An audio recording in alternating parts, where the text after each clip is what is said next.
Welcome to Polly's Podathon, year 3, I think, of the Podathon. I'm your host and founder of Polly's Playoff, Shane Barrett. With me on my right is Rick Butts. He will be our co-host for the day and the mastermind behind the graphic, and he's letting us use the rotoheat.com YouTube channel, so go give us a subscription there. And then down below, I've got Seth Keller. Seth is the man, the myth, the legend behind that data dude. Yeah, exactly. Behind the actual playoffs for Polly's Playoff. And so Seth is going to be our first guest. We're going to chat about just kind of the math behind the playoffs and if he's seen any trends in that over the last couple of years. And then also his favorite topic, which is median points per game. Before we get into that, though, just want to say thanks to anyone that watches today. You can go to rotoheat.com/poly, and that will actually be a redirect directly to the Octa and Alzheimer'S donation page. The whole point of today is to raise money for Polly's Playoff and the Alzheimer'S Association. So that is our goal today, that and to talk some fantasy football throughout the day with a multitude of guests from the fantasy football industry. So if you have any questions, you can fire them away in the comments, whether it's fantasy football, Alzheimer's, etc., or DM me on Twitter at FFShaneB. Cool. Seth, before we get rolling into kind of your topics, tell people where people can find you and kind of anything that you're working on right now. Yeah, absolutely. So you can find me on Twitter at FF the At Home Dad. Because when I started doing this many years ago, I was an at-home dad for my 6-month-old identical twin boys, which most people are like, how did you find time to do fantasy football stuff with identical twin boys that are 6 months old? They were good nappers. So when they took a nap and I finished cleaning up the house and I got a little time to jump in and mess around with some just some writing, some spreadsheets, stuff like that. And so that's kind of where I started. My boys are 7 years old now. So it's been almost 6 years of doing this. And I think, Shane, you and I have been connected through podcasts or leagues or, like when you kicked off Polly's Playoffs, I was like, absolutely, let me be a part of it. And then when you came to me with like hey, I need somebody that can do some spreadsheet sorcery to work on these playoffs. It was, don't worry, I got you. Let me figure out how we can make it happen. And so we got that going on right now. And that's, to me, that's what makes so much of what we do in the fantasy community so much fun. The expo was last weekend, and it's been another year where I haven't been able to make it, but one of these years I will. But what you'll hear throughout pretty much all of Twitter from the whole weekend is just what a great community it is, how many nice people there are, how many fun people there are. Even Des Bryant showing up and hanging out with people, like, super cool. And being able to turn all of that energy into things that really matter for people is so important and so just powerful and moving. And I think, Shane, taking that step and staying with it and continuing to try and push and coming into, this is what, year 4 now of Polly's? Yeah, this is year 4 of Polly's Playoff. And Seth, I feel like you're walking me into kind of how it all started. Yeah. And so Polly's Playoff started 4 years ago. I was in my first ever Scott Fish Bowl and was actually in Scott Fish's division, the Lego division. And it was super cool getting to know Scott in that time period.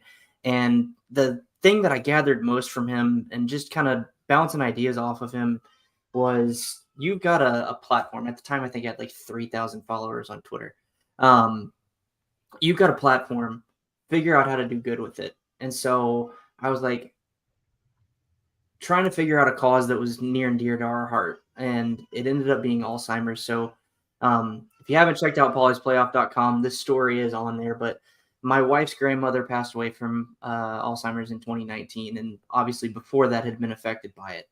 And so the thing for me, coming from the outside, like, I only had 7 years with her from the time I started dating my now wife to engagement and marriage and whatnot.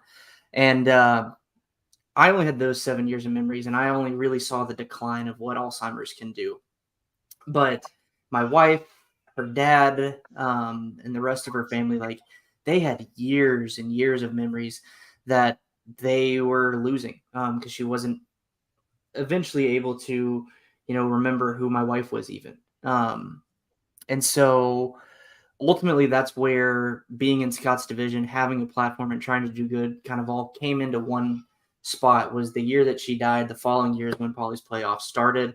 And just wanted to really use that platform that I had to make a difference. And over the last year, 4 years, we've raised, I think, on average around $5,000 a year, which is making a huge impact. Like the thing that, yeah, thanks. And it's not even me. Like that just shows what Seth was saying earlier. Is like the fantasy community is so generous with their time, their resources, and their money. Like if they know someone, you've got a relationship with them, and you're trying to do something for a good cause, the fantasy community is going to step up, and it's one of the reasons I love it. But yeah, that's kind of where Polly's playoffs started, and I've tried to improve it in different ways, whether it's just admin stuff or how to make it more fun and different things like that. And that's kind of where the podathon started. It was like, Scott Fish does a podathon. There's a mental health podathon every year. I think Seth, you've been on that before. Rick, I think were you on that this year? 3 years in a row. Yeah. I was on there this year. Yep. Yeah. So I was just like, I think that's a great idea for Polly's for year 2 and beyond, just because year 1, I was just getting my feet wet trying to figure out what the hell I was doing. But year 2, I was like, okay, I think I've got this a little bit figured out. Let's get a podathon going and see if we can raise any more money, or at least give people something to watch during the first day of their draft. And so that's where the podathon was born. So. Yeah, no, I think that's great, Shane. And that story is that it's finding something that's impactful to you. Right. And I think that's just so important to what we all need, right, is just trying to figure out what those things are that motivate us. And when you approached me with Polly's playoff, I was just like, Shane, I got you, I'm down. And like it didn't even click until like really hearing the story and stuff like that my wife's grandmother was impacted by Alzheimer's as well, and it's a similar situation. Like I only got to know her towards the end of it, where she thought I was her son-in-law 40 years ago. Yeah. And like it was just I don't have the memories to be able to see where her kind of decline was and stuff like that. But then like to hear from the rest of the family and just the impact that it has, and just that, the memories are such a part of who we are as people. And to just even think about the loss of them and how that impacts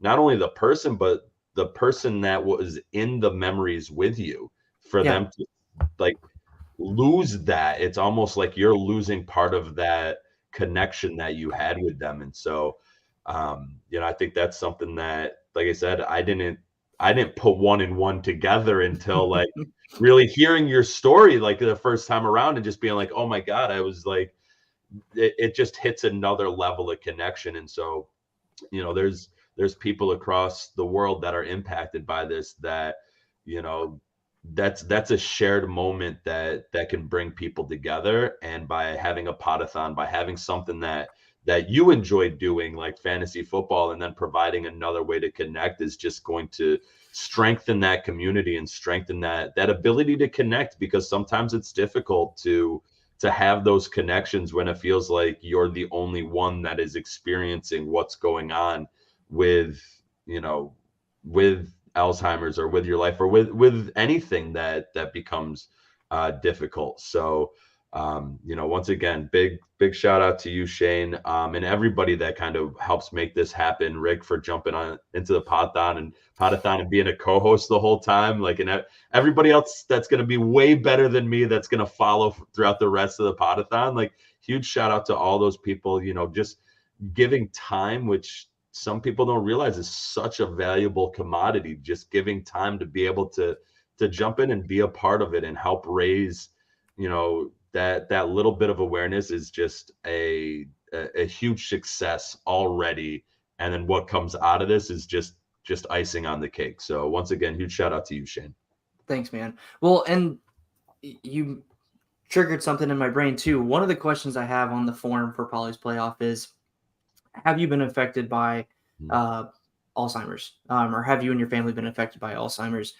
And then the follow-up question to that is, if yes, how? And the amount of people, and Seth, this is your next project for me actually for next year, is to kind of aggregate that data and see like how many people in the fantasy football space are actually affected by Alzheimer's. Because that's the other part that I wanted to really get out there was like, this is if I remember correctly, a top 10 disease in the or killing disease in the United States, and the only one I think in the top 6 that doesn't have a cure yet. Now, the really, really cool part is that over the last 2 or 3 years, and I would like to think that it's partially because of what we've done here with Polly's Playoff, is they've actually developed a cure and are running it through FDA approval, or at least a drug to slow it down, which is huge. And if you guys can see in the background, there's flowers behind me and behind us. And the reason for that is every year at the Walk to End Alzheimer's, there's a flower garden. Now, it's these little plastic pinwheel flowers, but the whole meaning behind that is there's purple, yellow, orange, white, and blue flowers in the flower garden. And each year you're supposed to grab a flower based on whether you're a caregiver, you're just supporting someone with Alzheimer's, you are someone that has Alzheimer's. And then I think ultimately the white one is, there's only one, and it's usually brought out by a child towards the end, like before the walk actually kicks off. And that white flower is supposed to represent a future where children don't have to see their parents and their grandparents live with Alzheimer's. And so like that part is where we're making such a huge, huge impact. And it's because of the generosity that we've got. So, all right, Seth, my question for you is, and this is on the spot, so if you have to look for a minute, I understand. But like with the playoffs, have you seen any specific trends for Polly's Playoff? Like, have you seen specific team builds or anything like that where you're like, okay, that person's actually made it in every single? Actually, I know a couple of the champions have made it into the playoffs every year that they've been. Have you noticed any, I guess, data trends in those areas? Yeah. So, you know, what's funny is when you're working with data, there's usually two things that are happening, right? And one of them is your actual like analysis where you're trying to like figure everything out. And the other one is it's more similar to like data engineering, where you're trying to make sure like, does this information connect well with this information? And are we getting out the end goal that we're aiming for?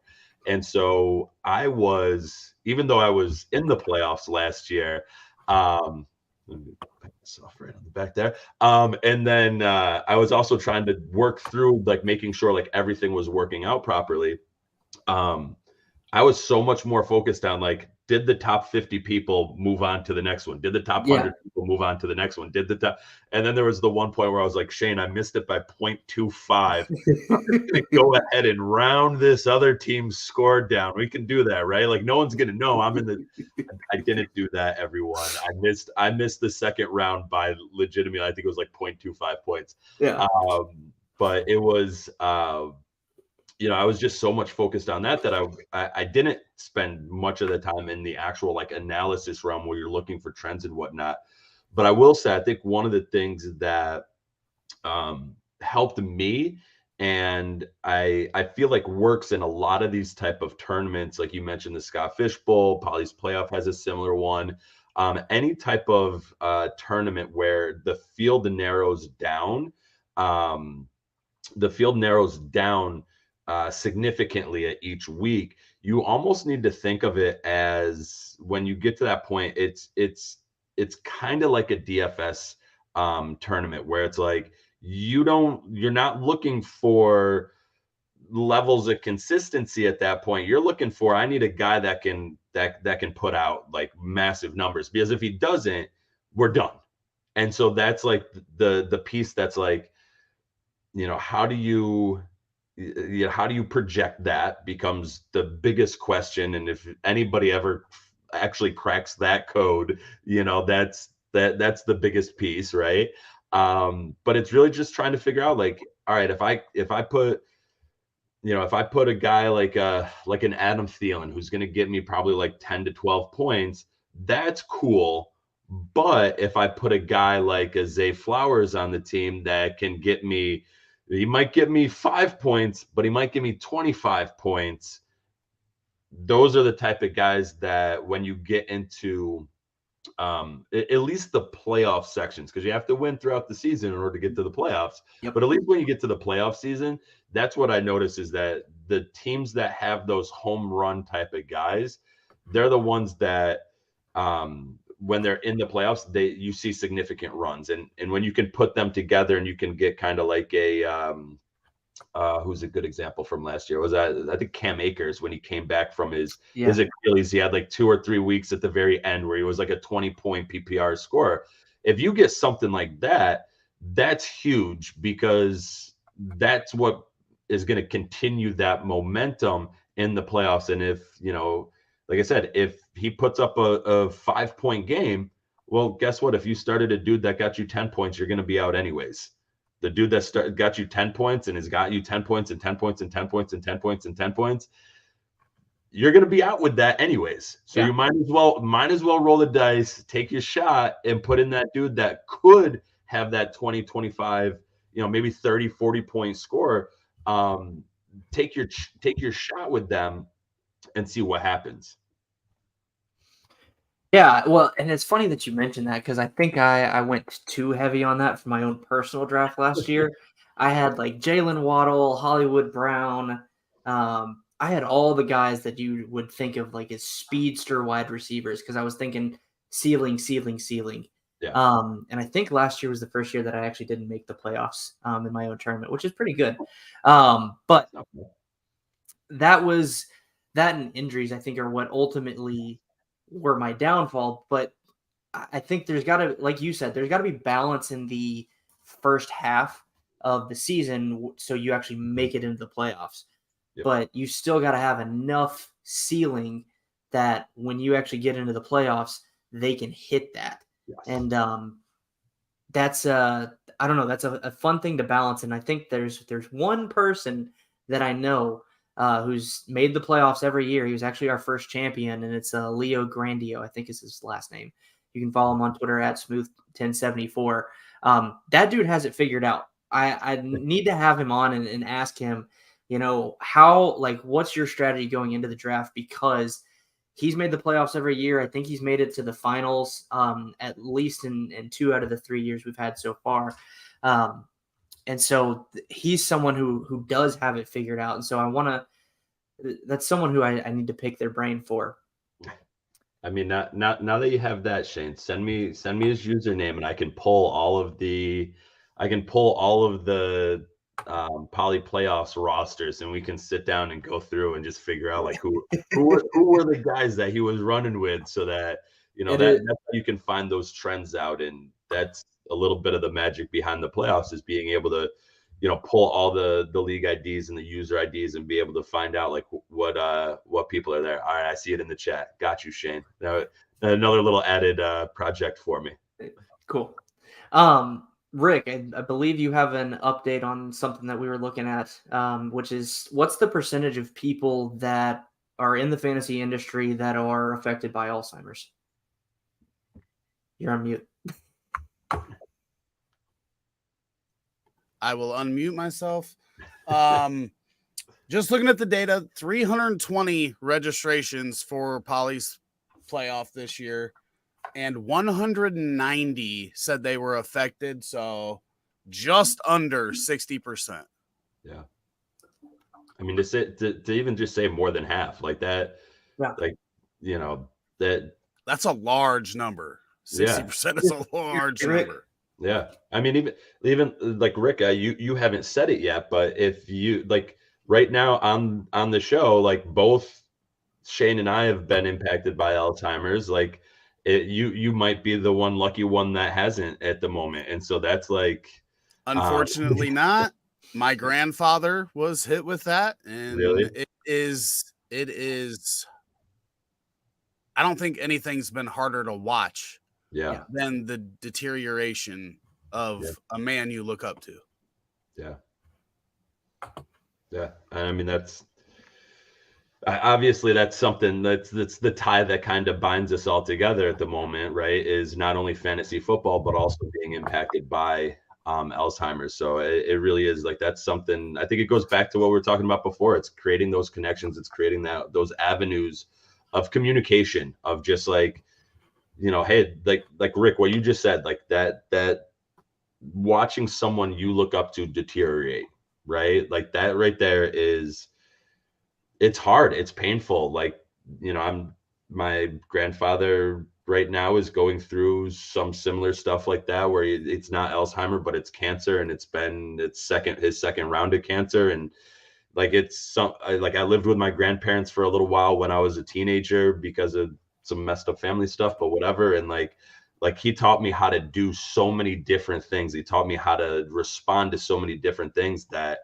watching someone that you love and respect and just look up to in that way, and just watching them, not be able to do as much as what you remember them doing, it's difficult. It's really hard. And so, I think that's just more of that avenue of just that's more things that we can talk about and have in common. And the more that, just as an entire community, we're able to do, you know we're able to support one another more, and you can look at each other with more of a openness when there's that connection. So Yeah, lets everybody know we're all just humans. We're all just trying to make the best of what we've got, and yep. And that's why I got involved. I love helping others. Shane, again, to echo what was said earlier, big on you for starting this up and watching it grow, and playing any part that I can is an honor. Yep. Yeah, Rick, I'll say it publicly because I think I've tweeted it, and I know I've texted a few close friends of ours, but thank you for everything that you've done, especially this year. And you too, Seth. Like, both of you two are vital to Poly's playoff work in the way that it does. If I try to do this by myself, Rick knows I'm not organized enough to do that I'd probably jump off a bridge because it's a lot. And so I've had help since the beginning, and who's been helping has changed over the years. But I think, to your point again, Seth, that's where the time thing comes in, where people, like, everyone is so generous with their time to help for a good cause. And so that's what I really appreciate about both of you. I couldn't do this without you guys. So thank you both. Yeah, absolutely. No problem at all. So Seth, this has been this is actually better than what I was anticipating for the kickoff. I want to slide into now kind of median points per game, just on a basic level of what is that, and how do you use it, and why do you use it? Yeah. So if you're new to listening to me, you haven't heard this spiel before. If you've listened before, you may have heard it a little bit, but it's always good to have a refresher, right? I've been an educator for almost 15 years now in New York City. This is called spiraling in some education here. And so what we're going to do is we're going to go all the way back to middle school math, right? So I've taught every age and almost every subject from 5th to 12th grade. And so we're going to go to middle school math. And what's important here is to look at the difference between what are called measures of center. So you have 3 measures of center. You have mean, median, and mode. Whenever you talk about points per game, what most people are doing is they're taking the average points per game. That's one measure of center. What I try and look at is another Which one is measure. that, Seth? That's mean, arithmetic mean, average, all mean the same thing. Okay. Look, I was just trying to help the people that are a little slow or haven't had their coffee yet. Hey, there's none of that. There's no such thing as a bad question, right? All questions help us move forward. And then, so what I try and do is I try and look at another measure of center called median. And so what median does is it changes how we get to that centerpiece. And so what's important about the two is the way that they are calculated, right? And this is not to say that across all different things that we're measuring, one is better or worse than the other. These are all tools, right? Yeah. And a good craftsman has different tools for different jobs. If you've ever heard the expression, if all you have is a hammer, everything looks like a nail. Well, if all you have is mean points per game, then that's all you're going to look at and all you're going to use. If all you have is average, that's all you're going to use, right? And so what I'm doing is just trying to open up another avenue, which is looking at median. And so into the calculation. If you remember from middle school math, how you calculate average is you take the total and divide it by the number of parts. And so that spits out your average. And so what's to me important about that is people that trumpet mean points per game. They trumpet it because while looking at total fantasy points is dumb. You can't just look at total fantasy points and get a true understanding of how a player did. You are correct, sir or madam. But if you're using average, you have not taken total fantasy points out of the equation. You can only calculate average points per game by looking at their total fantasy points per game. Those things will always be intertwined. And so that's not to say, and again, I'm not saying that average or mean points per game is flat out wrong. It is just another tool. It is another means to help you understand how people are doing, right? She's coming in for the math lesson. Come on, have her pull out a notebook, Shane. She can take a little 5th, 6th grade math with us. She's a little young for that. Okay, come on. Hi, girls. Oh, Joining the podathon. Hi. Can you say hi? No, you're gonna be shy. Cool. All right, we're gonna continue the math lesson. Cool. So what median does differently is median finds the exact point in the data where 50% of the data is above the median and 50% of the data is below the median. And so what is important about fantasy football and this discussion of mean and median is that average works really well when you have a normal curve. A normal curve, your mean and median are the same number because exactly down the middle is your average, and then on either side is 50% of that population that you're looking at. So when you're looking at fantasy scores, if somebody has a perfect normal curve, sometimes called a bell curve or a Gaussian curve, those are all the same thing to mean that 50% of their games are up here, 50% of the games are there. That is not the case with fantasy football scores, either for an individual player or for a population of players. What you get is you get a skewed curve where a significant more of the scores, your weekly scores, are closer to 0, and then you get what's called a fat tail, which is your players that are scoring 50, 40 points, which is a very small percentage of the total population. But if you just did a normal curve and you look at like standard deviation, the standard deviation would tell you something along the lines of like only 1% of total scores should ever be anything more than, I forgot what the exact number was. I think it was like 27 or 28 fantasy points per game. And that's just not, we know for a fact that's not true.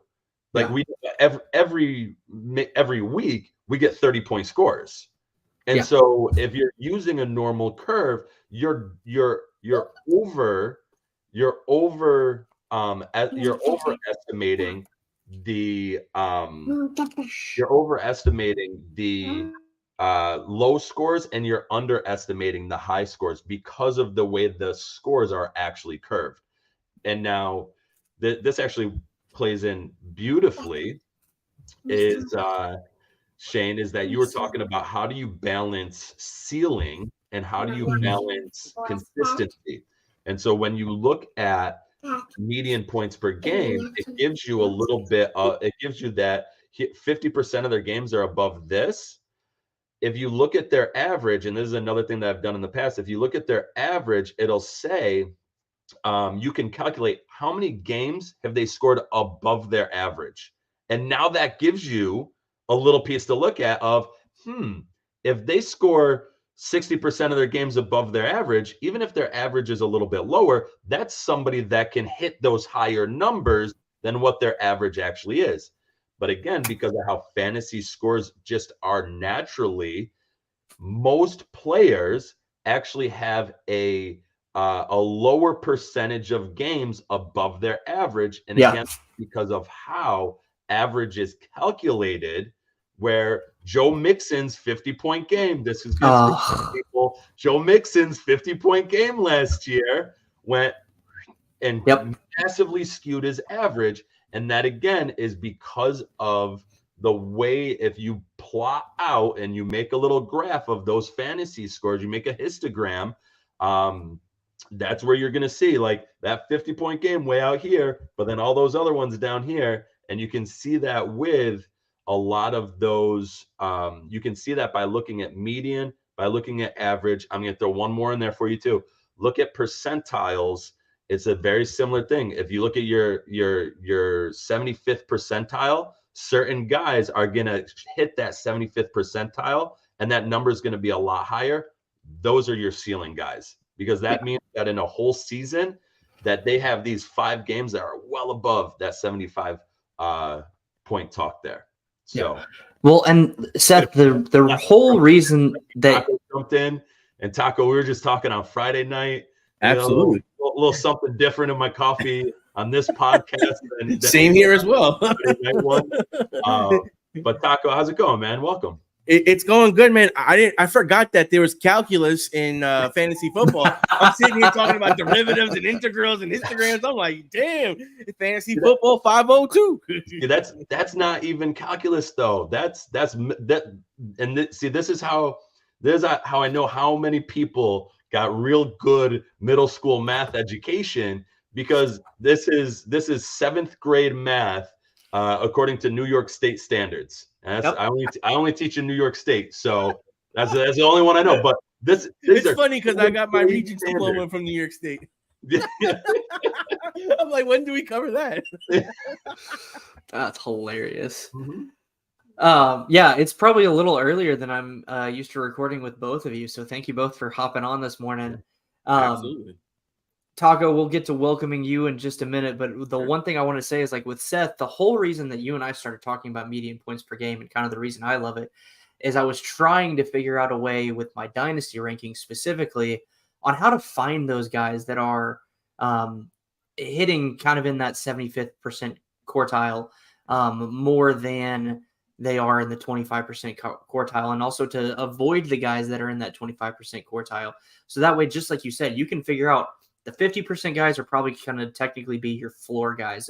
They're going to hit that 50% quartile every single time. And then the ones that hit the 75th percent quartile are the ones that are going above and beyond more consistently. And that was kind of where this all stemmed from, was you and me talking about that and me trying to figure this out for my own dynasty rankings. So if Seth put you guys to sleep, I apologize for nothing, because he's too smart and too important to me. So, but now we have. I don't think I would have put him to sleep. I hope not. But they may have been like, "Oh, we need to mute this for a minute. It's 9 o'clock in the morning. I haven't had my coffee yet. Like, I need a full breakfast sandwich and a coffee before being ready to do the math." What's a histogram? Oh man, so somebody's definitely going, and a history lesson too. What is this? What is happening? Different things, people. Different things. That's hilarious. So, Taco, welcome to the Podathon. Um, Glad to be here. I'm excited. yeah, man, I am really glad that you were able to jump on.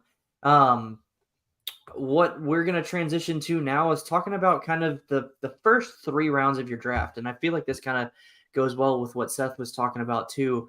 But before we do that, Taco, where can people find you and what are you working on? And Gator's throwing some love, we'll call it, in the chat. Well, I mean, I work with Gator at Rum Boys. Usually we're hopping on and we're always razzing on each other. So, you know, we have a good environment over there of lots of fun, lots of jokes, and lots of great analytics and takes, as you see from Seth, who was on the show as well last Friday. So I've been doing a lot of stuff with Robbie and the Rum Boys. I was doing my own thing at the Daily Sporting, where I was doing like fantasy basketball, redraft football, mainly 12-team, 1 QB, focusing mainly on the waiver wire, which I'm going to be really picking up again this year. I'm pretty much just getting my ducks in a row. So once the season starts, I'll be ready. Much like you, Shane, I have my first kid now. He's 14 months. So that whole year transition, thank you guys very much. But that whole transition definitely took a lot, trying to figure out time, spacing, and everything around it. But working with the Rum Boys has been good. And then, you know, when you have the opportunity to you know, pitch in and help out for a cause like Alzheimer's awareness and helping the Alzheimer's Association, that's the kind of stuff that you jump at that opportunity to do anything you can just to pitch in and volunteer and help spread the word. And you never know who you could reach. And that's the whole point of the pod today and the league and what we're doing here. Yes, it's fun to talk about, you know, fantasy football, and we all love that. And we all do that every week. But you know, being able to help this cause is really amazing. And I applaud you for being able to do it and putting on this amazing event. So truly thank you for this. Yeah, thank you. And yeah, shout out to Robbie. Love Rum Boys Robbie. He actually was the Rick in year one, where he let me use the Rum Boys StreamYard for that first year. So shout out to Robbie. He helped me fill in the last couple of spots for the tournament as well. So all love for Robbie. And we also have your co-partner for this segment. We've got Steve Van Tessel. Steve, how you doing? Hey, very good. How are you guys? Thanks for letting me on. Yeah, of course. So we got a Steve bottom half. That's a nice little mix right here. We're like a perfect stack here. It's like Jefferson and Cousins. That's not the route I would have gone there, Taco. But I mean, how many other stacks can you really pull off in a draft? Maybe Diggs and Allen. Maybe Diggs and Allen, Burrow and Chase is difficult, but it's possible. Mahomes and Kelsey is like I've done it in one QB. I have done it in one QB, not in Superflex. I feel like this is Nick Mullins and Justin Jefferson, and I'm just Nick Mullins here. I mean, I'm about to mess up the stack too, because we were just talking about kids, and I hear mine rumbling around upstairs. So I need to pop off, do the dad duty. But Shane, thank you so much for having me on. I'm definitely gonna have it on throughout the day. Taco, great seeing you again. Steve, I wish I could stay on and chat more, but guys, I get it. My kid's I dropped my kid off at camp at 8 a.m., so I get it. My kid's camp ended last week, so it's like now they're home with me the whole time. So I don't even have camp, guys. It's just us. I don't know what to do. For real, man. He's like a little person. You gotta take care of him and stuff. Yeah. Yep. That's what happens. And they're done. Then they're done that. All right, guys. Thank you, Shane. Again, thank you so much. Yeah, thanks, Seth. Be following along throughout the day. Take care, guys. Appreciate you. Thanks. All right, Steve Van Tessel. Before we rock into the topic, real quick, where can people find you, and what are you working on? I am working for Dynasty Owner Fantasy Sports. They can find me on Twitter at SteveVT33, and the Dynasty Owner is Dynasty_owner. And I work on Dynasty Owner, which is salary cap fantasy football, and we use real NFL salaries and contracts. So, nice. And actually they have a patent on it. So we have our own platform, and you know, it's like we say, it's as close as you can get to being a real NFL GM, because I tell the story that we have a tournament for everybody on the platform. And if you're in a league and you win your league and you have the most points scored, you win a Super Bowl style ring. It's like a couple Ooh, $1,000 cool. ring. It's Oh, got wow. rubies and diamonds, and it's loaded and it's heavy. It like weighs a lot. And the guy who won it in 2020, his name's Victor. Victor had Patrick Mahomes, Tyreek Hill, and Travis Kelce. Wow. Now, if you were a regular dynasty owner, you'd keep that team, right? He couldn't in dynasty owner because Mahomes went from making $4 million a year to making $45 million a year, and Tyreek went from making under $1 million on his rookie contract to his second contract, which I forget how much it was, but now he's $30 million. So Victor had to break up his team, kind of like the Chiefs. They couldn't afford to keep. They couldn't afford to keep Mahomes, Kelce, and Tyreek and Hill at a certain point. And Hill was traded, and Victor had to do the exact same thing. Very cool. It's a different take on dynasty because you have to think like a GM. You have to think a little bit ahead in terms of things. I have Justin Herbert, love Justin Herbert, but he just got a contract. He goes from $6 million to $52.5 million. So I just traded him. I gotta say that's a great way to force trades because it's like you said, at a certain time the math won't math. It's like I'd love to keep everyone, but I just can't. So now I have to do a deal, and now you can almost create a bidding war too because everyone he has to do a deal. So who's gonna give him the best deal? And I that's a great concept. Or sometimes you get a third round pick 3 years from now because they know you have to trade. Yeah, that's or you drop that's when you have declining assets, or you drop them. I mean, there's play. You think about players that are 100% owned in regular dynasty leagues and dynasty owner, they're very minimally owned. I mean, when Daniel Jones's contract kicked in, Derek Carr's contract kicked in, they were dropped routinely. What percentage do you think Aaron Rodgers is rostered in a league like this? His salary was $50 million, and now it's 37.5. Oh, probably at least 50%. Maybe in a dynasty in the dynasty owner format, our salary cap is 70% of the NFL salary cap, so it's $157.36 million. I'm gonna say 20%. 13. Last I checked, it was 13%. Oh my goodness! With his new rate at the 35, it was 8 beforehand, and it went up to 13. I haven't checked recently, but it was very, very, very low. That's crazy. That's crazy. Because sometimes you can't afford them. It's true. It's very true. So a lot of people see steak and they go have hamburger helper just because that's what the budget is. You got to eat. You got to eat. You got to eat. Yep. So it's very interesting. If you're interested, we can talk more about it. I don't want to take all the time. I appreciate being on and being able to help raise money for Alzheimer's. No, well, Steve, I think that actually leads to a fun conversation because the topic we've got down below is the first 3-round strategy of your draft. Like, who are you targeting typically? And what I may do at the end of this is spin it like, let's say we're in a dynasty owner league, Taco. Who are we going to target based on contracts and whatnot in the first 3 rounds of a dynasty owner league? But first, I want to focus more. Let's think of it from a Polly's playoff standpoint even. So Polly's playoff, for those of you that don't know, is super flex, tiered PPR by distance, no tight end premium, 2 running backs, 3 receivers, 3 flexes. So with that in mind, Taco, talk to me about, and Steve, we'll go to you too, but Taco, go first. Who are you thinking of when you're like, okay, this is my first round pick in a draft like that? And why? Well, it really depends on the board. Because of the tiered PPR structure of it, it is very different than most leagues.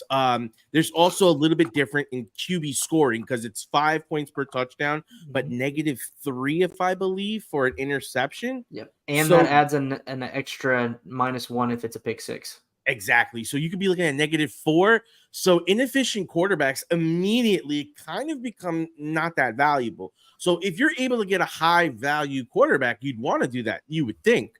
But then when you look at the scoring from last year and you see that Justin Jefferson was a freaking monster compared to so many other players. He's projected to have 362 points versus Mahomes at 386, and he's a wide receiver, and you're starting 3 wide receivers. So really, if you ask me what I want high-end, deep threat wide receivers who are going to get all the bonuses possible that can compete with QB scoring, so that I can correlate in the back half of the draft with the players that are falling off in value, but are pretty efficient. Like, I don't mind in this league taking a Jared Goff or taking a guy like that. If I have, let's just say, like I did in the Rum Boys league, that's similar to this. My first 3 picks were Jamar Chase, it was Cooper Kupp, and it was what's his name, Amari Cooper, because I was like, I want to go wide receiver early, and then I ended up with Russell Wilson, CJ Stroud, and Stafford. So I still got 3 QBs, and then I'm stacked at wide receiver all the way through. I got like 5 wide receivers. And when you think about this league, you start 3 wide receivers off the bat. So for me, the way I came into this, I said I want to start 6 wide receivers each week because of the tiered point structure. So I mean, this is, again, the stuff that you have to look at, how you want to build your team. And then depending on your first round pick will depend on what you do. Now, not all wide receivers are also created equal. Your Jefferson, your Chases, your Cups, your Hills, they're elite. And then after that, it's kind of everyone else. So then you have to start parsing out, what is the optimal value here? If I take a quarterback, what am I going to get later? Versus if I take this wide receiver, do I like the quarterbacks a little bit later? Yeah. No, I like everything that you said there, except for Goff. And the only reason is because Jared Goffle is the nickname I gave him when he was in LA. And it's just because my only concern with Goff is, like, he was a great QB2, even had some QB1 weeks last year, if I remember correctly. My only concern is, at least in LA, I can't remember if he's done it in Detroit yet, he would have games where he would have 4 turnovers. And that's my biggest concern with Goff specifically. But I do like everything else. Like, another QB like that I would target late would be Stafford. Another Russell one that Wilson. Russell Wilson. I think Russell Wilson should have a bounce back. He's pretty efficient normally. But then another one is Derek Carr. Yeah, I think Derek Carr would be really good in this scoring format. Hopefully my league isn't listening in right now, even though we're only in the first round. Do you think because he's on the Raiders, he's not going to throw it deep much anymore? I mean, that's a Raider hallmark, and now he's with the Saints, so he might be a little different quarterback. He's got Chris Olave though, and Chris Olave is such a deep threat with his speed that I feel like he will still throw it deep, and he's like, even in Las Vegas, and when it was Oakland, he was one of the best deep ball quarterbacks in the league. He just didn't do it like a ton, but he was one of the most accurate deep ball quarterbacks in the league. Okay. Yeah. I just think of the Raiders as, Al Davis, chuck it deep. Yeah. Yeah. So that's what Al Davis liked. And I feel like it's kind of ingrained in that culture. So maybe he'll do a little less of it in New Orleans. Although there's one thing that they should have ingrained in the culture, that just win, baby. Like, that would have been better to incorporate in the culture. They try. Yeah. So Steve, I'm going Steve VT is what I'll call you. That's what I get called. Thanks. What is your thoughts on the Polly's draft? Like, what are you thinking really in round? So let's say round 1, we go ceiling wide receiver, elite tier wide receiver. Rounds 2 and 3, how are you filling out that build? Because I think the most important rounds of the draft are typically the first 3 and then probably like the last 5. Because if you can find those diamonds in the rough in that last 5, which we'll talk about later on tonight, those are going to be the key. So, like, how are you rounding out that build in rounds 2 and 3? Well, I mean, I actually had the 1 pick in Polly's League 2, and I made it right before I got on here, and I went differently. I went with Mahomes. Okay. Because I know we start 3 wide receivers in this league. I'm kind of used to that. I have a bunch of leagues that I start 3 wide receivers, and usually I just go for volume at that point. I go in the middle rounds, I go for volume. And while I thought about Jefferson, my thought process was, because it's a super flex, by the 24th pick, I'm not going to get I might not get a quarterback I really want as my number 1 quarterback, because I have the turn, because I have to wait for 22 other picks to go before I get to do anything again. So I And decided I'm a to lock jerk in. and didn't do 3-round reversal. That's okay. I mean, but I had to. So I felt like I had to go quarterback there, and the second pick was Josh Allen. So that kind of made me feel a little bit better after I did that. But if I went the wide receiver route, I mean, I think especially where being at the one spot, I would have to go I'd have to take a quarterback in the second or the third round, because then I'd have to wait till I'd have to wait till the 48th pick. I'd have to wait till the end of the fourth round to take a quarterback. And in a super flex, there might not be anybody left. Yeah. Sadly. Taco, what pick are you picking out of? I'm picking out a 7. Okay. And I'm at the 10 slot, actually. Yeah, so. and those are my favorite spots. I don't like the 1, but I was happy I won the 100-yard dash. Yeah. See, that's the worst now. Like, they have all these things to see who comes in first, and you're like, actually, if you want to handicap my guy, that's perfectly cool. I'm cool with the middle finish. Yeah, it's funny because I don't like the 1 spot at all. But when I saw that draft, I saw that rush. I'm like, come on, man, I want to win. And then I'm like, oh wait, I won the number 1 pick. Darn it. They need to do it where you get to choose if you finish first, you get to choose your spot. That's the wave. Yeah. So, because of I love the 100-yard dash concept, though. I love it. It's awesome. Yeah, so that was something that I did differently this year. Previously, what I've done, and I think Taco may have mentioned this, or it was Jeezy, who will be on at the 11:30 slot, if I remember correctly. Typically, what I've done is actually just used Sleeper's randomizer and randomize it 3 times and go with it. But this year, I was like, let's do something a little different. Let's do the 100-yard dash. Makes it a little easier on me. And I actually had some help from my team. Another guy actually ran most of those for me because I was out and about a lot more than I expected to be over the last couple of days, and still had a lot of work to do on this. But and it's fun. It's more fun than just the sleeper randomizer. Let's be honest. So I'll go ahead and let everyone know. Little change coming for Poly's playoff year 5. I don't know if I'm going to be able to honor it, but I'm stealing one from Scott Fish. And one of the things that's going to be on the form is going to be actually like, which pick slot do you prefer? And if I can honor it, I'm going to. But that I feel like will make my life a little bit easier when it comes to actually assigning roles and leagues. Because if you guys saw how I actually assigned the leagues, you'd probably laugh because it's completely random. I love it. That's fine. Hey, you're doing good. You're doing such good work for the community that it's okay. I mean, if you said what's my least preferred slot and you put me in that one, I'd still be okay with it. Because you're doing such good stuff. So it's all fine. Plus, we love a challenge. Yeah, right. Not just because he's doing good work. I don't want the challenge. I actually wanted the first slot this year and messaged the guy in my league if I could switch with him. But I'll take the 10. I've got an idea of who I want at the 10 slot. Just hoping I don't get sniped. And then another fun thing for me, at least, is you guys, if you've watched Roto Heat, if you've watched Red Zone Redemption, listened to it, seen interactions on Twitter, you guys probably know that Jay Felicio is one of my best friends on the Twitter sphere. And he's in League One with me, and he is the 11 slot. So I texted him this morning. I was like, you ready to snipe each other all day? And he just said, oh, yep. So we're going to be back-to-back all draft long. So he'll probably get some nasty text messages, but so will I. So it'll be fun. Well, that's fun. And to fall back on the first 3-round strategy, I think from what Taco said, and because it's the tiered PPR, because I took Mahomes with my first pick, I'm going to have to, if Kelsey's available, I'm going to have to take that stack. Yeah. But if it's not, then I'm just going to have to do 2 wide receivers because I can't get away from that because, it's the same thing. I'm going to be coming back in the 4th round at the end. And I think I need 2 wide receivers with my 2 and 3.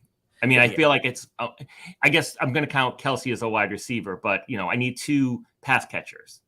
Well, and that I think I think you've got a good, anyone that takes Mahomes honestly has a good shot at Kelsey falling that far because it's not tight end premium. Yeah. And but that's okay because he's fine. I mean, I'd like it to be tight end premium, but then maybe it helps me because nobody's going to take him.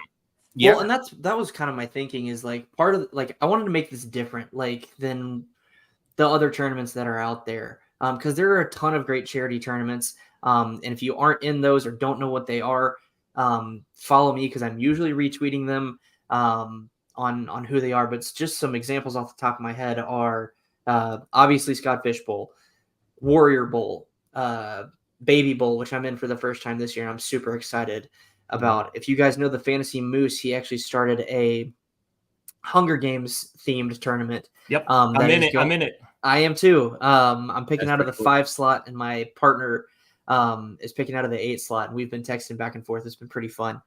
Yeah. But that's going towards mental health. There's also JTT Best Ball Cup. There's the FFCC that Murph runs over at 5 Yard Rush.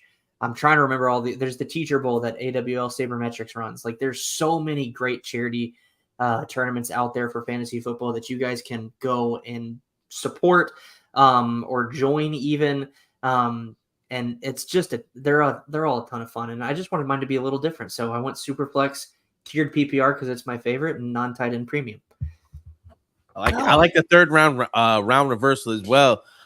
Because for us back half drafters here, I take the wide receiver early. I probably So come it's back, not take third another round reversal. It's not. No. Oh, I thought he said it was. Okay, so that's worse then.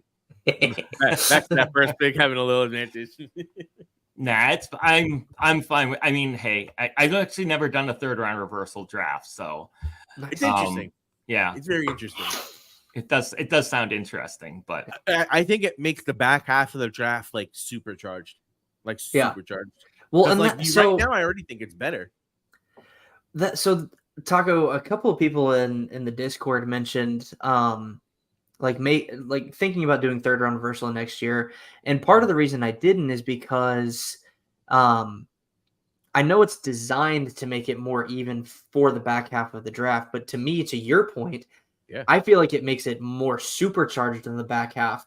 So it Yeah. makes it a little less fair for the rest of the field. Right. And that's just my thinking. Like I get the idea behind it, but that's why I didn't do third round reversal. I think that we have a real like closeness in like the top 15, 20 players these days. Yeah. That parity there is making it like the difference between like Pat Mahomes and Joe Burrow. Is it going to be that big these days? Not quite as big as it used to be when you used to have like some of these elite rushing quarterbacks where there's only one of them, like Vic, and not that many others. And you're seeing, wow, Vic is like such a huge difference maker because he's this rushing quarterback, everyone's pocket passers.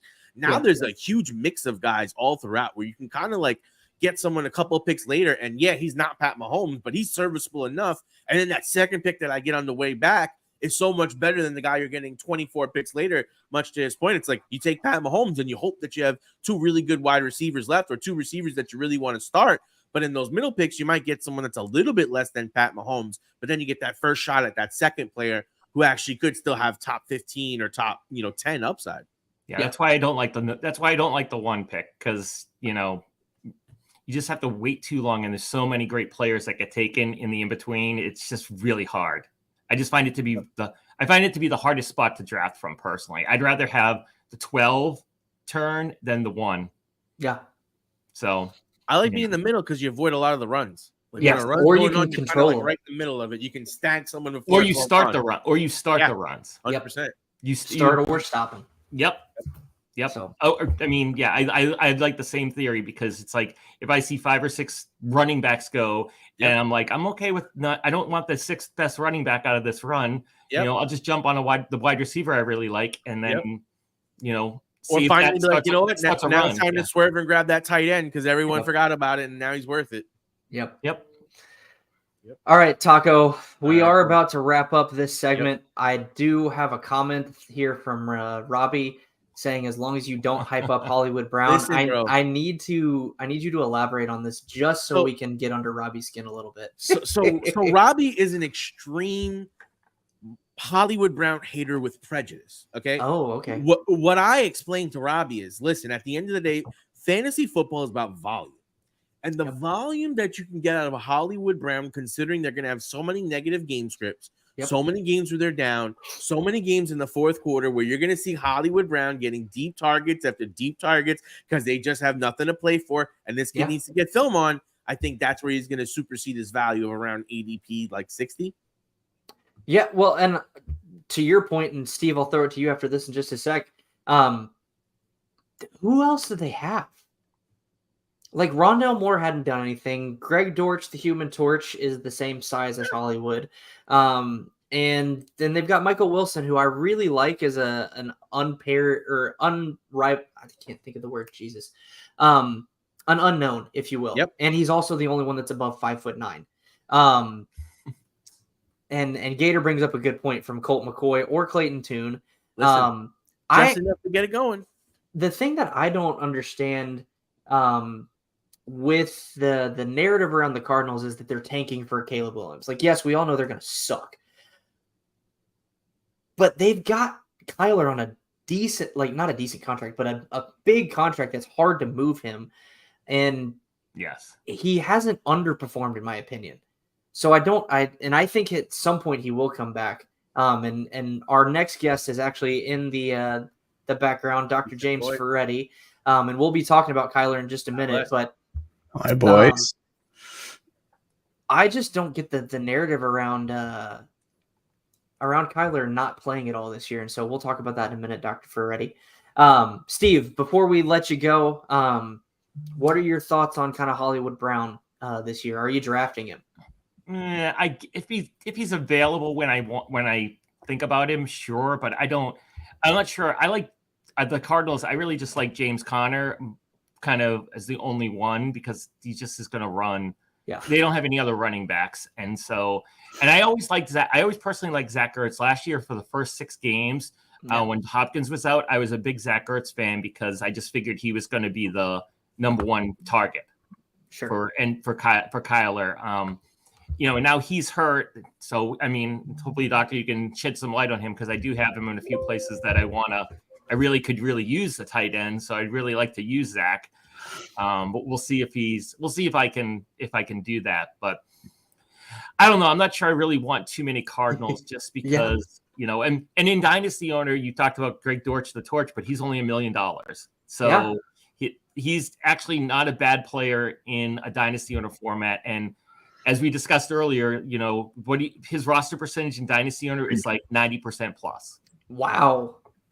He's $1 million.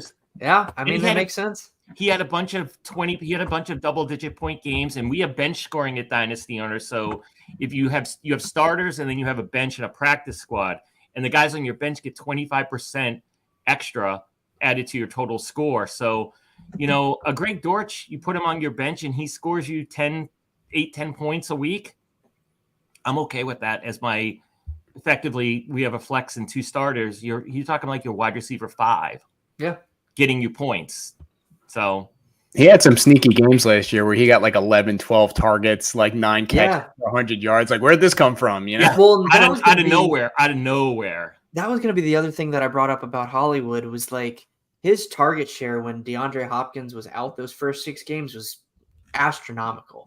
And his points per game during that time, sorry, Seth, was also really, really high. And then he got hurt. So if he can stay healthy throughout the year, I don't really care who the quarterback is. He's the best receiver they've got. I think he's going to get a lot of volume. So, Steve, thanks for joining us. We are going to transition over to injury analysis. If you want to hang out, feel free to. But pleasure. Thanks for letting me on, and thanks for doing what you do for Alzheimer's. And if it's okay, can I drop in the chat a thing I'm going to do for Alzheimer's to try a little Dynasty Owner promo? And look, if it's for Alzheimer's, I don't care. Money but going even if it weren't, I don't care. Thank you for joining. Thank you very much. Thanks for having me. Yeah. All right, Dr. Ferretti. I don't know. What do you want me to call you? I feel like Dr. Ferretti's too formal for it's way too early in the morning for that. Everybody just calls me Doc, so you can call me that. That's all right. That's we'll go with Doc. That's what it devolves into anyway. It's like whatever I tell people to. Like when I was on the Monday night show, I was like, yeah, you call me James, call me Jim, whatever. By week 3, everybody was like, so Doc, what's this? So it's like that's just the way it is. I hear you. So last year, this was probably my favorite segment of the Podathon because you hit us with great analysis, easy to understand analysis on these injuries. And that's what I want to look at with you this year. I've got a list of players and we'll kind of go through them and just see kind of what are your thoughts on Are they Okay. playing this year? If they do play, what can we expect? And if they don't play, like for whatever reason, when do you think we can see them not only return to the field, but return to their former glory, if you will? Yeah. So Yeah. I'm going to start with the biggest one I think that's out there, at least the one that I have the most question marks about, and that's Breece Hall, running back for the New York Jets. Okay. What are your thoughts on him actually playing in the first half of the year? Oh, I think he's got a really good chance to play in the first half of the year. His injury was actually a less complex tear as far as ACLs go, and he injured it in October Yeah. of last year. So typically, it's about 9 months for recovery, and we saw that with Saquon Barkley. We saw it with Joe Burrow. It's like once you kind of get to that 9-month range, that's kind of like the floor minimum that teams. What they found is that if you come back sooner than that, then your risk of re-injury is significantly elevated. So NFL teams are smart enough not to put their valuable assets out where they're at increased risk. But once you get past that threshold, it's like, okay, now you got a chance to come back. So by the time the season rolls around, he's going to be about, 10 and a half, 11 months from his injury. So that's not really my concern is he going to be available? What really gives me more concern is, we have Dalvin Cook is kind of hanging around New York and, they're whining and dining him there. That gives me a little bit of concern. Not so much for performance standard, but as far as a volume component, as Taco was talking about in the last segment. I think that even if they do sign somebody else, I think what we could see with him, if you remember Saquon Barkley from a few years ago, he had his ACL injury. They worked him back slow for the first couple of games, and he was a little slow to get going. And then he really started to turn it on. Unfortunately, he had an ankle injury that happened right around that same time. I think we talked about that last year. We did, yeah. And it was really unfortunate because everybody kind of forgot, and they're like, oh, players coming back from ACLs, like they're too risky and whatever. The thing was, if that ankle injury didn't happen, I think Saquon would have had the year that he had last year, the year prior. We just never got to see it. So that's kind of what I'm cautiously optimistic that we can see with Breece Hall this year. No, that makes sense. So let me ask you this question, because you said the timeline's typically 9 months to recovery. I've also heard, and you can correct me if I'm wrong here, because you're the medical professional. It typically takes a full year to get up to that actual peak performance that they were playing at prior to injury. Well, do you agree with that sentiment, I guess? Well, what I can tell you is that not all ACL tears are created equal. And maybe this is something that you guys can all take away from this, because, it gets really complicated with the medical drill. It's a clean tear. You have this, the meniscus is torn. This is torn too. The thing that's really important with an ACL is typically you tear your ACL.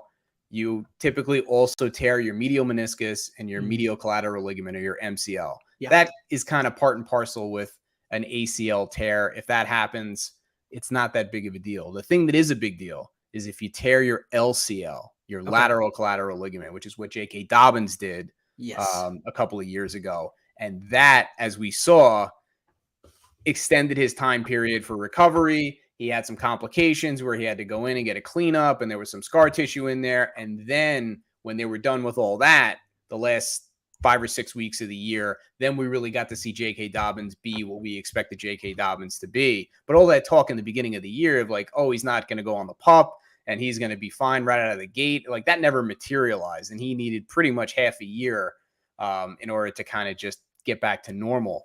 So that's where it's a range. So what I would say is that 9 months is kind of the floor. It can go up to 10, 11, 12 months, sometimes longer, because everybody's different. So it's like, this is your baseline. Once you get to 9 months, it's like, okay, now you look at the player context. How does he look? Is he practicing? Is he on the pup?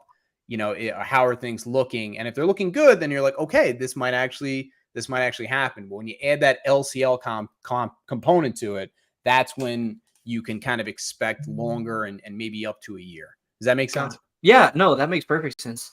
And now, like, I know that going forward, and so do the listeners, of like what makes that complication of getting to 12 months versus 9 months. Because I've always heard that typically, especially now with the advancements we've made in medicine over the last 10, 15 years, like ACLs are not the the death sentence that they used to Right. be. And so now knowing that, like, if it's a LCL ACL combo tear, like that's where you can really run into trouble. Yeah. And that actually leads us to our next player. I can't remember what type of tear he had, but he had a similar injury. That's Javonte Williams. Yeah. From everything I've heard in camp, I think he's doing even better than Brees is when it comes to getting on the field and whatnot. I may have them mixed up, but I can't remember. What do you expect from Javonte Williams this year? So this is really interesting because if you would have asked me this a few months ago, I would have had a different answer. Okay. So Javonte Williams had a complex tear. So he had an ACL, LCL combo meal, which is the worst kind of combo meal that you can get. Yeah. So he had a really complex tear in October of early October of 22. So he's about 10 months out from that right now. But if you would have asked me a few months ago if I thought he was going to be available, if he was going to end up on the PUP, I would have said he's probably not going to be available. It's probably going to be more like J.K. Dobbins was a few years, a couple of years ago, or last year rather. And I would expect him to start on the PUP. Right out of the gate, they don't put him on the PUP. I was very surprised and encouraged by that. I was surprised too. They're actually talking about playing him in the preseason games, which is very surprising to me. So all this is really, really encouraging. They're probably still going to bring him along slow, as you would expect, but they like to run out there in Denver. Peyton likes to run. His price tag is still depressed from the fact that people were kind of down on him from a few months ago, and ADP and drafting hasn't really caught up to the fact they're starting to, but they haven't completely caught up to the fact that he might actually be involved early and often and could have a much better prognosis than we might have thought a few months ago. And this year, I think they've got Pirine, who I like a lot as a filler back. He's going to be involved no matter what, but that's okay. Like most teams run multiple back sets. We saw Tony Pollard do great with Ezekiel Elliott soaking up like 200 carries. So, 100%. And so, but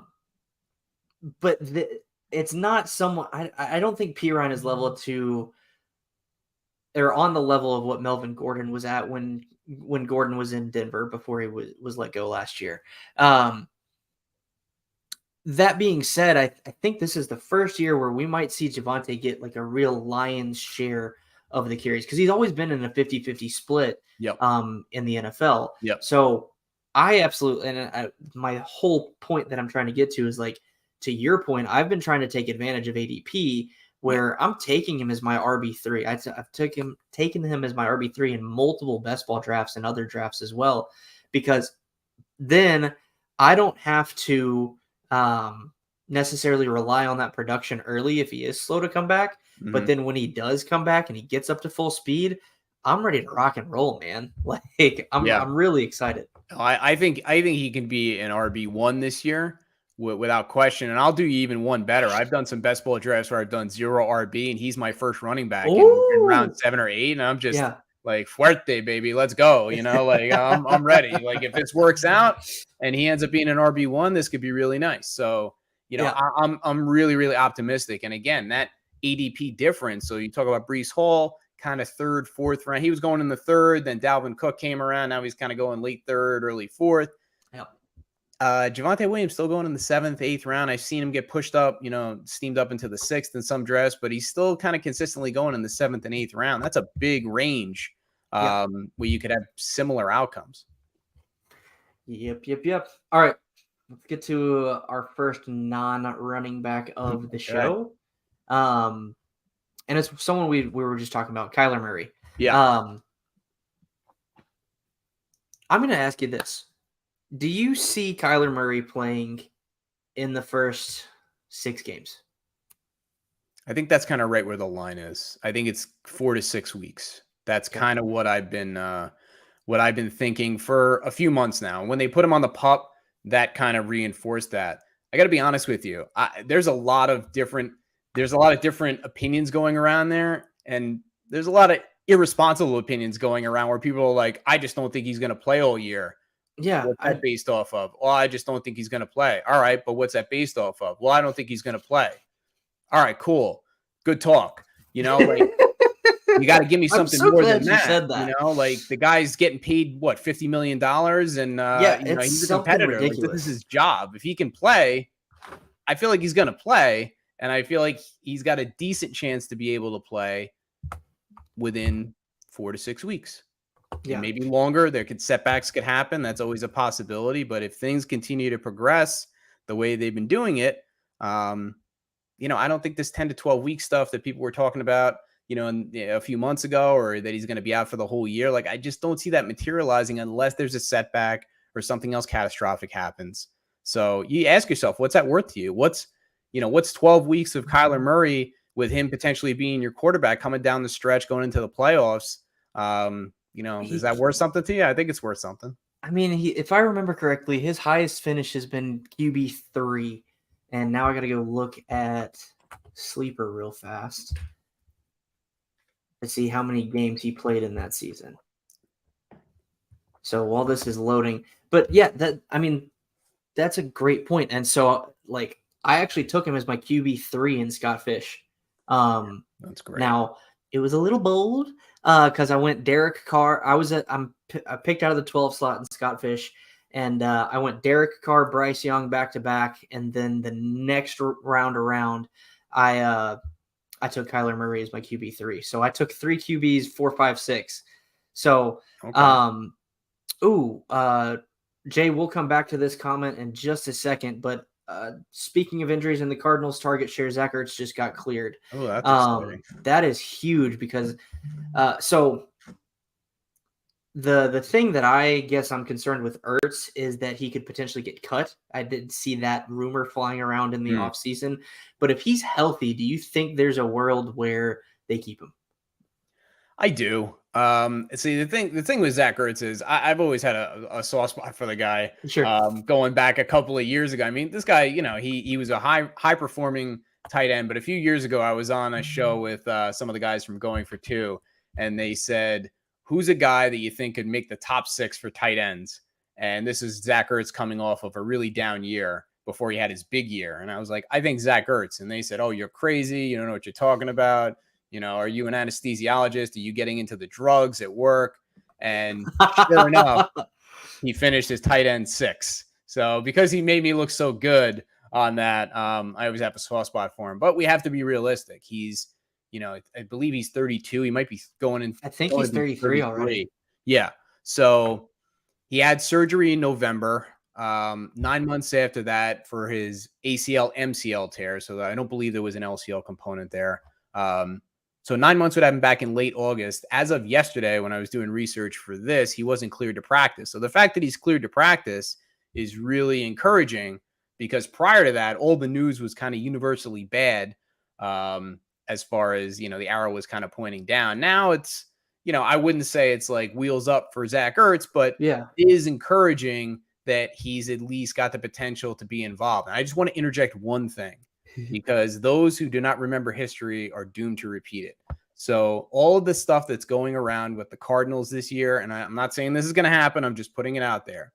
We said the same thing about Seattle and how the Seahawks are going to be terrible and nobody on that offense was worth drafting. And Geno Smith is dust. And it's a complete mess. And it was marginally better than that. So all I'm saying is that there's a world where the Cardinals are not as terrible as everybody thinks. And they're not drafting Caleb Williams next year. So I just want to put that out there. And Zach Ertz could be a part of that. So yeah, well, and I think that offensively, if they've got all their weapons and can develop Michael Wilson, like they'll be fine.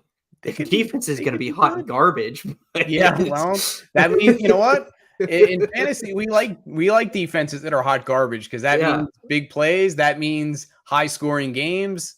You know, that means points. So absolutely, you know, they could win, they could lose ugly. You know, if they go out and lose every game 41-38, there's going to be a lot of points, fantasy points coming out of Arizona. So you know, 100%. That would work for me. All right, let's go back to Kyler real quick. Jay asked, what kind of rushing production can we expect when he's back? Will he be close to 100% this season? And before we jump into that, what I did get the numbers on Kyler. He's only finished worse than QB 10 last year, and he only played 11 games. He played 14 in 2021 and then 16 and 19 and 20. Finished as high as QB3 and QB6 in those 2 years as well. So Yeah. On a point per game basis, like he's rock solid. So whatever games you get him for, when you run him out there, he's going to find a way to score you some points. But it's good to see G-Man J in the chat there. Yeah. I think rushing production wise, I don't know if they're going to necessarily run him out there and have him run around and scramble as much. They may do more designed runs, try to do things to kind of keep him out of harm's way. But at the same time, it's a big part of his game. Like when you with an ACL, it's kind of like when you're ready to go, you're ready to go. And you just get back out there. And if everything's working and you're cleared, then you do your thing.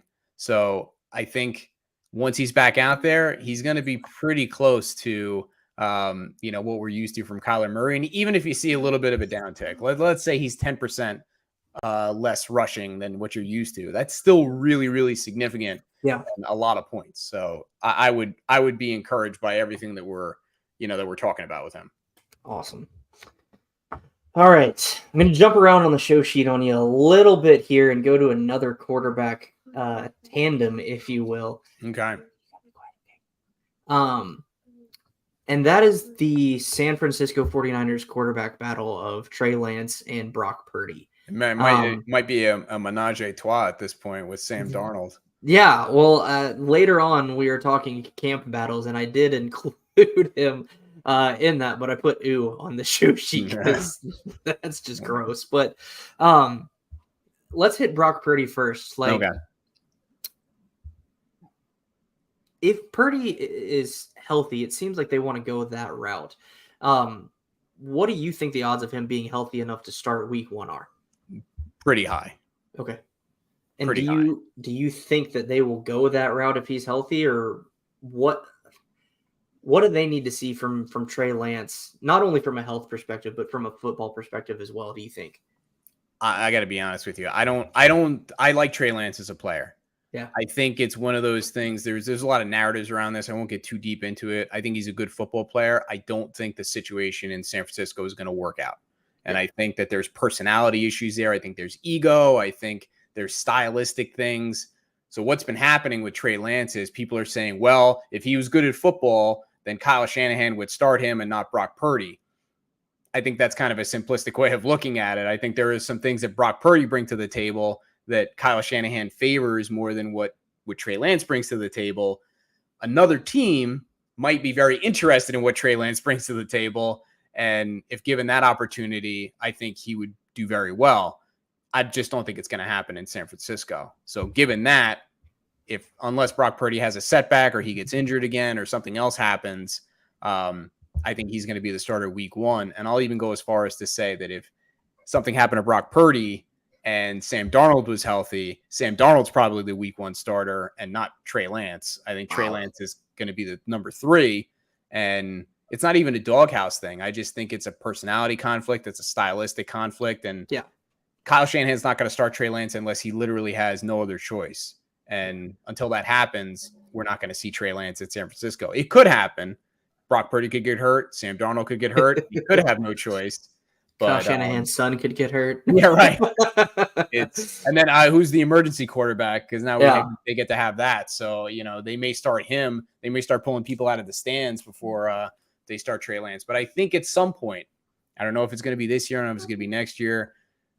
San Francisco is going to have to let him go. And he'll end up somewhere else. And I think he could be very successful. We've even seen him in limited action, Trey Lance, be very successful. We've seen Brock Purdy be very successful as well. Also in semi-limited action. Yeah. On another team, Trey Lance could do really well. But I think the way things are shaping up now, Brock Purdy is going to be the week 1 starter. And I'm pretty much at the point where unless something else happens, I'm writing it in pen. Got it. With that being said, one thing that I think is funny is like the college career arcs of Purdy and Lance. I don't think it could be any more different. Like Lance played 1 full season and then 1 game, if I remember correctly, at North Dakota State. Brock Purdy was the 4th-year starter at Iowa State. I think that may be something too that Kyle Shanahan may value, is that experience and the I guess more mature didn't feel right. That feels like a slant at Trey Lance that I'm not trying to take. But just the difference in decision making potentially just from the experience. We all have different skill sets, and I think we can all relate to this. Like, just on a personal level, like we've all been in environments where it's like it's just not well suited for our personality, our skill sets. Like it's like you could be really good at something, and it's just like that environment that you're in or the people that you're working with, you just don't mesh together, and it has nothing to do with one person or the other. It's not a good fit, and when it's not a good fit, you find yourself elsewhere, and then it's like, oh, now it all clicks. And I think that Brock Purdy's a very good fit for what Kyle Shanahan wants his quarterback to do. And Trey Lance isn't, because his skill set is different. On another team, that could be very valuable to them and be more in line with what they're looking for. And we could see him take off in that position. It hasn't happened yet. And it's hard to convince people to wait a year or two to, see that materialize. But I still have hope that Trey Lance will end up being something. I mean, I think somebody gave a number. It was like Jamarcus Russell was one of the biggest busts in NFL history, and he still started like 30-something games. And Trey Lance has started, I think, like 3. So if Trey Lance doesn't start another game as an NFL quarterback, then he's 10 times more of a bigger bust than Jamarcus Russell. And that's huge. I just can't fathom that, because I'm a Raiders fan and I lived through the Jamarcus Russell bust period. So and I can't fathom something being 10 times worse than that. Oh, I'm so sorry. All right. The last person I think I want to talk about, we may get to one more, that popped up on the injury report in the last week or so, is rookie running back Kendre Miller from the New Orleans Saints. Mm-hmm. What do you have any update on that? And what do you see for, I guess, where do you see Kendre Miller fitting into the New Orleans offense this year? So what I know about it is he has a knee sprain. Okay. So he sprained one of the ligaments in his knee, not sure which one, and not sure how bad of a sprain it is. So kind of a, quick rule of thumb with these things. The typical grading system, which most of us know, and if you don't, then you're going to find out about it, is grade 1, grade 2, grade 3. We see that thrown around a lot. Nobody really talks about what it means. But here's kind of like the Cliff Notes version. Grade 1 injury, 2 to 4 weeks to recover. You can come back sooner than that, but your risk of re-injury is higher. Grade 2 injury, partial tear, 1 to 2 months, typically. And again, the sooner you come back, the more your risk of re-injury. Not all partial tears are created equal.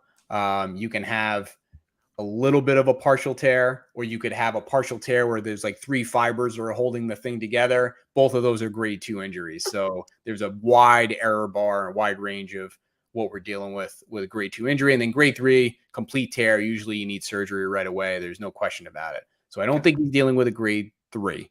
Okay. Could be a grade 1, could be a grade 2.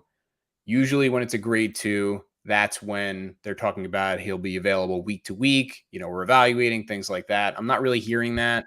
So, at this point, it's speculation, but it's probably more of a lower grade injury. Still could keep him out 2, 3, 4 weeks, which takes him into the regular season. And, I don't know what New Orleans is going to do. Do they sign, turn around and sign Kareem Hunt now? Do they pull one of the other, free agents off the street and pull him in? If they do, then I think that knocks his chances of contributing down even further. And by the time he gets back, Alvin Kamara is going to be off his suspension. So this is a real blow to his chances to kind of get in there and get a foothold with a significant, contribution and snap share, at least in the early going.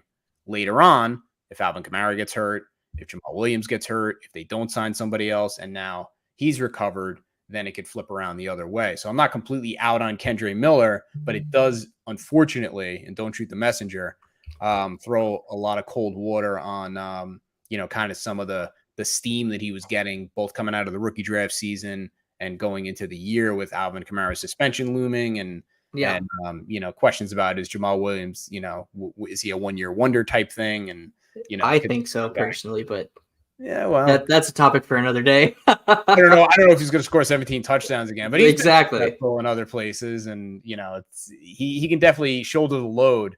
So I guess we're going to find out, but it's definitely a big blow to his chances to contribute early. But that doesn't mean that he can't be one of those guys that week 10 he's back, he's healed. Now the other guys are hurt, and he's the guy.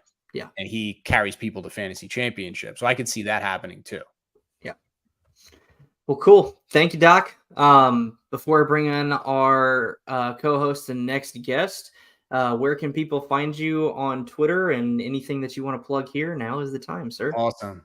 Well, thanks again for having me on here. This is one of my favorite things to do. My second year here on the Podathon, but it's a great cause, and just happy to support it. For those of you that want to find me on Twitter, I'm at TFSDoc, the fantasy sports doc.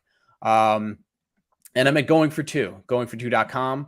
I am in the Going for Two Discord, and I run the Discord injury channel, Doc's injury channel on Discord. So basically, if you join the Discord for Going for Two, it's free to join, and you have a whole bunch of analysts and a whole bunch of different channels and things like that. And mine is one of them. So you just post injury questions in there. I check it a few times a day, and you basically have direct access to me whenever injury things come up. And as part of the prep for draft season, I also have a book out. It's called Injuries Suck, but your fantasy team doesn't have to. It's available on Amazon and Audible.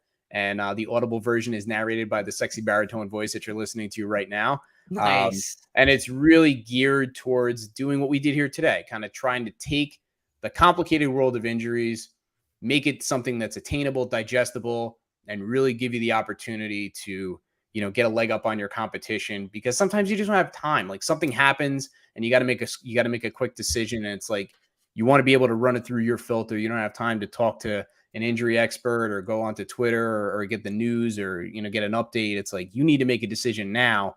Yeah. And that's the whole idea, is to kind of give you the tools that you need to win your league and get really, really good at injury analysis. So that's what I'm all about. And cool. Yeah, just happy to be here and share that with everybody. Yeah, man. Thanks again for coming on. Again, this is one of my favorite segments of the Podathon, because you make it so easy to talk about these injuries in a way that people can understand it. So thanks, man. It was a blast. It was good seeing you again, and you too. Good luck with everything. Thank you. All right. And with that, I'm bringing on our co-host, Rick Butts, and our next guest, Dave, who you can follow on Twitter at Boy of Buckeyes. Dave, you want to talk about building an ultimate team. You put that on the show sheet. And I kind of want to spin it into like what draft strategies are out there that can help you build that ultimate team ultimately. That was way too many ultimates. I apologize. But Dave, talk to me about just the concept of building an ultimate team for fantasy and how you go about doing that. And then we'll jump into some draft strategies. So I don't know. It seems like in order to get there, you have to kind of negate all the injuries and running back drama that's going on right now. So I just say wipe that clean, act as everyone's healthy for the entire year. And sometimes that's how I take a draft strategy is, hey, you can't worry. If Jonathan Taylor's there at 3-2, you got to take him, whether he's not going to start the first 6 games or not. But I should have checked my audio. Can you guys hear me all right?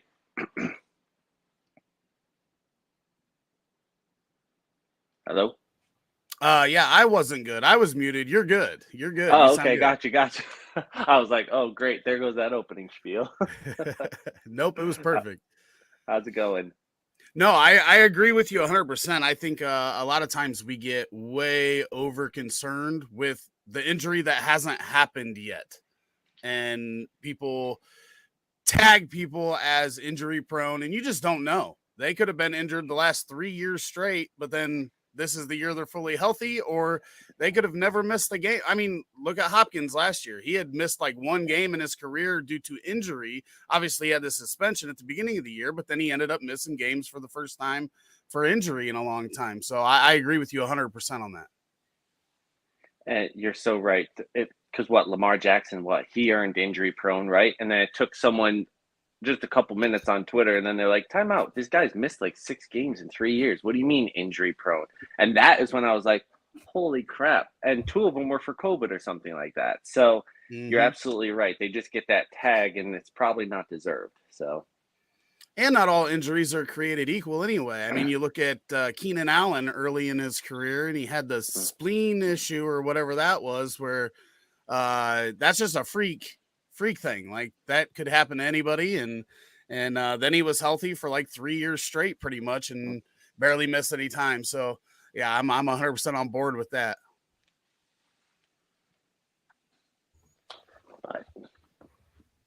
Anyway, Shane, how are you doing this morning? You what? Only a couple hours in, right? About an hour and a half, yeah. All right. So we're rocking and rolling, and Dave, that brings up a good point. The whole point we're here today is to raise money, so you can do that at rotoheat.com/poly.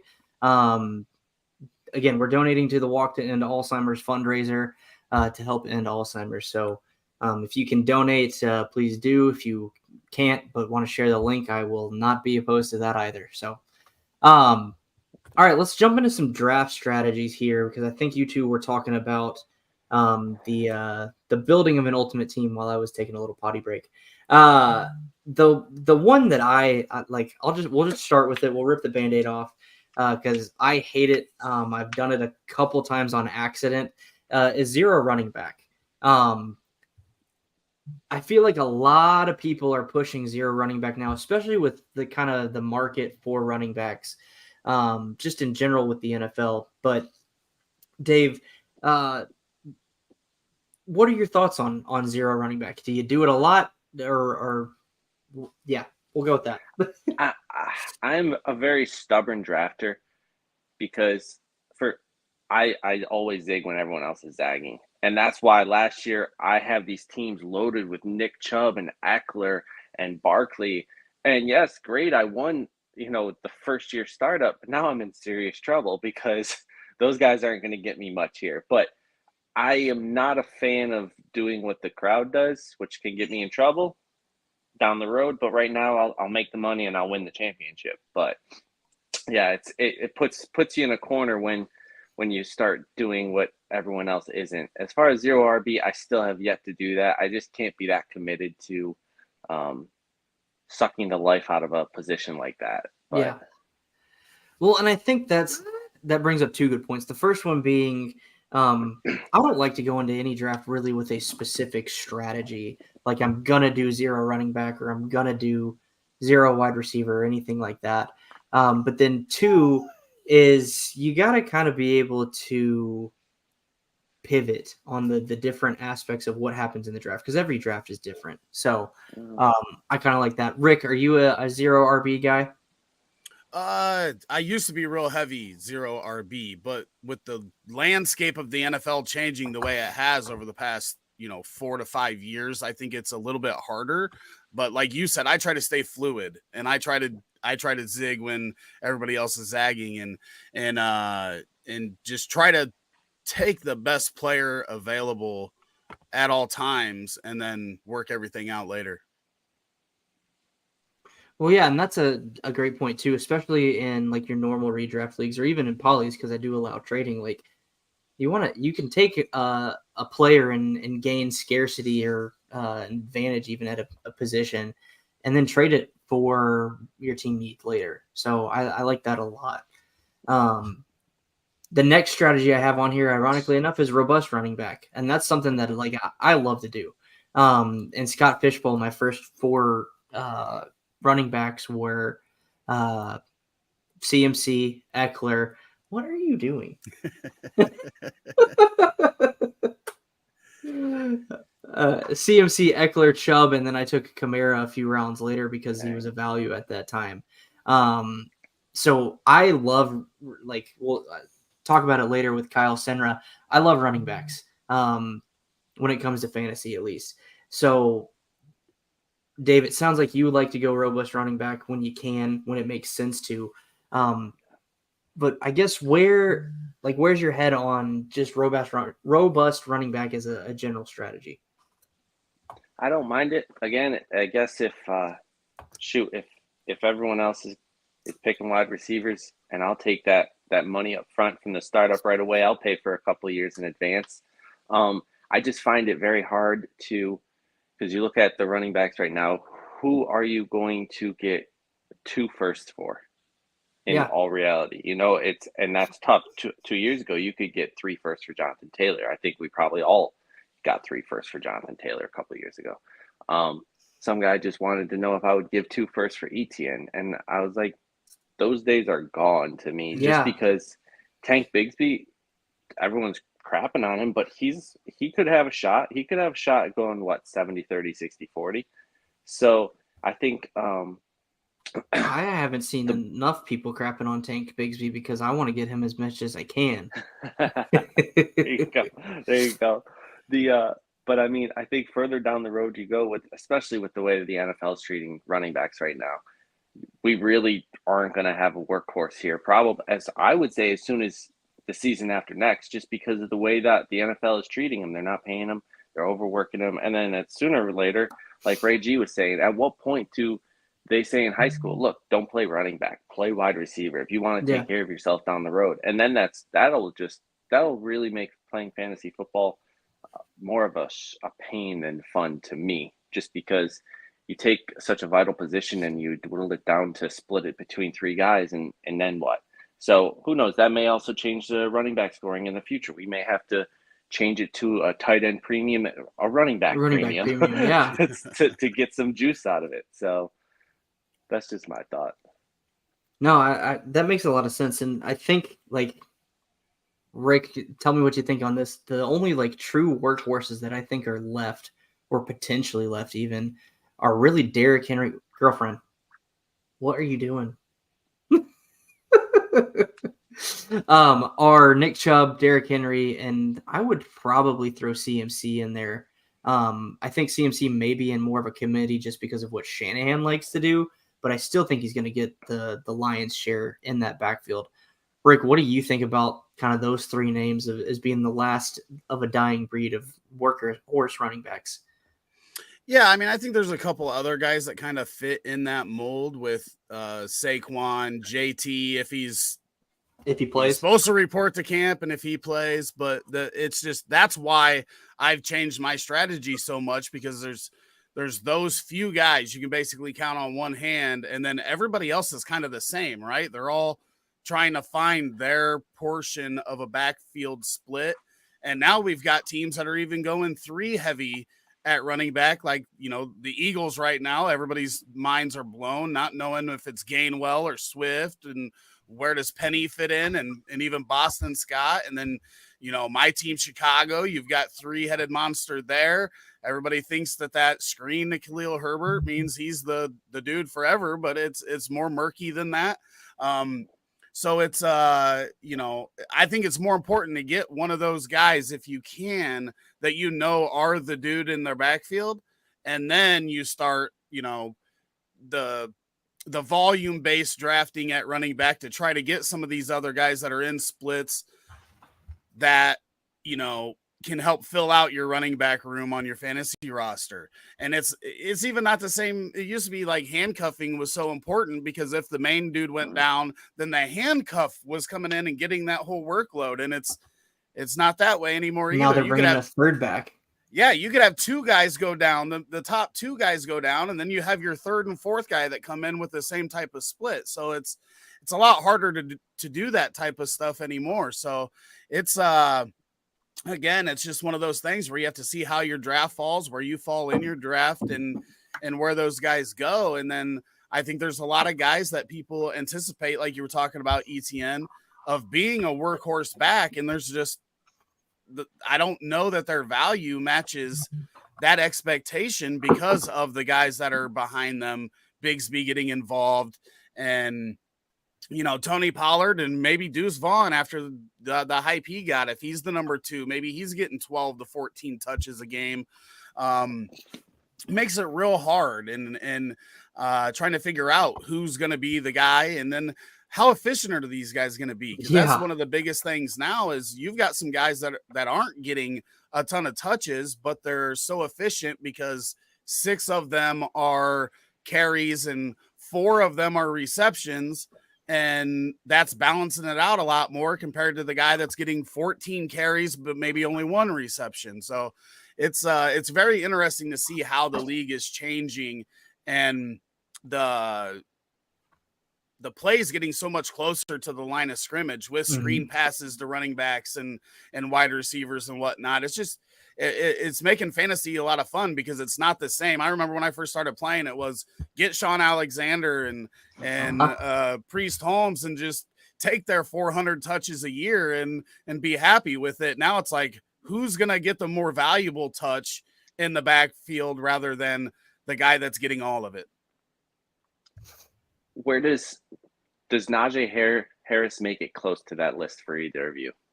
Oh yeah, I just forgot about him. Oh, okay, I was just curious. No, yeah, he would have to be, especially with the volume in the passing game, and hopefully a year removed from that list, Frank, he can be a little more efficient, and hopefully their offensive line's better than it's been the past 2 years. They actually drafted for the line, so Najee's a guy that I'm trying to grab a lot of places in redraft because, like Rick said, hopefully that offensive line gets improved because they actually drafted for it. So I think that'll make Darnell Washington. So. Yeah, the next Mercedes Lewis, best blocking tight end in the league. But I think Najee is going to still get that volume, but also having an opportunity to be more efficient than he's been because the offensive line is better. So I absolutely throw Najee in that kind of workhorse back category. Awesome. So awesome. All right, so Pauly's playoff, like we mentioned previously, is Superflex. So I want to talk to you guys about going late round QB, specifically in Superflex. Let's say you pass on a quarterback in the first 2 rounds. Are you immediately trying to grab one in the 3rd round, or how late are you willing to grab a QB? Go ahead, Rick. I'll let you take this one first if you're ready. Man, again, especially, like my league, Steve, that was on earlier, picked number 1 in our league and started off with Mahomes, and it kind of started a run on quarterbacks right at the beginning with Allen, Hurts, Jackson, and Herbert being the next 4 picks. So I think it really matters how your draft kind of plays out when it comes to quarterbacks in Superflex. And I felt the same way as he did early on, that I wanted to get one with that number 3 pick, so that I could wait on the second one a little bit longer. Because if you skip, you do have to go, I think, in the 2nd or 3rd there at the beginning of the draft with a quarterback anyway. So I'd rather get the top tier guy and then come back with some of the other positions maybe here in the 2nd and 3rd. Dave, what about you? So I'm more often than not, I catch myself doing exactly that, taking Jefferson or Chase and then taking, the next best thing and then just pushing my quarterback. And it more times than not, it bites me, but I don't remember those times, of course, because we only remember the good times. Yeah, right. Yep. I don't know. I feel like I'm okay with pushing it down, and then this sounds dumb, but even making Daniel Jones the QB1, and like you said, you have your Polly's is trading, so that gives a little bit more flexibility in it. Whereas if you're like, crap, I really screwed this up, let me go get somebody. So, which I'm sure I will think that eventually here. But yeah, that's my thought. Is I'll probably go a few best players available first couple rounds, and then we'll see who's there.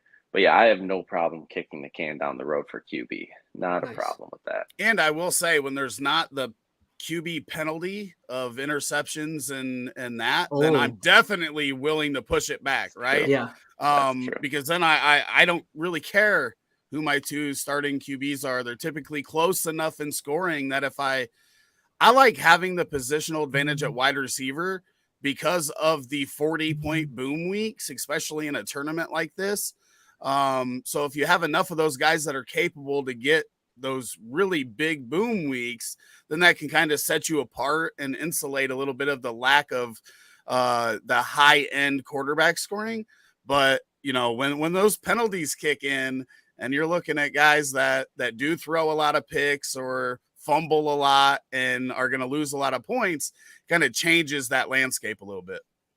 So that brings up a good follow-up question for me then. Polly's is -3 for interceptions and then an additional -1 if it's a pick six. How does that change your strategy? And Rick, I'll throw it to you first on this one. I like getting at least one guy that I feel I don't have to worry too bad about the turnovers with. Yeah. And then if the second guy's a little more high risk, high reward, then I'm more fine with that. But I mean, I don't know if we're gonna see a lot of negatives, but that's never fun when your quarterback gets a negative. Yeah. Scott Fish the last couple of years before this year, it had been really, really damning when it came to negative quarterback play. Like I think 2 I years had ago it bit me bad in SFB. I think I had Kirk Cousins in that first year that I was in Scott Fish, and he had like a negative 16-point game. And I was like, you son of a biscuit. That's brutal. That's brutal. So Dave, I'll throw you a different question. We've seen some guys come out of the woodwork, or at least surprise us from their ADP with late round QBs. The two I'm thinking from last year are Jared Goff and Geno Smith. Who do you see as those guys this year? Ooh, that's a good question. This is like there. You know how there's just all the crap on top of the barrel, and you go below all the crap to the slime at the bottom. Bailey Zappi. I'm a Patriots fan, and I do not believe that Mac Jones is going to be the starter there at the end of the year.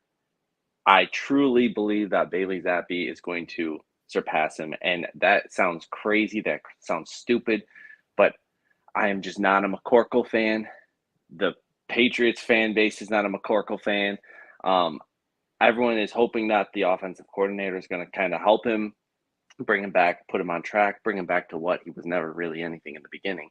But I would love to see Bailey Zappi kind of get a rise, but obviously not to Geno Smith type of heights. But I'll go with for someone who could actually throw 30 touchdowns. I'll go with I believe Bryce Young could make something happen. Hey, that's my guy.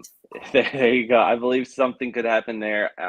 Just with there's no big names, but he has enough names that he can get the ball to them, and hopefully we'll see what happens. I would love to see him succeed. I really would. Yeah. Not more than CJ Stroud though, but I wonder why that is. Your name's not Boys Buckeyes or something. Not biased or anything like that. Awesome. Rick, you got anyone else that you can think of that could potentially hit at a later round like a Geno Smith or a Jared Goff this year? I mean, I think the closest thing for me would be Russell Wilson after the terrible year last year, getting Sean Payton in there. I just think Russell Wilson's better than what we've seen. And obviously the first preseason action didn't really jump out to say a bounce back, but I've always been a Russell fan. I'm hoping that new offense, the wide receivers can stay healthy and he can bounce back. But with the way he's dropped and how people feel like he's an enigma now, hopefully he can bounce back and show some of that. I mean, this is a guy that was a perennial top 6 quarterback in fantasy and then just face planted after a huge trade. So it looks really, really, really bad, but hopefully he can bounce back. That's a good one. Yeah, I like that one. I mean, to Dave's point, I think CJ Stroud is one. He's got a little tougher path with the weapons that he does have. But who's to say that, I don't know, rookie head coach, rookie QB, they don't make some magic happen. The one guy, the guy I'm struggling with from the rookie class, I guess we're going here, is Anthony Richardson. Like, he's got probably the best weapons out of the 3 rookies. But he's the one that I trust the least just based off of his college profile. Like, he obviously from a fantasy perspective gives you that rushing floor, but like with Polly's specifically and the negative scoring, like that worries me with Richardson because he was not efficient in college as a passer. So he's going to have to make a tremendous jump there, I think, to actually have an impact this year, at least in a tournament like Polly's. Agreed. So And go ahead.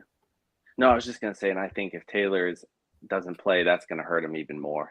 Yeah. Truthfully, which sucks. It's just, I get it. You got to make your money, but Which is awesome if Taylor does play for Taylor, if Richardson's the quarterback, Sure. because when you've got those Konami code quarterbacks, it seems to open up more holes. Look how efficient Baltimore's been. I mean, J.K. Chicago, Chicago last year with Fields, Herbert and Montgomery were really good when it came to rushing totals as well. That would be dynamic. I'm a little bit higher on Richardson just because of that ability to run, and me watching firsthand my team last year where Fields was the number one quarterback for a large stretch in the second half of the season, and it wasn't because of passing. And he was turning the ball over as well, mostly with fumbles, but for fantasy in general, maybe not specifically for polys, I love taking the risk on him. He's high risk, he's high reward, but that running is huge in most leagues. So I'll take shots on him. Like that. Does the ADP concern you at all? I mean, if I'm taking a quarterback in that range, I really want somebody that can run. So yeah, not really. Now the biggest concern for me isn't him if he plays, it's whether they do start him right away or they do go with Minshew to start off. Hopefully they don't. I want to watch the kid play. He's going to make some really bad mistakes. He's going to look really bad at times. I think Jalen Hurts his first year in second year, but just run sometimes. That'll make it good enough for fantasy. Yeah, for sure. All right, let's wrap this bad boy up on draft strategies with kind of a tandem of strategies, technically, with value-based / tier-based and what I like to call get your guy. Like, with value-based, what I'm thinking is like kind of what we've talked about the whole segment is like letting the board fall to you, and if there's a screaming value, you go get that guy. But then also using the different tiers of players to kind of navigate your drafts. How do you guys use those to your advantage? Because everyone ranks fantasy players differently. So like, where do you like, if you've got someone who let's say is a tier down for you, but maybe there's some, because of the way the draft rolled out, there's some scarcity at the position. Like, when do you jump from a tier down essentially to make sure your lineup's filled out? Dave, I'll throw it to you first. I think that goes largely into if I really like the guy. I have no problem going for, like you said, get your guy. And I find myself doing that with Chicago players, Komet, Roshan. I love Roshan. Me too. So I have no problem doing that, especially if I really like the guy. And again, it's a little bit of risk because Roshan, he's a rookie, but you know what? That's the fun in it because I personally think he's a boom type of player for sure. So yeah, if I like the guy, I have no problem taking him around ahead of the ADP. Absolutely not.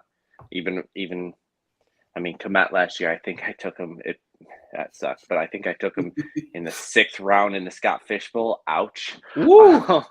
Yeah, but I have no problem with that as long as it's someone that I really do like. But then my problem is when it's someone that I don't like, who's a value.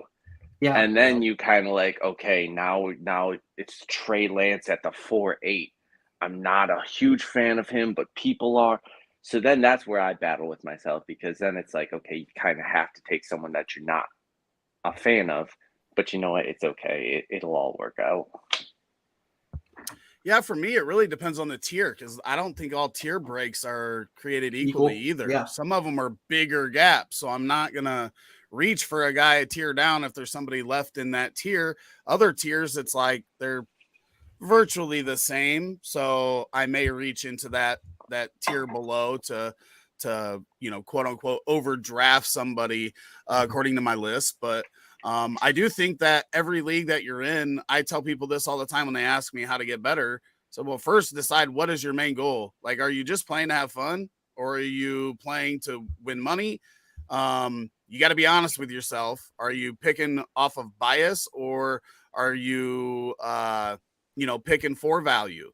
If you want to just have fun, pick your guys, have fun with it. Doesn't really matter where if you draft them a round ahead or whatever, but have fun with it. It's just, it depends on what your goals are when you're playing fantasy football, I think. No, I 100% agree with that. I mean, ultimately for me, there's leagues that I'm playing for money in, but I feel like I enjoy the leagues more where I've got the team of guys that it's like my favorite players. Like, even if I am going to struggle a little bit potentially, like if I've got the team where like I like these guys, I believe in these guys, then I'm usually happy with the results because it's more fun to me that way. So, alrighty, that wraps up our draft strategies chat. Dave, thanks for hopping on. Rick, thanks for hosting for a minute so I could pee. We are going to transition into a little bit more of a, somber topic with just a story from our next guest on how Alzheimer's has affected him.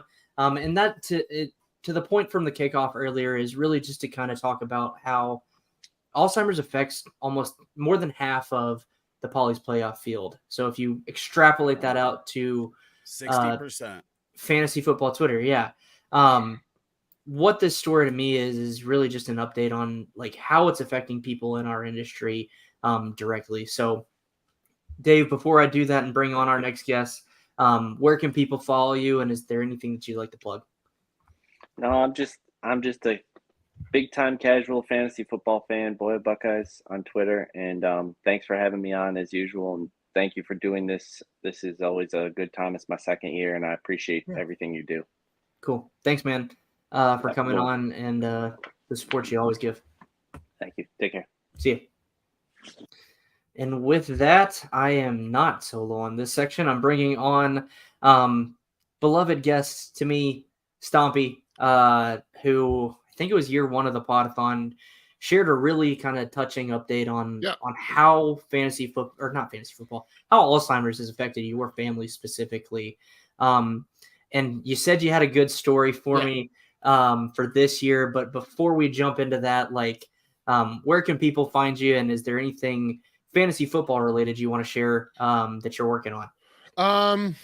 So first and foremost, Shane, thank you for doing this. As you and I have talked a lot about this and how it affects us, and I appreciate everything you do for this. You can find me on Twitter at Stompy the Bear. I'm not really doing a ton of fantasy football right now because I'm getting ready to move to Australia, and I've got a lot of stuff going on. So, but you'll see my thoughts. My first thought this morning was it's just fun to see people's panic after week one of the preseason.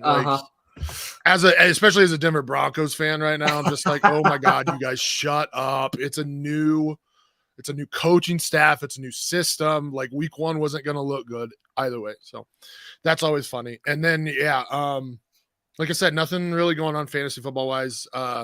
I just like to push out and talk about the fantasy community in terms of the charity that goes on. This is obviously one. Warrior Bowl is another one. The European Championship, I can't remember the entire thing. It's called the ECCF is another one that does charity. So what you guys are doing is fantastic. What Scott Fish has done for the fantasy community in terms of, getting people to donate, like even just one buy-in to a charity, it's been fantastic. And that's why I really enjoy this community and have been part of it for 6 years now, something like that. Well, and to your point, like,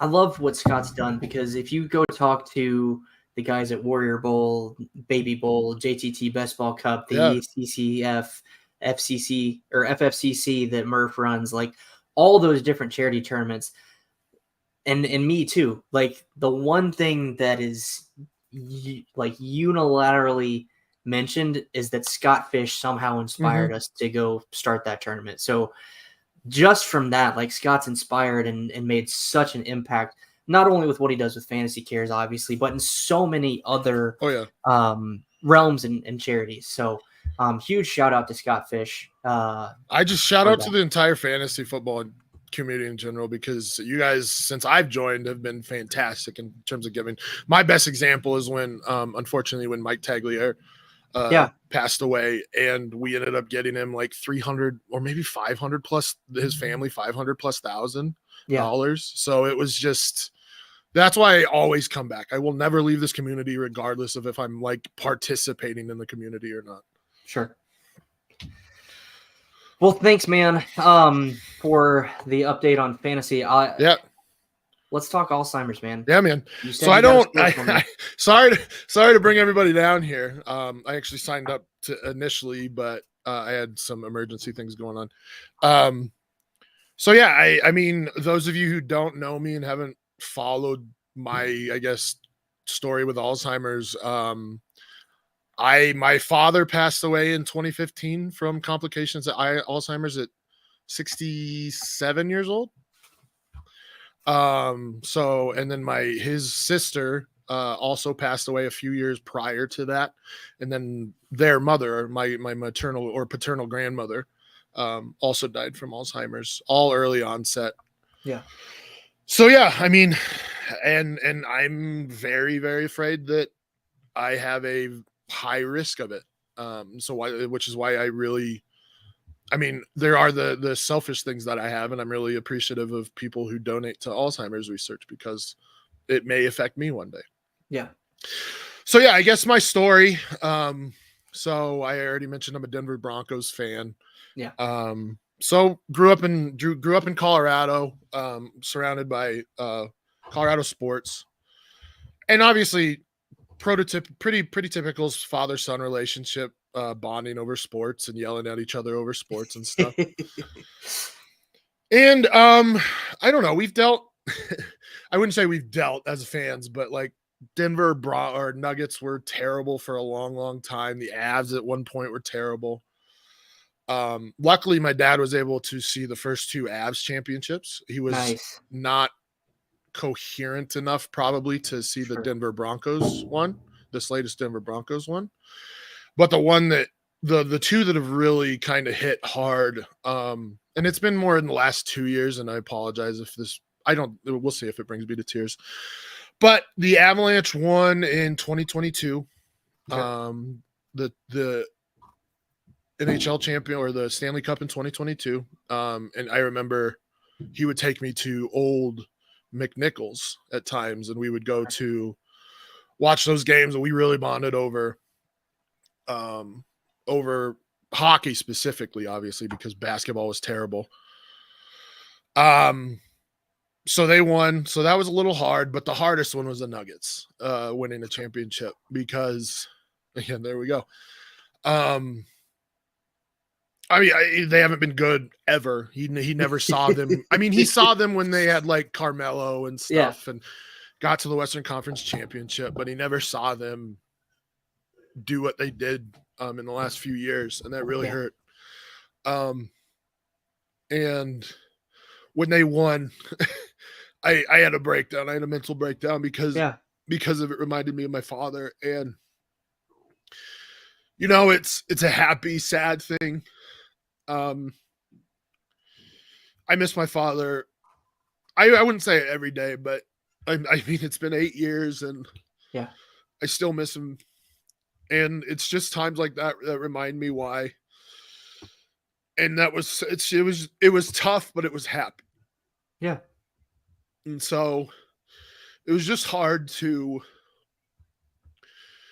you know, be happy about these sports championships when I bonded with my dad over sports. Yeah. So yeah, that was the last 2 years were not especially tough, but those two instances were very hard. And like I said, I had a very emotional release after they won. And I thank God for that. And I don't believe in God, but I thank God that I have those memories that I can cry to, because they're so happy. Like, I don't have anything bad about my dad to say. And you know, and then there are other things like I've noticed my music my music preferences have kind of switched over to what my dad used to listen to Nice. when I was younger. So things like Hall and Oates and Chicago and the Eagles and Fleetwood Mac. I think that's a way for me to connect with my dad too. And unfortunately, I mean, he would only have been 75 at this point. Yeah. And unfortunately, he didn't get to meet any of his grandchildren, and that was tough. But we still have our memories. Yeah. Yeah. Sorry. No, you're good, man. Well, and to give you a little reprieve, like that's the point of the white flower. Like I don't know if you go to your local walk to end Alzheimer's, but that's the point of the white flower is like so that one day like your kids or my kids don't have to deal with the same stuff that we've dealt with. And that's why Polly's playoff means so much to me is because like I said earlier in the show, like I didn't have all those memories with Polly. Like I had 7 years. And my favorite story to share is like, or the thing that I miss most about her is like, we would go to Mexican restaurants pretty frequently and I would get a beer and she would tell the same story over and over and over again because she couldn't remember that she told us. And it was how, like, because I'd order a beer and she'd be like, yeah, when I was a teenager, they gave me beer back in the whenever to try and get me to gain weight, which is probably why I'm, 40 pounds overweight, but we'll talk about that later. But now thinking back on it, like, it's a great, great memory that I had with her. It annoyed me back then, but now it's like, I wish she was still here for her to tell that story. And that's ultimately what we're aiming for. So like, I mean, awesome. my maternal grandmother, I didn't really know. I met her a handful of times because she was too far gone by the time we were born, and it's a very devastating disease, and yeah, it's tough, man. Yeah. So let's try and make this positive. Yeah. But I mean, I know that you've had all these stories and this has impacted you deeply and personally and really, really closely. So I bring you on just to remind people like this is why we're doing what we're doing. You, me, the 60% of Polly's playoff, like that's why we do it. And I think I also want to spread this message that my dad had to retire early, so he was able to enjoy some of his retirement. Yeah. But I'm starting to realize like this life isn't it's not how we should be living. We shouldn't be settling into something that is just a drain for 30 plus years of our life. And so that's one of the reasons like my wife and I are going to Australia is I want to enjoy my life because I'm probably at more risk than most people. And I would rather not work and then not able to enjoy that. So I guess my message to you all is do things that you want to do. Have fun. Don't just wait for retirement because you're not guaranteed anything when you retire. Yeah. You're not guaranteed a long 20 years after you retire. My dad had 10. Yeah. So I my recommendation to everybody else is go on vacation, go travel, do stuff because you never know when it's over. Yeah. Okay, that's it. I'm good. Let's talk about something else. Yeah. So, we'll navigate this to Polly's. You're in League 8, and if I remember correctly, you picked 101, correct? Yep. Who did you end up taking? I mean, it's kind of obvious to me. I know people will probably take Allen and Hurts here because of the rushing, but Patrick Mahomes was like top 5 QB like every week, but like 14 weeks last year. Yeah. So it's kind of just a no-brainer to me. Unfortunately, with this scoring system, or in Superflex specifically, you have to go early QB. Yeah. But also in most drafts, Travis Kelce's going in the first round as well. And like, that's different for me on like underdog. If I'm going to go Travis Kelce, I want to pair him with Patrick Mahomes in the second round. And this throws that off a little bit. But at the end of the day, it's Patrick Mahomes. That dude's going to throw 40 plus touchdowns, 5,000 plus yards. You're guaranteed a top 5 finish, basically. Yeah. No, and that was honestly, I mentioned last segment or a couple segments ago that I ended up in the 10 slot. I tried to switch with the guy that was in the 1 slot because I wanted Mahomes. I think the biggest advantage you can have in this is not only a quarterback who can throw for 40 touchdowns, but he's not also a guy that turns the ball over a lot. Right. And so, like, specifically with Polly's, we've been talking about it for like 30 minutes now. Like, the scoring will hurt you if you've got a guy that's going to specifically throw interceptions. That's why I'm not in love with like guys like Dak. I just Dak is great if you're not penalized for the turnovers, or at least not like abnormally penalized. But Dak throws 10 plus interceptions every year, so he's gonna get his. But I'm just in this where it's like I don't think he's worth it where he's going. Top 10 probably because of his running ability. I just can't do it.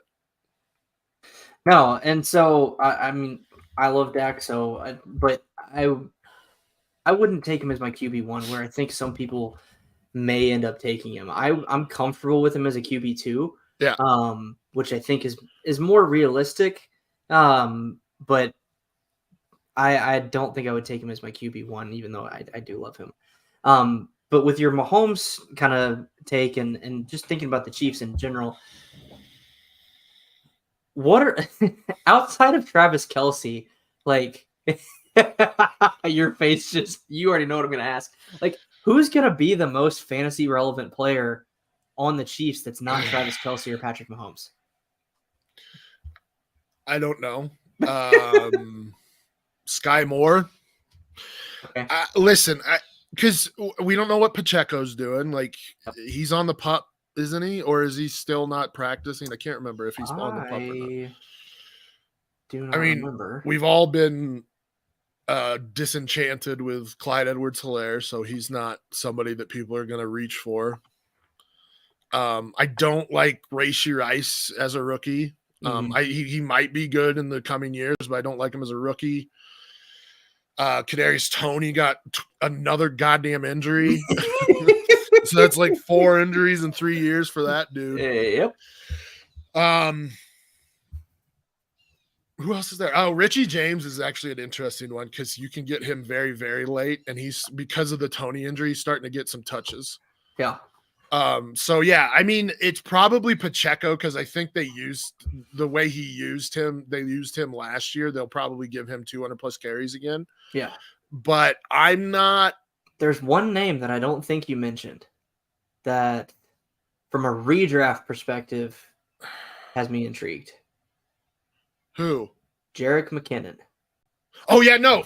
How did I forget him? I love him. I love him as a late round running back because he had 10 touchdowns last season. Yeah. Now, a lot of those came in the second half of the season, if I remember correctly. But he's been the one that's getting that receiving work. Yeah.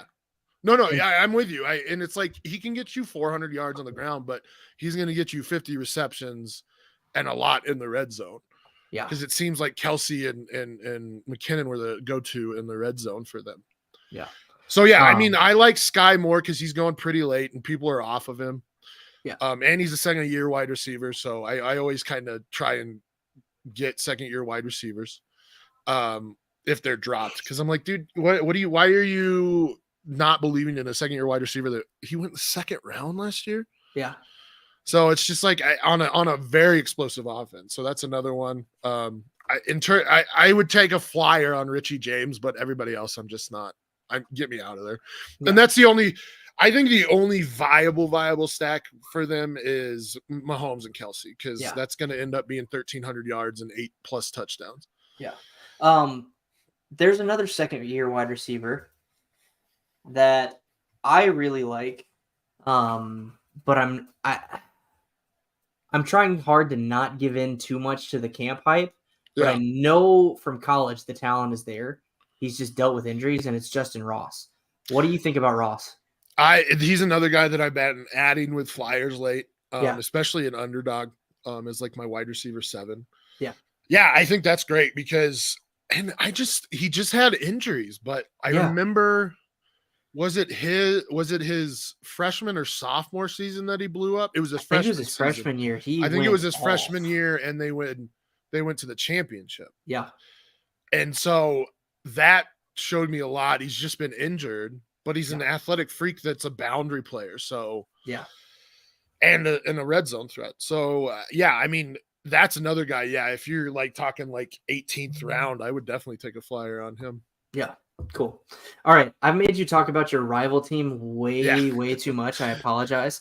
But I do want to talk about the Broncos because last year, I don't know how else to put it, was a shit show. Yep.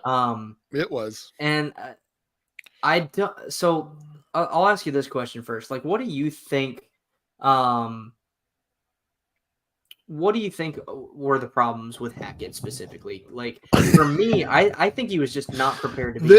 No, but so I think the epitome of the Broncos season and Hackett was I almost called him Daniel Hackett, Nathan Hackett, was week 1 when they had like 50 seconds left and they were on their final drive and they just let the clock run. Yeah. And then kicked like a 65-yard field goal. That's the worst clock management I've ever fucking seen, ever. And so, I mean, and that was the epitome of it. I mean, Russ wasn't good, but I don't know if that was specifically on Russ or if it was on or partially on the scheme. But Hackett lost their locker room early. Got it. His offense was not good. To say the least. Obviously, Javonte going down did not help that running back situation. Garrett Bowles broke his leg. They had many injuries on the offensive line. But I really think it was and I think it was just an overall error across where it was the Broncos brought in Hackett, which I believe they did to try and get Aaron Rodgers. Yeah. Which didn't end up happening. And then now they're screwed because they have Hackett. And then Russ is going into a new system and just coming off an injury. So it was unfortunate for Hackett. I don't think Hackett's a good offensive coordinator right now because he does rely on, he had Matt LaFleur first, but he does rely on Aaron Rodgers to be out there and make the call and probably do some improv. Yeah. So yeah, I'm with Sean Payton. I just that entire staff was just a shit show. And they were too young and they were coming off of a guy that was already, or we already had already made this mistake with like Josh McDaniels in the past. Mm-hmm. And so it just, and Vance Joseph for that matter, which is hilarious that he's back, by the way. But yeah, the most frustrating thing about last year was had the offense been a modicum of mediocre, they would have probably won 10 games because that defense was so successful. Yeah. So that's my hope this year is that Sean Payton's brings some discipline in, does a more simple offense and tells Russell to throw down the goddamn middle of the field. And then that the defense just takes over. But they did sign Ben Powers. They did sign Mike McGlinchey, which should help their line, which I think was the main thing that they wanted to do this offseason was develop that line into a very good run blocking line because they now have Javonte Williams, who's healthy, which is crazy that he got healthy in that short of a time. Yeah. And then Samaje Perine, who we saw last year as a backup for Joe Mixon, killed it in like 3 to 4 games there. So that two-headed attack, I think, is going to be really good. I agree. So you mentioned having Russ throw in the middle of the field. Who – I'm just going to name 3 names for you. Judy. Sutton, Judy, and Dulcich. You think Judy benefits the most from that? Yeah. He's the best route runner. He's the fastest. Absolutely. I think Judy has the potential to be a top route runner in the league still. He's been hurt and not had consistent quarterback play. Well, and then like changing schemes like 3 years in a row now. So, yeah. So it's actually kind of funny. I was in the ECCF. I was drafting in the ECCF charity league by Peter Gent. Yeah. And I just was not paying attention. I ended up with 3 Broncos, and I went, God damn it. And I was like, is this my bias showing? But like when I look at where they're being taken, Broncos right now kind of have pretty good like value at ADP. Judy's only going like wide receiver teens somewhere in there, late teens, I think. Javante's going late because of his injury, but he's healthy, and I honestly think he could get 1,000 yards this season. And then Cortland, I mean, everything we're hearing out of camp is Cortland looks better. His routes look better. He looks closer to the 2019 Cortland Sutton we saw than what we've seen the last 3 years. So I don't know. I don't know how to feel about this team. I think they can be good. I think once they start to gel a little bit more, they'll be better. The offensive line was a major issue in preseason week 1, but again, it's a basically brand new offensive line, new offensive scheme. So do I think that you're going to get obtuse numbers? No, I don't think that any one of these players is going to give you high at like wide or top 5 at their position. But I still think you're getting great value specifically for Williams, Pirine, Judy, and Cortland. And really, I mean, Russ is going at like QB 18 right now. And if he's more mobile this year, I don't see why he can't be a QB 1. Now, I'm not saying that he's going to be outstanding, but a back-end QB 1, absolutely. So I feel decent, but I think it's my bias showing. But I think that largely what you should take from this is that the ADPs for these players are actually really good, and I think are going to be a value this year. Yeah. So in the Hunger Games tournament that Moose is running, I just took Russell Wilson as my QB2 in the middle of the 6th round. I like that. So I feel pretty good about it. It is super flex too. So, all right. While I've got you on here, since you are you're a poster child for Alzheimer's. I don't know if that's a good thing or not. I don't know if I worded that right. But I'm fine with that. It has affected me more than most, and I'm more than happy to talk about it. But what I wanted to announce is that we are going to do a highest donation prize. So again, the whole point of today is to raise money for the Alzheimer's Association, and you can do that by donating at rotoeat.com/Polly. But what I wanted to announce is that if you are the highest donator today, you can win a prize off of our merch site. Woo! So we've got t-shirts, we've got Yeti mugs, coffee mugs, hats, all kinds of stuff there. So we will buy you one of those. Cool. If you are the highest donator today. Also, just help save my life, please. Exactly. This is my selfish pitch. Save me. So wanted to announce that before you hopped off, Stompy. Awesome. Appreciate you coming on. And Rick says he doesn't think it's biased. Sean Payton should be huge for that offense, and I agree. And when I look at it, what he did with Drew Brees after his shoulder injury, yep. I think he can do that with Russ. Now, I mean, are you going to see him get 5,000 plus yards? That's going to be iffy, but I just think he's got very capable of being QB1, and all of these guys are pretty underrated at this point. Yeah. So last question for you is Dulcich. What, like, I don't know. There's a battle for me, at least, where Russ has never had a fantasy relevant tight end. Hold on. He had Jimmy. He also had Will Disley. Will Disley's the one that makes me hurt a little bit because I loved Will Disley. He when he played, he was a monster. He just was injured all the time. Anyway, yes. So I agree. I don't know. He's going like He's going in tight the end top 15, Yeah, which is kind of crazy because it's like you don't have to do a lot to get in the be a Top team 12. tight end 1. So yeah. I mean, you're talking 500 yards and 5 to 7 touchdowns. I think that's very viable, and he's a very athletic tight end. And Tim Patrick is Tim Patrick. That My poor heart. guy. That makes my heart hurt. But yeah, Tim Patrick's down. Marvin Mims is a rookie. They I do have forgot about guys. Mims. They do have guys like Marquez Callaway, who's been in this offense. Adam Troutman actually did some stuff last during preseason. Oh, too. he's with the Broncos now? Yeah. So, Ooh, but I I think didn't know he's that. more of a blocking tight end in that Yeah. situation. So I honestly like him at value. Like I said, I think the Broncos are getting severely underrated in terms of fantasy. However you feel about the team, I think the Broncos are severely underrated in terms of fantasy. Yeah. All right, man. Well, thanks for coming on again. No, Thanks man. for sharing your story about Alzheimer's. I really appreciate everything you're doing here. Yeah. Like I said, I have a selfish reason to donate and support this, but like I said, everybody who's donated and Shane, what you've done to put this together, especially what is this, year 4? Yeah, this is year 4.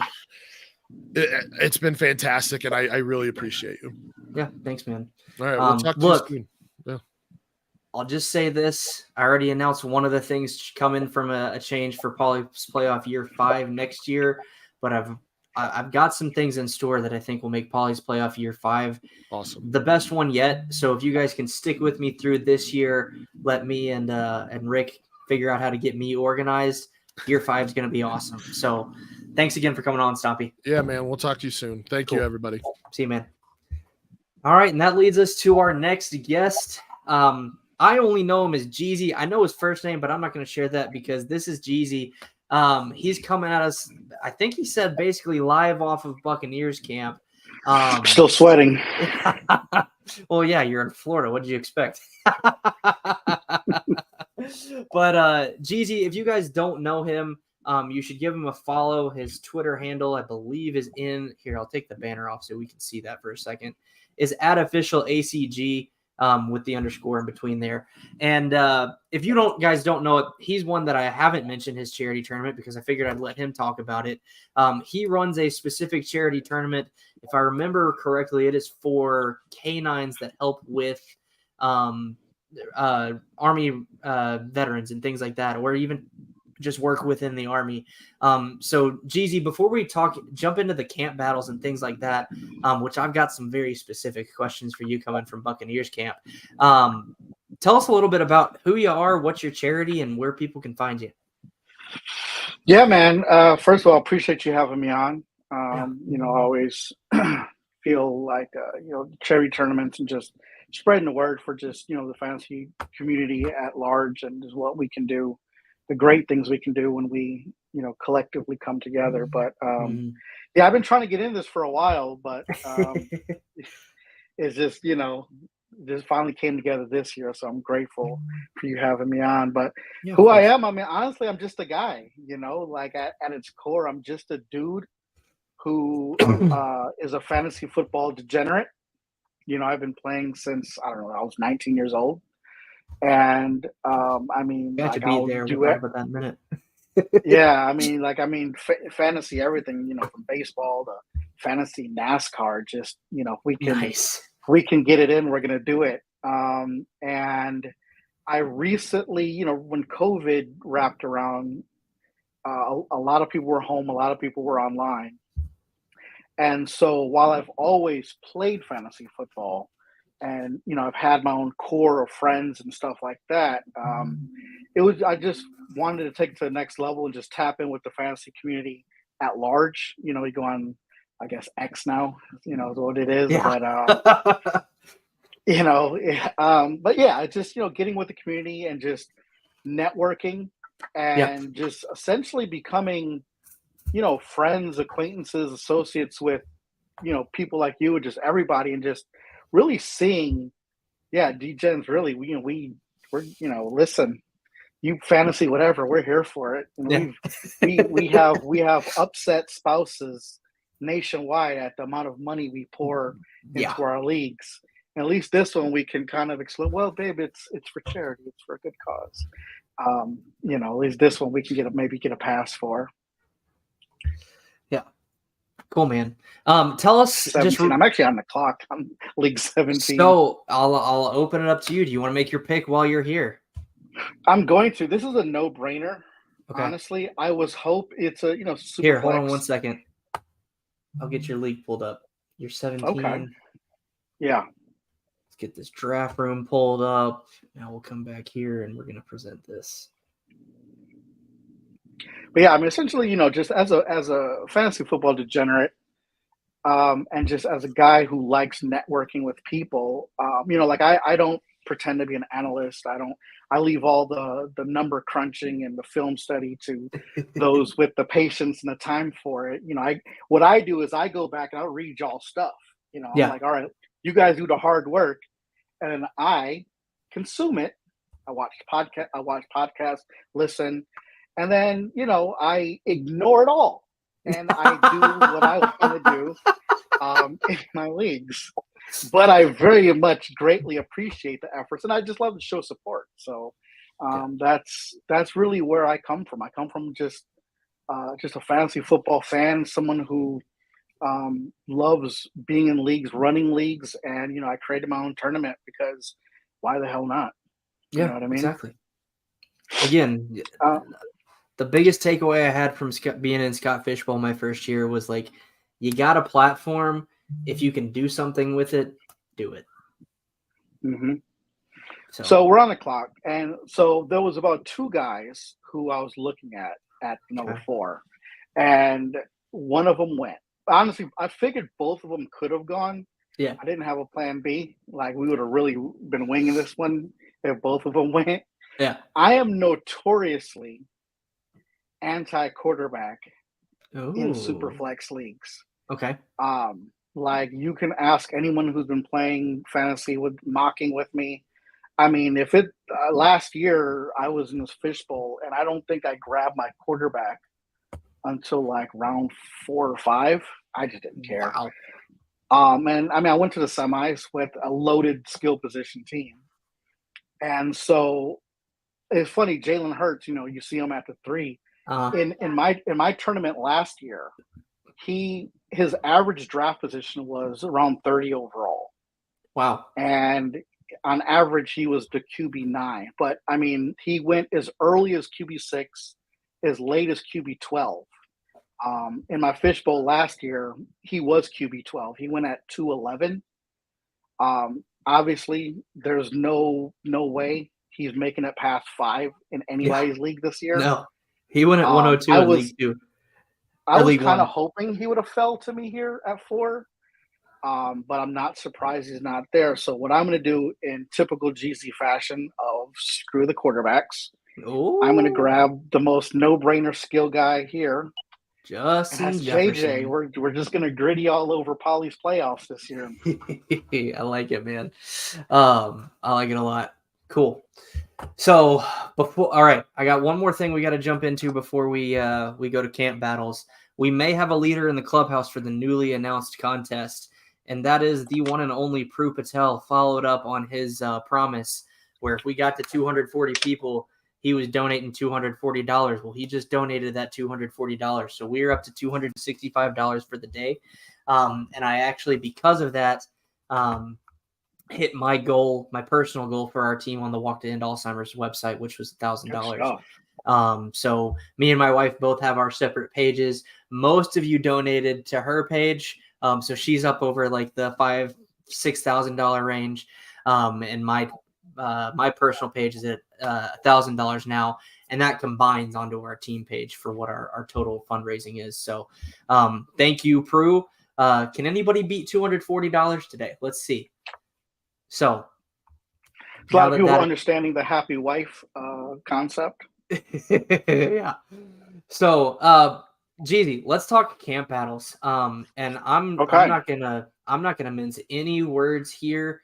You probably know I am the lone Baker Mayfield truther left on fantasy football Twitter or whatnot. You just came from Buccaneers camp. how does Baker look? Who do you see coming out of that camp battle as the starter week 1 for the Buccaneers? Well, it's more than likely going to be Baker. I mean, the team's pretty much committed to him, but in the practices, they're splitting reps 50-50. Today, Trask was actually going first most of the morning. Okay, and that's probably because he's starting week 2 for the preseason. Yeah, so he's been going first all day, and then Baker would come in second, and then the third string would come in with the mop-up duties. Yeah. But he had some good throws today on a north end zone. I couldn't really see it all too well because of where I was sitting. Yeah. I was on a north side 20. Okay. And so, but I could hear it. But what I could see, I mean, he was overthrowing a lot of people badly. He was overthrowing them? Yeah, it just wasn't a clean day for anybody. Yeah. Trask had a nice pass to Geiger, but that was more Geiger making the effort and hustling and catching it right by the border. Sure. And so, but this is my third practice I've gone to this preseason, and it's definitely different from last year. Last year you had Brady. Yeah. And there was a lot more excitement, a lot more cleanliness. This year it's a completely different vibe. Sure. But yeah, it's one of those things where, you watch them in practice and they're both competing, and not just on the field, but you can tell that they're completely different in the way they engage with the other players on the sideline. Yeah. Trask is definitely trying to step up as a leader, the way he just interacts with everybody. Baker's more helmet off and just kind of casually. He acts like someone who's got the job. Yeah. Where you can tell Trask is actively trying to take it from him. Yeah. Yeah. And there's such a stark difference in just the way they're going about their preparation. But Baker doesn't look terrible. I'm not going to sit here and just trash on him. Thank you. But it's from what I've seen, he does well in the end zone, like those end zone drills. Yeah. Which is kind of where it matters. So the red zone drills, the end zone drills, I mean, he's definitely getting it done. But between the 20s is where the offense just has a lot of work to do, just as a whole. Got it. Well, that's as the lone Baker Mayfield truther that's left. That's I guess somewhat encouraging. I have an unhealthy amount of Baker share, so I'm with you. We're gonna go down this ship together. Yeah. Okay. Cool. I'm glad there's someone else in the ship with me because I thought I was, trying to steer it, scoop the water out, and keep the masts, alive. But no, I've at least got Jeezy with me. I'm actually putting the water back in. What's going on? That was good. A quick message on X, Twitter, whatever the heck you want to call it. So the next one I've got on there, I don't really know if this is a camp battle. We should pronounce the X like a Z and just call it a zitter. I like it. Musk would like that too, probably. Love it. My next one on here is Travis Etienne and Tank Bigsby. I think this is Etienne's job. But I also, I'm in love with Tank Bigsby. I hated the landing spot from a fantasy perspective, but I think from a real football standpoint, it's actually a great landing spot for both. I think Bigsby, if Etienne were to ever go down, Bigsby can step into that role. And everything that I've seen is Bigsby's got some of the best hands on the team when it comes to receiving. And I've been telling you all that for years now. But do you see any chance, or have you heard anything from Jacksonville where Bigsby usurps more than, say, 50% of this share in this running back room? Probably not. It would have be a situation where Etienne would have to pretty much get hurt.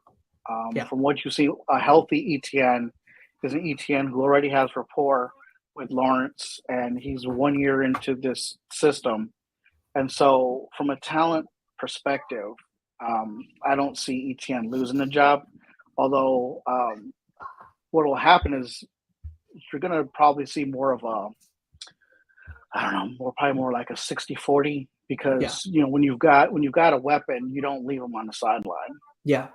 So, well, and that's as far as drafting, I mean, I haven't drafted any Bigsby. I haven't even really targeted him. But that's where you're wrong, Jeezy. Come on now. But a lot of times when I'm going through, these guys are getting snapped up. So yeah, it's one of those where you want them, but you're waiting, and then next thing you look, you're like, hey, where did he go? Yeah, He drafted 4 rounds ago. Yeah. So, all right, let's move on to what I think is more of a true camp battle. And we talked about these 3 players on the injury section of the show. But it's Brock Purdy, Trey Lance, and I put Sam Darnold with an U on the show sheet. What I don't have a better question than what are your thoughts on this? Like, who do you think is starting for the 49ers week 1? Yes.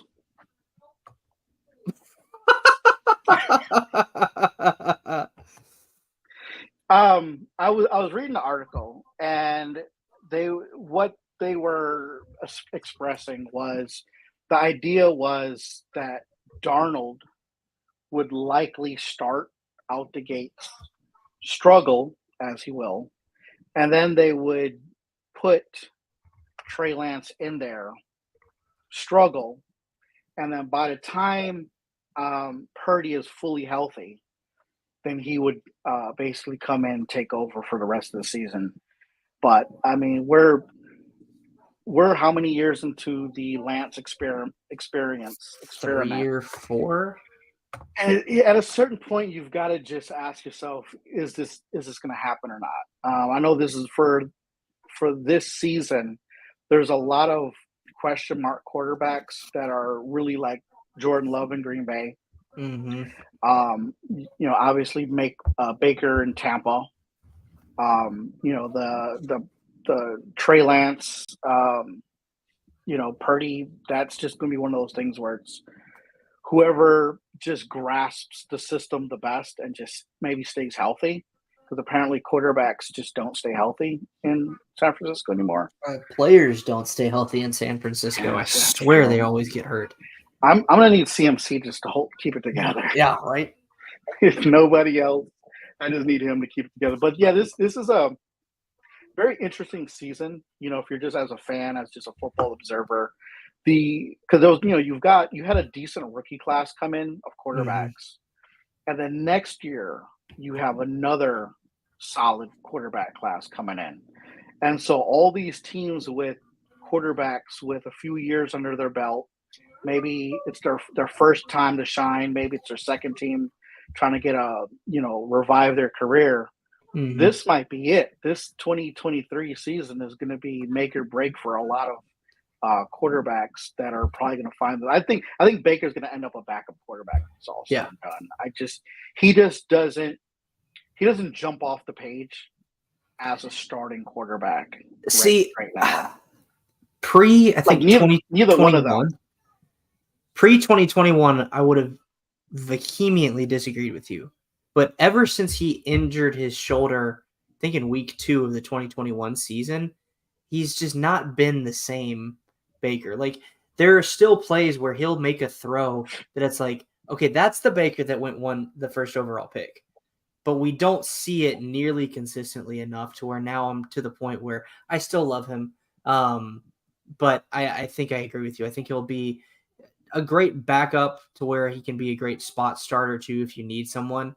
But ultimately, I'm kind of with you on just like the longevity of his career may be better suited to be just the backup. I mean, he just, he might end up going the way of, Gardner Minshew in a way. One of those guys who is a fan favorite, is a good guy, but ultimately just will not be a franchise quarterback. Yeah. But this, like I said, this is a make or break season for him. And, Trey Lance is the thing with I think they would have cut bait with Trey Lance had they not invested so much to get him. Like it's almost as if they're obligated to give. It's his job to lose, but in a way, he's lost it already. But they just don't want to admit it. It's like a abusive relationship. Like, hey man, this thing's over. What do you guys? Let's how about we just we get married? Yeah, like that's gonna fix things. But and Purdy is just one of those quarterbacks where they don't have anything invested in him. So if they want to move on from him, that's not going to be an issue either. You look at Indianapolis, that's going to be an interesting quarterback situation as well, because while everybody loves Richardson, you just kind of watch him play. You watched him at Florida, and it's like he's exciting. He's an athlete. He's a football player. And from a fantasy standpoint, if he plays enough, he's going to completely, wreck it and just put up points for everybody, and everybody's going to love him. But it's almost like what was it? Was it Tampa? No. Who was it? It was the quarterback in Jacksonville. Before Lawrence came in. It was Minshew. No. Well, before him. Blake Bortles? Bortles service. There you go. Yeah. On fantasy. Bortles service. Think about it. In fantasy, if you played, say, in the best ball or something, he was putting up crazy amount of points. Yeah. Because it was all garbage time points. And so when you look but you knew you couldn't keep Bortles on your team because his clock was ticking. Yeah. And so, I'm not saying that's going to be Richardson per se. But it could be.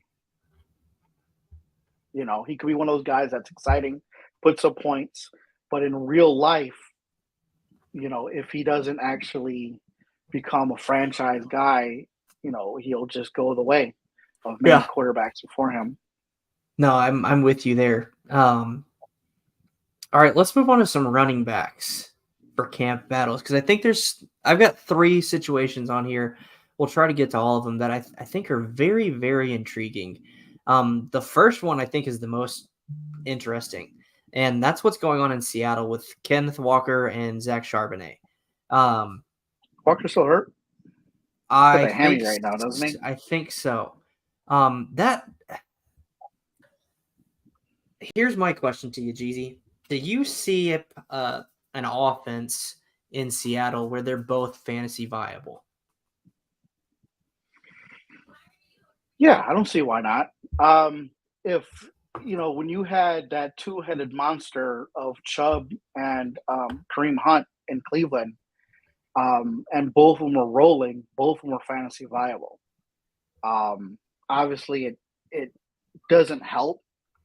Like if you have that one bell cow, but the NFL's not really doing bell cow running backs anymore. Like there's so many committees that at this point you just have to understand that your favorite running back's not getting as much of as many snaps as in years past. But one thing we know is Carroll loves to run the ball. Yeah, that's kind of what I'm thinking is the best shot is just Carroll's. Yeah, love. And this is you could make the case. I mean, this is one of the best running back rooms he's had in a while. Like obviously when he had Marshawn was just doing it all himself because of course, unless you're on the 1 yard line, then you find someone else. You throw the ball.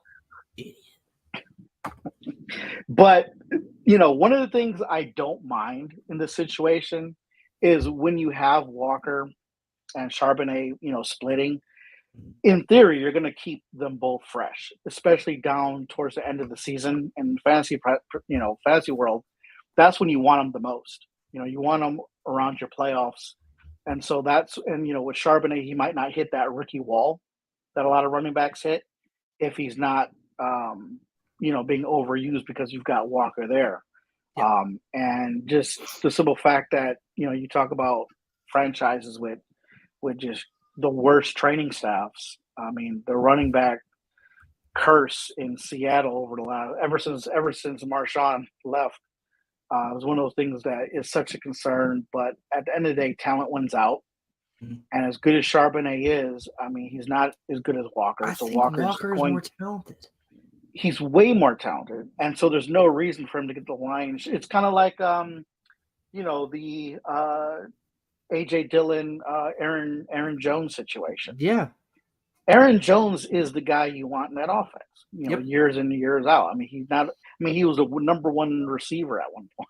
Yeah. So, He you know what I was. mean? Like, he's the guy you want, but it's not like AJ Dillon's not going to get his opportunities. Yeah. And honestly, and even before Dillon came in, when you had Jamal Williams in there and Aaron Jones, like either one of them could just destroy an opponent on a week-to-week basis.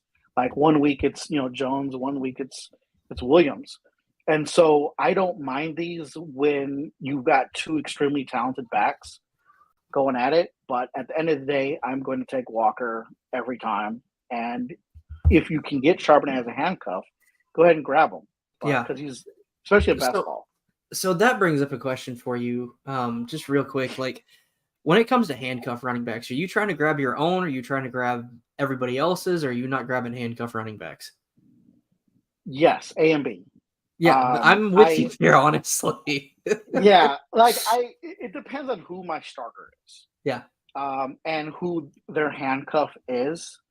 So it's yes-ish to, you know, my own handcuffs, but I'm absolutely being a jerk and grabbing everyone else's handcuff. Yeah. Because that's just good fantasy strategy. You know, especially if you know someone has a shaky number one, go get their number two, put them on your bench. Yeah. If it's a trade league, boom, you've got some bait. If it's not, sorry, I got your guy. Yeah. Well, and to your point too, I think there's, I call them hyper handcuffs. There's a tier of guys that I think AJ Dillon falls into, Zach Charbonnet falls into, and I'd say Tony Pollard fell into. Now he's the starter, obviously. But there's a tier of guys that I call hyper handcuffs that are still, I think, fantasy viable, at least to a flex position, even if they have a great starter ahead of them. So those are the guys that I really, really want, kind of in those middle rounds of your drafts.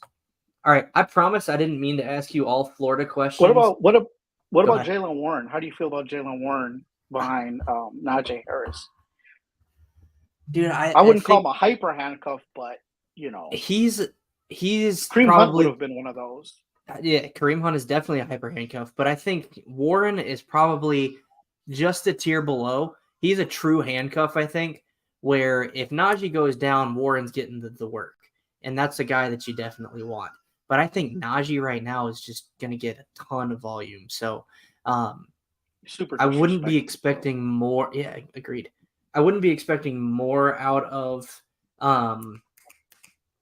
Jaylen Warren, like to the hyper handcuff level yet, unless we see something early on in the season. So I would draft him where he's at, not necessarily reach to take him earlier. Chase Edmonds hype. Are we still the hype? Where's the hype train at? Dude, I have no idea. And that's another. You want to talk about someone who looks good in camp? That guy. He looks fast. Chase Edmonds. He looks explosive. He's catching everything. He's wiggling around. Yeah. Breaking tackles. I mean, obviously Rachaad White's your guy, and I don't think it's going to be a committee or anything like that. Okay. But I will say Edmonds looks good. Nice. All right, last question for you, and then I'm bringing back Rick and our next guest.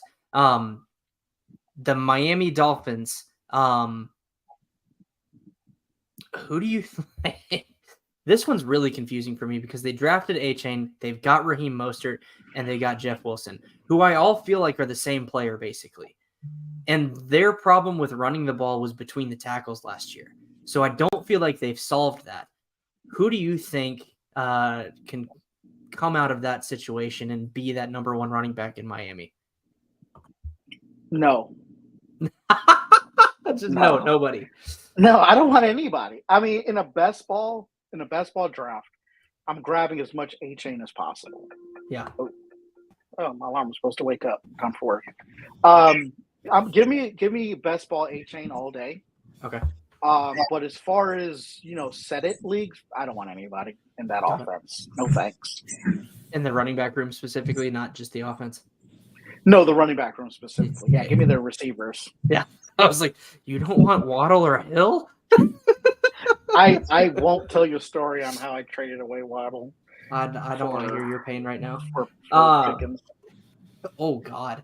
Okay, so we got Rick coming back on to co-host. Actually, he's guesting right now and then taking over as co-host for my lunch break. And then we have Ryan Kirksey. Before we let you go, Jeezy, I wanted to ask the three of you this question. Is Zach Ertz worth rostering now that he's been cleared? It was holding him in my IR spot, but now that I have to move him out of that slot. I think he was rosterable before this because I think if he did eventually get cut, he would have signed somewhere. I think he's still too good, even at 32, to not be on a roster. We'll go Jeezy, Ryan, and then Rick. What are your thoughts on this question? I'll say yes, simply because I have rostered him already. I've grabbed him as my tight end, as high as my tight end 2 is, obviously as low as my tight end 3. Okay. But I've grabbed him almost everywhere that I can. I think he's still somebody who's going to get a ton of targets. That's a receiving core that's not impressive. Yeah. And at the end of the day, Ertz is your surest handed guy. And in the red zone, he's probably the guy who's going to get targeted the most. So, yeah, give me Ertz all day. Cool. All right. Thanks, Jeezy. Ryan, what about you? I'll say no. I'll say only because I have been, in the many drafts I've done, avoiding this receiving core until we have any sort of clarity whatsoever on what's happening with Kyler Murray. I'm not trusting the guys behind him until we know that Kyler Murray is giving us 75% of the season or some sort of substantial amount of games. I am, unless they just fall way below the depths of their ADP, avoiding this receiving core. Cool. Rick, what about you? I'm on the yes side just simply because if they are as bad as predicted, they are going to be throwing a ton. And who is going to get the targets if he's on the field and healthy? We saw that when he first got to Arizona. Could be a lot of opportunity there. And we don't see a lot of volume-based tight ends in the league. So just gives him a little leg up if his leg is good to go. Yeah. Ha, I see what you did there. Nice. And I think to your point too is and to Ryan's point, if Clayton Tune ends up starting the first few games, everyone knows that a tight end is a rookie quarterback's best friend. And even with someone like Colt McCoy, who I think at this point in his career is probably best served as a game manager, I think the tight end role is going to be someone that needs to be targeted pretty significantly. So I think that Ertz is a no-brainer at this point. So thanks for the question, Jacob. All right. Now we are moving on to player evaluations for redraft. And before we actually do that, I'm going to introduce Rick. Rick, you guys know, is Roto Heat Rick. It's his channel, but he is our guest now and is the mastermind behind the Podathon and helping support me there. And then we've got Ryan Kirksey at Cable Box Score on Twitter. He was generous enough to also donate some or sponsor some spots within Poly's playoff. So we used a couple of those to get some people in. So thank you for that, Ryan. Ryan, tell us kind of what you're working on, and then we'll jump into our topic.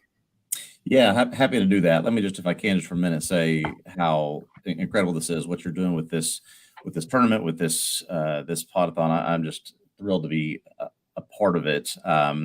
Just very, very close to me in terms of what you're doing here. Not the exact same thing, but lost my father a few years ago to a very similar disease. So I am just all on board with what's happening here, and just very, very grateful for everybody chipping in and do it. Very happy to be a part of it. Beyond that, I am gearing up for the several platforms I'll be writing for this season.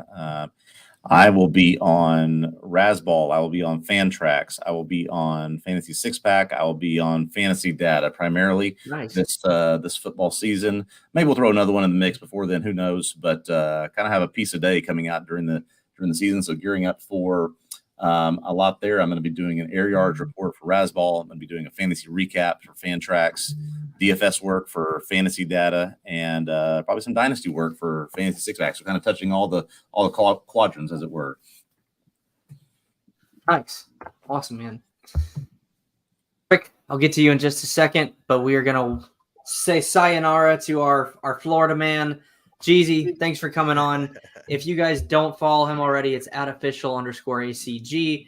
And if you want to be in another charity tournament, he runs one for veterans. So reach out to him and get in that as well. It's a ton of fun. Just wrapped up my draft for the Apache division. And I really like my team. So we'll see how that goes. But see you, Jeezy. All right, and Rick, as most people know you, because this is, again, your channel, but tell us kind of why charity events, I guess, mean so much to you, and why you've wanted to support this. I've been in charity work since I was in my early 20s. I sat on the board of a charity here in Fort Wayne, Indiana, called A Better Fort, and our purpose was to help staff charity events so that they could actually run, so that they could raise their money and put on those events. And then, as we talked a little bit earlier, Alzheimer's, my grandpa, I saw it firsthand. Demoralizing to watch that happen. So, connected to this specifically. But yeah, I love helping people. I love helping raise awareness for stuff and doing whatever I can personally to help push anything forward that is for the good of people in general. Cool. Yeah, and I've experienced that firsthand, obviously, with Polly's, but you've just been extremely helpful to me over the last year with content creation and other things. So I really appreciate you. Let's jump into the topic. So, Ryan, you mentioned on the show sheet that you, I think, write about or work in TV and kind of watching things like that. And so I kind of wanted to spin that into fantasy football as best as I could. And the way that I came up with was evaluations for redraft players. Because obviously, like, I'm in Dynasty. I know Rick's in Dynasty. I don't know if you play Dynasty too, Ryan. But player evaluations are huge, especially when it comes to rookies in that aspect. Yeah. So my question for you and for Rick is kind of how do you translate those skills into a redraft skill set? Yeah, that's a good question. I got to thinking about this topic ever since we discussed this might be coming up. Got to thinking about when was the last time I watched a complete football game. Let's look at Sunday afternoons, right? I watched a complete football game start to finish on Sunday afternoon and didn't have the Red Zone channel on, right? So the Red Zone, I get, the top plays and the top moments for each of my guys. But I love watching these island games, but I often feel like you miss so much from you're just immersed. You're inundated with information on Sunday afternoons when there's 12, 13, 14 games going on and you just can't catch it all. And so the valuation often has to come after the fact. And so I look at it a couple of different ways. I'm an old school guy who loves box scores, right? So at the end of every Sunday afternoon, I'm going over box scores, who did what, who is performing well, who's not. I am, as soon as I can grab hold of the information, I'm looking at things like snap counts, target share, rushing share. But these are all things that I'm digesting sort of after the fact because, man, much to the rest of my family's detriment, I'm just on the couch for 7 straight hours with, plugged into Red Zone. So hopefully I'm in the majority there amongst this crowd. But yeah, often that evaluation is done after the fact in a very sort of technical, statistical way. Okay. Rick, I try to use a combination of film and analysis. In any evaluation of a player that I'm doing, do you see yourself leaning either way when it comes to redraft evaluations? No, I'm probably a little bit heavier on the the analytics side than I am the film, because I'm not going to sit here and act like I know exactly what every player was supposed to be doing on this play or that play. I don't have all the schemes and know all of that stuff, so I'm not going to act like I do. I go more off the eye test. How does this guy look? How does he look when he runs his routes, or is the running back hitting the correct hole? But that's about the extent of my film knowledge and evaluating from that perspective. So I'm looking at more of, as Ryan said, how many snaps is a guy getting, and then looking at the matchups of wide receiver versus cornerback, and how does this team defend against the slot receiver, or those types of things are where I'm really going when I'm looking at my week-to-week starters. If there's a close call between two guys, I'm looking for most snaps, most target share, and best matchup, and using a combination of that stuff. Yeah, let me add on to that just a second if I can. I think it's important, as I do tend to focus heavily more on the analytical, statistical side of player evaluation. As we get into like 3, 4, 5 of the season, it's important for me to find a resource where you can look at a sort of a longitudinal grasp of that player's snap share, target share, right? So how have things improved? How have they digressed? How is that player's usage sort of going up and down from week to week, as opposed to just, okay, Rashad Penny got 64% rush share this week. Okay, well, that's great. What does that tell me compared to what he has been doing versus what he could be doing in the future? So I'm looking as much as I can as we get into past that first month, really week to week, what's happening for a player. Ryan, I swear you read my mind. That was going to be my next question is, okay, you've got the data, you've got the analytics. How are you using that? And I'm going to make it more specific. At what point, when you start seeing trends in a player's, let's say snap share specifically, do you either cut bait or try to go get that player? Yeah, great question. I think about this a lot, especially as it compares to, I do a lot of work in fantasy baseball as well, right? And, a player could start 2 hot weeks. That doesn't necessarily mean that it all is going to continue. But we have obviously a much smaller sample here with the, the traditional 13 or 14 week regular season before the fantasy playoffs start. And so if I'm seeing back-to-back, certainly 3 weeks of increased usage, strong usage, I'm traditionally jumping on that guy. Okay. I try to measure it and really be reserved on a sort of 1 week spike. Somebody in my league inevitably is going to overbid, going to overpay for somebody like that, for some sort of outlier performance. But I'm typically going to look at a back-to-back week. Certainly after 3 weeks, I'm jumping in as probably with both feet. Sure. I like that. Rick, what about you? Specifically, like, obviously we all kind of get the same information on those waiver wire darlings, but at what point when you see a specific trend in data, are you either trying to trade a player or trade away a player before you kind of get stuck in a slump or a hot streak?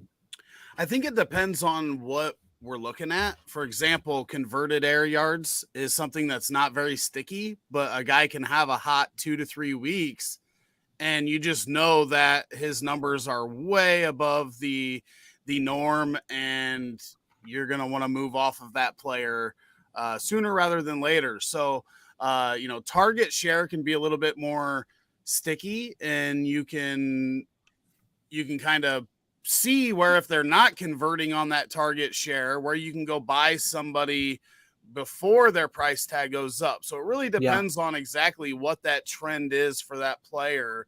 And then again, what does the public see? Because sometimes you see stuff that you don't feel like a whole lot of other people are seeing, and you can use that to your advantage. So it really just depends on the type of player, what we're seeing trend wise, and the team makeup, right? Because you can see, for example, we talked about Greg Dortch earlier.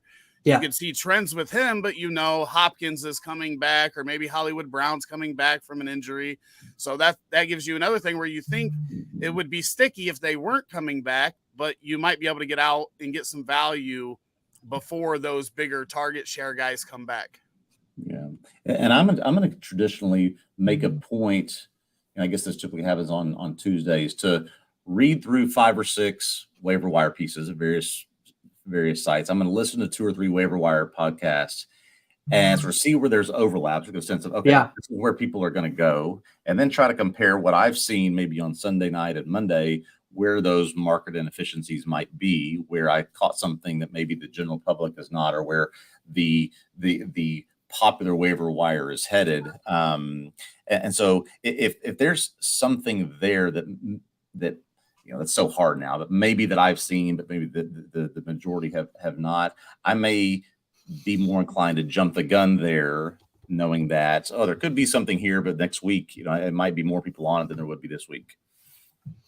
Yeah, I like that. And so we're going to transition this, I think, a little bit to kind of that free agency waiver wire aspect. Come here, you.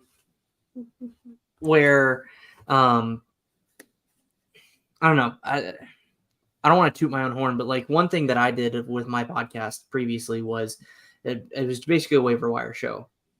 And so one thing I tried to do was give people like different tiers of those waiver wire players. So maybe someone that you could take a flyer on, someone that you needed to either use your priority waiver wire pickup, or if you're using free agent auction bidding, give them a percentage of what they have left of their budget to go use on those people.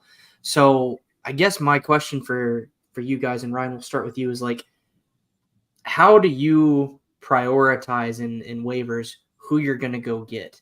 And what data do you use to make that decision? Yeah, that percentage you talked about is often vital for me. I've found a few sources over the years that tend to provide that type of information or recommendation where, okay, we know that not everyone's working from the same sheet of music in terms of how much fab you might have. So the percentage has traditionally been a big help for me. And so when you can even compare that sort of micro granular level of detail, what people are saying about the percentages of what you should be allocating to this, that usually is helpful for me to gauge, when do I want to go $1 or $2 more than I might be. But I often have a hierarchy of sort of how I'm prioritizing waivers, right? So the first is injury and impact of injury long-term. Second is going to be performance. And third is going to be, where do I just have dead space on my roster where I might be able to benefit from somebody that I could just throw in there that might benefit me down the road in a bye week. And then that fourth, is going to be when we do reach bye weeks. That's going to obviously reprioritize itself when I've got players that are clearly going to be off. Nice. Rick, do you use a similar system? Yeah, that all weighs into it.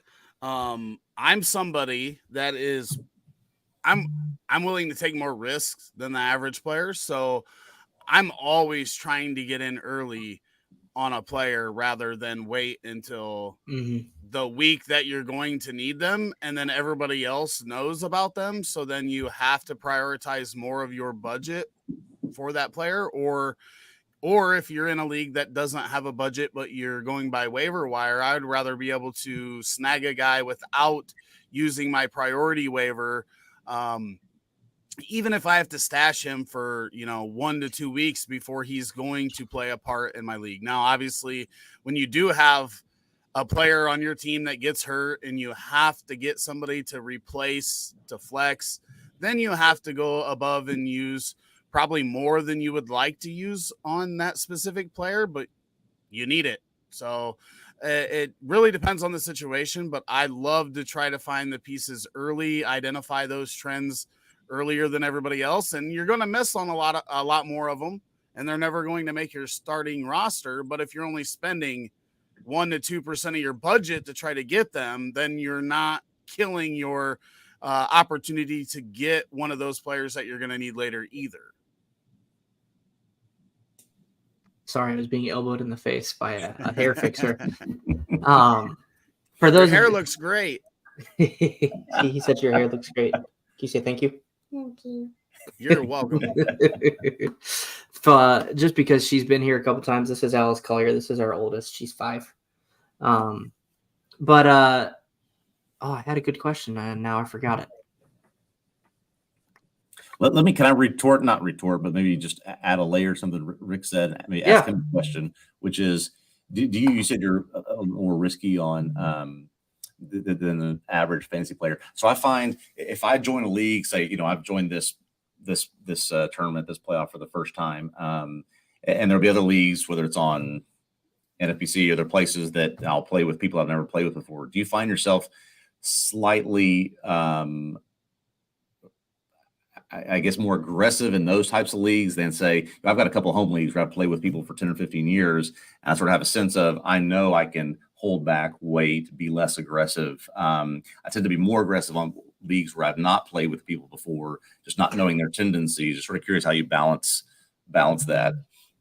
Yeah, I think that, I kind of treat it like my background's in poker, and I kind of treat it the same way. I feel like you can tell in the first few rounds of your draft who's the fish and at the table, and then but the difference for us in fantasy is that once we get into the season, like, we've already seen how people draft. We got kind of have, if you're taking mental notes of how they value a certain position or a certain type of player, then you can kind of figure out where you're at in the in waiver position when you get to that point when one of those types of players comes up. So if I'm playing with people that I don't know, I'm taking notes during the draft, just like I would at a poker table. Like, this, he plays this way, and he seems to value big receivers over the route runners, or pass catching running backs versus volume running backs, or whatever that is. So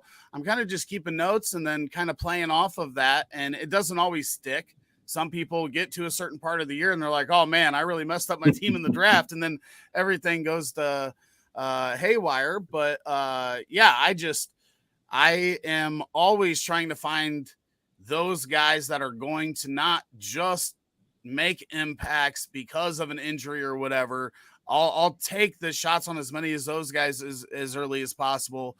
And then, the more steady players you can typically, I feel like, find them from week to week. And because those are the types of players that are getting dropped by other people to pick up for bye week fill-ins and stuff like that. So I feel like I can always kind of find one of those guys in waivers from week to week. So I want to really find the guys that could make a difference on a week to week basis in my lineup if that opportunity comes to fruition.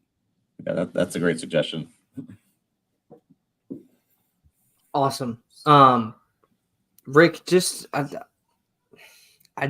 know this is probably a hard pull, but what would you say the biggest gamble that you've made from a waiver wire pickup standpoint is that paid off? Oh man. So I don't play as much redraft anymore because I've got like 10 dynasty leagues. So I don't get into a lot of redraft. So I don't have it'd been probably 2017 or 18 since I went back. But I feel like early Keenan Allen was one that I went very, very heavy on. He wasn't a super hyped prospect. So in redraft leagues, he wasn't on a lot of rosters his rookie year. But that second half of his rookie year, he really picked up speed and really helped me in a lot of my redraft leagues. Yeah, I will say on the same question, something popped into my head, which is I have a few leagues that are not redraft, that are not dynasty, that are just some sort of keeper format hybrid. And I remember at the end of the 2021 season, just grabbing all the shares I could of Justin Fields, of players that had dropped him, right? Because he was abysmal that rookie season. I mean, just horrific. And people said, oh, well, never mind. This is not the guy that we thought. They replaced him with somebody else, or they figured we'd get a quarterback in the next draft. And so got 2 or 3 shares, I think, that way. And that, as they say, worked out. Yep. Adam Thielen was another one for me. He started trending and then he hit like the last 6 weeks of that 1 year before he really broke out. And he helped me in my lineup at the end of that season as well, right before his breakout. So that's the other thing I think people need to pay a little bit more attention to is how people finish the year. Like a lot of people like to look at just the year totals, but when you see guys turn it on at the end of the year and then their situation doesn't change a whole lot going into the next year, they tend to have success that following year. Isaiah Hodgins in New York is one that I kind of like taking shots on this year, because last year he turned it on at the end of the season. Their wide receiver core is no different than it was last year. So who's going to be catching the passes? If he can carry that into this year, he's a guy that could get you a lot of value in redraft leagues. Yeah. We might call this the Amon-Ra St. Brown Memorial Award for late season heroics, right? Yep. For how good he was those last 6 weeks. Yeah. Go, whatever your site is you use, look at those, filter by weeks, 12 through 18, see who those leaders were, see where that differentiates from, weeks 1 through 18. And you're going to find some pretty interesting names that end of the year really well. Yeah, I don't know if you guys will believe me, but one of my first years playing fantasy football, I got Chris Johnson, CJ2K off of waivers. I think it was the year before he went for 2,000 yards, and that ended up being a keeper league, so I kept him for the year that he got 2,000 yards. But yeah, I got CJ2K off of waivers when I was like 11 or 12 years old. It was nuts. So, awesome. So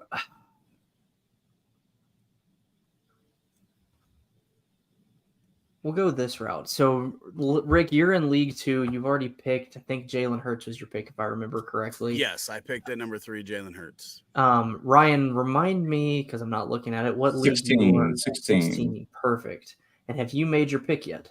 Yes, I picked it number 5 and grabbed Lamar Jackson. Awesome.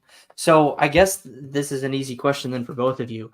Was the rushing output a motivating factor in why you took the player that you did?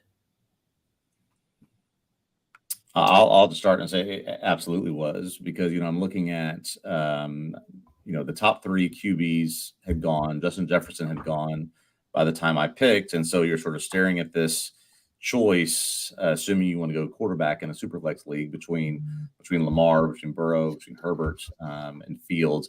Fields went the pick right after me, and so it was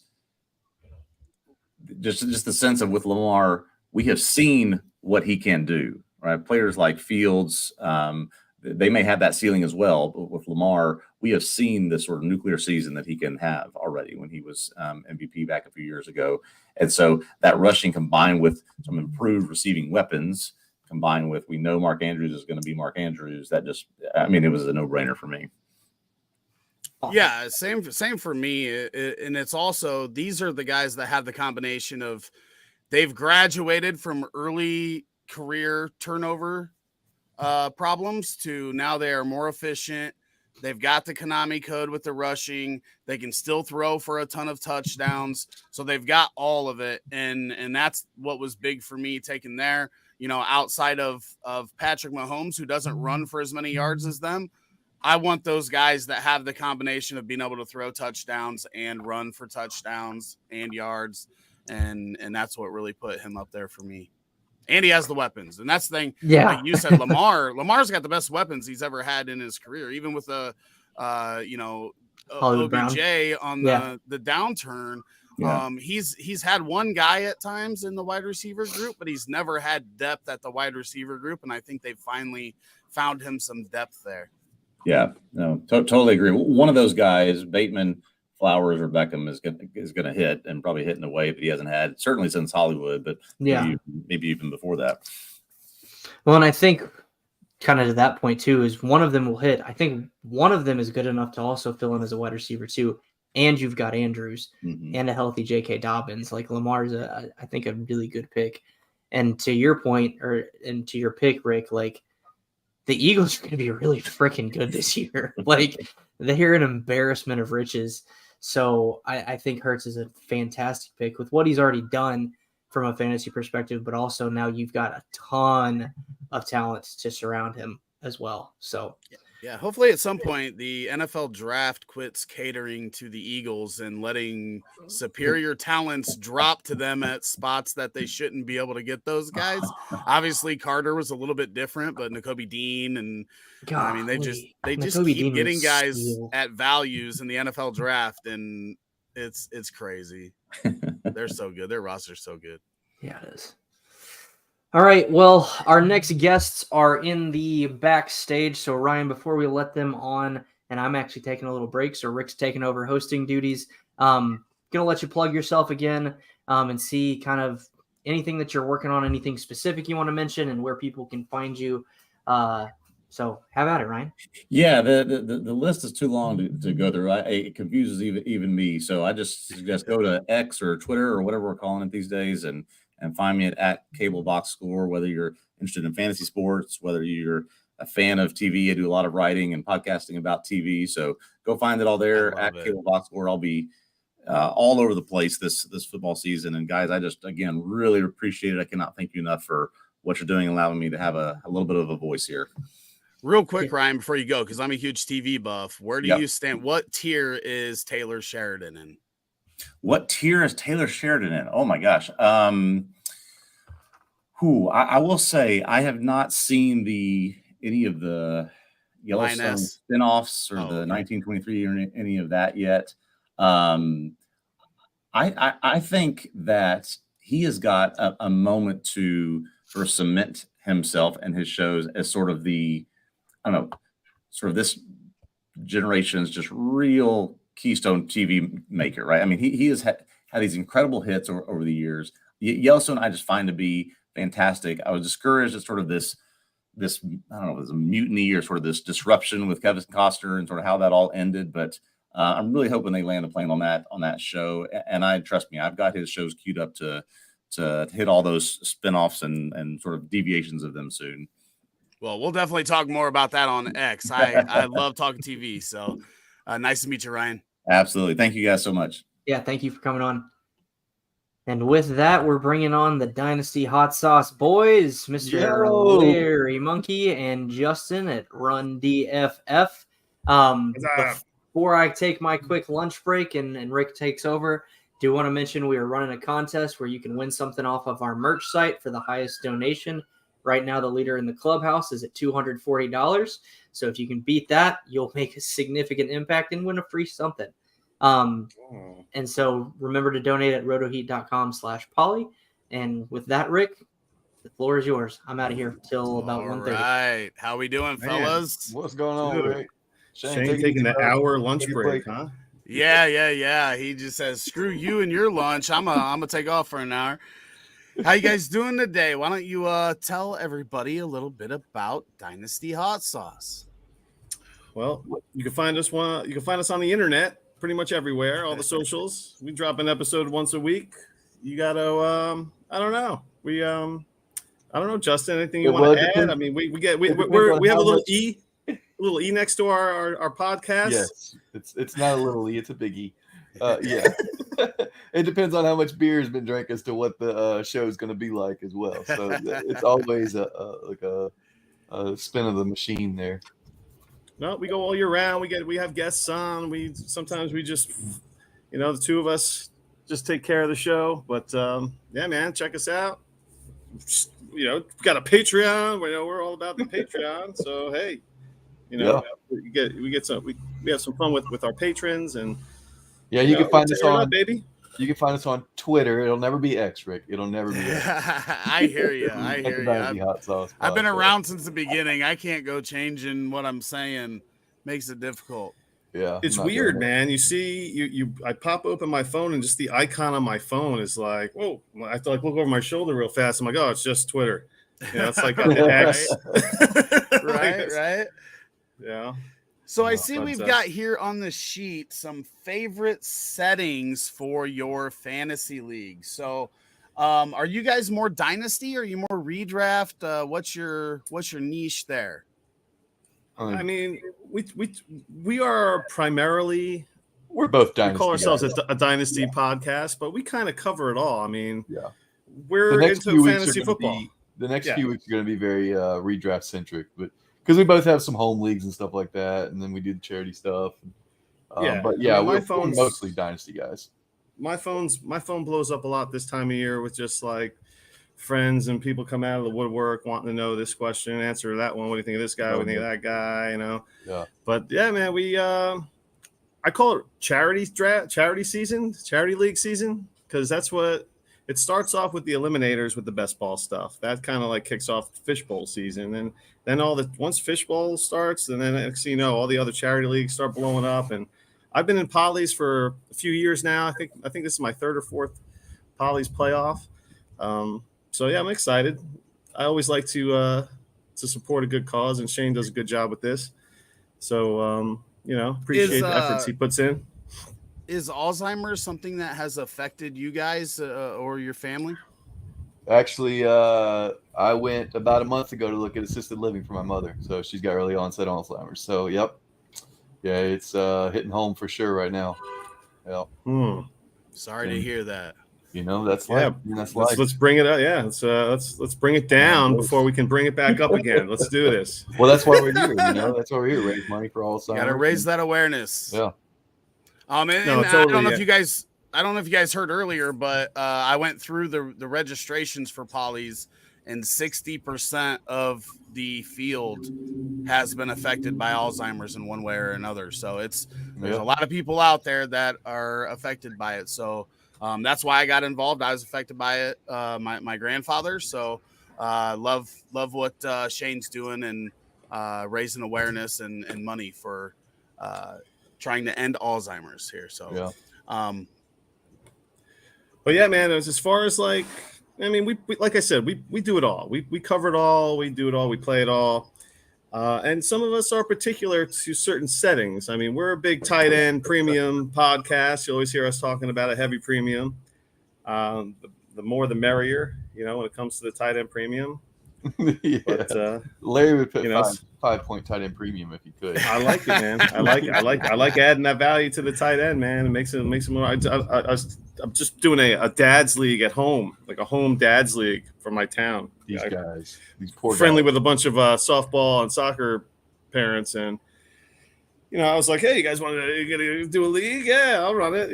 So I put it on Sleeper, and man, just like 2-point tight end. Let's do this. We'll see how it goes. These casual non-football, like non-fantasy players are in for a disaster of a league. That's great. It's a 14 team. Yeah, he's got 14 team super flex, no kicker, no D, tight end premium. I think it's a start 9. So, Larry, let me ask: did you do a point per first down? Because that's my favorite setting.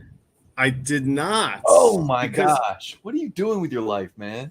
Point for first down. Reward, I do like the reward plays that are actually beneficial for the team itself, for the actual team. That's why I like point for first down. Yeah, Sorry, I didn't mean to interrupt you there. No, you're good. Go ahead.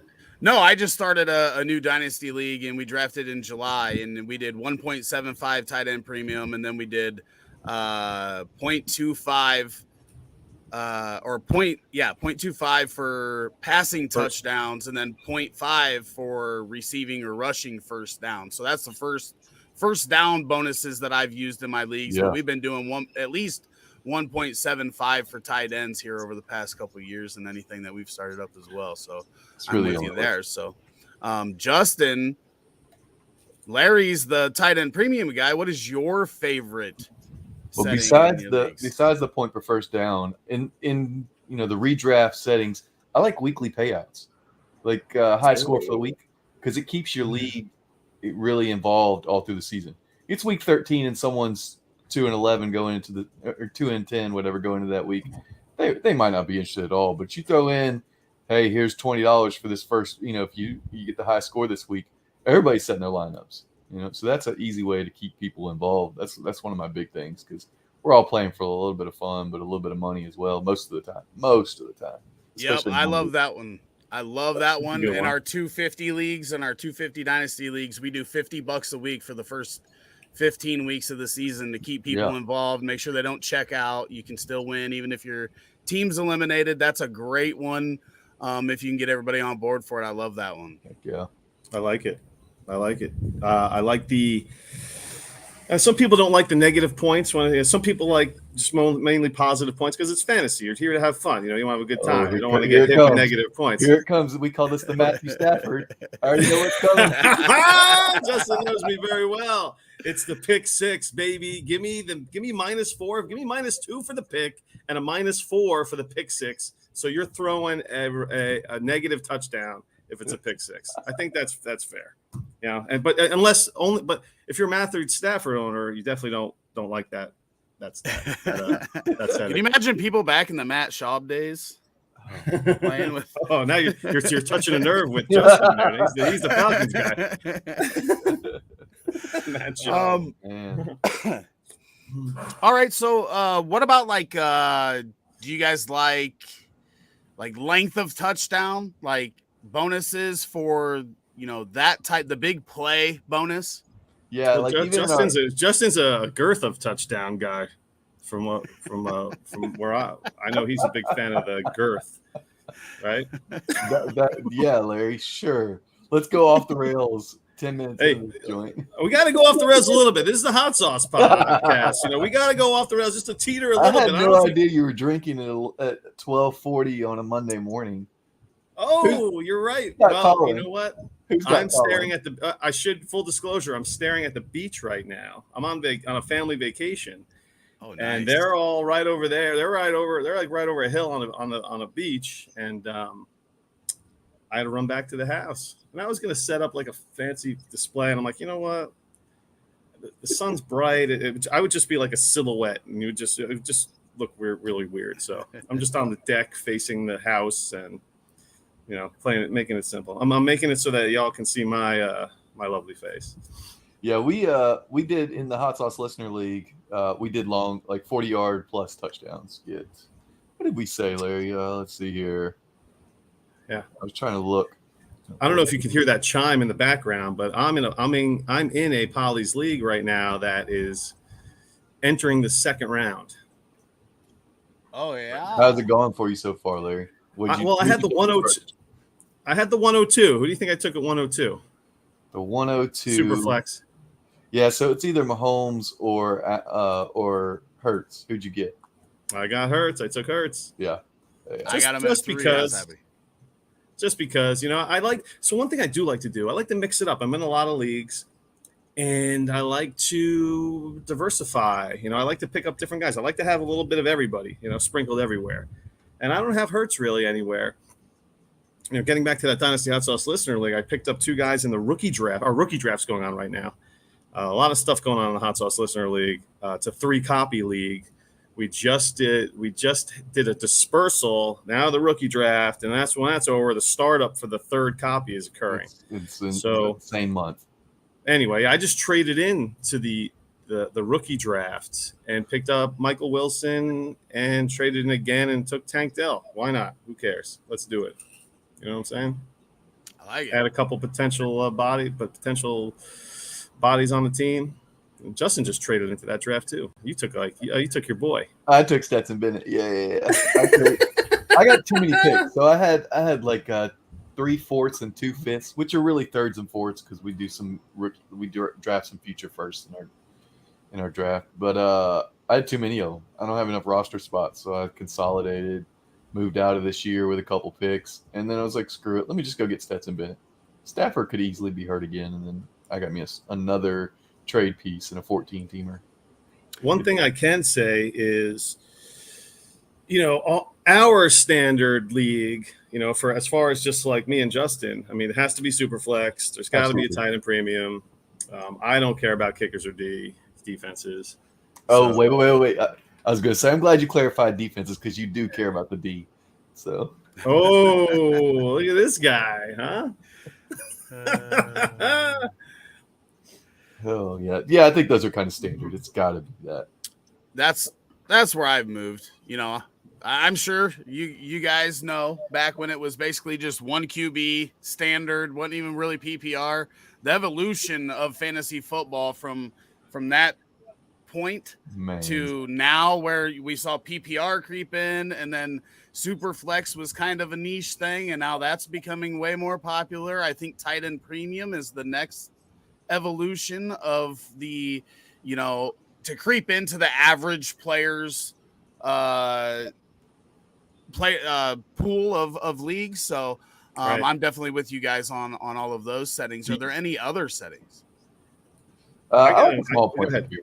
I like a small point per carry and then a tiered PPR for that. So kind of drop down all those 300 carry running backs, but 100 catch running backs, but then bring up those bell cow 300 carry guys. Give them a little boost because that's where the running back position in the NFL is valuable. Is these guys that grind out yards. I've become a big fan of the third round reversal in the draft. Kind of like that, especially if you're in a deep league. You're not getting stuck at the back end of the draft, and you're just like, all right, I guess I'm not going to take a quarterback till I'm not going to go early anything because everybody got all the studs. So I like that third round reversal that got some attention last season, but this season it seems third round reversals are everywhere. I'm in a bunch of charity leagues, and the Polys isn't one, which is I'm thankful for because I have the 102. But Right. if I was at the back end of that draft, I might be like, oh man, Larry, you make a good point. Nice luxury. You make a good point that it's even more important in deep leagues, where like a 14 or 16 teamer, where you're sitting there and you take the 14, 15, and then you have to wait till the 29th pick or whatever to do again. It's even worse. Yeah, so that's brutal. I like the third round reversal. Yeah, I'm torn on it. I've moved all my drafts, anything that I do that I personally run, to auction. Yeah, that's the ideal. Now you're talking this guy's language. It is. I feel like it's the only way to draft if you can do it. I've only done third round reversal the past 2 years in SFB. So I don't have a lot of experience with it. I'm kind of torn on whether I like it or not, but I do think it matters whether you're at the start or the end of the round to start, where it kind of hurts you a little bit more. But yeah, auctions. That's my thing now. I agree. It's the only way to make things completely even across the board. You go in exactly on the same footing as everybody else. Yeah, but I'm in a couple dinosaur leagues that, like, one of them is one of those one QB non PPR, doesn't even score in decimal points. It's if you get 9 yards, no points. You get 10 yards, you get a point, which is I don't think I'm going to change it. I'm the commissioner of that league, and it's got a bunch of guys that they don't even want to go from 10 teams to 12. So it's just it's a different kind of challenge, trying to find those heavy touchdown scores and whatnot. But yeah, I don't know. It is nice to have a couple different, but I could never get these guys to do auction. No way. Oh yeah, we got some new guys in there this year, and they ended up having fun. But I tell everybody, if you're getting into your first auction, just plan on messing it up. You're gonna learn and whatnot. So next question I've got is there a setting, Larry, that you absolutely despise? Like, you will not play in a league with that setting? Well, if it doesn't have a tight end premium, or if it's one QB, I'm not interested. I am in one of those leagues that the guy breaks my chops every single year. It's a Yahoo league, and I'm like, I'm not interested, man. And I make him change something every year, like to keep me in. I'm like, well, get rid of trade deadlines. I like to have no trade deadlines. There you go. Yeah, Dynasty, no trade deadlines. Yep. And in redraft, make it the last week of the season. Make it the I feel like you should be able to trade. We see you and I have a different view on redraft, because once you're 3-10, you're not making a trade to better your team. You might be helping out a buddy. So yeah. If you're on some random, so yeah, I understand that. But if it's like if it's a buddies league, where you're just like, come on, dude. That's what scares me. It's when people know each other and know, like they have, hey, this is my best bud, and this is just a guy I know from the soccer game, Those. Go ahead. My deal breaker is 2 tight end. I can't play 2 tight end. There's just not enough of them to. You can't play 2 tight end? I won't play a 2 tight end league. If it's got 2 tight ends, I'm out. If it's optional, start one with as many as you want in the flex, sure, but don't force me to do some shit like that. I can't deal with it. Yeah. That's a twist I don't mind. So that's a twist I don't mind. The trade deadline is the one that I would have said had you not said it already, Larry. But yeah. Dynasty trade deadlines. I'm out. I'll tell you what, I'm in this league that has been running since 1991 that I joined like 5 years ago. And they do a thing, and it makes it a lot more complicated as the commissioner, but every trade, there is a time period, and it's different depending on whether it's in the off season or in season, where everybody can counter that trade. Right. And it is probably my favorite setting that's in any league, but I don't want to add it to mine because I don't want to have to keep track of all the times and everything. But what it does is, like, if you put a player out there and you're not getting the best offers, if somebody sees that you're getting a low offer, they're going to be like, well, I can give more than that. And it kind of makes it to where you don't see any of those bad trades go all the way through. So it kind of helps that whole aspect, but it makes it fun too, because if somebody counters you on one deal and then you see they make a deal later, you can go back and kind of get a rivalry going every time you guys are making trades and trying to steal the players from each other. So that is a different wrinkle that I had not experienced that I really, really love. I tried implementing it in one of my leagues last year that was starting up, and one guy wasn't having it. He absolutely despised it. So we ended up cutting it from there. But it is something that I recommend if anybody has a league where it could be implemented and you have somebody to help with keeping track of the times and everything. It is one of the best settings in any of the leagues that I've been in. Oof. I've heard of that one. The next league I commission is going to have that, but it's not going to be 42 teams like the listener league. There's no way I could implement it there. So start up. Like that would just be a train wreck. I definitely get that. Larry, I believe you were in at least one of my 96 team leagues. Oh, I was gonna try to squeeze that in here. I think it was my second ever dynasty league. It was a Roto Heat league. I came across it on Facebook. I'm going to say maybe 2015. I don't know if you have a historical record. The first one I started was 2018. 18. There's no way he knows when you joined. Yeah. Okay. So I got into my very first dynasty league in 2014. I didn't turn into a degenerate until right around 2018. That's when I joined Roto Heat. That's when the HQ league kicked off. That's when I started getting into leagues and getting on Twitter, and that's when Larry Monkey was born. Yeah, those leagues were, and that was and the one, and that league was a 1 QB no tight end premium, but that back then that wasn't like those weren't like happening right standard. Yep.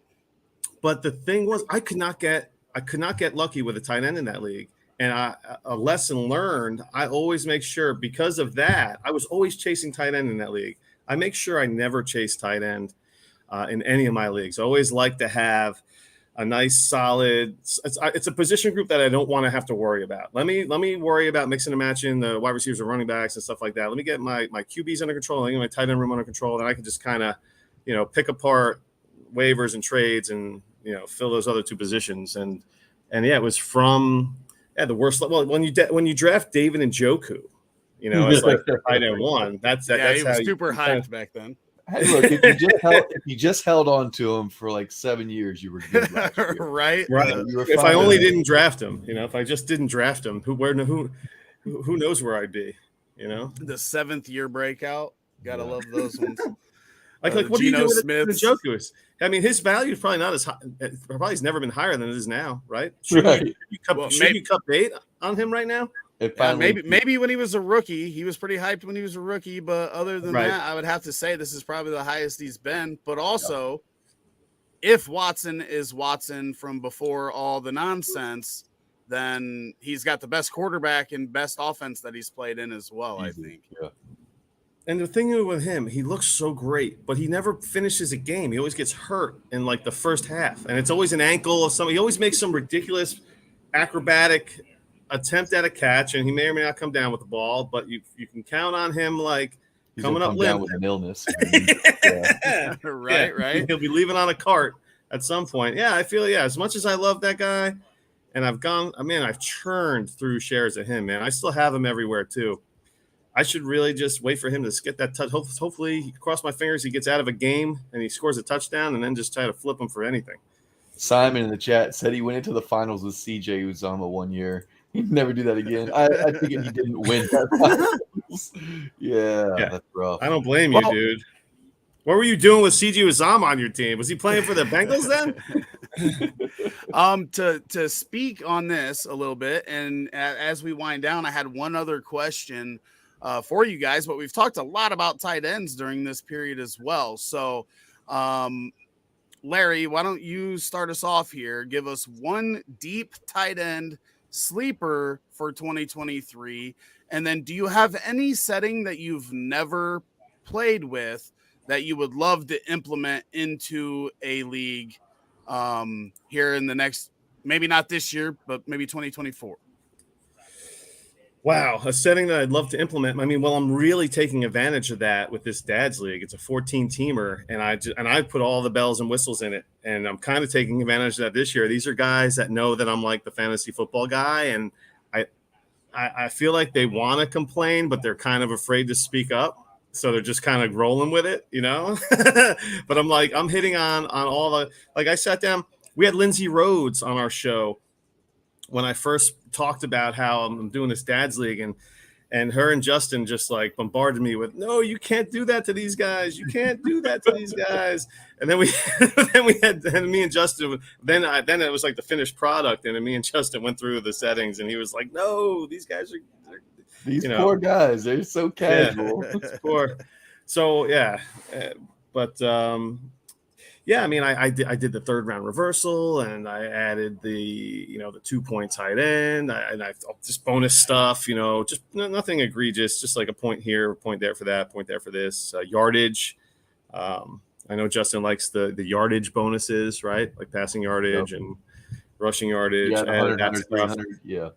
Yep. Yeah, I mean, who knows where this fake sports headed, but I like where it's at right now with all, I mean, it's fantasy football. You want it to be, it's a fantasy. You want it to be fun, Yeah, I'm like a progressive fantasy football guy. I love experimenting with new settings. I'm not just like, well, no, or this guy's not going to, our idiot redneck, the one dude in our league that is dumb or stupid. Sorry to stereotype redneck. Man, I tell you what, I'm like, geez, my Mississippi, my Mississippi, smacking me around on a podathon. I know. Sorry, bud. My Mississippi, my Mississippi partner here, but no, that's an excuse I'm currently having in my home league. I was just like, here's another one. I was like, why are we doing with the waiver wire? Why can't we just do fab? And he's like, well, he blamed it on one guy in the league, like, because he's like slow. And I'm like,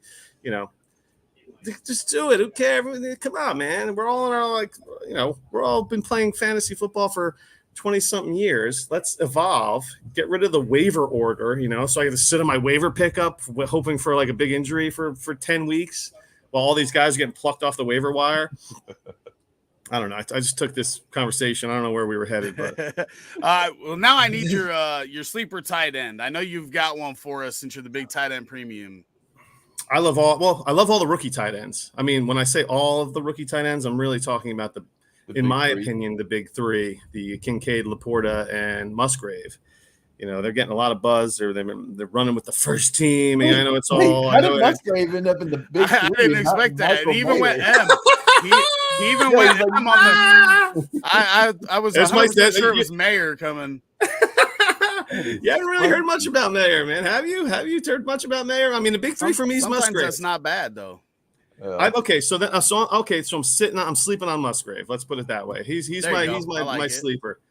And again, a lot of people point to what Baltimore did when they drafted Hayden Hurst and Mark Andrews, and Hurst was actually the first tight end that they drafted. So some people are like, well, little Green Bay drafted Musgrave, and then they took Croft, or and you don't know, they apply that logic, and I'm like, I don't know, Musgrave's balling, man. He seems to be having a good time in Green Bay, and I wouldn't put it past them.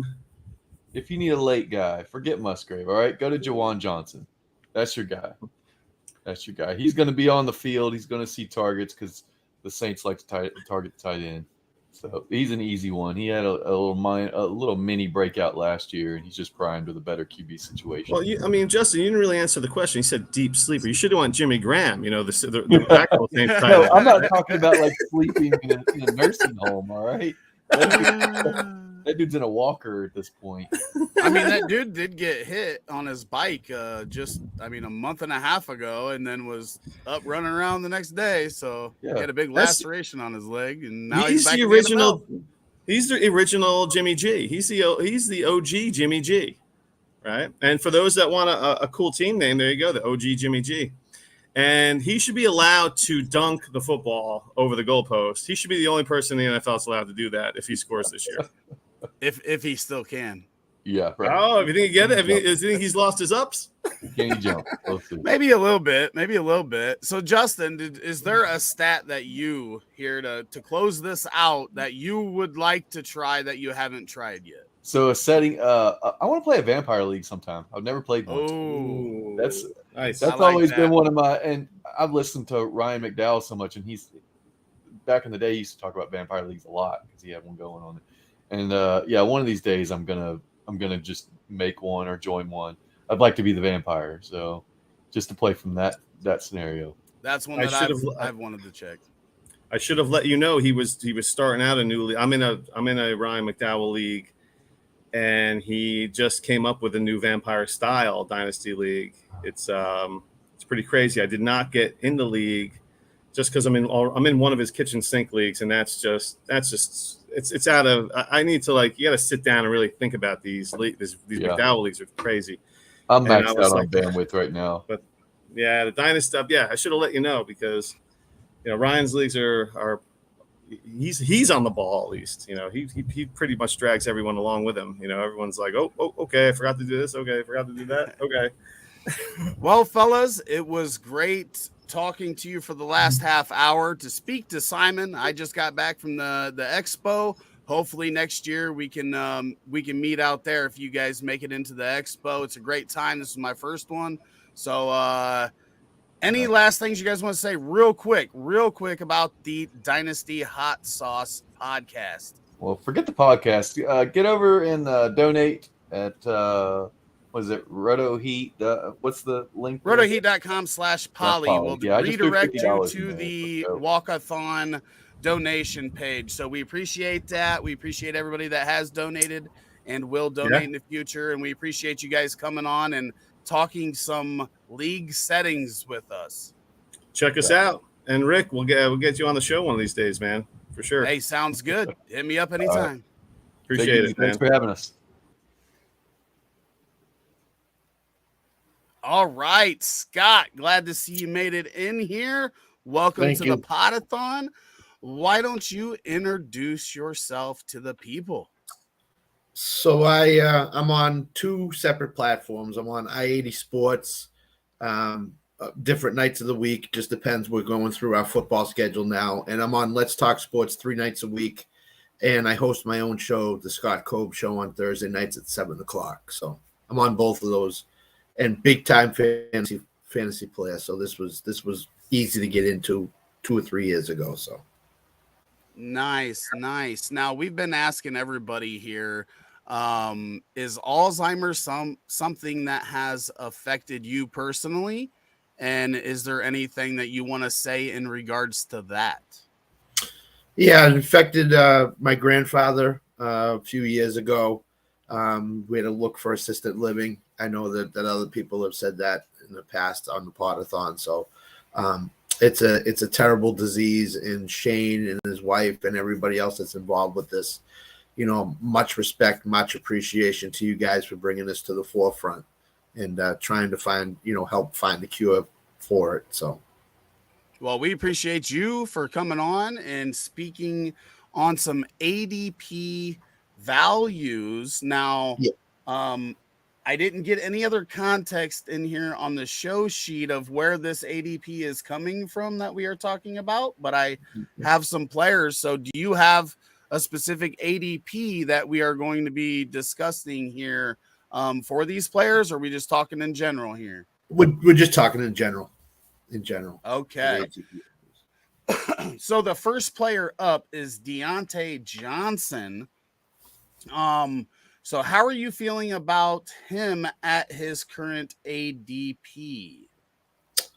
Well, the going into this year, the thing has been he scored no touchdowns last year, so maybe he's on the downside, whereas his yards per catch has been very low, especially when Ben Roethlisberger was just wrapping up his career. You know, he was throwing 3-4 yard passes to Deontay, and Deontay was catching 8 balls for 35 yards.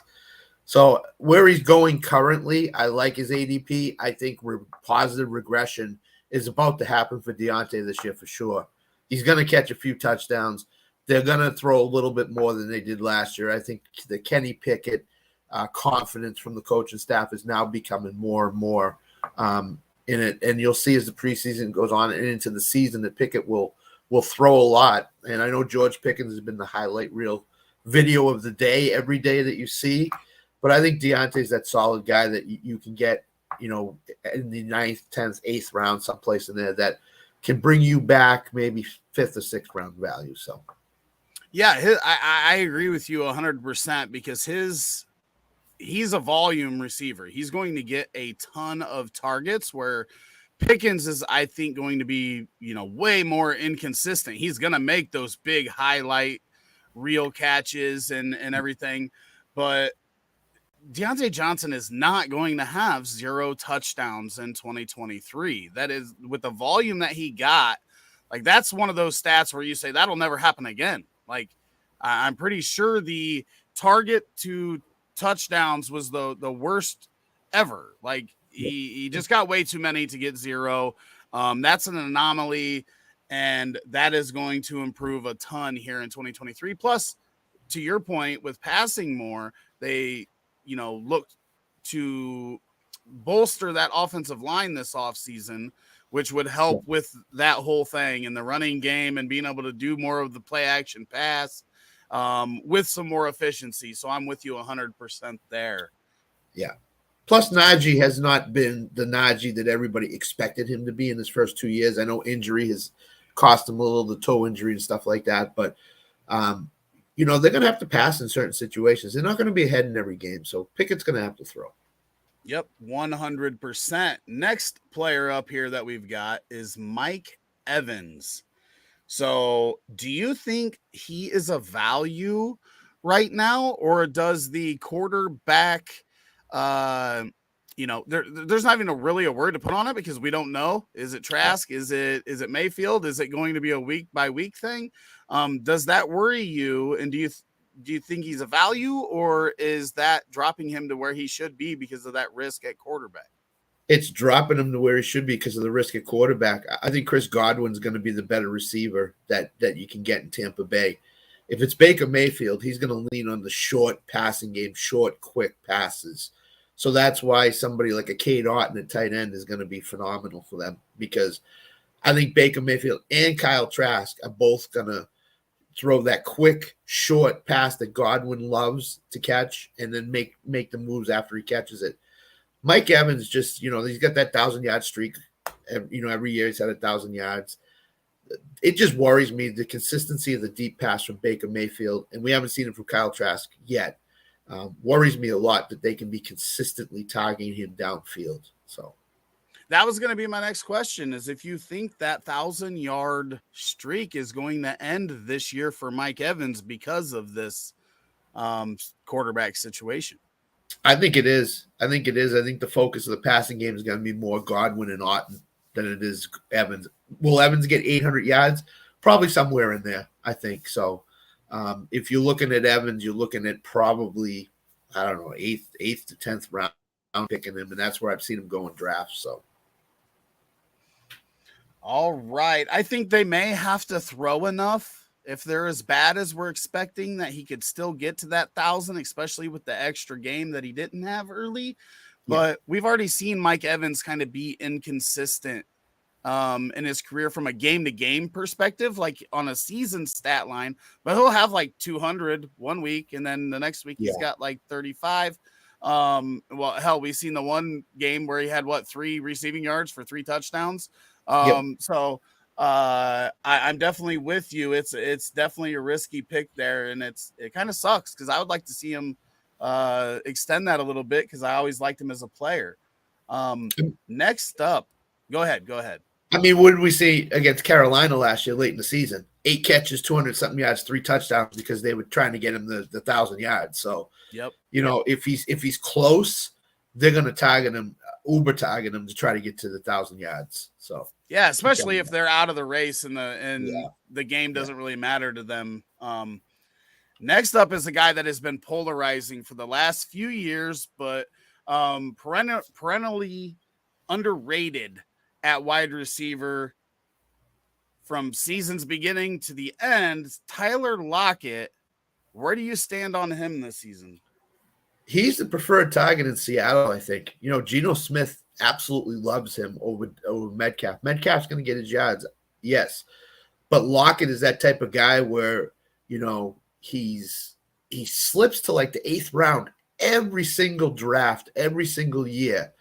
And when you got 3 or 4 receivers and you're looking for maybe a bench receiver or whatever, Tyler Lockett's still there. Let me grab him now before he goes, because eventually he's going to go before your next pick. So he's criminally underowned and undervalued every single year. And I just think as a wide receiver, as a flex wide receiver, you can't do much worse than Tyler Lockett in that 6th, 7th, 8th round, somewhere in there. So. No, he's definitely been one that I've targeted for the past 3 seasons, I think, because he always drops. And that's what's always kind of like confused me, is that even if you don't like a player, there comes a point where their production you have to draft them, even if they're not one of your favorite players. And it seems like people just always find a reason not to draft him, and he ends up on my rosters, and then I appreciate it later. But to your point, I'm not convinced that Jackson Smith-Njigba isn't the most talented receiver on this team. But as a rookie with 2 veterans ahead of him, who knows how long that's going to take to come to fruition. But I would agree that Tyler Lockett is the most secure receiver out of the 3. And then it may be Njigba after that, and then Metcalf. But they're all super talented. But are they going to pass enough to maintain all 3 of those guys? Makes it a little bit tough. I think Seattle, the formula last year was they passed more than when Russell Wilson was there. Mm-hmm. It seemed like that. I don't know if that's true in the stats, but it seemed like that. So Tyler Lockett, I mean, what's been his MO his whole career? He goes for 150 yards one game, then he goes for 45 the next game. I think that sort of kind of got consistent more so last year, where he didn't go for the 150, 45 yards. But Geno Smith, when he needed a first down, it was Tyler Lockett he went to. Mm-hmm. And I just think, like I said, if you get him in the 7th, 8th round as your 4th receiver this year, you're doing something right. So, oh yeah. That's definitely a great value.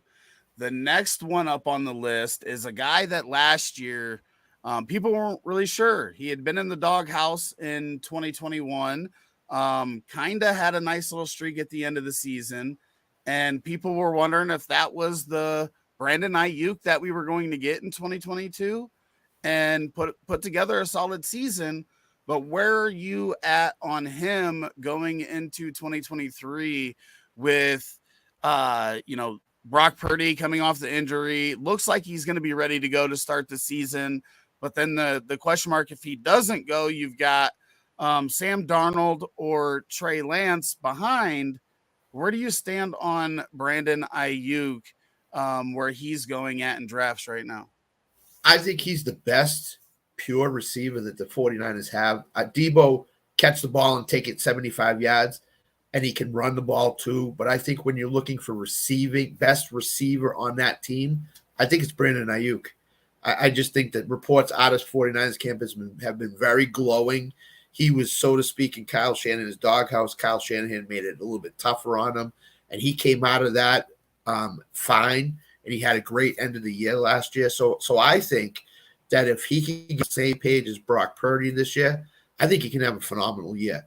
I think he could be a wide receiver 3 for any fantasy team this year, and I think pairing him with a Lockett in the flex position would be something that would intrigue me a lot as we get into we started the Pauly's playoff today. As we get into that deeper and deeper, if I can get Ayuk Lockett, I'm totally happy with that. So I am on board with everything that you said. Ayuk is a guy that I wasn't a big fan of coming out, but I feel like he proved me wrong. I feel like the talent is there. We see Kittle misses time every year, unfortunately. I love Kittle too, but he's already dealing with some injuries. And I do feel like Ayuk is he's the safety net for this team, whereas Debo's the playmaker, big play threat. Not that Ayuk's not, but Debo, there's not many guys in the NFL that can do what Debo does when he's at his best. So I'm 100% on board with that with Brandon Ayuk as well. The next guy is really polarizing. I feel like people either absolutely despise this guy or they love him. And that is Cam Akers, running back from the LA Rams. Where do you stand on Cam? So last year he was the belle of the ball, so to speak. Everybody was on him. They drafted him in the 3rd, 4th round at the latest, and he didn't perform. And the Rams basically said to him, go home, take care of what you need to take, and then come back. He came back, and he was a totally different running back when he came back. So I like him as a number 2 running back for sure. I think the Rams, if this Cooper Kupp injury lingers into the season, I think the Rams are going to lean on him more and more as the season goes on. So I think, we talk about running back opportunities, and we need to get those like a James Conner, like those guys. Cam Akers is going to get plenty of opportunities to run the ball for the Rams. And I think he could perform very well. I think the Rams, if their offensive line can be solid or become better as the season goes on, I think Cam Akers is just going to shoot up the boards. So I like Cam Akers as a running back too. If you take if you go here or RB and you go Bijan in round 1, he's a great guy to get as a running back too, where you can build your wide receiver room, maybe pick up a quarterback or a tight end, and then go to Cam Akers. So I love that because I was kind of hoping that this would be a guy. We haven't really disagreed on any of the guys yet. So I was kind of hoping that you'd be on the hate side of Cam Akers so we could have a little fun back and forth here, but that didn't happen. But people don't like this dude. I think it was from week 11 on was running back 4. But it was kind of fun having him and Ayuk back to back because they're both guys that found themselves in the doghouse. And we've seen it too many times where guys that get into the doghouse like they don't recover from it. And both of these guys recovered in the second half of a season. And now leading into the following season, Cam Akers comes in the dude looks jacked. He looks like he's in the best shape that he's been in his pro career. Looks like he really took what the coaching staff told him last year. We need to see more out of you. We need to see more urgency out of you. Looks like they got the urgency out of him, and he can finally fulfill. I was super high on him coming out of college. I loved him. The team that he played on in college, the offensive line was horrendous. And then he gets to LA where their offensive line hasn't been that great. But like you said, hopefully they can be better this year. And I think that he is a dark horse RB1, maybe even top 8 that you can get late in your drafts as your RB2, or in some cases, even your RB3. That value could be huge. He could be a league winner. It certainly could. Because remember last year it was Josh Jacobs. Everybody was saying about him, wow, he played in the Hall of Fame game. He played a lot. We're not taking him. And he slipped to like 7th and 8th rounds last year. And he was the leading rusher in the NFL last year. So Cam Akers could be another guy that follows that same trajectory and path. And caught more passes, Jacobs. And that's one of the things that I'm hoping Aker does this year, with really Higbee and Cooper as the only established pass catchers. They may need to rely, and especially if the arm and neck for Stafford aren't perfect at his age. Maybe they need to check it down a little bit more. That could be big for Cam Akers as well. Exactly. Agreed. Next player up. Now, this one is one that I think the community is collectively trying to figure out together, because we don't know what the Philadelphia Eagles are doing with their backfield. It seemed like DeAndre Swift was going to be their guy when they traded for him after Detroit took Gibbs. And now we don't know. Gainwell on top of the depth chart. Him and Boston Scott don't play any snaps in the preseason. It's all Swift and Penny. There's many ways to look at this. So how are you viewing DeAndre Swift in this Philadelphia Eagles backfield?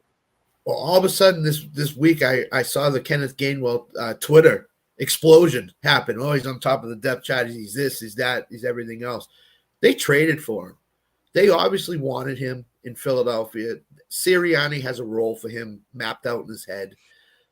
I think Swift, and last year he was a top 20, believe he was top 25 running back in fantasy. And people were like, wow, unbelievable. But he was. So I think he's going to be the passing downs back. I think Rashad Penny, as long as the break glass and emergency doesn't happen with Rashad Penny, I think Swift is going to be that passing downs guy.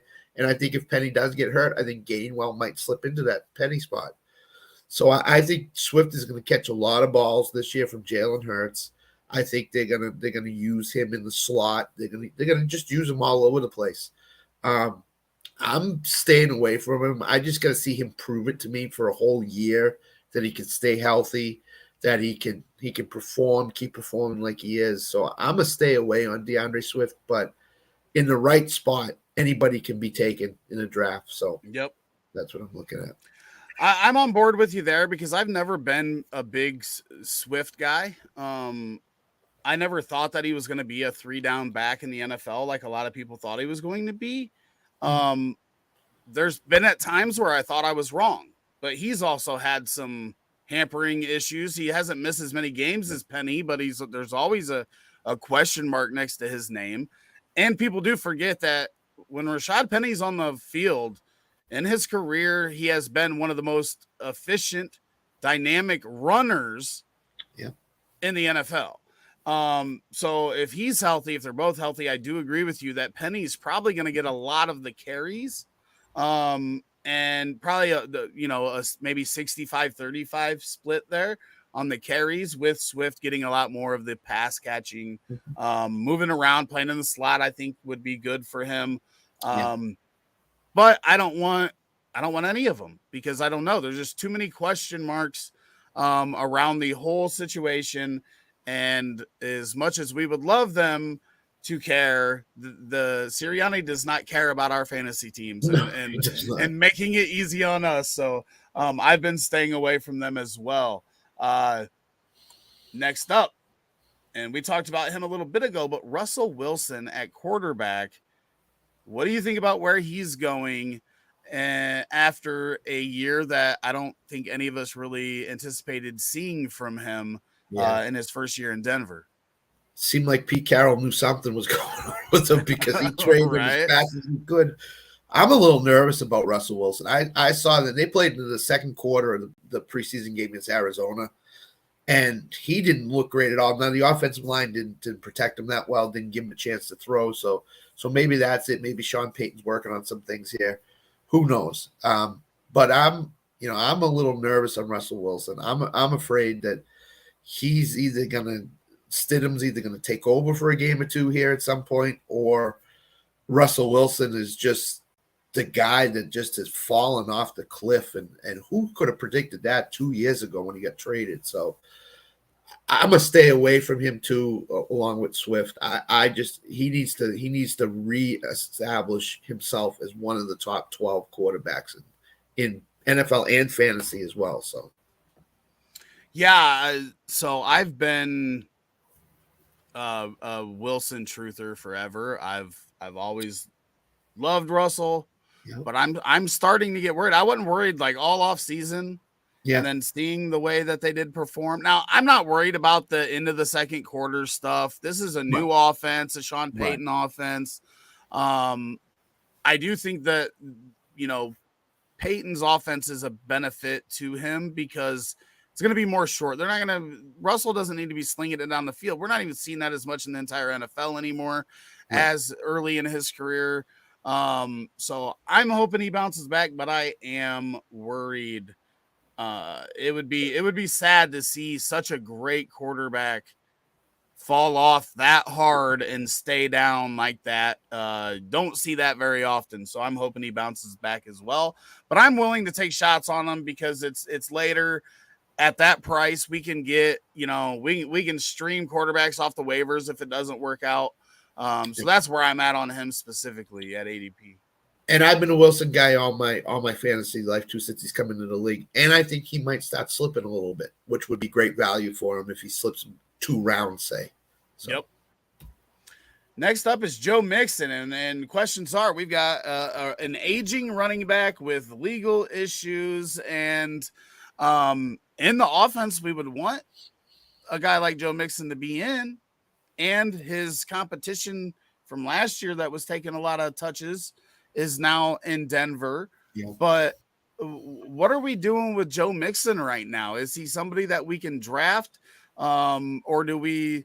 Or are we too worried to where we're skipping him and taking people in the same tier and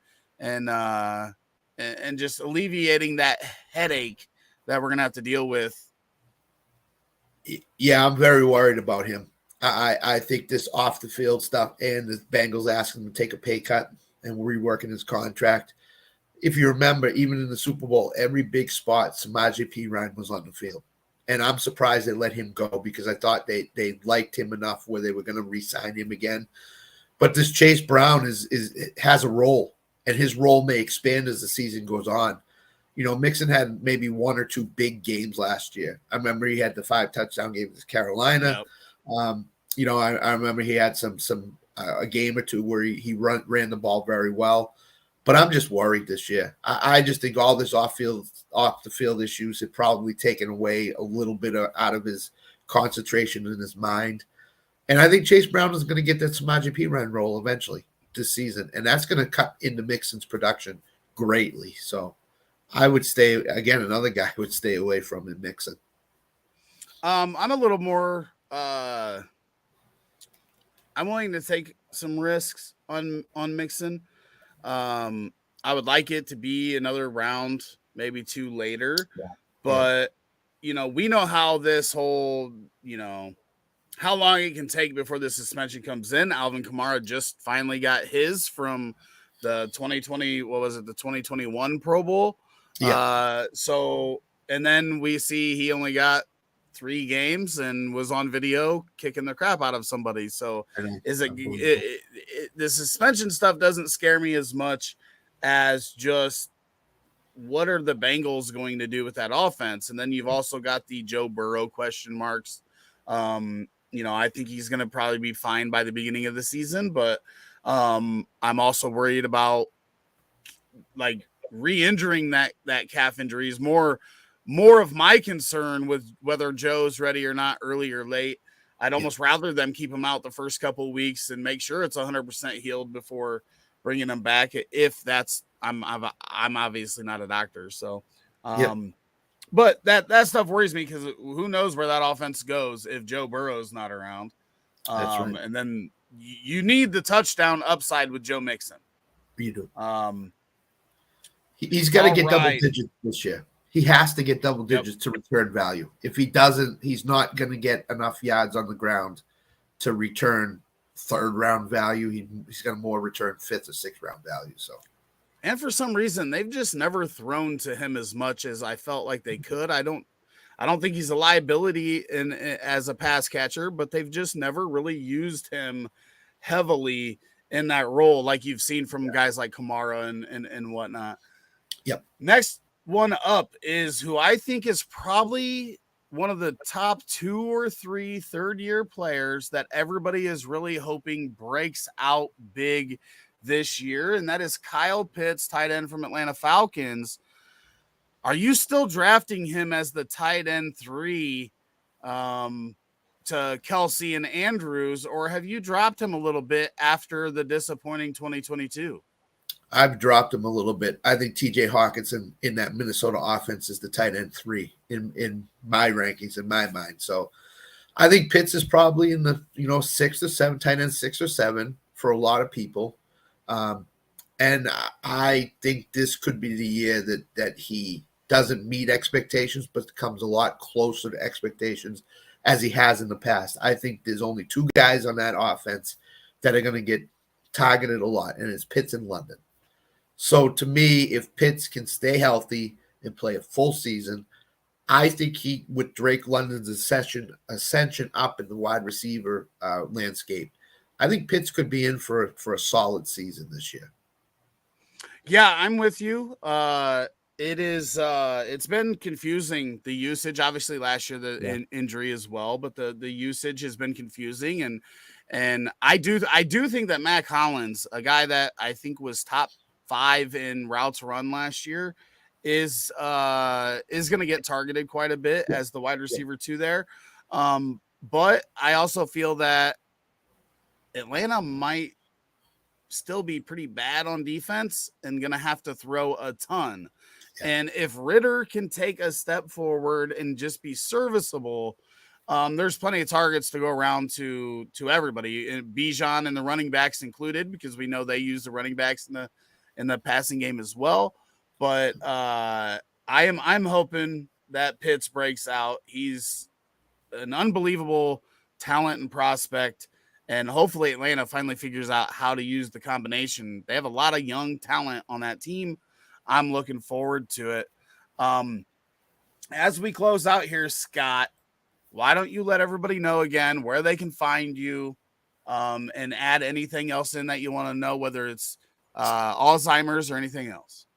So you can find me on we have a show called Let's Talk Sports Show on Monday nights, Thursday nights, and Sunday mornings. You can find me there. Talking fantasy, talking betting, talking a couple other things as well. So that's one. I-80 Sports, we're going to start kicking off our football coverage in the next week or so. So you can find me on there too. Both are on YouTube. So you can go on to YouTube and watch the past shows and watch us live. Again, to Shane and to Rick and to everybody, you guys are doing a terrific job in Alzheimer's. It's affected me. It's affected a lot of people in their lives. So, respect to you, appreciation to you guys for doing this, and anything you need, let me know. I'm more than willing to do anything. So, it was great chopping it up with you, Scott. Great to talk to you, Rick. Shane, how you doing? I'm good.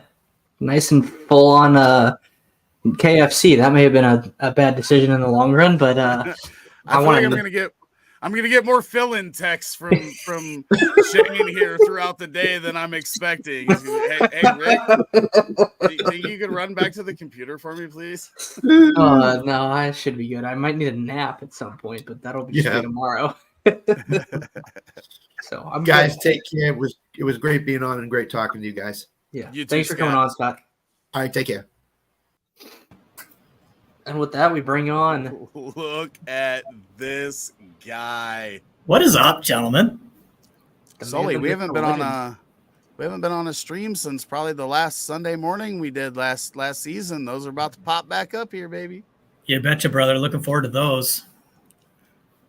What's up, Sully? Oh, having a fun morning. The internet in my office goes down. I'm charging my earbuds, so I'm ready to rock and roll for this. And the USB port doesn't flip and work. So, nice. Is what it is, man. I'm as good with technology as I've always been. So I managed to find the link to get here, so I'm pretty happy. Nice, very nice. Well, we got a Roto Heat trio here for you. So Sully and I were chatting late last night, kind of on the topic that we were going to touch on. So the first part of that is going to be ADP floor versus upside, and we may have taken two different approaches to this. But I kind of let Sully have the creative freedom on this. But kind of what I'm looking for here is who are some players that at different levels of ADP you can either draft as a floor player for scoring or a ceiling player. And we've talked about how in this tournament specifically, like you're going to want a perfect mix of those to get you into the playoffs, but then also through the playoffs. So Sully, before we jump into that, where can people find you and what would you like to plug? Well, you can find me at rotoheat.com. Happy to be part of that team for, well, since inception, other than a bit of a hiatus, a sabbatical, maybe they call it, a year or so ago.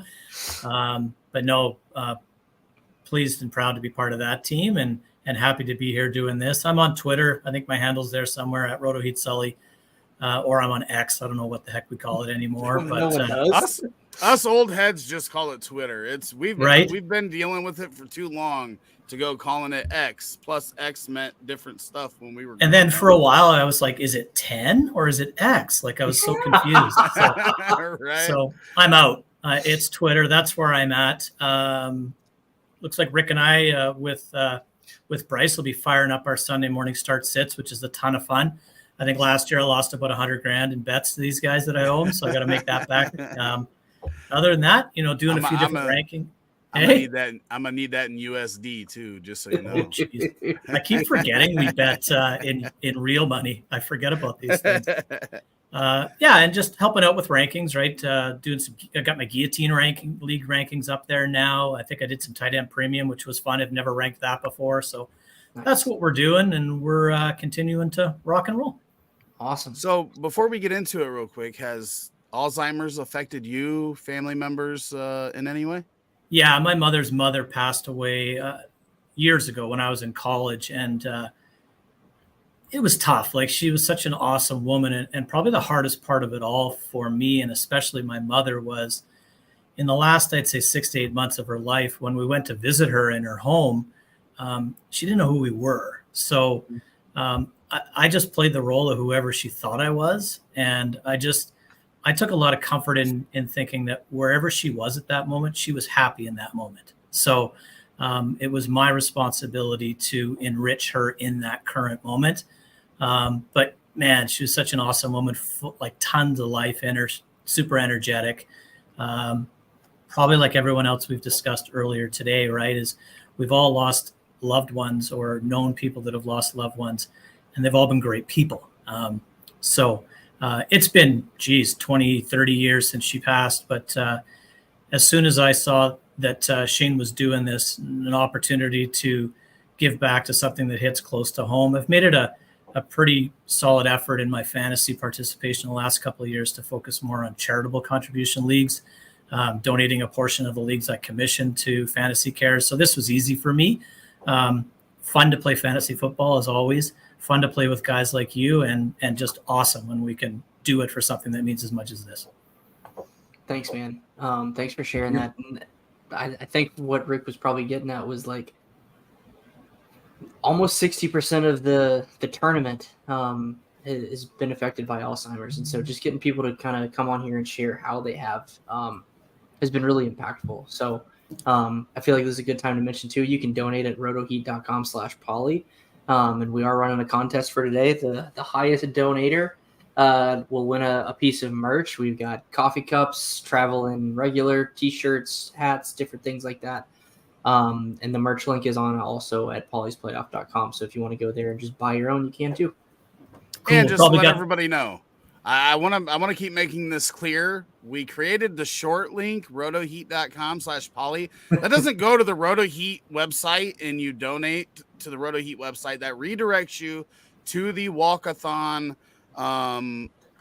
page to donate directly to them. I just want to make that clear. We are not taking donations at rotoheat.com. That's just an easier way for you to type it in and get to where you need to go to donate to the right people. I just wanted to make that very, very clear. Thank you. Because Rick and I were working on banners this morning, and I posted the actual link and was like, nope, that's too long. So he created that redirect link for us real quick. So thanks for that, Rick.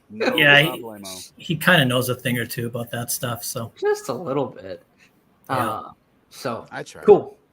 Well, let's jump into our topics, which is we'll start with ADP floor versus upside.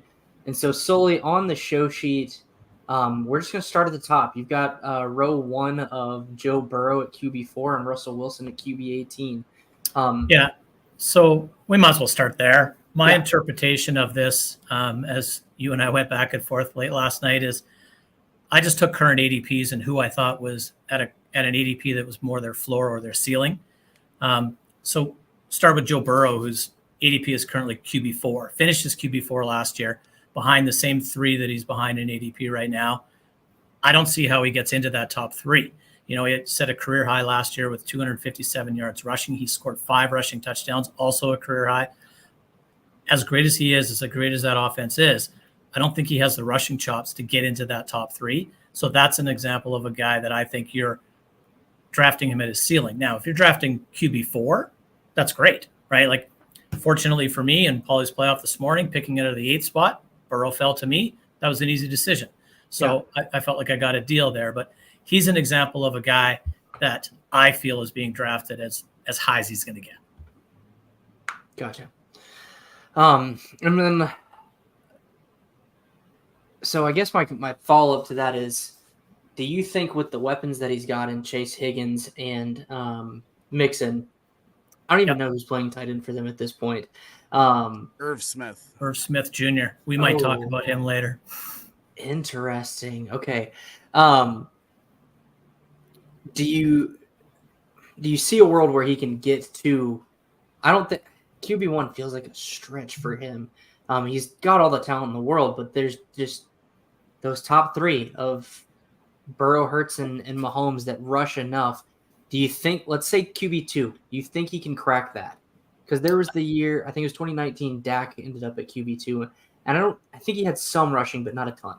Yeah, I think he ran for about 500 or 600, and I think there was a trio of years, I believe, that Dak ran for 6 touchdowns as well. So I think, is it within his range of outcomes? It totally is, but I just don't realistically see him getting there. I think Jalen Hurts continues to do what he did last year. I think Josh Allen put up some pretty darn good numbers last year, and it looked like he was limited by an elbow injury for a good 6 to 8 weeks of that. You also have Lamar Jackson, who I think is going to push Burrow pretty hard this year in a revamped Baltimore offense, and he still has his legs. And I think Justin Herbert's going to go to the moon this year, and Keelan Mond, holy crap, where's that? Never mind, strike that part from the record. I just think Herbert has the opportunity in that new look offense that's actually going to target down the field to have a monster season. So I think Burrow, like I said, I think his ceiling is 4. I think it's a really good spot for him. I think he's anywhere from 4 to 7, and I think that anyone would be happy to have him on their fantasy roster this year. So here's a final question before we move on to your floor QB.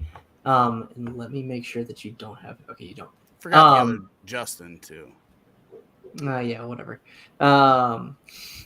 QB1 for the last half of the season last year. Yeah, I think he's in the realm of that 4 to 7 as well. My point here, though, just on that real quick, is that Joe Burrow could have a really great NFL season and still finish as QB7 or 8, and it not be a knock on him, but to your point of 4 being kind of his ceiling, I think that's his range of outcomes is 4 to probably 8. I agree with you, Sully, for once. Hey, it's like a broken clock. Hey, it happens sometimes. So, Sully, in your draft, Lamar went at the 105, Herbert, and then Fields. If you had the pick of Lamar or Burrow, who would you have taken? I think I still would have taken Joe. I honestly was hoping that Herbert would make it to me. I thought Lamar and Burrow would go before that. And then when I got on the clock, or the way the draft was playing out, is I thought that I was going to have to make a decision on Christian McCaffrey. And then when Fields, who I didn't anticipate coming that early, went, to me it was an easy pick. Even with Burrow being a little banged up right now, I think he's still good enough to get me where I got to go. Gotcha. All right, let's flip this to the floor side. You got Russell Wilson in here at QB 18. What are your thoughts there? I just don't think it can get any worse, right? Like, I think that's where he finished, actually. That or one spot below. So, like, I don't know where he finished last year. It was QB something, like 18 to 20, somewhere in that range.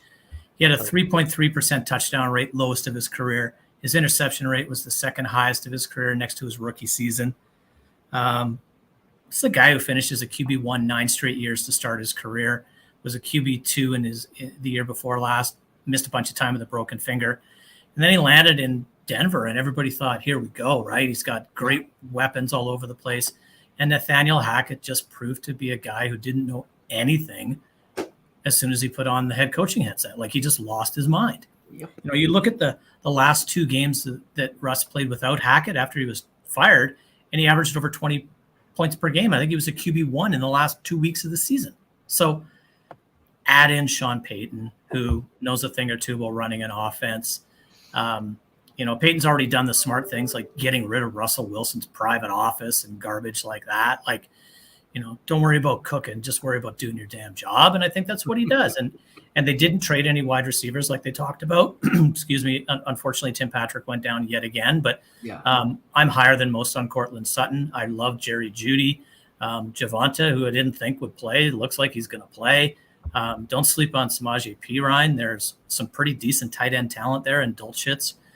They brought in Adam Troutman for a reason. Albert O is athletic and still there. Like, they upgraded their offensive line. Like, I just don't see how Russell Wilson doesn't beat out an ADP of 18. Like, I don't get it. So if you can draft Russell Wilson at QB 18, do it all day, every day. Yeah. So according to the stats in Polly's, he finishes QB 16. He also finishes QB 16 the year prior, but he was also hurt that year. So him being healthy and playing a full season, drafting him 2 spots behind where he finished last year, I think ultimately leads to value. And like you said, there's no way he can get lower with the talent that he's got. I can't make any kicking coach jokes like I can with Jacksonville, but he's got a real coach now, it seems. So there's a kind of a trio of those floor guys too, like Jared Goff's. You know, guy was a top 12 quarterback last year, and his offense is even better this year, is going in that mid-range. Geno Smith, you can make the same arguments for him. I just don't see how these guys are going below where they finished last year. Yeah. There's really nothing pushing them down other than maybe the rookie class, which doesn't really do much for me this season either. So I think those guys are pretty safe at that floor. Yeah. Geno's the only one I would say I understand being down there, because we have never seen him play like he did last year. Now, I've always said that I feel like the Jets, for a long stretch of time, 10 to 15 years ago, were just ruining quarterbacks. So yeah, I think he got the raw end getting drafted there. But I do understand why people just aren't sold on him consistently putting up those numbers. So, but I agree with you on Jared Goff and Russell Wilson 100%. Yeah, I think Geno obviously surprised us last season, but when you add in Charbonnet and you add in JSN into what he already had, I think he's going to be just fine. He might not finish his QB 8 or whatever he finished last year, but I think he's going to exceed his ADP. But the efficiency was just crazy. The accuracy and efficiency was just crazy. So agree. That scares me. But anyways. Awesome. So we already kind of touched on Goff as another floor quarterback for you at QB 17. You've got Dak Prescott in here as QB 10 as your ceiling quarterback. Yeah. What makes him fit in that category for you? And I'll spin it this way for you. With Polly's, does his stereotypical interception totals worry you from a Polly's playoff standpoint? It does. That said, I don't think he throws nearly as many interceptions as he did a season ago. I don't think they're going to throw as much as they did a season ago, and that's part of the reason why I think he's in and around his ceiling. With more off to the Chargers and Mike McCarthy taking over the play calling, I don't think that's a positive thing for this offense. I do think they want to run the football a lot more.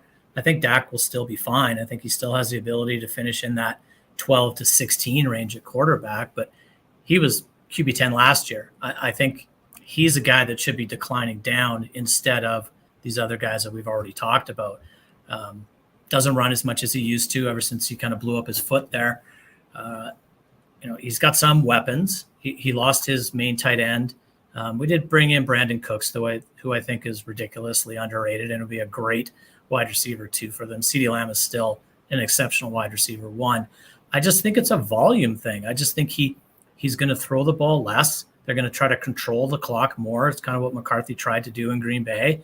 And Dallas is a great defense. And I think that it's not the Dallas Cowboys defense is crap and they're trailing and Dak has to throw 50 times anymore, right? So, and their offensive line is older and a little bit more banged up. So I just think that offense regresses. And they're going to win football games with their defense more than their offense this season. So that's why I think he's at best QB 10. Gotcha.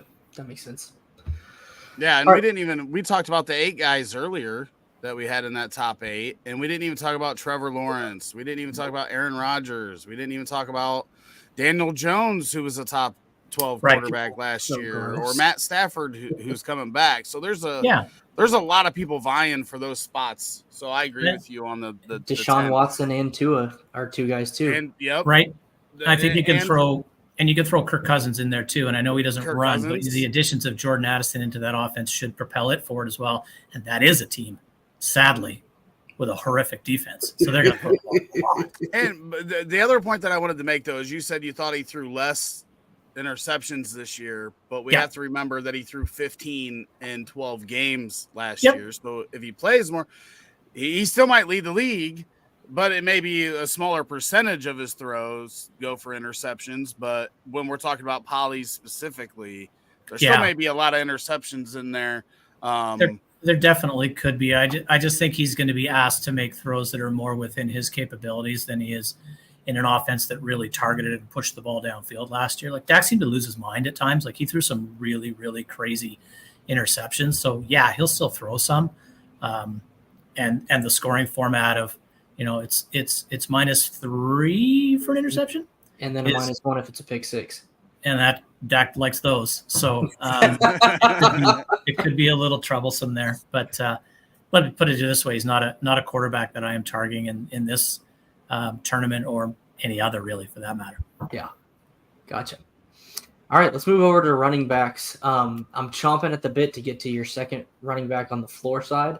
You know why, but let's talk Ramondre Stevenson first. He's a guy that, honestly, I've been kind of avoiding him, not just because of the rumors that they're bringing somebody in, but I just don't trust Belichick to give a running back bell cow volume.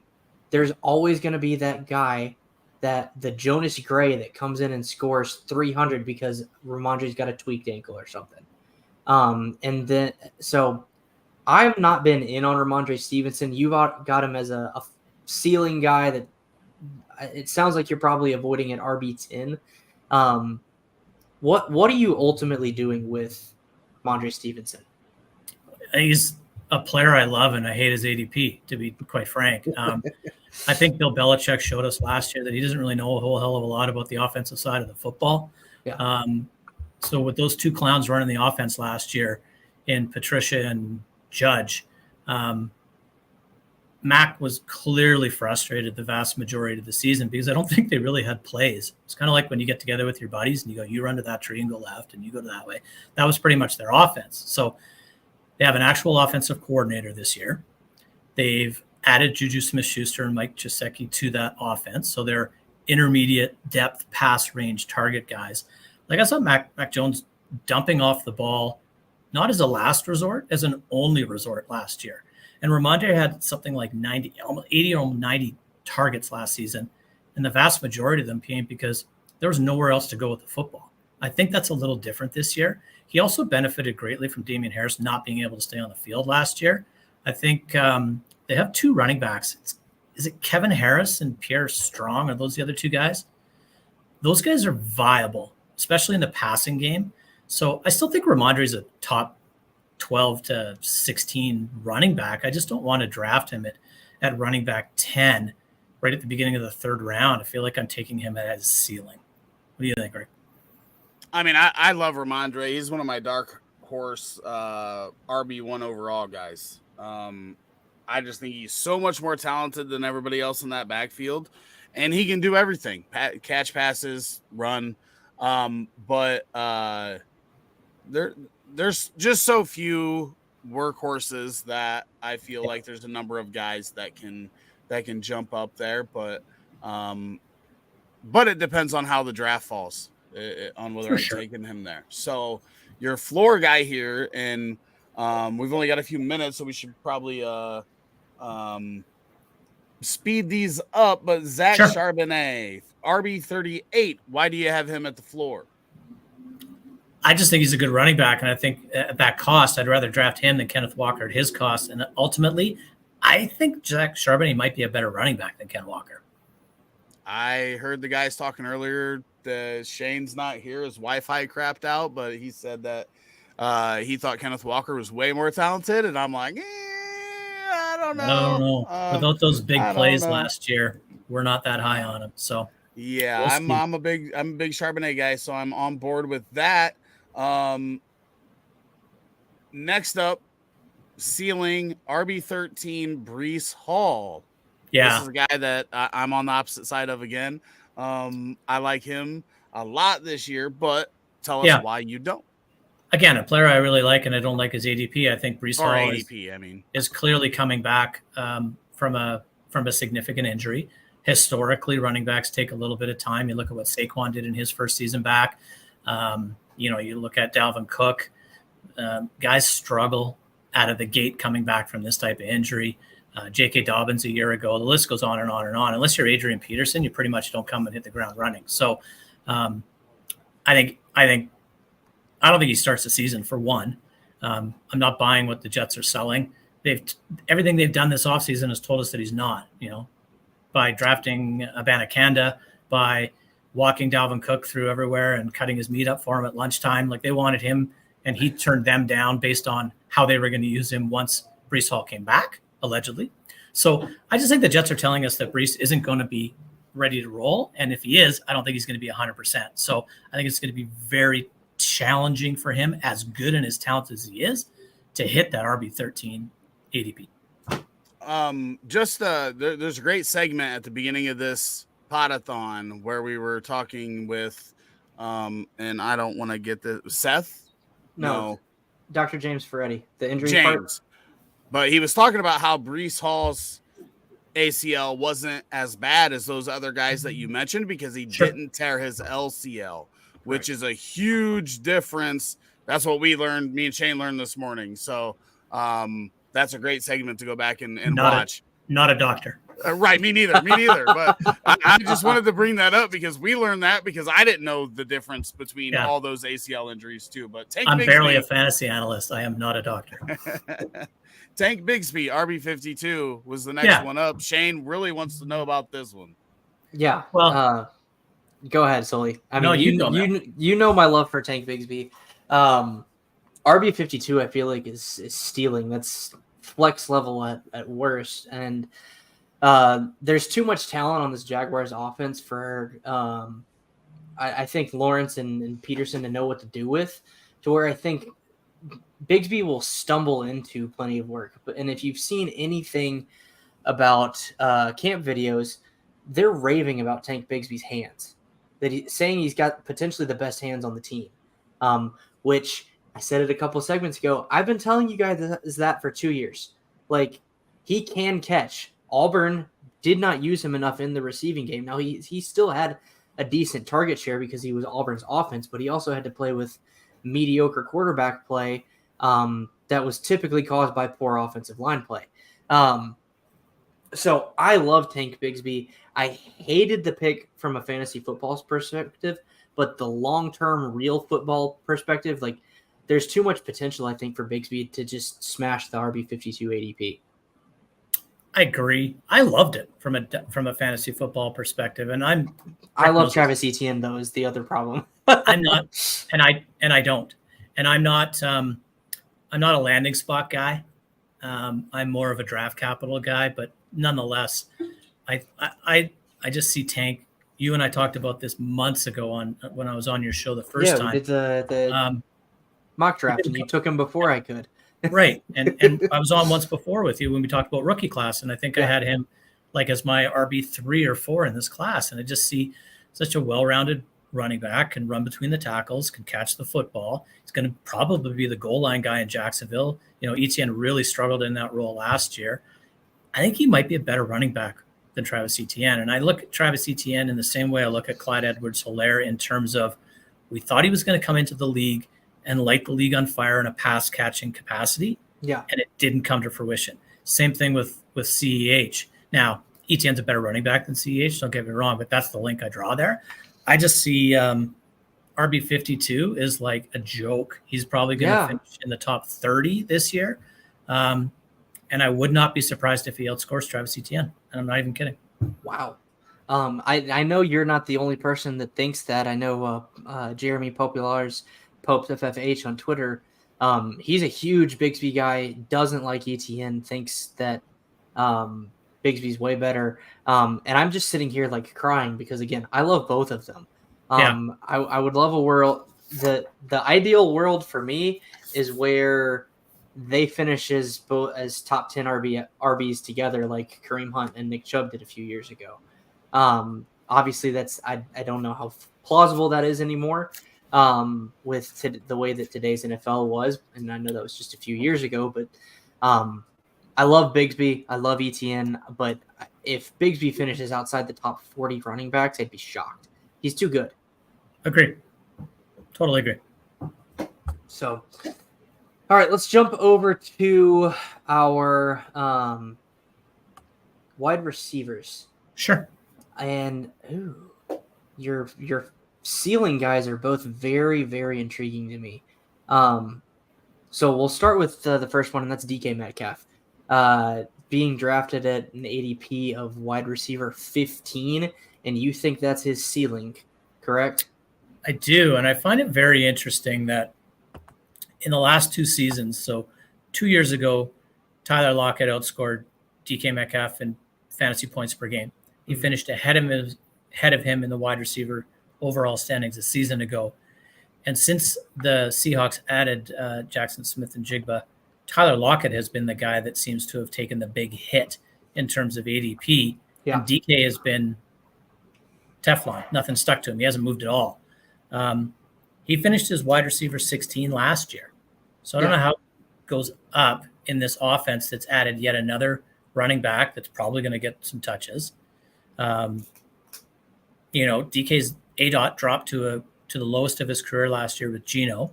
Mm-hmm. So if I'm looking at intermediate quick hit type passes, I'm probably throwing those to JSN, who I think is going to do more with it after the catch than DK is. And I think DK remains that red zone guy and a bit of a shot down the field guy. But I think he's being way overdrafted at his ADP, especially when he's like going in the 3rd round in some spots. Like, I'm not taking him until the 5th round, if that gives you any indication. So no, I just think he's not only is he the ceiling, I think he's through the ceiling. Like I see him as a mid to lower end wide receiver 2. Slowly, I hate it because I love the player, but I hate the ADP. I think the talent is 1,000% there. Like he can do what he needs to finish as a wide receiver 1, I think. I just don't think that the offense, and kind of like you were saying, is scripted for him to do so. And to your point, those short, quick passes, I think JSN will be the perfect player, especially because he likes to play out of the slot more than anything. I think JSN's probably being underdrafted, if we're being honest, because he is talented enough to handle those. So I love the DK Metcalf call, even though I hate it because I love the player, but it makes too much sense. Yeah. The other guy I have here is a ceiling play. Kind of hurts my heart as well because it's another player that I love, and it's Devontae Adams. And he's unbelievable, right? Like he doesn't need quarterback play to be what he is, but I do think that quarterback play is going to play into a dip for him this year. I think he was wide receiver 3 overall last year, which was nuts. But he scored 14 times. He was targeted 180 times. I don't see that in this offense with Jimmy. I just see the targets coming down a little bit, and his touchdowns falling. Even if they fall to 10, that's a significant downturn for him. So wide receiver 7, I could see it, but I don't see anything better than that. So that's why I put him in the ceiling category. No, I think I agree with you there. And how old? Devontae's what, 29, 30 at this point? Yeah. If I remember correctly. Yeah, it's sooner or later that's going to catch up. But So he is 30. He's the thing that he's got going for him, and why quarterback play does not matter for him, is he's one of the best route runners in the league. So no doubt. I guess the concern is after, like if Jimmy G's still too hurt to play in the beginning or doesn't grasp the system, who the hell else is on their depth chart? Like I legitimately don't know. So Aiden O'Connell, I think they took him in the 5th round this year. Looked like a world beater yesterday in the preseason, but take that for what it is. Yeah. He'll be okay. And the old Patriots backup that's been there forever is now in Las Vegas. Who the heck is there? Can't remember. Hoyer? Yes. Brian Hoyer is still in the league? Yes. Oh my God. So that just goes to show you that everybody wants to, their dream job should be backup quarterback in the NFL. Yeah. These guys never play and they make like $3 to $4 million a year and they do it for 20-something years. It's the best job ever. Yeah. So Baker Mayfield, if you're listening, we talked about you potentially transitioning into a backup for the rest of the career. You'll be fine. You'll be set for life. Good money. It's good money. Just won't be able to. Yeah, I saw that. That's brutal. So that hurts because I've taken him late a lot in drafts this offseason. And even I think traded for him in a couple spots as just a throw in. But I think that just opens up the door for DJ Chark and Jonathan Mingo. And then obviously they still have Adam Thielen too. So yeah, I drafted DJ Chark in a draft this year for the first time in my life and hated myself for it. I don't hate myself quite as much anymore. Yeah. So, and Rick mentioned we saw Adams dominate with Stidham. He may be at his ceiling, but his floor is very, very high in Rick's opinion. I completely agree. He's still a top 12 wide receiver. I just don't see him exceeding wide receiver 7. Yeah. He could have stuck around if he wanted to fight with me too, by the way. So, all right, let's touch on floor wide receivers really quickly. Yeah. I'm going to go the second one first, actually, and go Michael Thomas here. Yeah. So his ADP is wide receiver 42. Yeah. That I don't trust him enough to actually stick with the team and play a full season yet.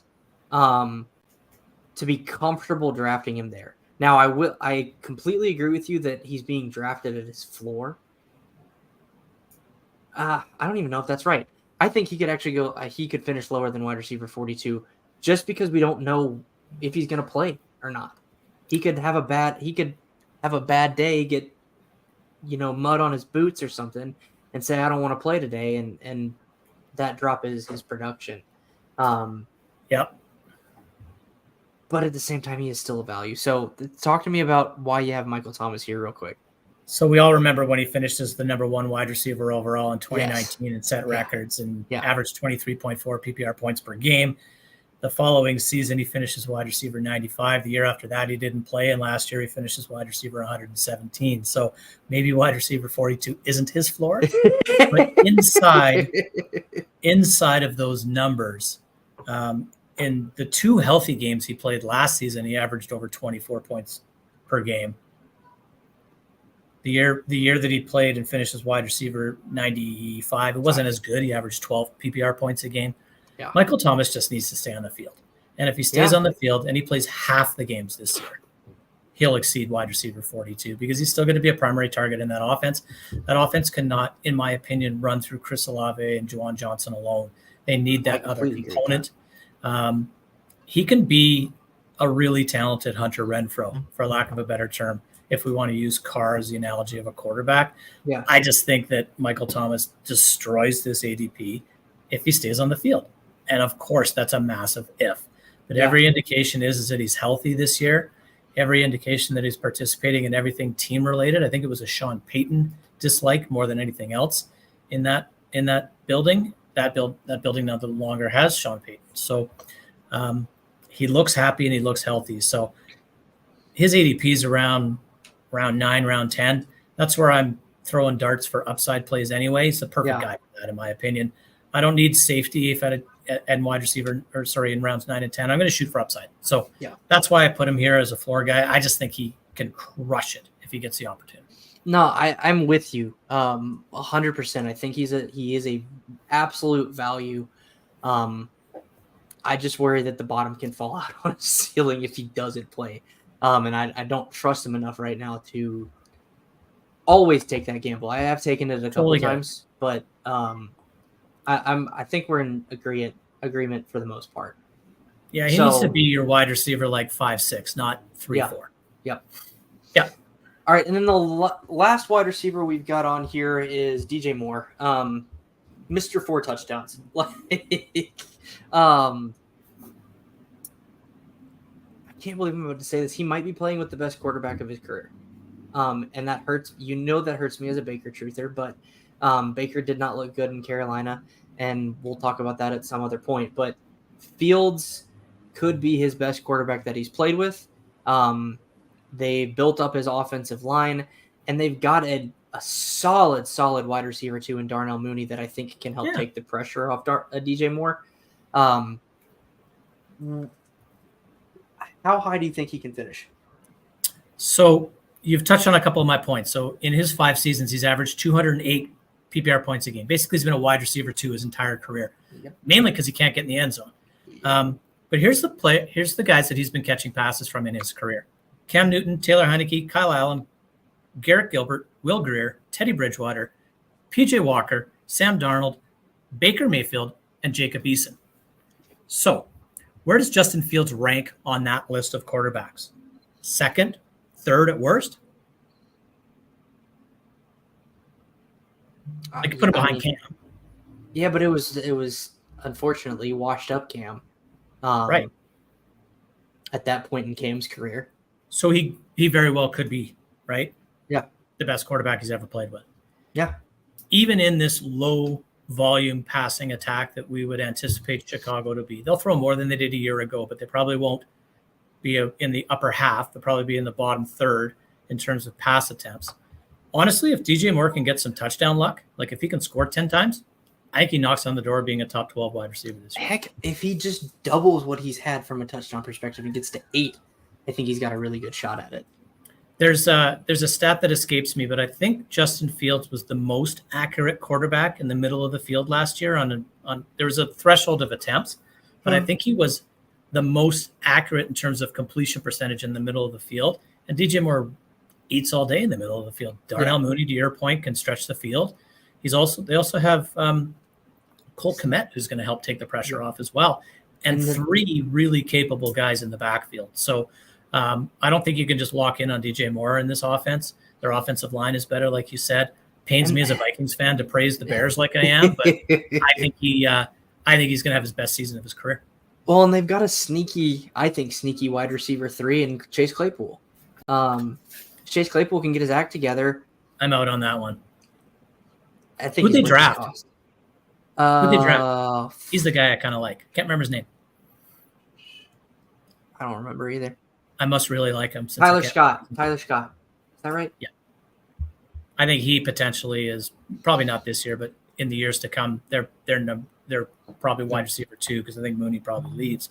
Yeah. But no, I was down on Claypool even after his rookie season. Way too touchdown dependent. So that's fair. Struggles to stay healthy too, but that's a whole other story. All right, so I want to give you time to talk about guillotine leagues. Sure. So for tight ends, I really just want to talk about one of your floor guys because I love him, and it is Gerald Everett. I'm just going to say this and then let you roll. I think that Rick's in here with some comments. There it is. Most accurate from 10 to 19 fields on more than 70 attempts, and DJ Moore has there the second. Perfect. Thank you, Rick. And then Claypool is wide receiver 2. Look, I'm with it, Rick. Like, I think Claypool's got the talent. He was in a wide receiver purgatory when it comes to wide receivers with bad attitudes, and that's what Claypool had. I'm hoping that getting humbled and having to move to Chicago because he announced his own replacement in George Pickens, will get Claypool on the right track to where the talent will ultimately win out, I think, with that. So that's my thoughts on that. But back to Gerald Everett. He's an absolute steal as a tight end 1 candidate with a QB1 QB. And that's all I got to say because I want to let you roll here. All right. So first and foremost, I love this offense. Talked about the offensive coordinator change. When Moore was in Dallas in 2019, Jason Witten was tight end 11. 2020, Dalton Schultz was tight end 11. 2021, Schultz was tight end 3. And I don't know what I had. And then in 2022, he was tight end 10. So he's basically had a top 12 tight end the entire time he's been an offensive coordinator. Gerald Everett was tight end 13 a year ago. He did benefit, I think, last year from Keenan Allen missing time and Mike Williams missing time. But this offense is just going to take a jump. And the tight end position in Moore's offense is such an integral part of the entire piece. And Gerald Everett is incredibly athletic. I've been a big fan of his back to the days with the Rams. I just think he's an incredibly talented individual. The year that Higbee exploded, Everett got hurt. Or if he didn't, he was the guy that was going to explode. So the talent's there. The volume should be there. The opportunity in the red zone should be there. The only concern I really have here is why I don't have him probably higher in my rankings is there's just how many pieces of the pie can you cut up in that offense, right? It's like somebody's going to come back to earth and regress a little bit. I actually think it's Austin Eckler, but Quentin Johnston is probably better than you and I think he is. Mike Williams is pretty good. Stays healthy is great.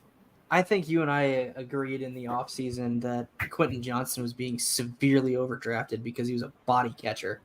He's in a great spot, though. But the clips that I have seen from camp, he's actually been using his hands and his size, which if he continues to do that through the actual season and has made that development that quickly, I'm willing to eat crow on that because the physical skills were there. I think you and I both agreed on that. He had all the physical skills. It was just he disappeared and was a body catcher when he's supposed to be this big, bulking behemoth of a man at wide receiver, and I just don't feel like he played to his size. So if he can fix that, like Quentin Johnston is probably going to be a steal for some people. Yeah, but just real back to Gerald Everett really quick. I just think his ability to go in and get open when they need him to get a first down and his ability to make that contested catch in the end zone, in the red zone, is going to catapult him. I think he has top 12 upside, obviously. At tight end 17. Like a top 12 tight end averages 9.5 points a game over the last 15 years. A tight end 17 averages like 6. Like, come on. He's going to blow that away. Yeah. Well, and I think the thing too is like, if you look at like statistical thresholds of being a tight end 1, it's like 40 catches, 600 yards, and I think 4 touchdowns. Maybe it might be a few more than that. Yeah. If Gerald Everett doesn't get that, I might like shave my beard on live stream. Don't quote me on that, but maybe I could join you. I think that's really easy for him to get in this offense alone. I think combined with the fact that I think he's more talented than that. So, agree. All right, let's jump to your guillotine leagues. So you do guillotine rankings for Roto Heat, obviously. So first thing I want you to explain to people that maybe don't know what a guillotine league is what is it? How does it work? It's a relatively new format of fantasy football. I think it's been around mainstream-wise about 4 or 5 seasons. So basically, you can play any size of league you want. It's just typical guillotine leagues are an 18-team league, and you draft with 17 other league mates, and you put your roster together, you start your players, and then when week 1 is concluded, the lowest scoring team is eliminated from the league. Your season's over, and that entire roster goes to the waiver wire. Teams have $1,000 in fab or whatever the commissioner assigns as a fab budget, and then you go and you bid on that available group of players. So, you're drafting, and you're like, I'm drafting right now in one, and I'm picking 16th, and I took it's ugly at 16. So I took CeeDee Lamb at 16, which I was happy with. I was hoping to grab Nick Chubb coming around the back end. He went. So my next best option I thought was Garrett Wilson. I took him. 30 some odd picks later, I'm on the clock again, and I take Joe Mixon.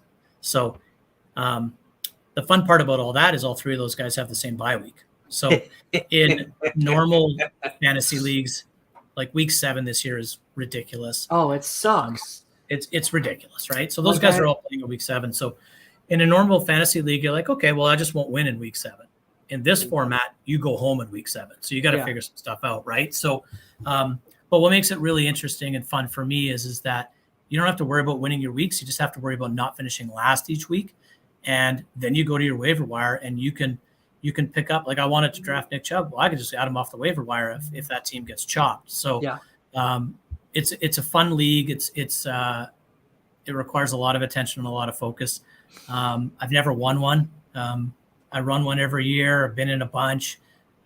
Final 3 or 4 is about as good as I've got, but it's tons of fun. It's a great format if you've never played it before. Nice. So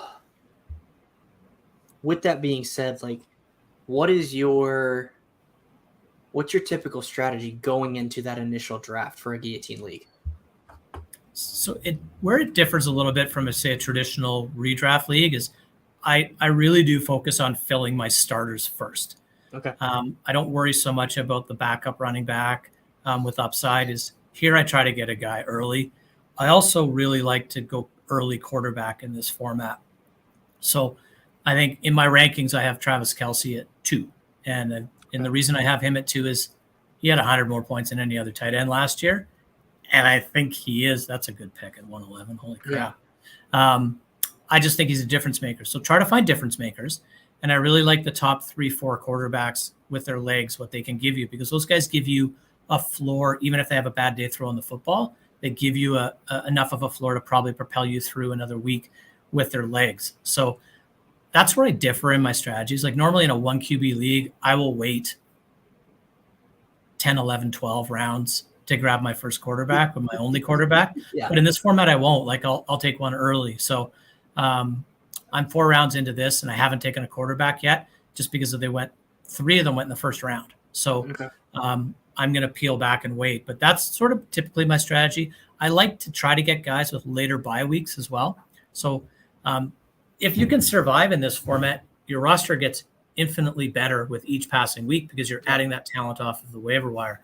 So if you have a guy with a week 13 bye, by the time you get him on his bye, your roster should be that much more solid that you can survive with that bye week, as opposed to guys that having buys in weeks 5 and 6. It's a little bit more tough. On the flip side of that, once those guys have gone through their bye, then they become even more valuable off of the waiver wire because you don't have to worry about that again. So I take those into consideration. I look a little bit at the first couple of weeks of schedule as well. If a team has, an advantageous matchup against someone who's not that great of a defense, I don't do that very much because that stuff fluctuates so much from year to year. We think about, these teams that were terrible defenses last year, all of a sudden they're not so bad this year. So those are the main differences in a nutshell, but it's basically a redraft league. Like take guys you think are going to score a lot of points and it's consistent guys that are what you're looking for in this format too, right? The guys that'll not necessarily blow up for 38 fantasy. Like Joe Mixon's a prime example. Horrible year last year,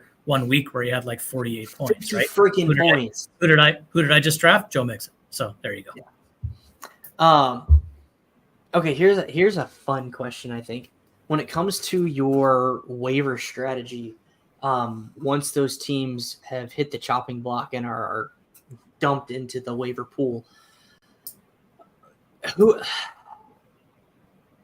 what positions are you targeting first, and then how much are you willing to spend? Like, I guess that we'll go that first.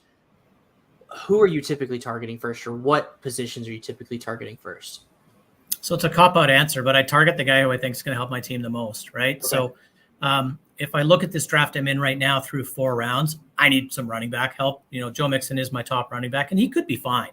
But it's 30-something picks between my picks, right? So I grabbed a tight end in Dallas Goedert the round after that.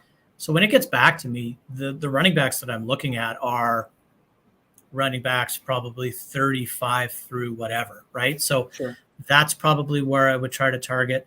I don't necessarily fixate a monetary amount on the player.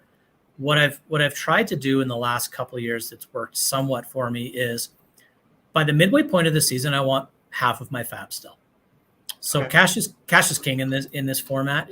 And the fun part is so Christian McCaffrey is an exceptional running back. 2 years ago when he kept getting hurt, he killed about 5 or 6 guillotine members because each week someone would pay a bunch of money for him. Then he'd either not play or get hurt or both. And they'd be out that player. And then someone else would go, oh, I'll get Christian McCaffrey. And they'll spend a bunch of money.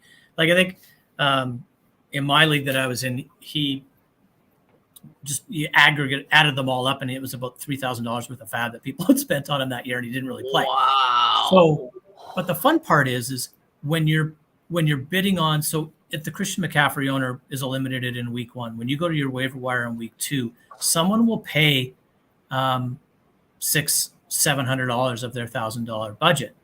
If you fast forward into like weeks 12, 13, and 14, because there's less teams, all of a sudden Christian McCaffrey hits a waiver wire again. He might go for $25, $35 because it's just a supply demand type of thing. So I always want to make sure I have some money towards the end. I play in Paul Charchian's industry league each year, and each year, this will be the 3rd year, and the 2 years that I've been out pretty early, and I've left with a lot of money, and it sucks. So sometimes you got to fight off the urge to be a hoarder and a miser, and you got to spend up. It's really simple thing is if you don't think you're going to get through this week, you got to spend to make sure you get through this week. You worry about the next week, and that's kind of how you have to treat your fab. Gotcha. Well, and that was, I feel like you kind of knew my second question coming. Like, it was just like, how do you prioritize what you spend early on versus the latter half of the season? I feel like you answered that. I think another part of it too, though, Shane, is injury. So if you had Jonathan Taylor last year and you lost him to injury, he's probably your first round pick. He was a 101 last year in most drafts. You got to replace that. That's the bit of the beauty of the guillotine league, though, as well. In a typical redraft league, you lose your first round guy, you're kind of hooped. In this format, you can spend up to try to save yourself. So Mike Gesicki just left practice early with an upper body injury. Maybe I don't mind Ramondre Stevenson anymore. But yeah, so it's so hard to really pinpoint where to spend fab and how much and when. And that's what I love the most about this format is it's no 2 drafts are the same. No 2 leagues play out the same way. Everything is constantly a flux, and you got to pay attention. And it's a ton of fun. It's not for the faint of heart by any means. It's easily my favorite dynasty or fantasy format now, exceeding dynasty by quite a bit. Is trading allowed in guillotine leagues? It depends on how you set up your league. And the one that I run, I don't, because I had a bit of a collusion problem in the first year. So I've just shut it down and said, no, you can't. I play on guillotineleagues.com. That's Paul Charchian's website. His public leagues, he doesn't allow trading because he has no way to control the collusion. In his private leagues, it's up to the commissioner. And in the league that he's running with the industries, he's added trades in this year for the first time. So okay, cool. Any added strategy with the ones that you can trade in? I've never played in one where you can trade. So I think where I'm going to be at, the one I'm drafting right now, I can't trade in, but if I could, I'd be trading somebody with a week 7 bye for someone who doesn't have a week 7 bye. Yeah. And taking a bath in the trade, right? Like I know that's what's going to have to happen. No one's going to help you. Yeah. So it's preying on those that need it, right? Like, so that 1 year I did have trading in my league. You kind of hosed the guy that was up against a bunch of bye weeks. And look, a bad trade with a player that's playing that week is better than no trade and no player playing that week. So, but you just have to see how that goes. Yeah. See, that's the difference in guillotine this year is I think we're seeing it in all fantasy leagues where those upper tier quarterbacks are climbing up the rankings. But in this format, they just help get you through those first early weeks. If you have a quarterback that can put up 26 points or a Kelsey that can put up 24 points, it helps you when your running backs put up 5. Yeah, I'm going to take probably more credit than I should for that, but I've been saying probably for the last year or so that even in 1 QB leagues, not even considering guillotine, but just straight standard 1 QB leagues, I think you got to have that top 12 quarterback in there. And obviously the upper echelon top 6 guys, top 7, top 8 even, into that kind of Justin Fields, Trevor Lawrence, Justin Herbert area. I feel like you got to have those guys if you want to really make the push for winning the championship in 1 QB leagues. Like my main home league dynasty that started the whole reason I'm on fantasy Twitter. I ended up having to blow it up in the first year, but then ended up ultimately trading for Justin Herbert in his rookie year, and so I've got Justin Herbert in that league, so I'm set there. But before, like it was a struggle, and so I just think if you want to make that push over the top, you got to have that top 12 quarterback, and so it sounds like that's applicable with guillotine leagues as well. It is, and I think it's just more fun. I think it's just more fun when your quarterback's good than when your quarterback's not. Yeah. So, all right, Sully, I won't necessarily kick you off, but if there's anything you want to plug and wants to make a gracious exit, now is your time, sir. Where can people find you again? And is there anything in particular that you're working on or ranking before we add our next guests in? Yeah, thanks first and foremost for the opportunity to be on this awesome event. I don't really have anything to plug. You can find me at Sully, RotoHeat Sully on Twitter or X or 10 or whatever the hell we're calling it now. But I think if there's anything I want to plug, it's Pauly's Playoff. And for anyone who's watching this is please go and make that donation at the website that you mentioned earlier. I think it's rotoheat.com/Pauly. That's correct. That's the site. Gets you entered into a draw for some merch. Right there it is at the bottom there. Who knows? Maybe there's some discount Sully's 2 cents merchandise kicking around in the RotoHeat office. They'll probably gladly give you. But no, in all sincerity, this is a great cause and absolutely worth every ounce of energy that you guys have put into it. And I know that you and Rick have done a lot with this. Go to our website, check out our rankings. All that stuff is fun. This stuff really matters. Go and donate because that stuff really matters. But at the same time, go ahead and support rotoheat.com because we love ourselves and we think we are doing a good job and helping out in the community. We've, guys like Craig and Brad and Rick and you and me, our whole team. Awesome. So check out our website, rotoheat.com. Check out our YouTube channel that Rick and Brad have done an amazing job growing. I pop in there every once in a while. So I'm low-hanging fruit around there, but happy to be here, happy to be part of that team, and just happy to be able to do my part to raise some money for an awesome cause. Thanks, man. I really appreciate you. So, with that, ladies and gentlemen, we are adding in our IDP specialist from RotoHeat.com. Look at this guy. Brad Menendez, who you can follow on Twitter at RotoHeat. I don't understand. Like, I get older, and I get more gray in here, and I got this salad going on. How come Menendez looks better and better every time I see him? Like he gets more and more handsome all the time. I really don't understand. I mean, what I've got going on down here, you've got going up here. Like these luscious locks. I mean, and I got nothing. That's a moneymaker. That's why you brought us on to help you. So I'm going to get out of here so you guys can actually help people. But really quickly before I jump, this hair was born in a driveway drinking bet with my neighbor, and who could grow their hair. Go the longest without cutting their hair. So did you win? The threshold was a year. It's almost been a year at the end of August. I think he lasted about six weeks. I mean, I'm going to keep it going. I'm going to keep it going for a couple of reasons. Number one, I made a commitment and I like to stick to my commitments. Number two, my wife kind of likes it, and that's always a bonus. Yeah. And then whatever hair I have left on my head, once this gets to that point, I'm going to participate in one of those shave your head and donate it for any kind of like I said, I'm kind of more just on charitable causes and things. So if I can endure this crap on my head for a while and it can help somebody, I'm all for it. So nice. Looking good, brother. Keep it up. I love you, Brad. See you, Sully. Love you too, brother. We'll see you. Thanks, guys. All right. With that, we also have another guest who unfortunately gets dragged into the IDP conversation again. Hey, Brad's little mini me back there. Oh yeah. We got one that's finishing up class for the day, so you'll see her for another 10 minutes or so. Very cool. No worries. My kids have hopped on with us too. But we've got the wonderful Jesse Moeller. Jesse's been super supportive think jumped on the Podathon for the first time last year, if I remember correctly, and also talked IDP. I can't remember if it was with you or not, Brad, but I think it was with my Boyd. first year doing it. Gotcha. So, but with Brad here, it felt too natural to talk IDP.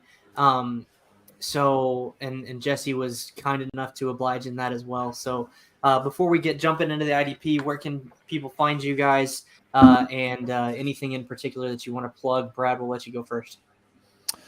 No. I mean, follow us at roadheat.com and that'll get you to everywhere you need to go. The more important thing is what we're here to do, which is to help a good cause. So, Jesse, my friend, where can people find you?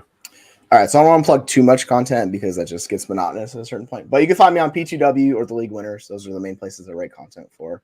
But besides that, it's just Twitter or X or like we were talking about earlier, whatever that platform is called these days. Yeah, right. But I did want to wear my Beat the Bridge shirt to support another cause because, like, you know what? I'm type 1 diabetic, so I very much support anybody doing causes that support others. So I figured, hey, wear my shirt, have fun with it, and yeah, come support what we're all here for. Always playoff. Awesome. Thanks, man. Yeah, so quick reminder too, whole point of today is to raise money for the Alzheimer'S Association. I haven't checked my email in a little bit, but we have raised about $265.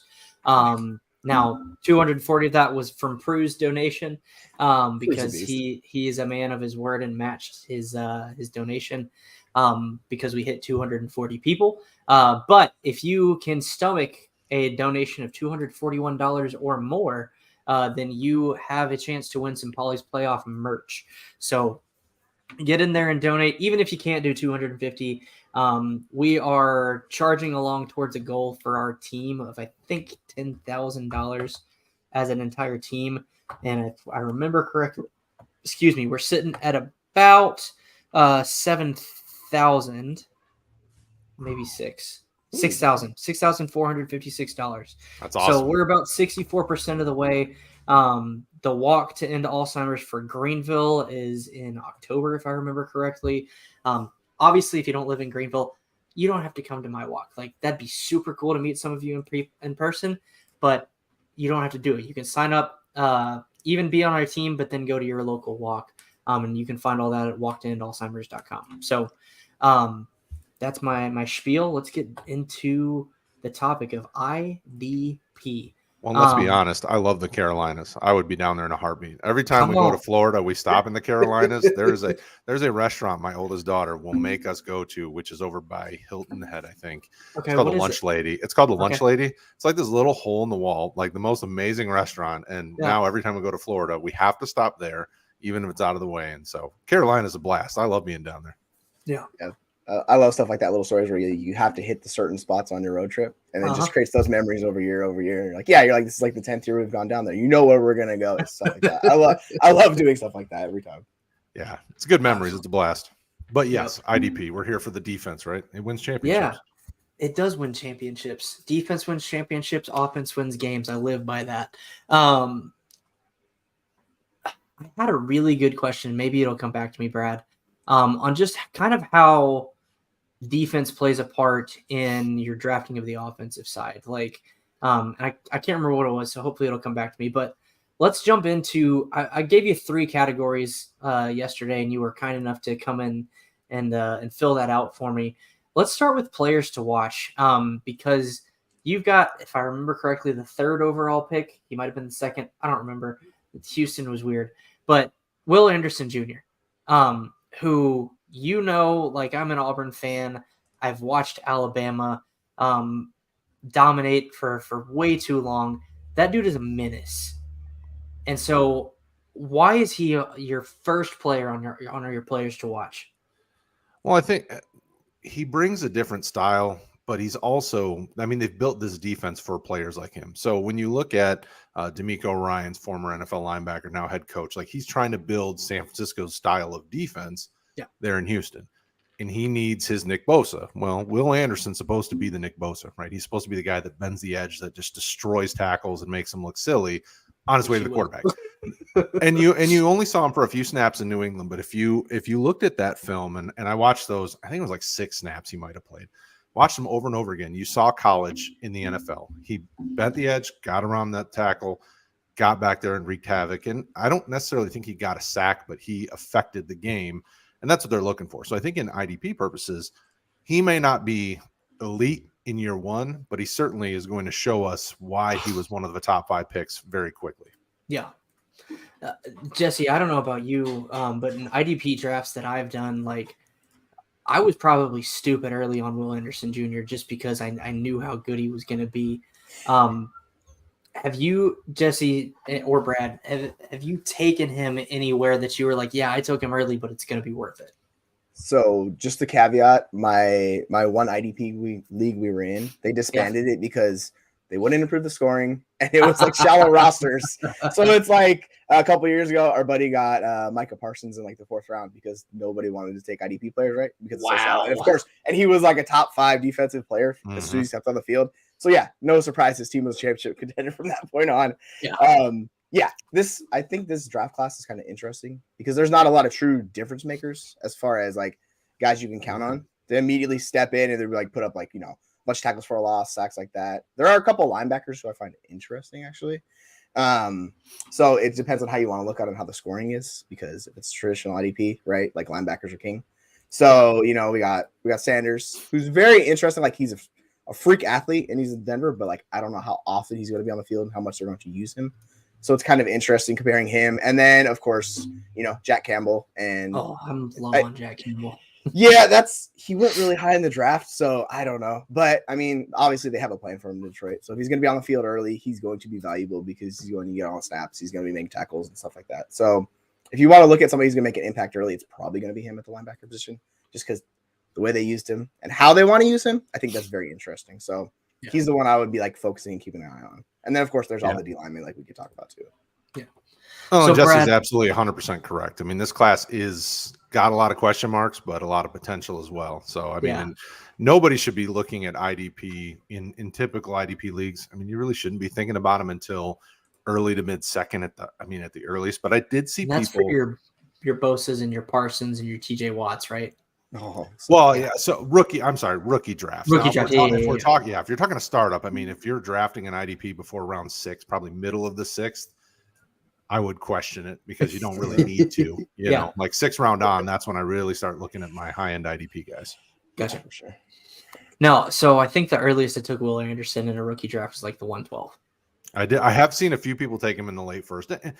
And this year, I don't hate on somebody for doing it because he's probably the only true, like, he's going to be valuable from day one and probably, if not, startable most weeks. So I don't hate it. I have 0 shares of Will Anderson because I just couldn't pull the trigger at, 112, 2-1, 2-2. I was like, I feel good about him at like 2-4 on. And yeah, that was going to be my question, is where you're comfortable taking him. But that makes sense. I don't hate people for doing it in the late first because especially in this draft class, I mean, after the first few picks, it really is a crapshoot. Like everybody can just take their guy. And I saw people taking, in Superflex, I saw people taking the Anthony Richardson of the world at, at 1-2 because they really did like him that much more, and I don't hate it.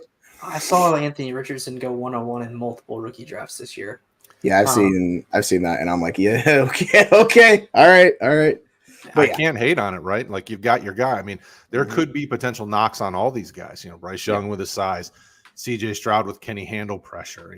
Anthony Richardson has all the physical tools, but decision making. And he threw the ball.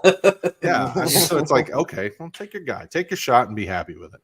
Right. So we saw the Texans line be just in shambles in week 1, even though that's supposed to be a good offensive line for Stroud. So I was like, all right, maybe that point's not holding up so well. So we'll see how that line transitions to the season. I mean, so what Brad, you see is there's no depth. Sorry, Shane, No, you're fine. My question for you is like, for the people that don't typically play IDP and aren't as familiar with that, like the chinks in the armor for the offense can be, decision making for quarterbacks, size for running backs, vision for running backs, ability to separate for wide receivers, ability to catch for tight ends, different things like that. What would you say are like the most common, we'll call them chinks in the armor for the IDP side? From coming from college to the NFL, it's game speed, right? Okay. Like if they can't handle how fast the NFL is, that's a hard thing. Defensive side, a lot of it's reading and reacting. It's the mental side of things. So Jack Campbell has a chance to be really, I'm a Lions guy, so I want Jack Campbell to be the next Chris Spielman, but he has to be able to make the right decisions, the right calls.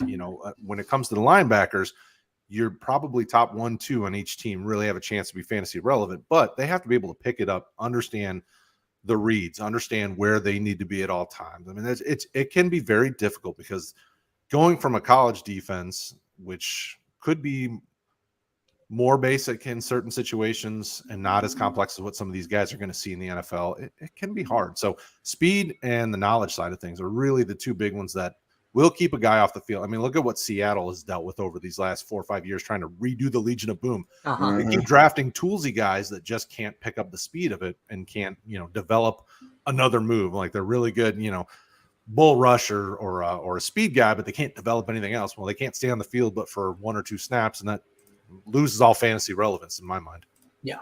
Okay, so we've mentioned him a couple times. You've got Jack Campbell on this list of players to watch. I can't remember. I don't think I did any IDP rankings for Roto Heat, but was looking at him in the offseason. He's not my favorite player because when I was watching his film, I felt like he was a statue. I felt like he was way too static when playing. Obviously, you just mentioned you're a Lions guy. You want him to be good. What do you see him as being from a fantasy perspective? He's probably not a starter this year in Detroit, quite honestly. I mean, their linebacker room, so they took Derek Barnes a couple years ago, and they needed him to develop, but he came from Purdue, so he had his knowledge of the defense was really minor, so he needed to grow. They are playing him. I mean, they put the green dot on him in preseason. Like they want Derek Barnes to be a thing because he's got crazy, insane athleticism. So him and Alex Anzalone and then Malcolm Rodriguez, who was a bit of a breakout last year, are the guys that they're really going to look to early. Maybe Jack Campbell becomes a thing as the season goes on. I mean, the nice thing about Campbell is you saw it in preseason game 1. Like he's pretty solid. They're trying to drop him in coverage and see how he can do. So as long as he can kind of continue to develop, dropping back in coverage, because Detroit's linebackers need to be able to do some coverage stuff, especially if you're on the edge. Yeah. And then, if he can continue to show that fierce, tackling ability that he had at Iowa, he'll get on the field. Yeah, that was the thing that I did notice that I loved about him. Like, he's a sure tackler. Like, I don't feel like people really broke tackles on him a ton. No, I think his coverage ability is a big question mark. So if he's able to show that, then he'll be on the field, right? But, like, if you're getting burned in coverage in the NFL, where teams are just going to see him on the field, they're going to attack it. And if he can't show up, then, he's not going to get on the field. So he's got to show that up for sure. 100%. I mean, he's basically right now he's kind of slated behind Alex Anzalone just because Anzalone basically plays a very similar role and struggles in coverage. I mean, if we've watched any Lions games over the last couple of years, they're targeting Anzalone, or Saints games when he was still with them. I mean, he just doesn't do coverage as well. He tries, but not as great. Yeah. So the next guy you've got on here is Chase Young.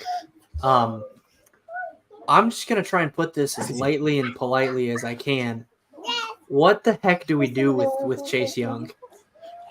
I want him to be a thing. That's why I put him on here. Because Chase Young is supposed to have been a thing, right? He's got the talent, I think. He just hasn't put it together. He hasn't stayed healthy the last couple of years, right? Yeah. So what we do is that's why he's a watcher. Like I wouldn't target him right now. I mean, unless you had room on your team, depending on how deep your team is, to go trade for him, and you can get him for cheap. Yeah. But I have a couple of shares of Young, and I'm not trading him because I'm like, man, I really need this guy to be a thing because he has the talent. Yeah. And Washington's defense is perfect for edge rushers. I mean, Montez Sweat has been a sort of a thing for a couple of years because edges in the Washington system have productive ability because that interior is ridiculously good. Yeah. Yeah, if he's able to stay healthy, like the talent is absurd. So if he's on, and you add him to that D line, that's like Washington's D line is already very good. If they get fully healthy with him, like that's a problem in the NFC East. Yeah, I completely agree. So you really have to keep an eye on him. I mean, if you see development in him this year, great. This might be it, though, in my mind, from a fantasy perspective. Like I might be out on him after this if he just really can't get it together. Yeah. So let's say hypothetically in a dynasty league you were going to get him. What would be your minimum offer? I mean, I'd be offering a third or a fourth, but the owner's probably going to want a second, right? Okay. I mean, because he was taken highly. What was he, first round pick for them a couple years back? Yeah. Like the owner's gonna want more than you're willing to pay because he just hasn't done it. Yeah. I'm not paying you for productive IDP play when I have not seen productive IDP play. Yeah. Would you split the difference where it's like a 2 for a 3 and Chase Young type deal like that? Yep, absolutely. I mean, I'm all about trading. Like anybody in leagues with me. I mean, Shane's made we just got in a league together and we started made a making deals. huge trade. Like I'm not afraid to trade because I know worst case scenario, I'll just make another one if I need Exactly. to. So, that's the thing. You can always just reshuffle and redeal. It's like that's what I love about Dynasty. Just I know. Brad didn't swap, sure. Brad didn't like my first trade I made in that league. No, I mean, you got to learn, right? You just got to learn. And I have no problem calling out trades that looks. It wasn't suspect. Like I don't blame you for doing it, but I just like, ooh. Well, and then I went and looked. So essentially, I gave a pretty large package to get Travis Etienne and Trevon Walker. And then I went and looked at the scoring, and I think that's what's throwing me is just the scoring for the league on the IDP side. Trevon Walker was not as good from an IDP perspective as I was valuing him at least. So. Jags homerism showed out in that trade. Oh, hell yeah. That's the thing with IDP. The scoring's so different in every IDP league I've been in. I wish it was more centralized just because it would be a lot easier. But that's the thing people need to pay attention to. Because you go into a new IDP league and you're like, wait, this guy scores how many less points than in the other league? Like, that's the thing that always catches my attention. Yeah, and that brings up a good point. We have on Roto Heat, we have the scoring. It is the scoring that's used in this league, but we've tried to make this standard in any Roto Heat IDP leagues or any IDP leagues I've started up. Like I've switched over and created a new home league, and I set this as the IDP scoring because it is fairly balanced. I mean, it's not too crazy across the board, but it makes it good enough that if you have a weak offense and you maybe don't have super deep wide receivers or running backs, maybe you just have really solid starters, you can still be successful and build a good defense to help support some of that lack of depth. So that's my thing with IDP is it's like make it good enough to help you support if you're not strong on offense, but not so overpowered that it's like ridiculous. And why would you do it? Right, exactly. That makes the most sense. Like if you're using it, you want it to be a tool for everybody that they can use in each team. So yeah, 100%. 100%. Yep. All right. Ernest Jones, linebacker, LA Rams. Why is he on your list for you? Because I'm just gonna leave it at that. You know, he's kind of been a thing. Like last year, you could have played him in some starting positions because I think he was like a top 125 IDP guy last year. Like he had close to 70 total tackles. He got involved a little bit, like an interception or two, maybe just one interception last year. You know, he showed some things, and LA is trying to rebuild that defense. You know, they got rid of Bobby Wagner.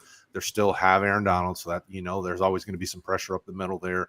So a guy like Ernest Jones, who they've drafted, they've developed, they really like, could prove to be a nice kind of stashable IDP asset that gives you really decent starter reps, maybe in case of bye weeks, or maybe you just need a number two that could be boom or bust, right? Like at 70-ish total tackles and, you know, some TFLs and an interception or two. I mean, not super sexy, but certainly usable.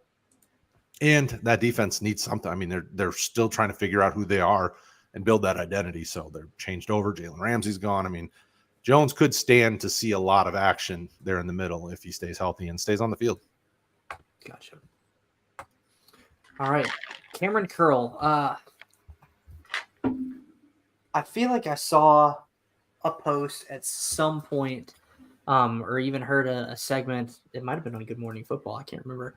Last year where it talked about, I think it was Cameron Curl, and just the importance of him to the Washington defense. Like, God, I wish I could remember. But there's essentially some stat where if Curl was on the field, they were significantly better. And when he was off, they were a lot worse. Do you find that to be true? Yes. I mean, yes and no. I mean, he's certainly important to that secondary. If the linebackers continue to develop a little bit better, and they added Cody Barton from Seattle, who could really help spur that could change the dynamic of Curl's position. But they drafted him in 2020 at the back end, like 6th or 7th round. And he's really kind of made himself important to this defense because he worked hard. He put himself in the right position, you know, and he's kind of been steady. You know, he's not a top 150 IDP guy right now. I think he was in the 160s or 170s by season's end last year, but he continues to stay steady. And Derek Forrest is what's next to him. So I think Curl is probably the more valuable Washington safety, but I want a piece of this Washington secondary just because I think it has a chance to give you decent kind of backup depth pieces that could be startable, kind of like Ernest Jones, but in Washington, and that's when I think of guys to watch, I'm thinking guys that could continue to develop that are young and strong.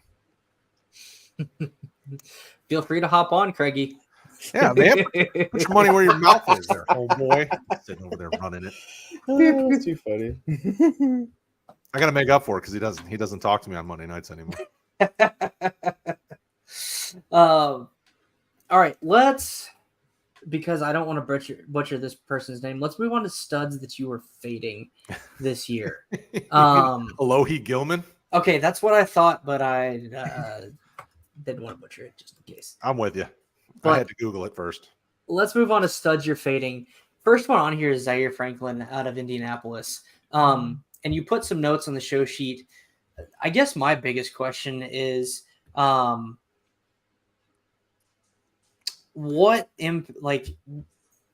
think of the freaking question on how I want to word it. Basically, what impact or what production do you see coming back from Shaquille Leonard? I don't know.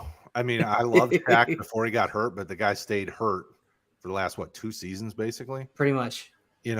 For me, it's like I'm going to fade Indy linebackers just because I need to see Steichmann's system, and right now it doesn't look favorable for most of these linebackers. Like if Leonard cannibalizes everybody, then it's kind of a wash for me. That's why I'm kind of fading even EJ Speed. I thought about putting EJ Speed / Zaire Franklin here because basically Indy's linebackers I'm staying away from this year and hoping that they draft replacements next year. Basically, gotcha. Jesse, what about you? I know.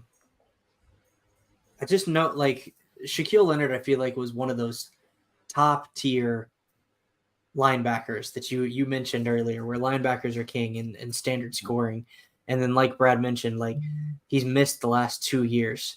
Right. Like it's very strange. It's similar to like we were talking about the Washington D line, right? Yeah. If Leonard's healthy, like he's absolutely a difference maker. Like there's no doubt about it. He's one of the best linebackers in the league. It's such a mystery box with him. So you could theoretically like he missed time and the other guys could step in, but it's a new system and those guys might not exactly fit 1-for-1 in it, right? You have a new coach with all that. So I 100% agree with you on that. And I'm no IDP expert by any means, but like I'm familiar with it and understand it. But yeah, it's just, are you willing to bet on Leonard? Yeah, I would. Depending on the price for him, like that's with any dynasty league, it's all ADP for me. So some guys like undervalued, absolutely. If he's overvalued, then I'm like, we'll just go to the next guy. So certainly. Yeah, and we tried to pride ourselves here at RotoHue by saying we only know probably about half of what we think we know. Rick and I have been saying that for years. So right. Offense, defense, you know what? It sounds good, but we may not have a clue, right? The Colts defense could become elite, and Shaq Leonard and Franklin and Speed could be just insane, and we could be completely wrong at the end of the season. I'm not banking on it, so I'm not going to jump all over that, and I certainly wouldn't tell people to do that, but sure, anything's possible. The whole offense is in flux too. With the whole so like the Colts are just a giant bag of mystery box. Is what it sounds like this year, right? Yeah, Jonathan Taylor might come back next week. He might be on a new team next month. Who knows? I mean, he's just like, you know what? Just take your best shot. I mean, I'm Ricky Bobby at this point. I just don't know what to do with my hands. Wow, this went off the rails quickly. With me, it's always gonna go off the rails, so that's how it is. Let's try and get those back on the rails. Jesse, we got Drew Tranquil as the next player that Brad put for us as studs to fade. Obviously, he did really, really well in the Chargers, but now he's in Kansas City. And honestly, I forgot that he even moved to Kansas City. So I think I know why Brad is fading this, because there's, to me, just from the IDP drafts that I've done this offseason, there's a lot of options at linebacker in Kansas City. But why would you, Jesse, and then we'll throw it to Brad too, like, why would you stay away from or be cautious around Drew Tranquil, you think? Well, anytime you have a new player going to a new situation from a different team, like you want to see how that usage is going to translate. And let's be real, Drew Tranquil was kind of an unknown before last year. where he took off and he had like something over 140 combined tackles. Like he was just a stat monster last year. Yeah. It basically doubled his stats from the season before, where he got on the field and he was just producing nonstop. I remember early in the year, I think in one of my leagues, somebody made a cheap trade for Tranquil. Like, why are you trading for him? And he's like, I don't know, I have faith. And of course, they got to trade out throughout the year. They're like, all right, you know what? I'm not gonna question you. You know what you're talking about. And sometimes it works out like that, where you're like, you trust your gut and you go with him. So yeah, I could see it with Tranquil. I'm just hesitant with the situation, see how he's gonna play out. So best case, I would like wait a couple weeks, see how it goes, and then you see it. If he's actually getting all those snaps, all the work, making the plays, then yeah, I'd be like, all right, it's translating. I'm with you, but Nick Bolton is better, and he's in that system. I mean, he's their best linebacker. Then you've got Leo Chenal. You've got the kid that punched somebody at Mississippi. Yeah, Willie Gay. I mean, you have all these linebackers. It's like, okay, Nick Bolton's going to get his, and then after that, it's like it's like you said, Jesse, wait and see, and maybe Tranquil, can step in and do more, but he's got to learn the defense, get up to speed. I'm just not. He's not a stud, right? One season of productivity doesn't make him necessarily a stud, but he was a guy that produced really well last year that I don't want people to just go crazy for because he went to the champs, right? Like they've got a lot of great defensive players now. Doesn't mean he's going to get 140 combined next year or this year. Yeah, well, and that was kind of what I was talking about when I first brought him up is like, and I forgot they had Nick Bolton and remembered that they had Leo Chenal. So like they've got 4, I think, solid linebackers. And it sounds like from what you're saying, Brad, that outside of Bolton, the other 3, heck, even all 4 potentially could end up eating into each other from a playing time and a production standpoint. Is that pretty accurate? Well, yeah. Well, think about how defenses in the NFL nowadays play. You're not having 3 linebackers on the field regularly. No. You're mostly in nickel packages where you get maybe 2, maybe if you're lucky. So it could, I definitely like the top guy. So that'd be Nick Bolton on this team. Then after that, it's like, well, we got to wait and see how those snap shares, what they do with those reps. If Tranquil slides into their nickel package and he's on the field regularly, sure, okay, he's probably got potential. What if it's Willie Gay or what if it's Chenal? They drafted him last year and liked him. I mean, I don't want to run the risk of over drafting a guy like Tranquil just because of what happened last year with a completely different team. Yeah, and I would say to flip it to the offensive side, it's someone such as like you could do like a Christian Kirk, where you're not sure if he's going to see the same usage, right? Where you have someone, a big name coming in, and it's obviously a little bit flipped, but it's a whole new situation for him, and he might not be the guy he was yesterday. So yeah, I absolutely get it. Perfect example. I think another one that's might be a similar comp is even Jamal Williams. Like he's new guy, new team, had a killer year last year, but what's in store this year? So, man, I loved watching that Saints game yesterday. As a fan of Derek Carr and Michael Thomas, I was like, man, that game, they looked really on the same page together. And Chris Olave, I mean, Kirkwood, which was funny. I was like, oh, Kirkwood's kind of been a name we've talked about in fantasy for 3-4 years now. But that offense looked smooth. I was like, oh, this is getting me all fired up. I'm not a huge Saints guy, but I, as a liking those sleepers that maybe can bounce back. I just traded Irv Smith straight up for Michael Thomas in the league. I was like, I'm not buying in on the preseason hype, but a guy was willing to trade me a Thomas share. I'm taking it. Absolutely. Wow. And I had a heart. I'm such a Thomas fan. So yeah, you're preaching to the choir on this one. But yeah, Irv Smith, whatever, man. He's gonna need touchdowns to be good. So he's gonna be hurt in 3 games. And I hate it because the talent was there. Like that's people just value youth. Yeah, well, he's on the wrong team. I mean, since he doesn't use the tight end that way, the same way. Yeah. He could get yards, but yeah, it's just so hard. Any good. It's such a hard path for him to be in the league tight end. Like it's basically impossible. Yeah. Yep. All right, Brad, I'm gonna pair these 2 veteran, we'll call them pass rushers together. Daniil Hunter and Matt Judon. I have Matt Judon, I think, in a league, and no, actually, that league folded. Never mind. But I couldn't get rid of Matt Judon if I tried last year. So talk to me about these 2 veteran guys. Like, why are you fading them?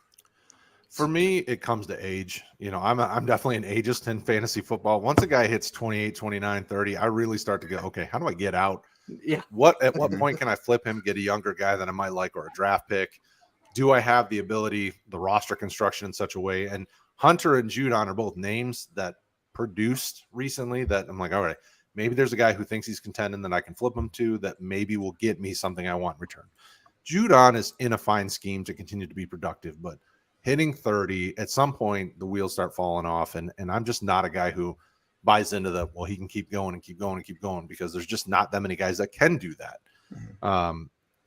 Really, it comes down to age. Can they still be productive this year? Absolutely. Minnesota's defense is still trying to kind of build its identity. So there's a lot of young guys there. So Hunter should still be very productive and very involved, but that doesn't mean I really want to keep him unless I'm forced to, or I can get him for cheap. If I'm a guy who's contending and I can get him for super cheap, yeah, sure, I'll take a shot on him, but I'd rather look elsewhere at this point. Right. You'd rather get out a year early just in case, where they still have that value, because next year they might not have any value. So that's the thing. That makes sense to me. The AJ Green rule, right? Yeah. Oh, yes. I faded AJ Green for 4 straight years, and I don't feel bad about it at all. Nope. Yeah. All right. I go through the list of guys that I've faded randomly at the weirdest times, and then all of a sudden, well, finally that worked out. You're like, I was right just 5 years later. Yeah. I mean, think about all the Derrick Henry faders, right? They've been fading him for years now, and he's still producing. Well, their problem is Derrick Henry's an alien. Yeah, he's so cheap now. I'm finally getting into Derrick Henry, of course. Like, he's super old and cheap. I'm like, all right, fine, just give me the old guy. I don't care. Yeah. Fitzgerald as well. Yeah, I finally got one Derrick Henry share. I hadn't had a Derrick Henry share in a long time, and I got one and flipped it within a month for DeAndre Swift and some picks or something. I think it might have been in the XFL league we're in there. Nice. But I'm not a Derrick Henry fan. Yeah. But yes, Larry Fitzgerald's a perfect example as well. Yeah. All right. You've got Donovan Wilson on here. Somebody, I think it might have been Sully. Somebody said that the Cowboys defense was good, and I didn't know what to do with that. Because it was not 3 years ago, maybe even 2, that I was making the joke on my podcast that my 91-year-old grandmother at the time, it was 3 years ago because she just turned 94. My 91-year-old grandmother could have ran through the Cowboys defense and scored a touchdown. That's how bad they were. So, 1, do you think the Cowboys defense is actually good? 2, and Jesse, I'll throw that question to you first. How does Donovan Wilson play a part of that? And then Brad, why are you fading him? All right. So Also, hold on, pause. No. Sorry. Brad, did you just drink a Milo sweet tea? I only drink Milo sweet tea. Ooh. Okay, here's the question. What is Milo's to you? Is it just a sweet tea company? No.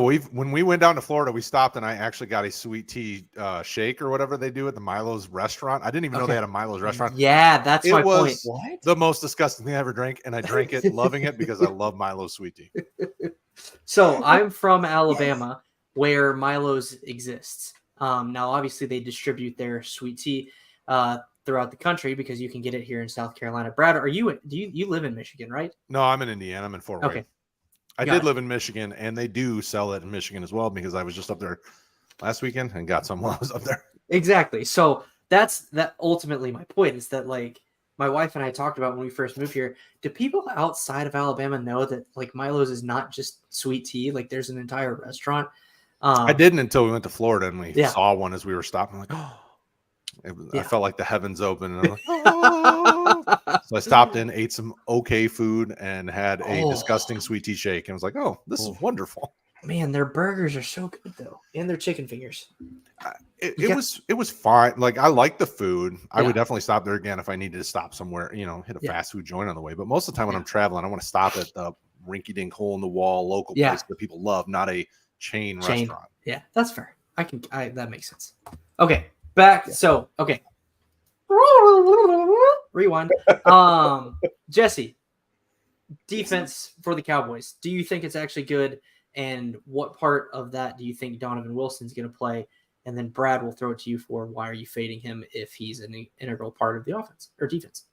If he was an integral part of the offense, that would be real interesting, right? Yeah, right. Yes, I do think it is one of the better defenses in the league. Dan Quinn's is just a stud. Like, he manages to utilize his talent to the best. Doesn't always work out. Like, this is me because I know Dan Quinn from Seattle time, from way back in the day. But yeah, he sets up his players in good positions to win. And realistically, when you have one of the best defensive players in the league in Michael Parsons, like, it lets you do so much, right?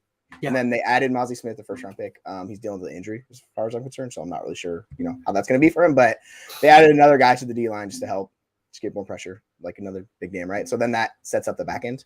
I'm actually curious to hear why you'd be fading Wilson on the back end, because that does intrigue me. So lay it out for me. Yeah, let's hit it. I think a lot of the reason that I would fade a guy like Wilson is I think we saw last year the best version of him.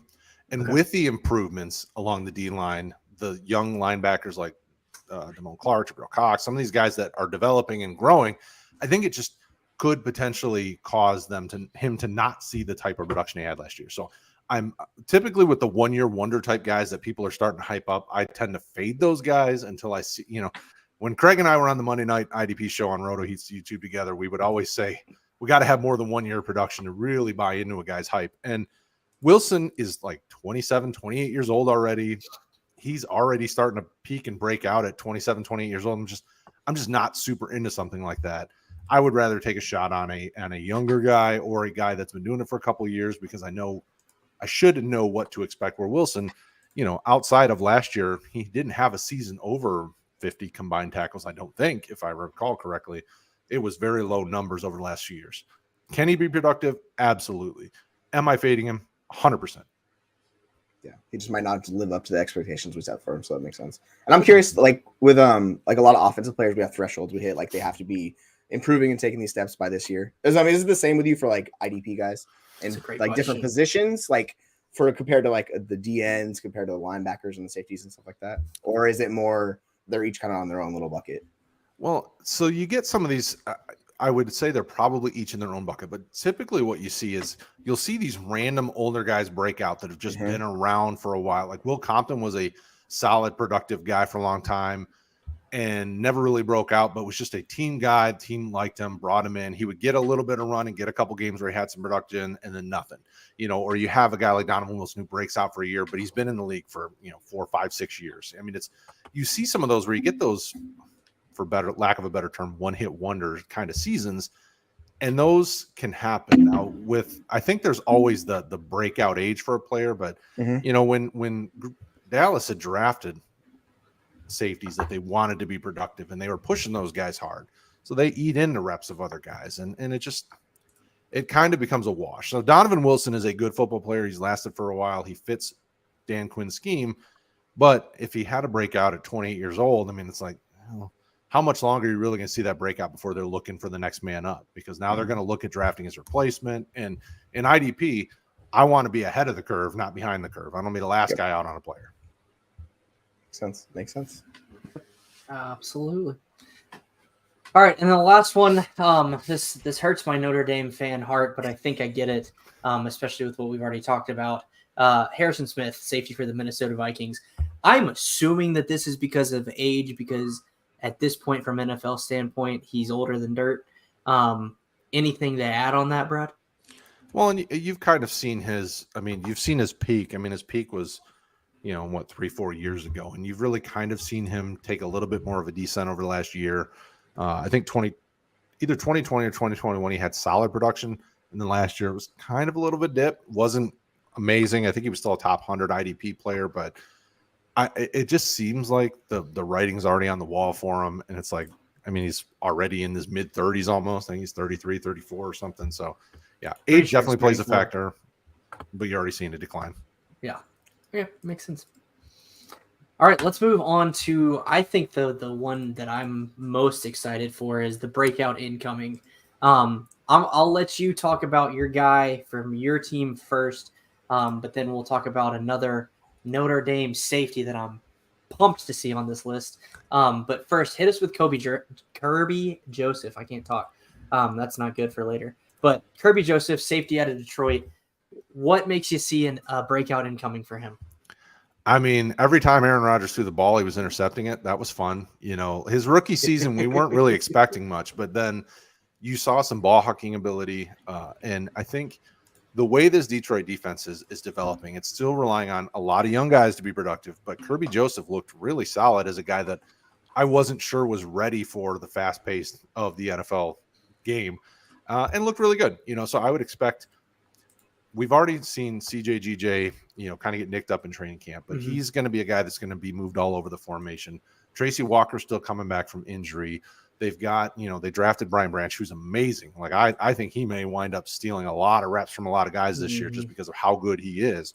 But I think Kirby Joseph can kind of man center field and really be a ball hawking guy in the back that could see a nice bump in his numbers. I could see him getting, 70, 80 combined tackles, get you, double his interceptions, maybe get you a little bit get a little bit of interceptions there as well. So it's one of those things where it's like, I project that he should be better, but this defense is looking much better. So I put him on here, but I would agree with you. The guy that I put on here for your team, your Notre Dame team, I was a huge fan of him last year when Baltimore drafted him. I threw my hat on the floor and said, "What is this crap, Baltimore? Stop drafting safeties." I wanted him to be a thing last year. So yeah, Brad, I will give your Detroit Lions a compliment.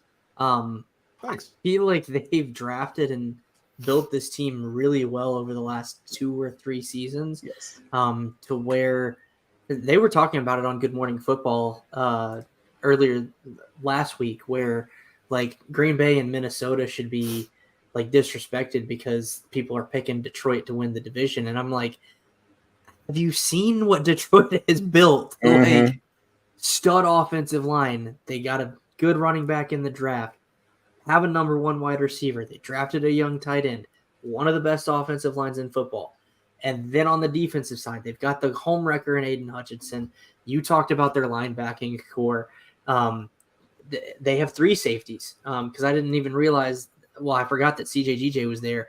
And Brian Branch, I know you had ranked as number 1 or number 2 on RotoKey.com for rookie safeties this year. They still have Jeff Okudah, right? No, they traded him to Atlanta, and he is subsequently already hurt. So that worked out well. Of course he is. Been great for him. Of course he is. But I just want to compliment the Lions. I think they've built a really nice team here that has depth all around. So I think Brad's going to be happy this year. Yeah, no, I'm pleased. My worry is that they're overhyping him maybe a year too soon. Sure. Minnesota, yes, they were a bit of a paper tiger on defense last year. People were chewing them up a bit, and even Detroit played them really hard. They still have, a veteran quarterback who's done well in the regular season, no matter how good he has or hasn't been in the playoffs. I like Detroit's chances this year to take the division, but I still think some of these guys need a little bit more time to develop. I'm trying not to crown these guys Super Bowl champs just yet. Sure.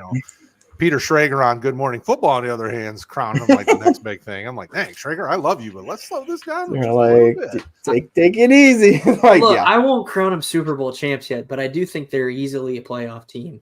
Obviously, I think they have a chance to be. Health withstanding matters for everybody, but I think this team has a really good shot at making the playoffs. Now that they've changed ownership with people that actually want to win, yes, I think they might have a chance to be a good team. Yeah. Right. And the NFC is just not good. So they have an easy, if they were in the AFC, it'd be a different story, right? But they're in the NFC. Their division's it's full of solid teams, but no team is spectacular. So they can easily walk away with that division. And like you were talking about defensively, if Joseph is doing what you're going to say he's doing, and then that lets Branch to make all those plays, just be a wild card, that opens up the defense even more. I'm honestly very excited for the Lions. Me too. It's been a long time since I've been excited for this team, but I think 2014 was the last year where we were like, this team might be all right. Nice. And then Dallas. Sorry about that. Okay, let's talk about this. Has to be Rick.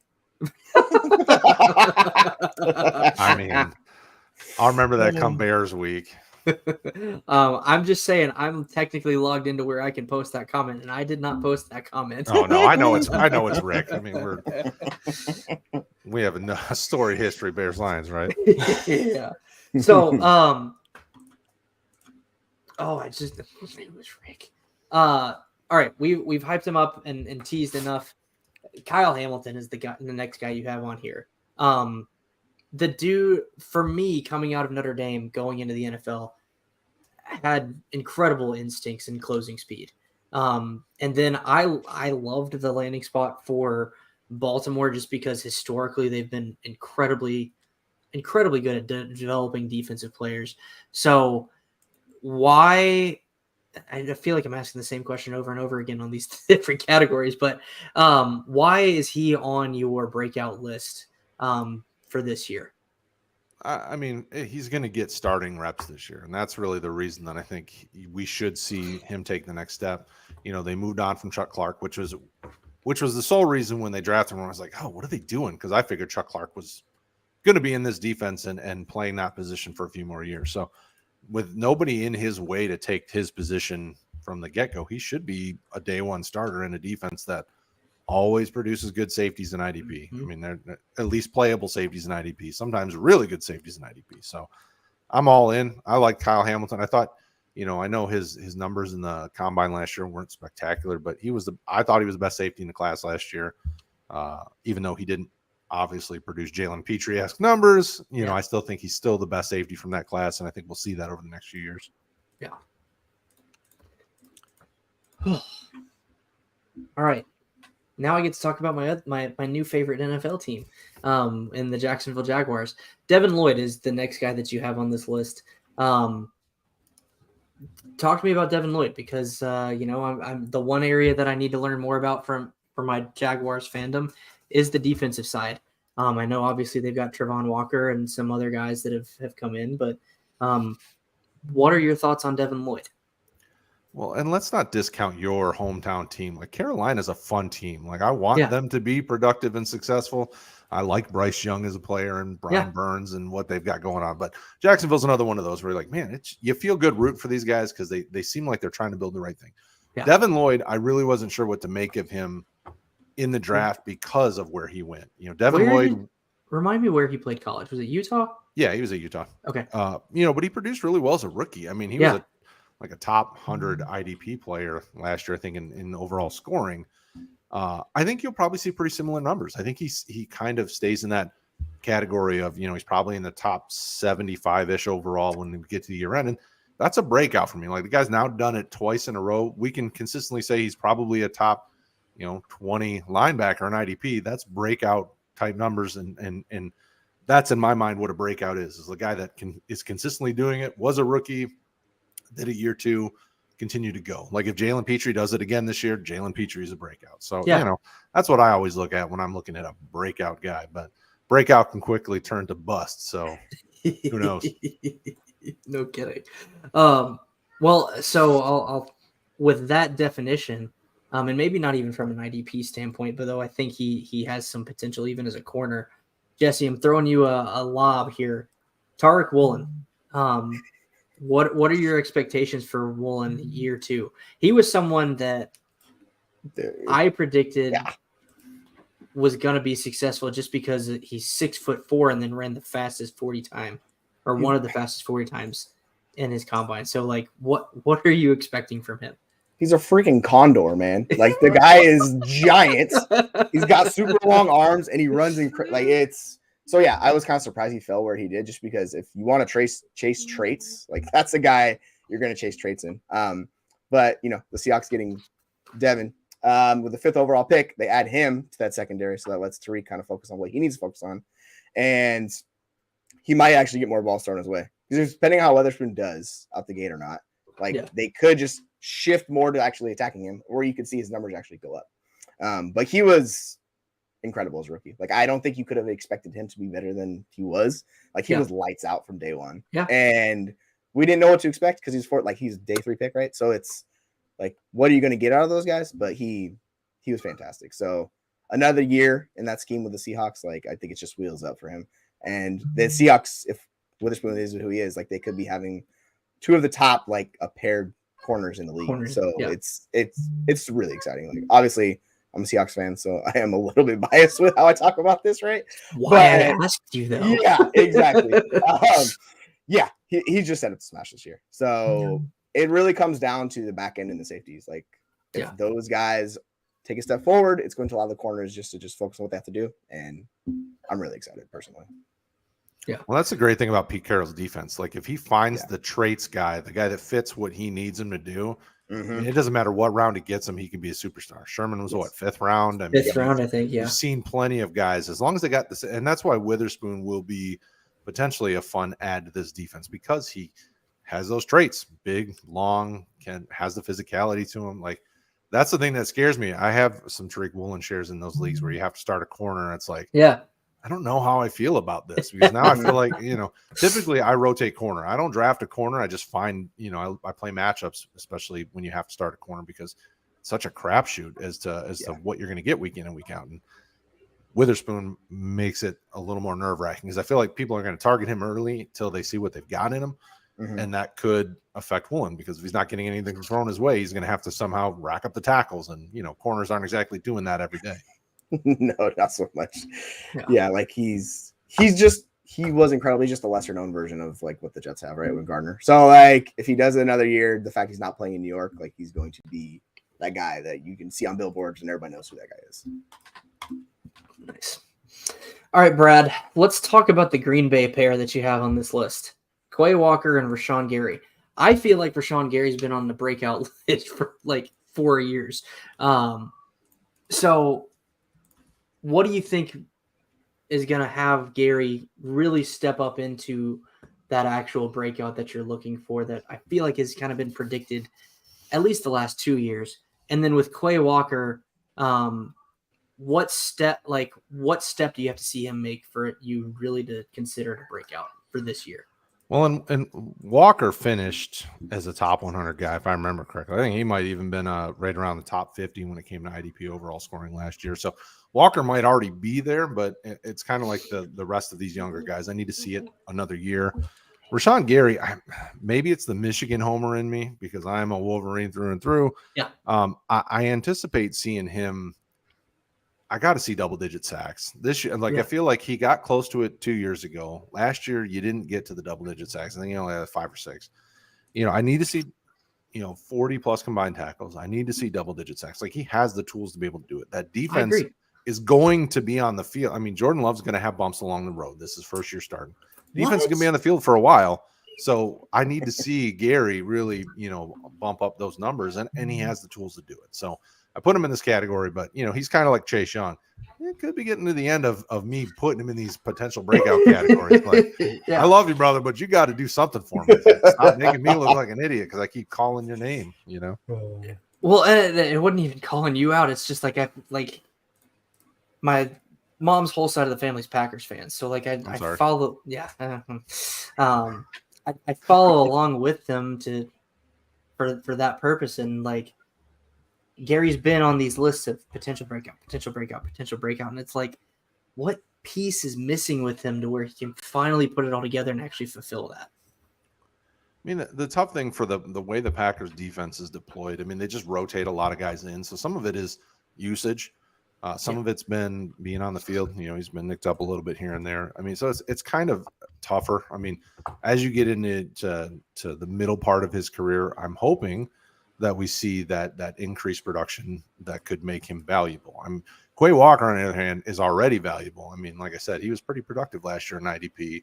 You hope to see more in year 2 with, the development of the rest of the guys around him, helping him out, and the way this defense is built, it kind of funnels stuff to the middle for some of these linebackers to be productive. So Walker feels like a guy that, depending on how they deploy him this year, we should see, more top 50 type production out of him. So between him and Gary, I think Walker's the safer play, even though Walker's only in year 2, where Gary is, I mean, it could be a risk. You could see meh production again, and that would just drive you crazy. No, that makes perfect sense. And yeah, the Packers defense is going to have to step up this year. So it's going to require guys like Gary and Walker to meet expectations, if not exceed them by pretty significant margins. Last guy we have on here for the IDP side. It's funny. I heard something like literally in the last couple of days, talking about the difference of who you guys took at pick 2 and who went at pick 5 in the draft, and Aiden Hutchinson and this guy, Kayvon Thibodeau. Thibodeau's physical traits are all there, right? It's just the want to play football, or the mental side even, that I feel like is always have had its question marks. Why do you see him overcoming those to be a breakout for this year? Is it purely the the physical skills, or is there some other factor playing into that? I mean, I think it's a combination of it all. I think it's the coaching is a big part of it. I'm a big Brian Dable fan. I think he's done a good job, and I think he will get the most out of his guys. Their staff underneath Dable is done really well. I think they can do the most to maximize Thibodeau, because though there have been plenty of questions, in the end, we still saw decent production from a rookie trying to go from Oregon's defense to an NFL defense, which is significantly different, and I thought he did pretty well. I think he got you like 3-4 sacks last year. He got you, 30, 34 tackles combined. I mean, he had decent numbers for a rookie who wasn't getting 100% snap share. So I wouldn't be surprised if you see double the amount of, sacks. Maybe he gets you somewhere between 7 and 10 sacks this year. I mean, he could push top 100 type production from the edge, which I know Aiden looked spectacular last year, but he could get you closer to those types of numbers in year 2, especially in this defense with what they've done to retool it and help it out. So I wasn't as huge a Thibodeau fan as I was a Hutchinson fan. Maybe it's because I'm a Wolverine. I wonder why. Yeah, right. Go blue. But it just is what it is. And Thibodeau, with all the question marks, still produced fine last year. Yeah. Cool. The talent's there with Thibodeau. It's fascinating to watch. Like, he was the consensus like a couple years ago, like the consensus number one pick, right? And then stuff just comes out about him, and you're like, okay, maybe he's not as motivated to play football. But I mean, last year he was a stud, so I'm with you on that. I think he takes a leap forward this year. Gotcha. Well, we have run out of IDP players to talk about, at least for now, based on what Brad put out there. But our next guest is running a little late from work, so I'm going to throw you guys some offensive questions. Let's do it. Jesse, I'm going to start with you. Marco from the future is here. Cool. Hey, Marco. Do I win Paulie's playoff? But I'm going to start with you, and I'm going to keep these easy home favorite teams for both of you since I know both of them.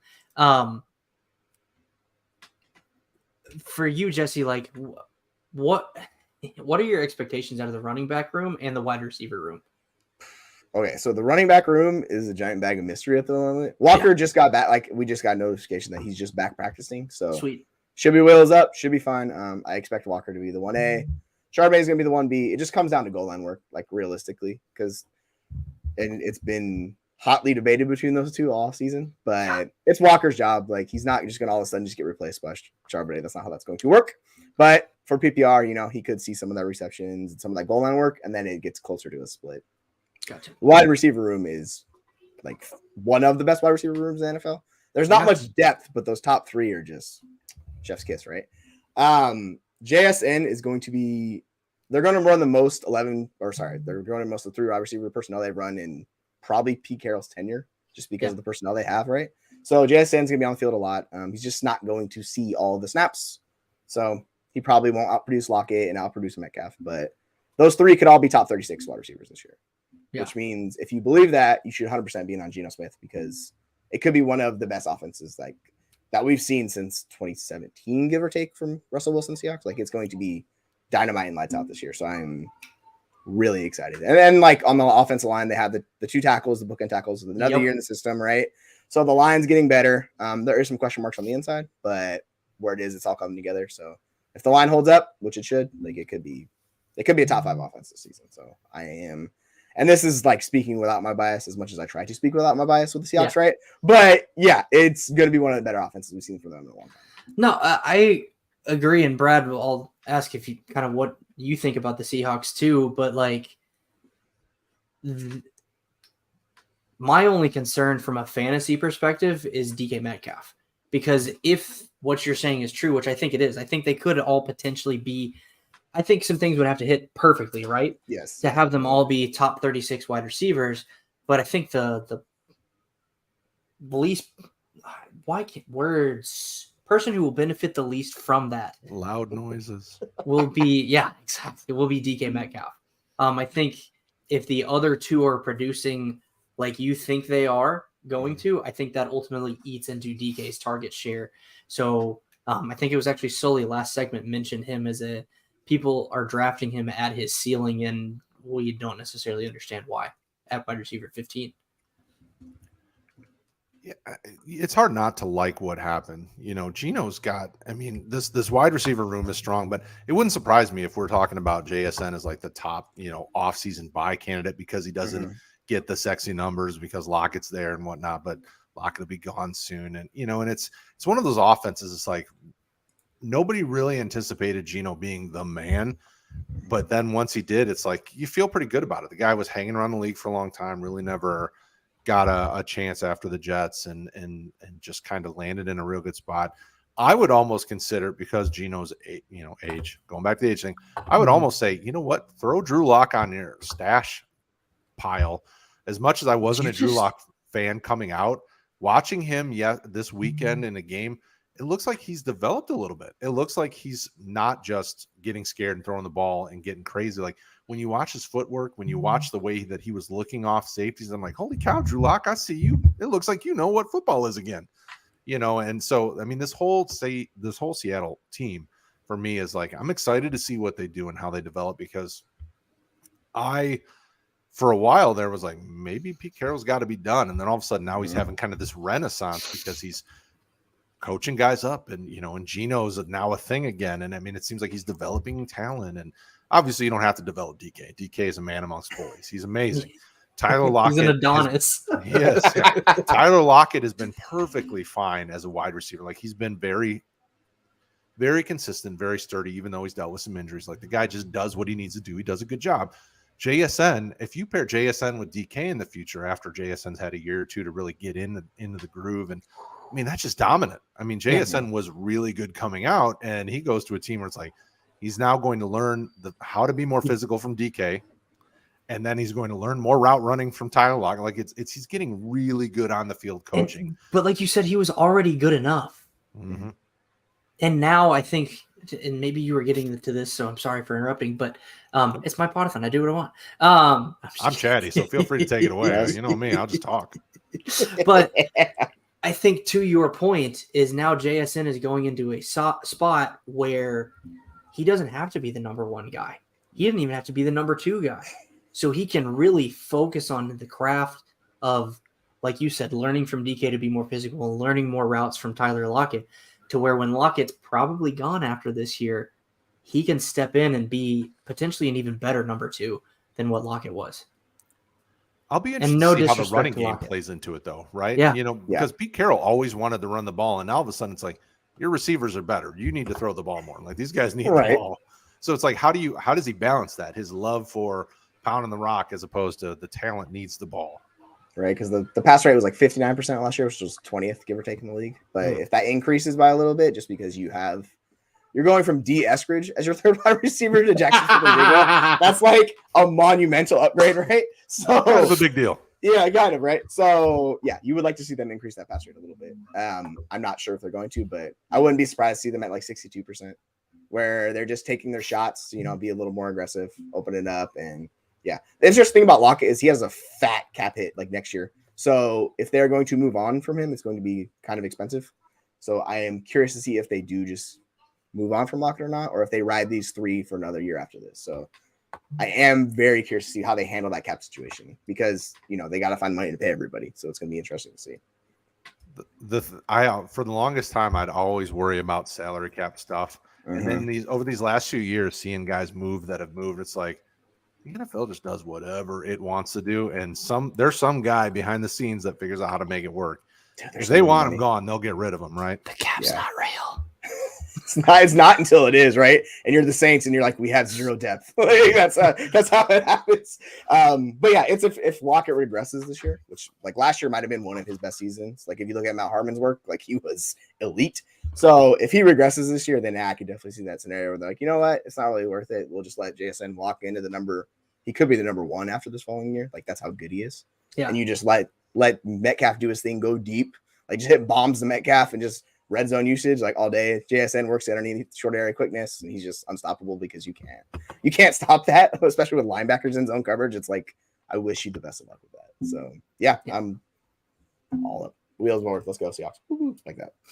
As long as they don't face Detroit, I'm perfectly fine with that. if they do, it's probably going to be a 40 to 35. Holy like, cow! shootout. Last year's game was insane. I mean, I was a know lot of Detroit fun. needed to learn how to win, but man, that was crazy. Yeah, the Seahawks had a few of those games where the defense just couldn't keep up. I was like, oh gosh. And then the playoffs against San Francisco, I was like, my word. I hate Yeah. the 49ers. So Man, pulling up Spot there's Track, so- looking at Tyler Lockett's cap because Jesse got me intrigued here to figure out what's going on. Man, that dead cap money is what I'm saying. ridiculous. It's a 29 big-time million contract. this year, 19 next year, still 10, almost 10 million in 2025. Yeah. Like, man, they got to do something to fix that contract if they want to get out from that. That's insane money. It's pricey. Okay, so Brad, I've tried to keep you happy the majority of the time of you being on here. I may be about to piss you off. I hope not. I don't get mad very easy, so I hope you do. That'd be fun to watch. Jahmyr Gibbs, I think he's super good. I think the hype right now is completely out of control, though. Like, people are ranking Agreed. him as a top 12 dynasty running back, and to me, that just seems incredibly too high right now for someone. And it's not a size or weight thing for me. It's almost more of the way that Detroit has used running backs in the past, and Brad is frozen. So hopefully he actually hears this. I'll probably come back and say, yeah. But that's my biggest concern is like Gibbs is in an offense where they like to use more than one running back. I think they brought in David Montgomery. Now they drafted Gibbs after the fact, but what are your real expectations as a Lions fan? Like, be completely biased here for Gibbs.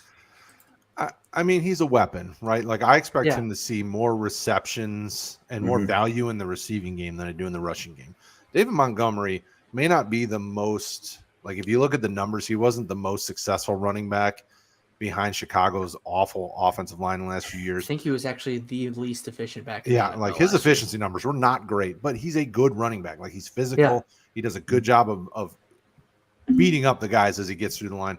So I would see a lot of similarities to what we saw last year. Jamal Williams, David Montgomery. I don't know that I expect David Montgomery to see double-digit touchdowns, but Yeah. it wouldn't surprise me if we saw like 6 to 8 rushing touchdowns because he gets the goal line work. Then Jahmyr Gibbs is the weapon out of the backfield that maybe gets a little bit more rushing. I mean, the issue is we didn't see what happened because DeAndre Swift couldn't stay healthy, and that's why he got shipped out of town, right? He had the tools. Which I hate it because just couldn't stay on the Swift field. was so good. Mm-hmm.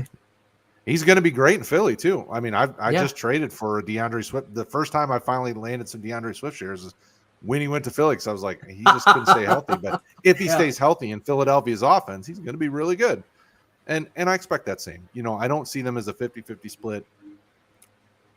Monty probably gets a lot of the early down stuff because he's between the tackles kind of guy. Gibbs is going to be somebody that they use as a weapon. You will see probably him more efficient as a receiver out of the backfield than a running back, I would guess. Yeah. In my mind, it's like because of all the uncertainty at wide receiver 3 and 4 because of the JMO suspension and using older guys like Marvin Jones and Josh Reynolds, it's Amon-Ra St. Brown, and then they're hoping Sam Laporta is their second option, but he's not ready yet. He needs time. Mhm. So then maybe Gibbs becomes like your second or third passing game option. And so it's kind of one of those things like, okay, this is a shell game right now, and I'm not buying into it. So if somebody's doing top 12 valuation on Gibbs as a running back, I wouldn't buy it either. I mean, I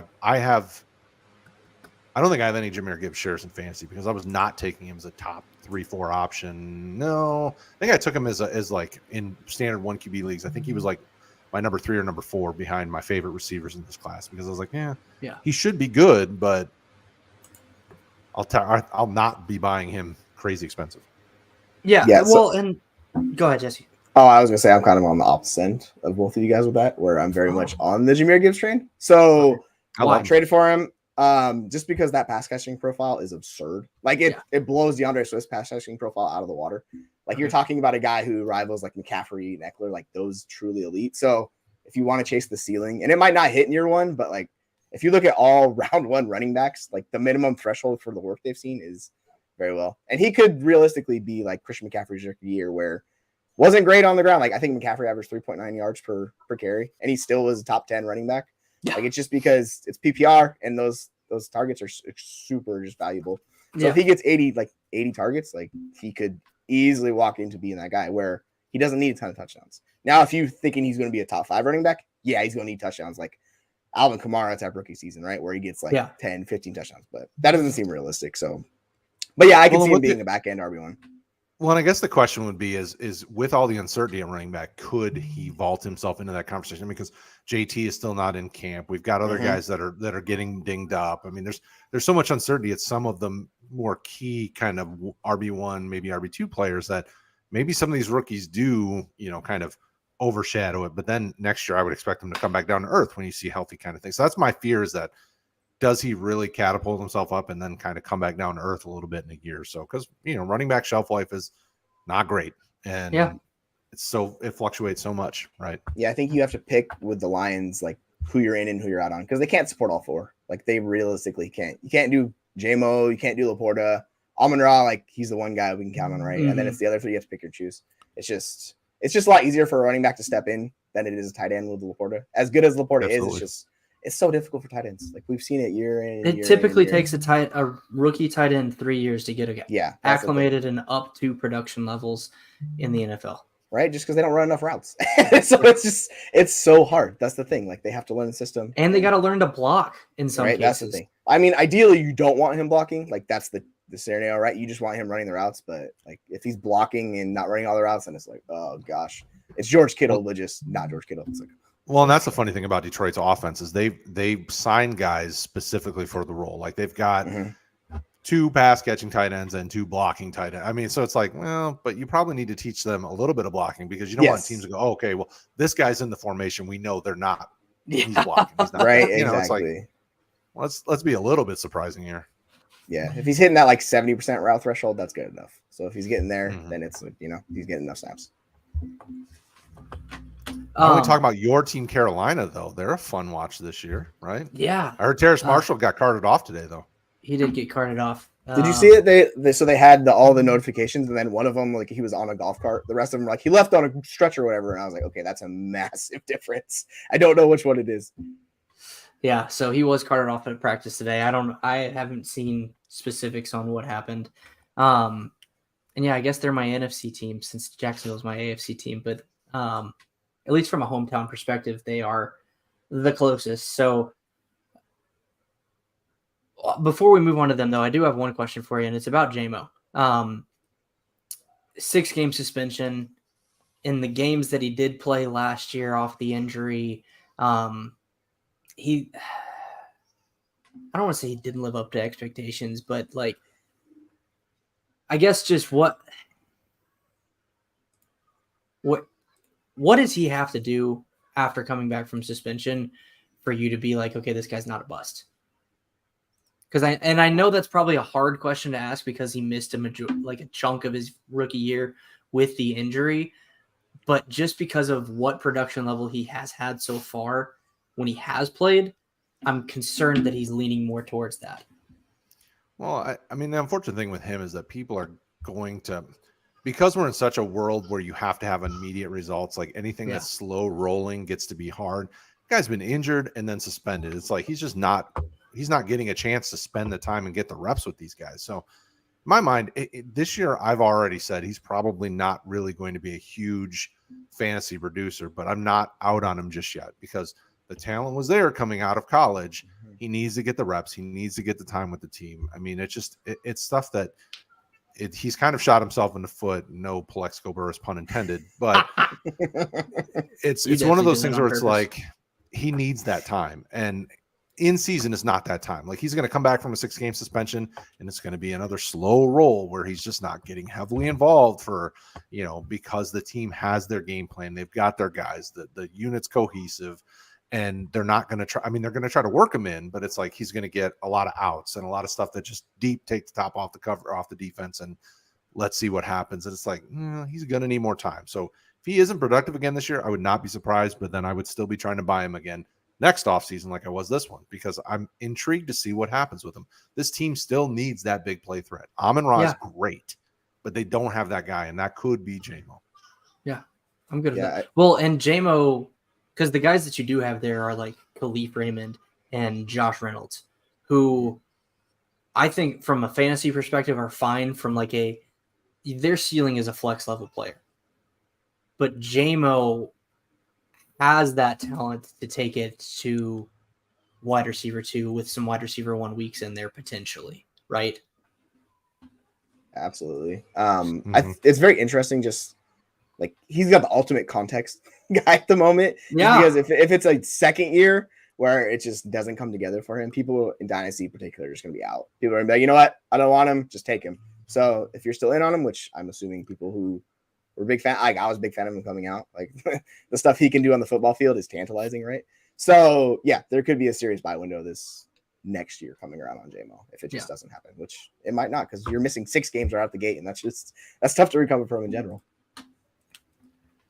Oh, is Cooper Kupp at pick 1? I'm assuming that means in a 12-man PPR, a bad pick, or is Justin Jefferson the obvious answer? It's not a terrible. It's like so. It's not I have a bad pick. It's just there's just more question marks with Kupp. Like that's the issue. Like you have the injury history with him, like another injury, and then you have Stafford, who it could be a terrible offense, right? So, but like he was better than Jefferson last year for PPR. So from a points per game standpoint, he's fantastic. way up there. Yeah, like if he's healthy, he's gonna be a stud. Yeah. I don't think it's a bad pick. I do think Justin Jefferson is the obvious answer and 1 QB. Brad, anything to add on that? No, I mean you're seeing Kupp go in the back end of round 1 though. So if you don't take him early, you're not getting him in round 2 unless people are out on him. Yeah. But yeah, I'm taking JJ.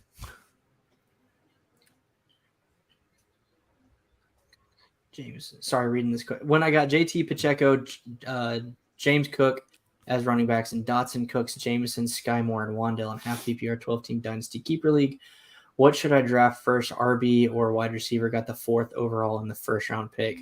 It's best player available. At that pick, it could be any one of Jahmyr Gibbs, JSN, Jordan Addison. Feel like I'm maybe Quentin Johnston, but I'm not a Quentin Johnston guy. So that would be my thoughts. What about you guys? Yeah, don't draft for need. Like we will regret drafting for need. Like that's something you never want to do because realistically you shouldn't count on this guy. But this team's super young and like outside of JT, they don't have any real difference makers at all. So like I would just draft your favorite player, whoever that is. Like get that guy. I wouldn't worry about a positional need on that team. Like that does not seem like. If I was going to go positionally, it'd be wide receiver, even though I absolutely love Jahan Dotson. Yeah, Dotson's nice. Yeah, I'd probably be taking. Yeah, I'd agree. I mean, BPA is always the best way to go, right? Like you can always trade for what you don't have if you really are that close and you think you need to. It's probably JSN though. Let's be honest. At 1-4, I mean, most likely people are so hyped on Gibbs and Bijan, they're probably going in the first 2. And then that leaves you, and then that's when things really start to get juicy for guys. So hopefully get JSN because I would be excited about that.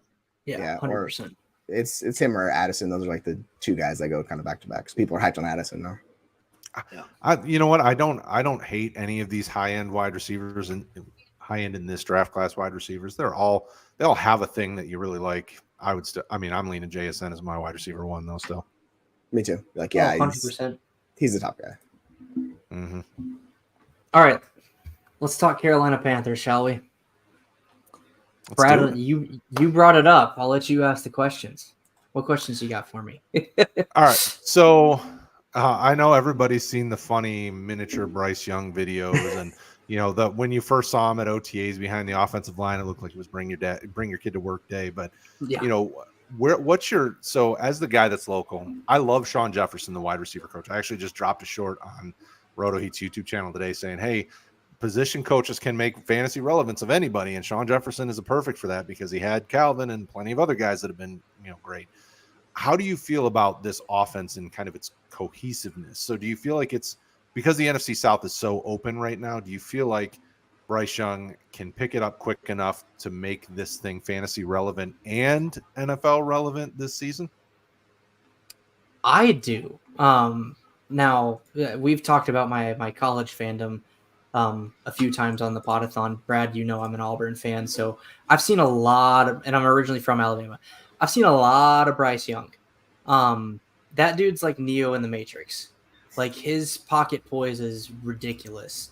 So the size thing has never really been a concern for me personally, because I think he's smart enough to know when to slide, when to get out of bounds, and how to avoid those monster hits. Now, I was talking with someone at church this past Sunday, and they were like, yeah, I just want to see Bryce Young get popped and see what happens after that. And he was like, literally 30 seconds later, he got crushed. But he bounced back.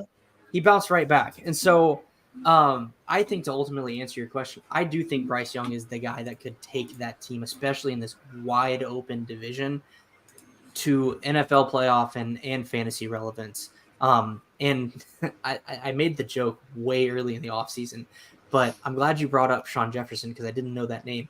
But they also have the second best wide receiver coach in the league in Adam Thielen. Because if you think about it, Stephon Diggs and Justin Jefferson both had to learn something from Adam Thielen, you would think. You would think so. So I made that joke earlier, but I think some of the parts will be greater than any individual part, especially from a fantasy perspective. Okay, so if that's the case, I need you to throw your hat in the game. Who is wide receiver 1 by the year end? Like, if you're looking at production, is it Adam Thielen or is somebody else the guy in Carolina? For me, I think I'm gonna go DJ Chark. You think he stays healthy? Yeah, because now I got to go look him up on Sleeper real fast. Yeah, he hasn't stayed healthy, but he he had the 1 year with your other favorite team where he had 1,000 yards receiving as I think a rookie maybe. Yeah, 2019 was his best year. 2019, he finished as wide receiver 17 in PPR. Then played 13 games the next season. So he's never played a full season. But then the year that he had that ended his tenure in Jacksonville, he had that horrific ankle injury in week 4. Then last year with Detroit, he played 11 games, 52 targets, 30 receptions, 502 yards, 3 touchdowns. The favorite teams and team is talking about the moment. You know what? Hey, Sorry. I'm sure I was clicking to show it. I want to make sure the fans get to see Shane's favorite teams, whoever's on the scoreboard right now. No, I picked the Detroit, or not the, Jesus Christ, the Jacksonville Jaguars. See? And I'm sticking with them. But the thing for me with Chark is, like, I think the talent and the speed are there, especially with his size. That if he does stay healthy, I think it'll be very hard for him not to finish well. And the thing that he's got on Thielen is age, because he's only 26, going into, what is that, year 5 if my math is correct? I think so. Maybe even year 6. No, it's year 6. So he's got the age on Thielen. And Thielen, I think, is up there from terms of a wide receiver and being able to produce at what we saw in Minnesota. But he's got experience on Mingo. And with Terrence Marshall Jr. going down, like, I think it's going to be ultimately a 2-horse race between Mingo and Chark by the end of the season. And I'm picking Chark in that race right now. I really want it to be Terrace Marshall. I really like Terrace Marshall. I mean, I like DJ Shark too, but you should get next time you get Sully on, ask him about DJ Shark. You'll get him really hot and bothered. He hates DJ Shark. It's fantastic to ask him about DJ Shark. So I'll definitely have to do that. So I guess the only other question that I would have is, does Chuba Hubbard stay a thing? Does he get to have some relevance, or is Miles Sanders just going to eat all the work if he stays healthy? I guess I should say. Neither. So the answer is no. Nobody's relevant. Don't touch any of the running backs. Is that what you're telling me? Root from afar, right? Maybe ask Jessica then, because obviously Jesse is the one that is going to have an unbiased opinion. Like, are any of these guys going to be relevant? It could be ugly. I'm kind of with you on that. The thing for me, I'm just a Miles Sanders hater. But I don't think we've seen enough from Chuba to really expect more than what he's given us so far. I think athletically, Chuba could be something, but I think his vision is so piss poor that he hasn't done anything with the opportunity that he's gotten. Right. Like it's and they're basically the same player. That's what I'm saying. Sanders' vision sucks. Like it's so there was so last year, like it was the perfect situation, and you'd see him just miss these wide open holes. You're like, dude, you could have had the same he player. could have had 1,500 yards plus last year. Like he left like hundreds of yards. I was just like, oh my goodness, what are you doing? Yeah, and he's just a terrible pass catcher too. So maybe he gets better again, Sanders, but good grief, he's been so bad. I don't know what happened to him. Like coming in the league, I was like, ooh, he's promising. And just Man, the Penn State running backs, you never know with them Penn State running backs. Sheesh. I forgot we didn't finish answering Marco. He said that the guy ahead of him is a JSN fanboy. Then it's probably Addison. Take Gibbs if he's gone. Just go Addison, or if he likes QJ, go QJ. Like either one of those two would be fine. Don't go QJ. Just QJ's. I get it. But like, there's a path. Like next year, he could be the wide receiver one of this team. I'm just saying. Like, I'm one of the people that have no problem taking. I don't have any Johnson shares, but if I could have gotten him, I probably would have drafted him. But I'm a Kendre Miller guy, so I was taking Kendre Miller before Quentin Johnston. And wow, it's been a interesting offseason for him so far with all those injuries. It's like he got steamed up, and then it's just like, man, he's just injured left and right. I'm like, I know. But I love myself some Zay Flowers too, so I'm throwing him in there. So if you like Zay Flowers, you can grab him too. But yeah, don't be afraid to, but also don't be afraid to trade back. Like Marco, my encouragement to you would be is if you don't love any of those guys right there, trade the pick. If you love a guy, take him. If Gibbs is on, like if you have a shot at Gibbs, someone's going to pay up for him because people love Gibbs. Like I have him as a top 5 dynasty running back, so people love him, so they will pay you a handsome reward for him. Yeah. So it really just depends on how those first couple picks roll out. If you can get a guy you love, take him. Otherwise, trade it. I mean, next year's draft class. I mean, everyone always says next year's draft class is huge, but people are always okay with trading next year's draft class picks to get up into these years and move up. And if I think a draft class, and I do a lot of draft stuff with Draft Countdown, so I study the draft classes in the future. And if you need running back and wide receiver help next year, you're gonna have plenty of options as well, just like you had this year. So. I don't think I have any more Carolina Panther related questions because that's on the fine. You want to defensive ask me side, Jacksonville they're Jaguars? fantastic. Well, yeah, I'm going to ask Jesse about Jacksonville Jaguars because that's obviously fair. But I have a biased opinion. I have a Carolina question for you on defense, and it should be pretty easy. Like, how high do you think Brian Burns can ultimately finish from a defensive end standpoint? Oh, I love Brian Burns. I'm kind of a Brian Burns homer. I've drafted in a lot of IDP leagues. I mean, he could easily be one of your top edge players, especially because some of these linebackers are kind of all over the place. And then, depending on how, and the other part of it is how they play him. If it's got the dual flexibility where you can play defensive end linebackers in the same role. I still think Brian Burns has potential to be kind of one of those top 3-ish to 5-ish overall IDP edge players or defensive ends, depending on how you look at it. Big fan. I think, Frank Reich's scheme looks for one of those really elite pass rushers. So when you have a guy like Brian Burns, Frank Reich's defense should be able to kind of build around what he can do. And their defensive line's good. They got, Brown next to him. They've got Yeturgos Matos, who can be a space eater. He's not going to be a guy that really attacks the same way. I'm all for. Oh, that's a solid trade. Traded Lock. Yeah, that's huge. I traded for Brian Burns in a few spots this year. Flipped a player straight up for him, and nice. That's great deal for you, Marco, because Burns is young. What is he, 24, 25? I mean, you're still going to get years of production. Best, he's 24, yeah, and the Panthers love him. Like, they wouldn't include him in the deal to move up to 1. Like, he was off limits, and I was like, when they said that, I was like, wow, they do love him. Like, I mean, kind of surprised. Should be though. That's what people are trying to get in the draft. They're trying to get what Brian Burns is. So it's like, why trade what you need anyway? It's outside of the quarterback. It's like one of the highest priority positions. So makes sense. What else? Oh, he said I could trade that pick, but we have a pick for pick trade system. I saw that and I was like, oh, that sounds awful. So I mean, then don't trade the pick. I guess if it's just... Well, okay. So let's say he does want to do a pick for pick, Jesse. What kind of deal would get somebody picked for? What would you be okay with taking in this draft class?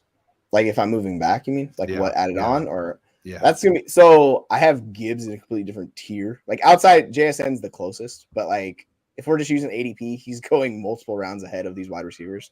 Like QJ is like round 6, Zay Flowers is around 7, and Addison's like pushing around 5, and Gibbs is around 3. Like these are in startup picks, so this is super flex. We're talking about realistically, you need to add a first. So if someone wants to add or a player equivalent of a first, if you're doing picks, you'd have to find someone who is a top 30 dynasty asset, give or take. It might be an older player, but if they help your roster, like include that type of player, just because of the value insulation with Gibbs and how much people love him. I wouldn't sell him for cheap, so I'm not just gonna be like, oh, here, take Lockett. Like Lockett wasn't a deal. No, it'd have to be someone a lot more valuable than Lockett. Yeah, I'm with you. I mean, it's hard. It's hard to be willing to move a pick in that type of situation. Yeah, it's hard to move that pick unless you really hate what's right. It's an interesting. Like, I'd be curious to read the rules just because I'm sure there's more to this than that. So it sounds like a unique league setup. I hate unique league setups.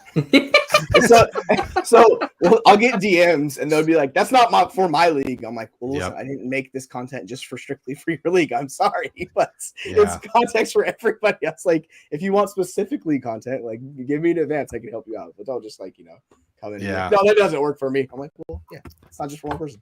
Well, and that's a tough thing. I mean, and once you're, like us, when you're in so many leagues, it's like, man, I would love it to be more just kind of all in the same type of format, so I don't have to keep resetting my mind as I'm trying to work trades and all that. It's just, that's why I've tried to move all my leagues to Sleeper or to one platform, so it just makes my life easier to try to I'm on Sleeper. I have one ESPN league and I can't get them to move it. They refuse. They're just stubborn.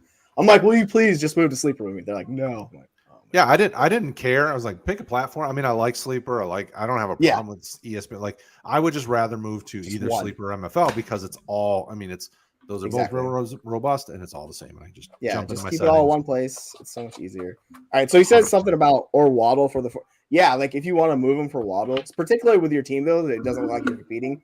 So yeah, just get Waddle and you could just live with that. Like I would prefer Waddle. JSN is the only one that's like that I might keep over Waddle, but realistically, like you can just ride with Waddle. He's good and he'll be good for a long time. So yeah, if you want to do that, do that.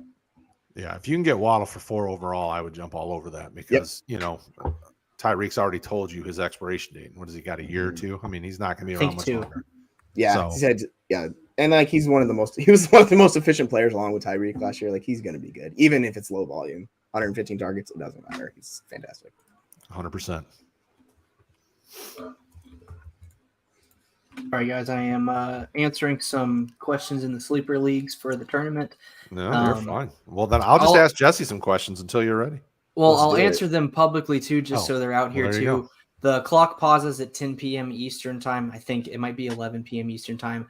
But then it's 11 and then pauses till 10 a.m. Eastern time. It is an automatic pause within Sleeper, but you can still draft. Yeah. Mm-hmm. So that is what I needed to know. And then we now have our next guest. So before I bring him on, gentlemen, where can people plug what you need to plug, whether it's just a Twitter handle, an article, rankings, etc. Brad, I'll let you go first, and then we'll close it out with Jesse and bring our next guest on. Yeah, man. Thank you for the invite. I love helping and anything I can do. So pods, shows, whatever I can do to help. So always glad to help a good cause and good people. Jesse, it's been a pleasure talking, man. I haven't got to chat with you at all, and this has been a blast, man. I've enjoyed it. I enjoyed it. Thank you. Search Roto Heat. You'll find, I mean, if you look on Roto Heat on YouTube, you're going to see my face plastered all over it because I typically edit and build a lot of our video content along with Rick and some of the other guys. That's the main part. RotoHeat.com. You can find all our rankings. I do IDP, Devi. I think I even dropped Superflex Devi, full IDP Devi here this year. So there's all my rankings stuff are up there. Thank you. I also did my first Devi rankings this time, and they're probably extremely hot garbage. So just ignore them and look at Brad's. Devi's such a crapshoot. Let's slow down there. Oh man, Devi! I have been in like 1 or 2 Devi leagues, and it's a zoo. It's fantastic. I love it, but it's just so wild. It's the wild west with how those Devi rankings change year to year. Like, oh yeah, this guy's great, and then he's worth nothing next year. Yeah, okay. This is fun. Keyshawn Butte. Exactly. Oh goodness. All right, yeah. So I guess I'll plug my content. You can find me at P2W or the League Winners. Do all my written content there. Redraft, Dynasty. If you want specific league advice or whatever, I'm always happy to hop on Twitter. You can, or the X platform now that it's called. You can find me JML05. Just reach out. Yeah, give him the DMX. I'm on YouTube. I have multiple podcasts. I do one called the Fantasy Football Fanatic. one with my buddy Prue Patel, who's coming on later. We do FF Squared podcast. You can find us YouTube, League Winners as well. And that's basically the spiel. There's other things, but like at a certain point, it's too much. So yeah, just follow my content anywhere with that username. You'll see me everywhere. Cool. Thanks, guys. Yeah, thanks, Shane. We'll see you, brother. See y'all later. And with that, we are bringing on our next guest, the one and only Noah Green. Noah, how you doing, man? Shane, how are you? I'm good, man. I'm doing all right. We're plugging along at 7 hours. Got a little hour break for lunch, and got. Yeah, did you get a break? Yeah. So Rick is co-hosting with me, Roto Heat Rick, and he's taken over a couple different slots to let me go be with the family for a minute. So spread it out a little differently this year instead of doing one big chunk. So I'm not doing the whole 15 hours, but still I'll be tired by the end of the day. I hear it, man. That's a lot of talking. Yeah, man, it is. And it was not fun this morning when I was having to attempt to keep my daughter awake on the way back from Walmart getting the new webcam and whatnot. Oh my God. So I was sitting there screaming like a banshee trying to keep her awake. That's amazing. Yeah, I'm about to get all kinds of new equipment for potting. But yeah, exciting. This is an amazing cause, by the way. Thank you.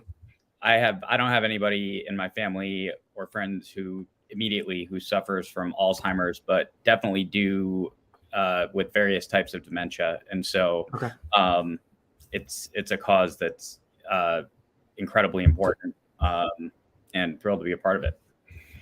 Thank you, man.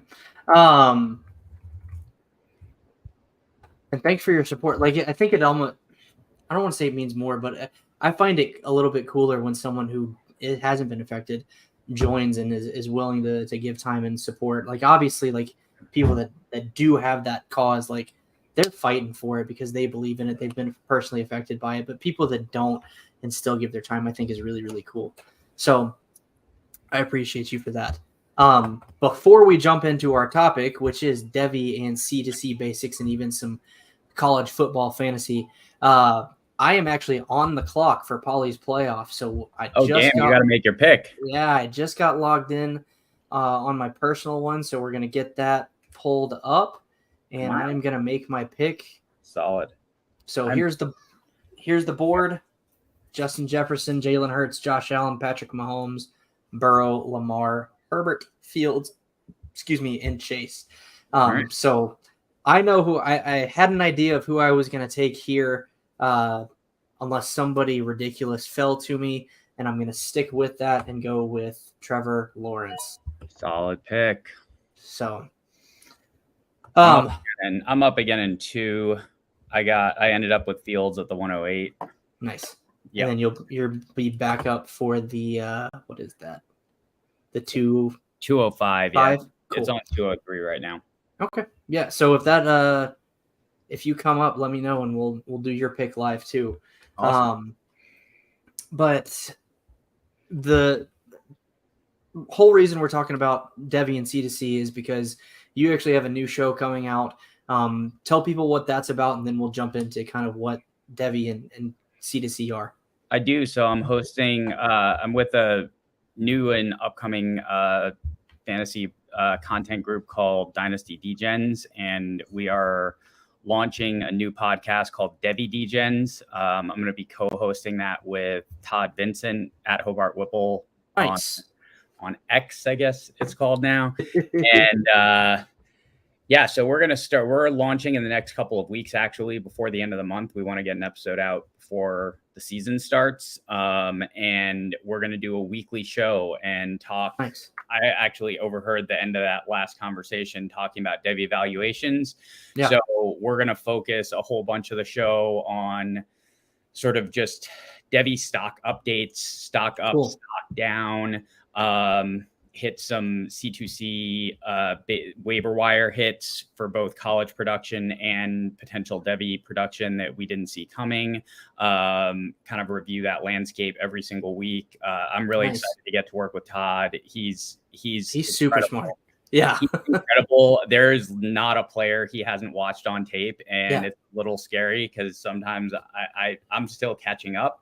But I'm real excited to get to co-host that with him. I think we're gonna have a blast, and I think the Devi community and the C2C community is growing and about to just continue to explode. I actually think this fall with I actually think there's going to be a big impact when the NCAA football franchise gets started up again. Dude, like I've everybody been is waiting gonna for get, it. right? We've all been waiting for it. And I think so many people are going to get into that game, and it's going to translate into more people being into Devi and C2C fantasy. And I like to say, like, I started playing Dynasty during the pandemic, maybe 3-4 years ago. So I'm on the newer side, I guess, in some ways to that. But man, once I got into Devi and C2C, it's so much fun. And it's just like y'all were talking about, you know, the Keishon Bouttes and the Sean Tuckers and all of that. But it's so fun to be ahead of the curve and trying to draft those players in college and seeing how they play out and seeing if they come over. So it's a really exciting format that I always highly recommend. And I think Devi is Devi to me is almost like a gateway into C2C and potentially CFF, right? So I'm going to pause you there and ask you, just in case people don't know. Yeah. On a basic level, what is a Devi league? Then go into what a C2C league is, and then what the difference between a C2C and just a purely college fantasy football league, CFF, are.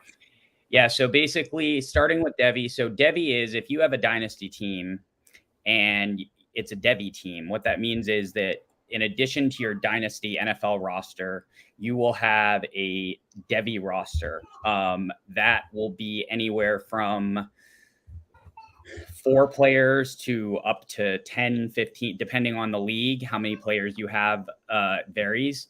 What distinguishes Devi in this format is that you do not earn points for those players when they are in college. You just they are yours, and you keep them. And when they graduate, they move onto your NFL roster from your Devi roster, but you are not accumulating points in college.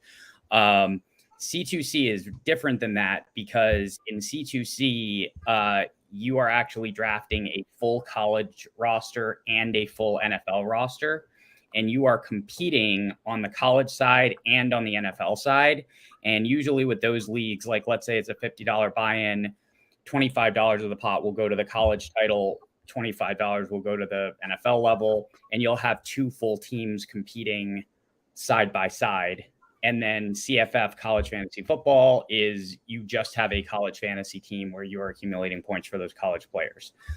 So like the basic landscape that's the basic difference, is that on a Devi format, you're not actually earning points for those college players.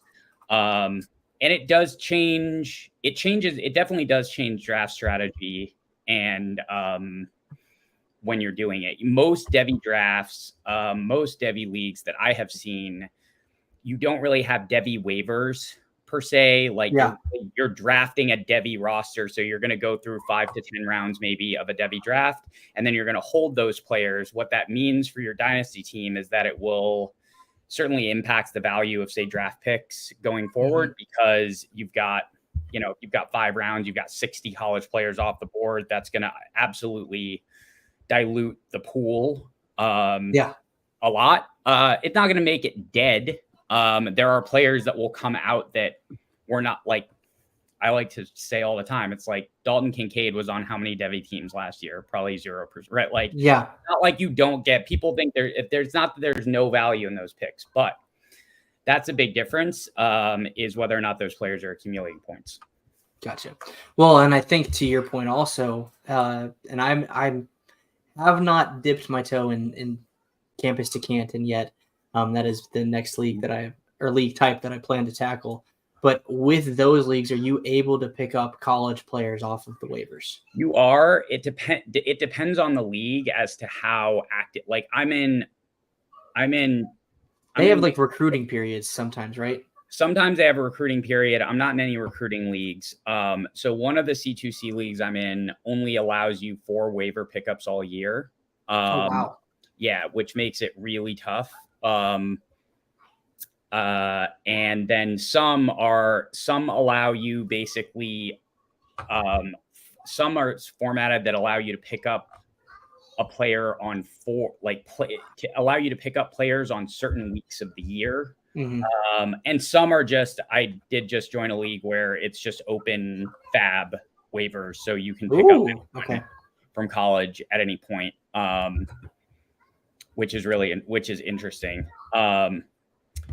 And yeah, the C2C is like having both rosters to manage is fun and incredibly challenging. And C2C drafts are incredibly challenging. I just finished a 70 round one. Oh my gosh.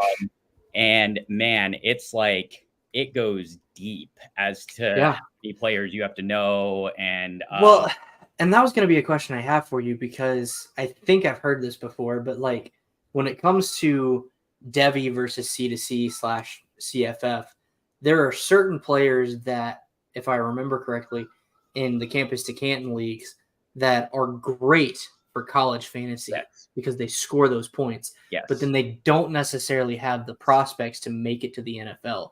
So I guess my question for you is how do you balance that difference in a Campus to Canton league versus just a Devi league, and how do you advise people to manage that? Yeah, so I play Campus to Canton with a pretty heavy Devi lens. Especially in my top round picks. Like I'm really trying to grab players that I think are going to have an NFL future, and that are going to retain NFL value before I start taking a guy like, say, the top example that comes to mind, like Frank Harris, the quarterback for UTSA, who has been like a top 3 CFF quarterback performer last year and is likely to be again, but is pretty unlikely to have an NFL future. Like I'm not going to take him before I'm going to take, say, Jackson Arnold, freshman QB for Oklahoma, who's a 5-star recruit, Under Armour All-American. Like I'm going to take the guy with the NFL prospects earlier myself. There are, similarly to sort of dynasty drafts, there are C2C drafters who will go in and draft a CFF heavy team. You got company? I do have company. What? Do I need to hold her? So yeah, you'll have guys on. Hey. We got the best company. Newest C2C prospect. Yeah, right. Class of what class would you be? 18 years from now. So 2041. 2041. That's so scary. That is terrifying. I didn't need to put that in my own head. Those numbers are so scary.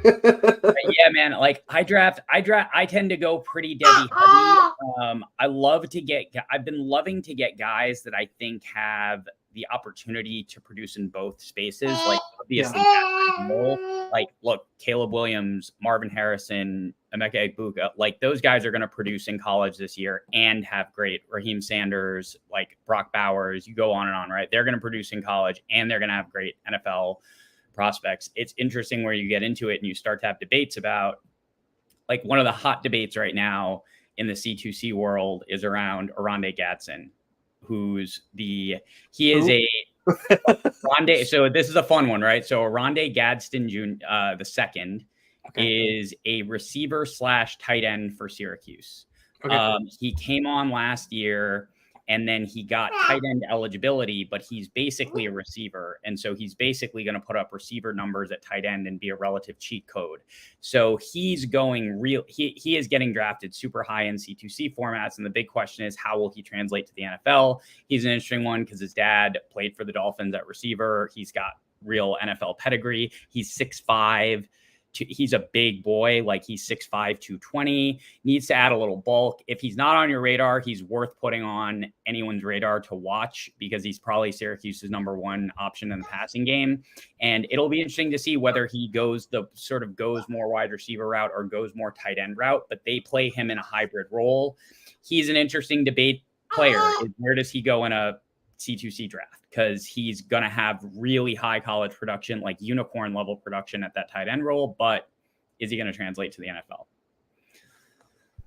Those are kind of some of the questions that come up. But yeah, I tend to go young, and I tend to go NFL upside early in my drafts. I'll take a little bit of hit on college production, and then I'll try to fill in college production with guys from lower level schools that are still sitting around later in drafts that guys aren't picking up that I know are going to put up points. Gotcha. So then when it comes to like prospect evaluation, how do you find the guys that, like, the one that's coming to mind right now is like Quinshon Judkins, like obviously talented running back, now kind of emerged, I think, out of nowhere for Ole Miss last year. How do you typically go about finding those guys, and when are you pulling the trigger on them in your drafts? Yeah, so you gotta. It's a combination of talent and opportunity. I think Judkins is a crazy one because he was walking into Ole Miss with Zach Evans, and the assumption was that Zach Evans was going to get that workload, and then he just took it over. And he's interesting because he wasn't even a 4-star; he was a 3-star recruit. So he kind of did come a little bit out of nowhere. Like, film is obviously a big thing. I mean, advanced metrics don't really exist so much on the high school level. It's really hard to even get accurate stats some of the time for some of these players, depending on you'll see stuff where it's like, it's reported that they had this many rush yards, but we're not 100% sure. So you've got to kind of go like you do. I do watch film. And I'll even just go catch, like, I don't have sort of an all 22 type film membership, but I'll go catch a guy's huddle highlights for sure and see what their running style, receiving style looks like. Does it look like they're able to separate? If they're playing in a bad high school team against bad competition, are they dominating the game? Like, it should look like when you're watching high school film, especially when you're not watching the top programs, ideally it should really look like these guys are just like, it should look like there's one dude on the field and that dude is much better than the other players. Judkins kind of had that going for him. So that was an interesting situation. Guys that could, a guy that is interesting to me, for example, this year that I've drafted in a couple of drafts recently is a guy, and I could say this and then he could end up being nothing, or he could be something. Cedric Alexander, who is at Vanderbilt. He's a 3-star freshman running back from Texas. Vanderbilt just lost Davis, their star running back, who has dominated that backfield from the last several years, went to Kentucky. Ramon Davis, he went to Kentucky. Alexander had a really great spring game. He enrolled early. He's been getting caught up on the playbook. He's a guy who could, against SEC competition, get a large share of work in a backfield in his freshman year. He's not a Judkins level prospect. He's not going to be a Judkins level prospect, but you're kind of looking for guys like that have a combination of opportunity and talent. And it's also not bad to just see a guy that looks incredibly talented that might even be in a more supposedly crowded room and just go grab him and not be afraid to grab him, that he might sit for a while. Alabama's got a couple of amazing running backs that are coming in. Their running backs, they're so good. It makes me so mad. Dude, they're so good. It's crazy. And it's like those guys, I don't know if Justice Haynes is going to see the field this year, but that's insane and kind of makes me mad. I think our mutual friend, Kevin Coleman, because I just drafted him in the league. Was it in our league? I don't think so. No, Justice Haynes. I feel like I did draft him in our Devi Maybe league. you drafted him. Maybe you did draft him in our Devi league. So, I think that's for right. those of you guys that don't know, Noah and I are in a Devi league called the Triple D Cup, because it's Dynasty, IDP, and Devi. It's probably going to be one of my favorite leagues because of the IDP and the Devi aspect. I love that combination. The startup draft was wild. Oh, so much fun. The thing with IDP, people are like, why are you in IDP leagues? I'm like, if you do a full league with, I don't do IDP only. I'll do IDP with, I want a full roster because it makes startup drafting so much more interesting. And when you added the Devi aspect, I mean, I will be honest, I am as unknown. Like, look, when I say Cedric Alexander and people are listening and they're like, what, who is that? Or Aronde Gadsden or whatever. That's how I am about college defensive players. I didn't know any. Oh, I didn't either. That's why I did it too.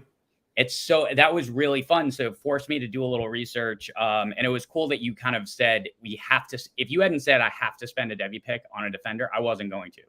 Yeah. That was kind of like, just to kind of let you and the rest of the pod, like, kind of into my thinking on that league specifically is like, I'd been in IDP leagues and I had been in Devi leagues.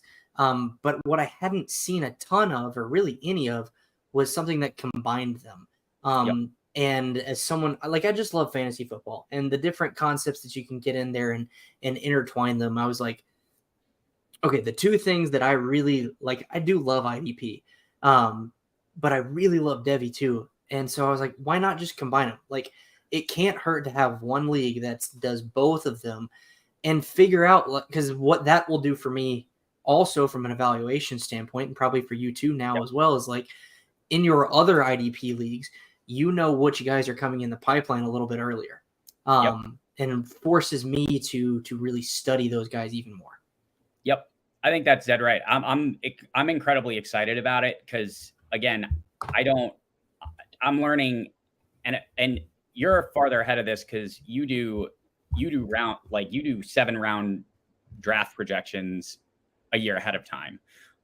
So yeah, this format for you is like incredible. Even for me though, it's going to get me way ahead of the curve. And it's why I would advise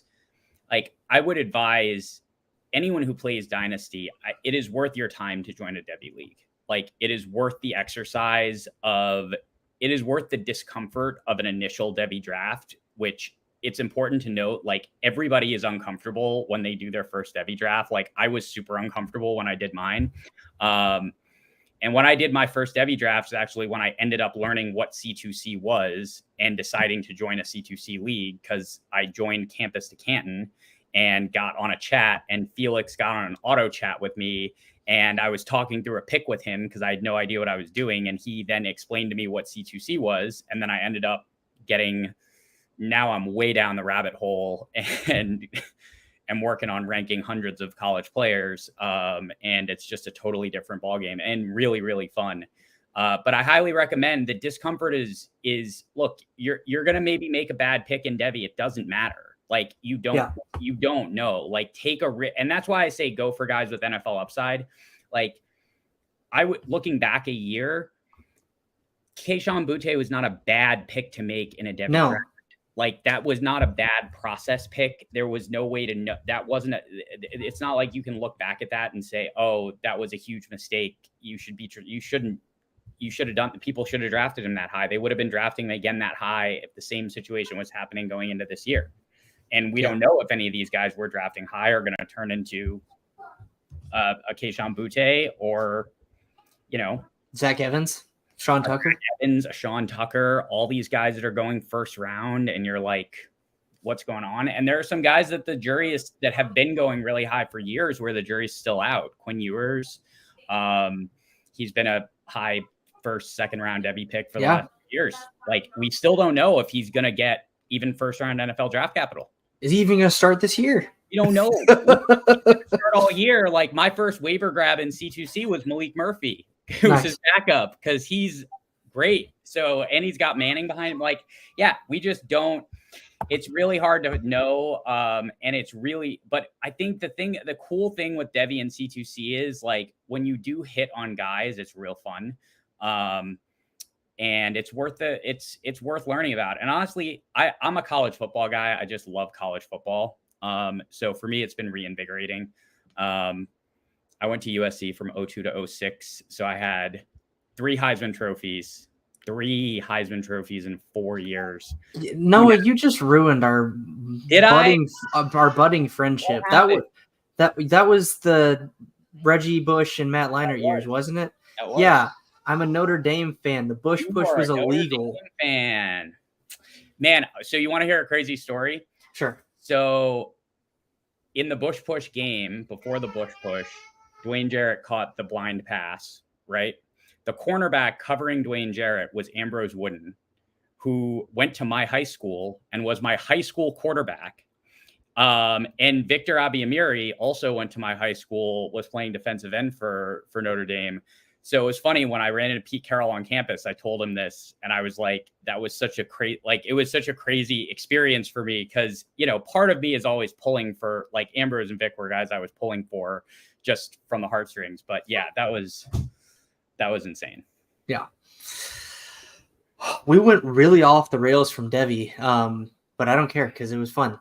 I have a couple more questions for you if you have time, and I'm looking at your league to see if you are on the clock. Yeah. Popes is holding this up. I'll go message him on Twitter. Freaking Popes. But the first question I have for you is, we were talking about the 3-star guy at Vanderbilt. Yeah. And you mentioned the UTSA quarterback who, from a college fantasy football standpoint, has been incredible. Where do you draw the line, or how do you evaluate those smaller school guys? And I do consider, like, from a football perspective, Vandy is a smaller school to me. But, like, how do you evaluate those guys and know, okay, I'm comfortable taking this guy from a Devi perspective? Because that's what I'm thinking. Like, obviously, C2C and college fantasy football are different, but in a Devi perspective, when do you want to take those guys typically? So I'll give you, so from Devi specifically, not C2C, right? What are we talking? Devi fantasy football. Devi fantasy football and college fantasy football. Yep. So from a Devi perspective specifically, so when we're talking smaller schools, like you said, there's Vanderbilt, which I agree is a smaller school, but it's a Power 5 conference smaller school, which is way different than, say, Western Kentucky, which is a G5 or like a group of 5 school. Yeah. And so, like, an interesting guy to talk about is like a Malachi Corley, who is, for those who aren't listening, is the number 1 wide receiver on Western Kentucky. He is set up to have an absolutely, like, break the bank kind of year. They have an incredible throwing offense. Tyson Helton is their coach down there. They fling the ball all over the place. Austin Reed is a very popular top 5 pick in CFF drafts. Corley is a bona fide first rounder, like top end first rounder. But like Malachi Corley, for those who don't know, in a straight CFF league, Malachi Corley will get drafted ahead of Emeka Egbuka, just for comparison. Yeah. Because he's going to put up better numbers on a CFF basis. And in CFF, you're not worried about their NFL production. Yeah. Corley is an interesting one because the question is, what is his NFL potential and where do you project him? And how do you make the decision to take that choice? And it's really hard. I don't would I take Corley in a Devi draft? I might take a swing at Malachi Corley in the late 5th of a Devi draft, but probably not. Like, I probably would not draft Malachi Corley in the top 5 rounds of a Devi draft, even though he fits that profile.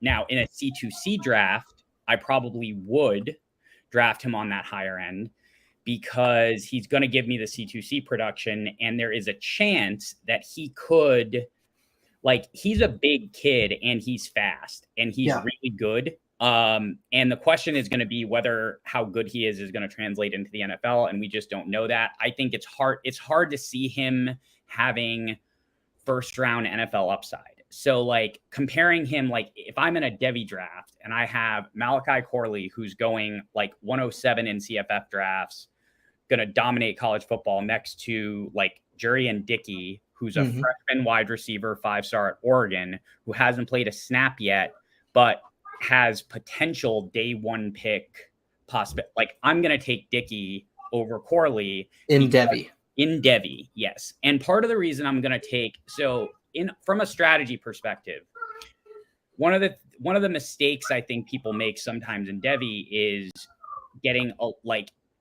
is focusing too much on immediate return and not enough on your long-term projection. So you could argue, why would you take a freshman in Devi? That player is going to sit on your Devi team for 3 years and not put up any points for you. Yes, and that player is also going to have value and is going to potentially get more valuable for you over those couple of years.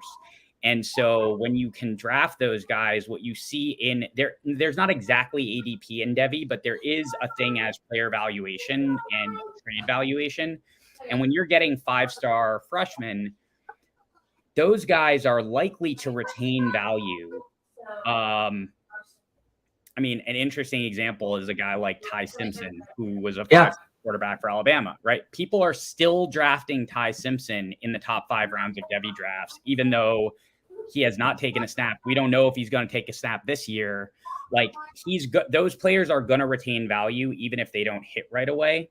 I just think to take I would be staying away from the college production, lower profile school guys in most of my Devi drafts, and focusing more on really potential of like big schools. Yeah, like really high potential, really high upside. And that's where for me, like choices in a draft, like, do you draft? I'm going to pick, I'm trying to think of names people will know. Will Shipley, running back from Clemson, or Justice Haynes from Alabama. That is a frequent question when you're sitting in a Devi draft on the clock, probably in the 3rd round. It's, do I take Justin Haynes, 5-star freshman Alabama? Do I take Will Shipley, running back who's about to go pro from Clemson, who was also a 5-star and has produced really big numbers over the last couple of years, who's potentially projected as a day 2 pick, maybe day 3. We're not sure yet. I don't know where you have Shipley projected, but somewhere in he could get into day 2. He's probably not day 1. For me, I'll take Haynes. Like, I'll take the higher potential upside player if I have that opportunity for the most part. I would, in that scenario specifically, I think I would take Shipley. Yeah, and it's an interesting argument to have. Yeah. Discussion. Like, for me, Shipley, and I could be totally drawing a blank here, but like the PPR, I think Shipley has a ton of PPR upside. He does. And I think from an NFL standpoint, especially with the way that the NFL is going, and the other thing that we haven't really talked about is like your team construction matters too. Like, if you're ready to compete maybe the next year and you're facing this decision of Shipley versus Justice Haynes, then I would take Shipley. But if you're a few years off, then the answer is probably more likely Haynes, especially with like we've talked about throughout the podathon, is running back shelf life is not great. And so if you are not ready to make that next step into contention, then I would hold off on taking someone who's going to be in the NFL the next year and ready to produce. So that's just kind of my thoughts on like that specific question. Yeah. And I think that's totally fair with team construction. I think the other thing with running back production on the Devi level is when you're talking Devi, especially, and not C2C, when you are not worried about college production, we have seen it before. All a running back needs is 1 year. Like, all they need is 1 year to start on their college team, even share a workload, and they can work their way into being a day 2 pick. Javonte Williams. Right. Absolutely. Javonte Williams. James Cook. Did he even start? And he was he didn't even start and he was a day 2 pick. And that's the PPR upside point you're talking about with Shipley, is like he fits that mold of it. The team is looking for, like, if you project Will Shipley onto a team like Kansas City to replace Jerick McKinnon, right? Like, sky's the moon for that situation. Yeah. So it's just interesting. It's interesting to think about those spaces. But yeah, when you're thinking Debbie, you do not need to be afraid of taking a running back in a crowded room for Debbie, because they don't need, all they need is 1 year, and they can totally take off. Like you said, Javonte had 1 year and he split with Michael Carter. I think he might have technically had 2. I was just picking on Javonte. No, but like you're right. He never even had that. He didn't even have he wasn't even a bellhorn. He wasn't even a bellhorn. And this was my argument for Michael Carter. Carter was more efficient on fewer touches. He was at North Carolina, at least not their senior year, but the final year that they were there together. And that was why I liked Michael Carter. I still do. I hate that the Jets went and took Breece Hall, but I've kind of been stashing Michael Carter in some drafts this year in case Breece Hall does not come back from injury as fast. Now I know they drafted Izzy Abanikanda, and I don't remember if they and people do love Izzy, and I think they still have another. They still have Zonovan Knight. That's the one. Yeah. So I don't know. I think there's some opportunity for Carter still, at least on his rookie contract, to get out and go play somewhere else potentially, especially because last year he ended up not getting used as much. But that was kind of just me taking a shot at Javonte. Yeah. But that's a great play on Carter too. And he's smashing in the preseason so far. So early returns look like he could have some value. Yeah. And I'm with you. I have 0 shares of Breece Hall in redraft. I just think those injuries take some time to come back from, and the historical data, he could beat it, but it's not in his favor. Yeah. All right, we do have some breaking news. I do have one more question for you. With breaking news, I think you probably have seen it. Ezekiel Elliott signed with the Patriots, a 1-year deal worth up to $6 million. For me, this is, I guess, confirmation bias on not having any Ramondre Stevenson shares, because I think this just muddies up that backfield to where I already wasn't touching it, but I'm definitely not touching it now. What are I have a number of Ramondre Stevenson shares, so I'm not thrilled with this news. Not thrilled with the news at all. My charitable read on the Ramondre side is I actually am not convinced that Zeke this year is going to be better than Damian Harris was last year. And Ramondre still dominated that backfield last year. Yeah. I don't see Zeke as a threat in the passing game. I was more nervous. I'm actually happier with this news than I would have been about Lenny signing there. Like Lenny would have made me more nervous because he would have eaten into, I fear, more of the work. My biggest fear with this is that Zeke takes away goal line work. Yeah. Yep, I'm really that makes me, and the problem. So my immediate reaction is that this takes it puts in question Ramondre as a it puts him in question as an RB1 upside. I agree. Right, like it just puts him in question there. I think he'll still finish as an RB2. I think RB2 is pretty easy for him. I think he's got a pretty easy path to that. But I can still finish high RB2. I just worry even if Zeke takes 5 touchdowns from him, like that's a lot of points. Yeah. Like 15 feels like a really nice spot for Ramondre, I think, to end up landing. So I have one question. And I will say on Ramondre, he gets drafted as higher than RB15. I have not drafted him at all this year. All my shares of him were shares I got when I got him when he was cheap. I did things like traded Travis Etienne for Ramondre in a first. Like that's the way that I was acquiring him, not drafting him at his current price of RB12, 13. Yeah. So we actually talked about him earlier, and he's actually going at RB10, which is way high in my opinion. So yep. Okay. My next question for you, maybe my last, depending on how long we go, is how has the transfer portal and the freedom that we see within that affected Campus to Canton and CFF? So much. It affects it so much. It's wild. So first of all, it gives, I think from a Devi perspective, it gives more reason to take a shot on freshmen and lower classmen that you think have NFL potential who are stuck in so-called crowded rooms, whether those be wide receivers, QBs, running backs. Like, take that off the table because these guys can just transfer. And honestly, I said it about running backs. It's sort of true of every position. You really only need one big year. Like, with the transfer portal now, yeah, I agree with the that. transfer portal especially, but even still, we have seen QBs that have had their one big year of explosion. And Joe Burrow. Right, Joe Burrow. So here's my problem with this is I feel like there's a kind of a Joe Burrow effect where people are seeing what Joe Burrow did in that 1 year. I don't think what they're factoring in is the transfer to LSU. He had a full year at LSU as a starter before going into this. And there was it was almost just a perfect situation to really unlock him, where I feel like people are applying it to people that they necessarily shouldn't. And the prime example for me for this is Kenny Pickett.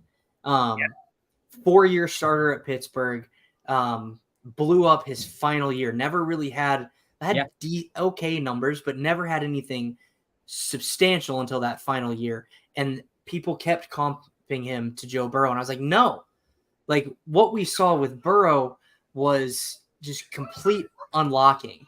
With Pickett, I don't even know how to categorize it, but I feel like Pickett now is already at his ceiling and doesn't really have enough room to grow in the NFL. The good thing for Pickett is he's got good weapons in the NFL now. He does. It's just a matter of, is he going to make the right decisions, I think. Yeah. He's a great example. And if you look at the QBs, you even look at like a Malik Will, so there's different ways. So like, there's different ways that the transfer portal can impact, right? So you can see there are three major types of transfers you'll see. You can see a lateral transfer, and a relative example of that, I would say, is somebody like a Keon Coleman this year, who just transferred from Michigan State to Florida State. Florida State is better than Michigan State, yes, but Michigan State is still a Big Ten team. He was still going against top NFL level competition. He still will be. So there's a lateral transfer move, which is often made either to get onto a better team or get some playing time. And then there's a transfer up or a transfer down. Like there are so like Zachary Franklin is a transfer up. Like he transferred from UTSA to Ole Miss. He was getting drafted potentially higher than Malachi Corley in that kind of range in CFF drafts before he transferred to Ole Miss. Now the question will be, if he can explode at Ole Miss, can he actually turn that into an NFL career rather than trying to get drafted from like a UTSA? One of my favorite guys. So here's the thing with that. I'm very wary. So like a guy that's gotten a ton of hype this offseason that I have 0 shares of is Devontae Walker, who transferred from Kent State to UNC. And he's getting a bunch of hype because he transferred in to play with Drake May, who is pretty widely accepted as a top 3 to 4 Debbie pick. I like Drake May. I traded up for him in our Debbie draft. Drake May is awesome. I do know you like him. And here's the thing with Devontae Walker. First of all, the NCAA, which is a ridiculous situation. They're so dumb. They're so dumb. Like, so now he's appealing to be able to play this year, which I think he'll win because I don't think they have a good case. And he transferred twice, but once was during COVID, and like, it's ridiculous. But regardless, I'm nervous of group of 5 level guys going to Power 5 programs because I'm not confident that they're going to be able to go in and like you have that kind of Burrow type year where they all of a sudden produce and go to the NFL. I think that's unlikely to happen. A guy I really like is a receiver from South Carolina, Antoine Juice Wells. Like he transferred there from James Madison last year. Pretty sure it was James Madison or Old Dominion, one of those, or George Mason, one of those. Pretty sure I think it was James Madison. One of those founding father schools. One of those founding father schools in the Mid-Atlantic. He excel. Like he balled out last year. And then you look at his tape, and his tape's really good. And I'm like, okay, I like this guy because he's shown he can do it at the Power 5 level. And then there's also, so that's, I'm wary of guys that get that hype transferring from Group of 5 to P5. And then there's guys that transfer down from like P5 into Group of 5 schools. A la Malik Willis. A la Malik Willis. I think those guys are less likely to get real like NFL buzz and NFL traction. They can be really good CFF producers though. Yeah. Like I love them. So in a C2C league, I love to get guys that transferred from like, I love to grab running backs in like the 40th something round that transferred from like Sean Dollars transferred from Oregon to Nevada. Yeah. I just did a 70-round draft. I needed to pick someone in like 50th round. So I had to learn about this. And I'm like, oh, this dude was a 4-star recruit at Oregon who just transferred to Nevada. Like Nevada needs to run the ball. Like that could be a good CFF situation for points. I'm not expecting an NFL output, but like, so I think it impacts it a lot. And I think what it does is I do think it lets you feel safer about players being able to excel on their talent because they have the opportunity to do that. I think the risk, like you said, is overhyping overestimating the impact of the transfer situation on their production, which it takes guys a year sometimes to get used to a system. Like I love what you said about Burrow. Like that was not his first year at LSU. Yeah. I feel like people forget that. They do forget it. And it's like, no, he transferred and his first year it wasn't great. It wasn't horrible, but it wasn't great. He wouldn't have been a first round pick after that first year. And he probably wasn't going super high in Devy drafts after going into that senior year is my guess. Like I wasn't doing Devy at that time, but I would guess he would be projected out. So this is where like Joe, who do we have this year in this that fit? Like Joe Milton's an interesting one. Like he's a transfer. He lost the starting job last year at Tennessee to Hendon Hooker. Now he's starting. He's a really interesting one because if he has a few big games, he's got a big arm in that offense. He could blow up pretty fast and start to get a lot of hype. I don't think he's Joe Burrow good. Tennessee fans would argue with me about that. Tennessee fans will argue with you about anything. They're like, Joe Milton, you left him go past the third round. Yes, I did. Yeah, but didn't Joe Milton also like 26 years old like Hendon Hooker was? He's old. He's on the older side. Yeah, he's on the older side. Yeah, a lot of these QBs are getting older, man, because especially with that COVID year. The COVID year has totally thrown me off. Not even talking about fantasy football, just from like a college football eligibility standpoint and a little bit, I guess, Devy, like trying to figure out when people are eligible to come into the NFL from a Devy standpoint. I'm like, you were supposed to be this year's class. Why are you not in here? Right. Literally, it's like, are you still eligible? You're still eligible? Like, why are you still eligible? Like, what's the Van Wilder? Like, a lot of Van Wilders around here now with that COVID year. So yeah, I think the transfer portal though is interesting, and it'll be interesting to see how it impacts for some of these guys. Yeah. Noah's saying hi. Can you wave? What's your name? Shy is her name. No, it's Charlotte. I got you. Charlotte. Or hi, Coco. Charlotte. That's me. So, Noah, thanks for coming on and staying a little long. I really enjoyed the conversation. It was informational, I think, especially from a basic standpoint. Before we bring on our next guest, and Rick will be joining as co-host to give me a dinner break here in just a minute, wanted to give you another opportunity to kind of plug your new show and anything else that you're working on, as well as where can people find you on Twitter. Yeah, so I'm at Noah_FF_green. On Twitter, please give me a follow there. Also working with Dynasty Degens and starting a new podcast called Debbie Degens, which I will definitely be hyping up in the coming weeks, co-hosted with Todd Vincent. Super excited to have more of these conversations on a weekly basis and, again, hopefully help listeners. Just like, for me, this has been I couldn't have had this conversation we had today 4 months ago. I would have been like, I would be saying things and old me would be like, who are you talking about?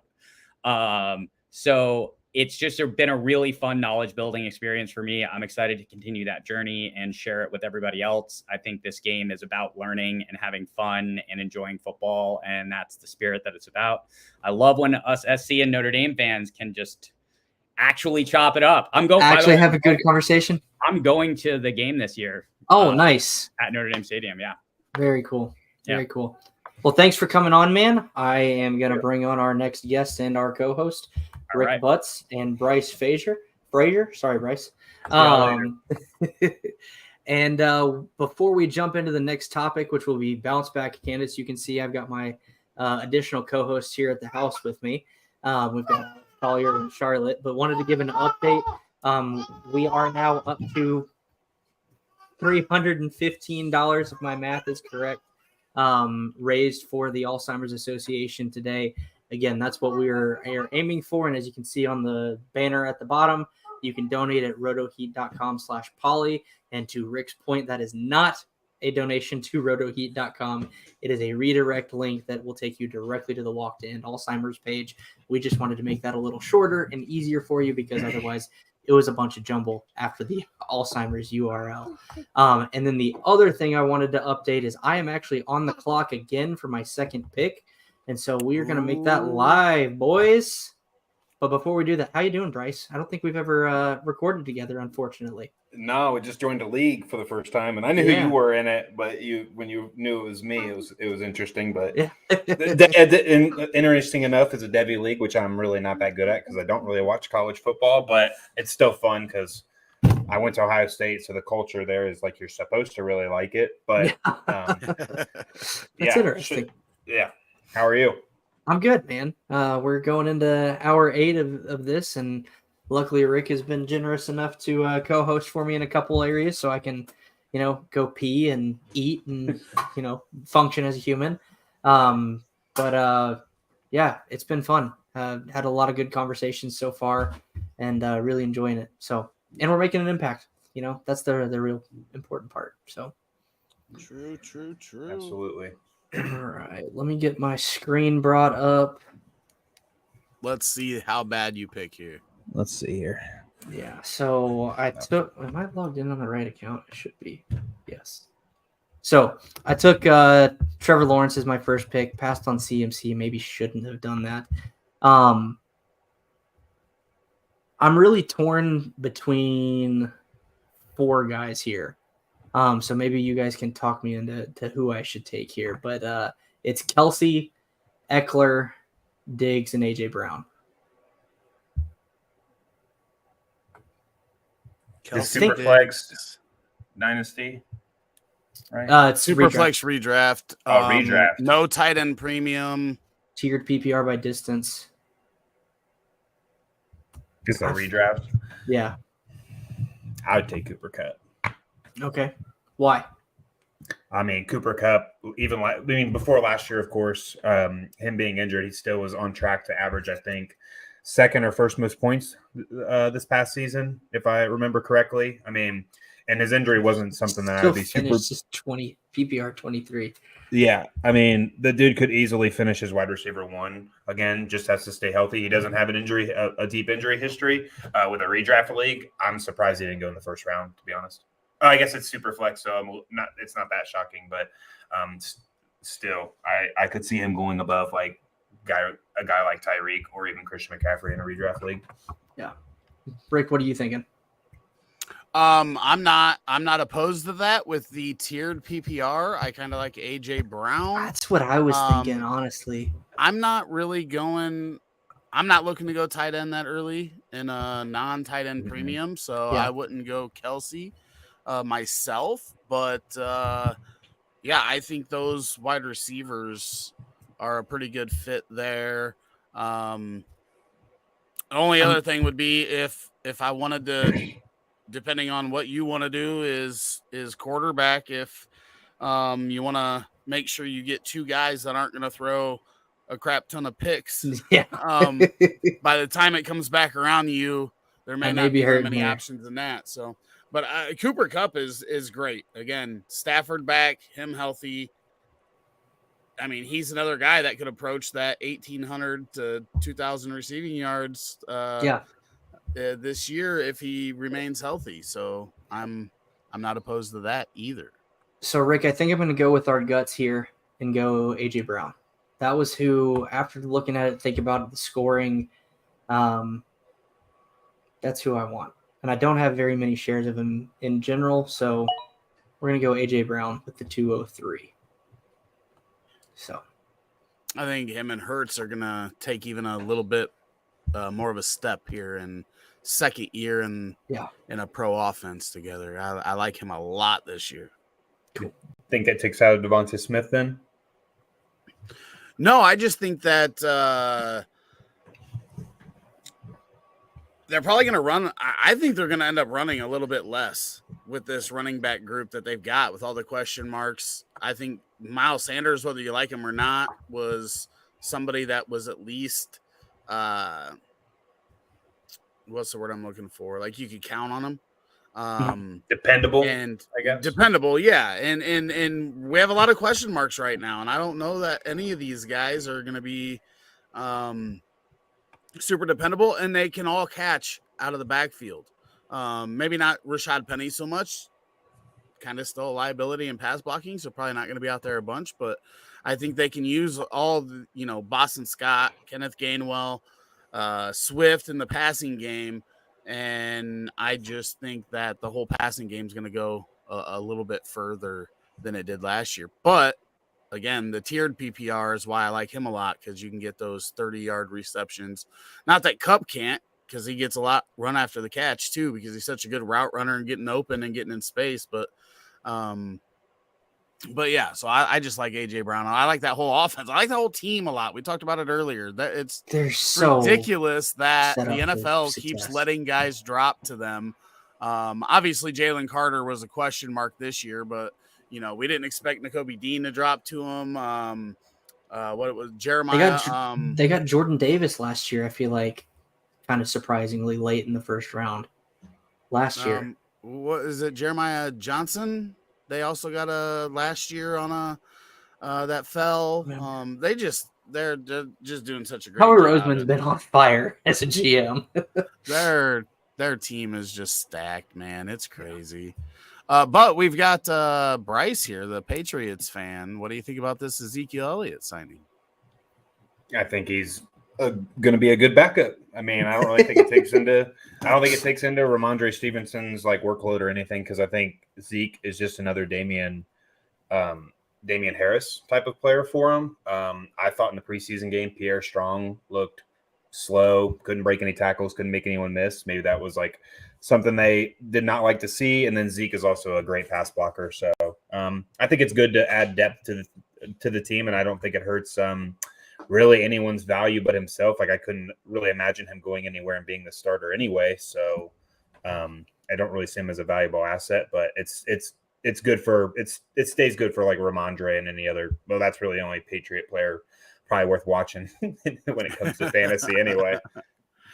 I don't know. I think and Shane, I know you going to get dinner, you can jump out whenever, but I think Juju's going to be kind of a volume guy this year. Dude, I love that call. I said no matter who is the quarterback there, and no matter what you think about Juju, right? The only thing, I didn't like when he was, people were starting to project him as potentially the number one after that huge year with Antonio Brown and him in Pittsburgh, but he's just quietly put up solid seasons the past couple of years. And I think this year he's going to command just a lot of targets in that offense. So I think he's another one that is maybe a tad bit undervalued in PPR situations because of that.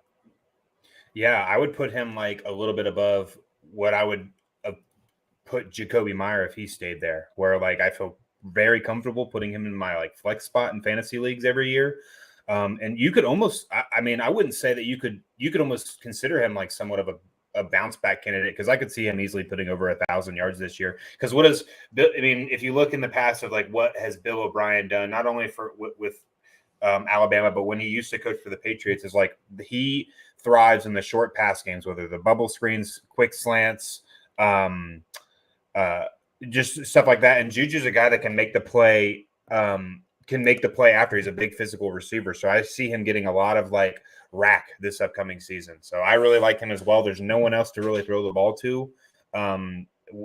Depending on if people can stay healthy, if there's a breakout in like Tyquan Thornton. So Juju will get a lot of targets this year in the pass game. Yeah, he's going to command a lot of that share. Whereas last year, in KC, he had a lot of guys that he was battling with that were kind of, similar tier and running backs, and obviously the best tight end in football. And I think he's going to be very good. But we are going to talk about some preseason performances. And I think we have to start with Tank Dell, because I was in Canton, Ohio at the Fantasy Football Expo, and Tank Dell looked pretty good in their first game. And I felt like when I went to check the bust room at the Hall of Fame, according to Twitter and all the hype that popped up about Tank Dell, that I was going to see his bust in there already. So what do you think about Tank Dell, Houston, the way that he performed? And is it something that you think we're going to see come the season? I think the opportunity is fantastic for Tank Dell, and I get the hype behind it, because if you look at it, you can look at it there's a lot of teams where like the starting receivers, it's hard to name them, and the Houston Texans are one of them. So the opportunity is there for this guy, but let's not blow it out of proportion. He didn't go out there and do that against the starters. It was against the second string, maybe even some third stringers as well. But he looked good. His catch in the end zone was that of which it should have been more routine, but he ended up making it look real spectacular, kind of like Trey Lance's touchdown. It was like it should have just been a kind of a regular catch, but he bobbled it, made a cool catch at the end. But the story behind Tank Dell is the best part, because if I don't know if you've read much into it, but at the combine, apparently CJ Stroud and Tank Dell kind of bonded a little bit. And after CJ got drafted, Tank Dell texted him and said, like, hey, have them come get me. And he said, and CJ Stroud said, I got you. And then he gets drafted the next day. So that's a pretty cool story behind it. So I think that's like building into that hype. So I like Tank Dell a lot, but I'm not going to blow him way out of proportion. The opportunity is there for him. Well, and we've talked about that. If CJ Stroud ends up being a good NFL quarterback and you're his buddy, that's a good place to be. I mean, we can go back and think about Peyton Manning and Austin Collie, right? Like, not the guy that you expected to be real good, but if your quarterback is good and he loves you, then it's a good thing. Matthew Stafford, Cooper Kupp. Look at what happened there. Nobody expected Cooper Kupp to do what he did. Right. But I do agree that it is a little premature. Yeah. You're saying like relationships can be better than the talent around. Like you see with Edelman and Brady, Edelman and Amendola, like there were better talented players on the team, but the relationship they built outside of the field and outside of practices is great, can have a greater impact on their fantasy value or in their careers moving forward. I agree completely. I just think there's a lot to be said about quarterback wide receiver relationships on and off the field. Because if you're going to get the volume and all these guys that are in the NFL, right, are talented. That's how they got to that point. So for the most part, even if you're not the best, if you get the opportunity and the volume, then they can definitely outperform what Tank Dell's rookie draft ADP is. So I do see, a reason to move him up a little bit, but, there's still Mechie, there's still Nico Collins. It's a young wide receiver group with a young quarterback. So there's a lot of question marks that go along with that, but he did look real good. He did create a lot of separation, did make some guys look foolish, like even on the CJ Stroud interception. If you watch that play, Tank Dell just put I can't remember who it was, but just put him through the ringer on his route. So Yeah, I was definitely impressed. It's definitely somebody that I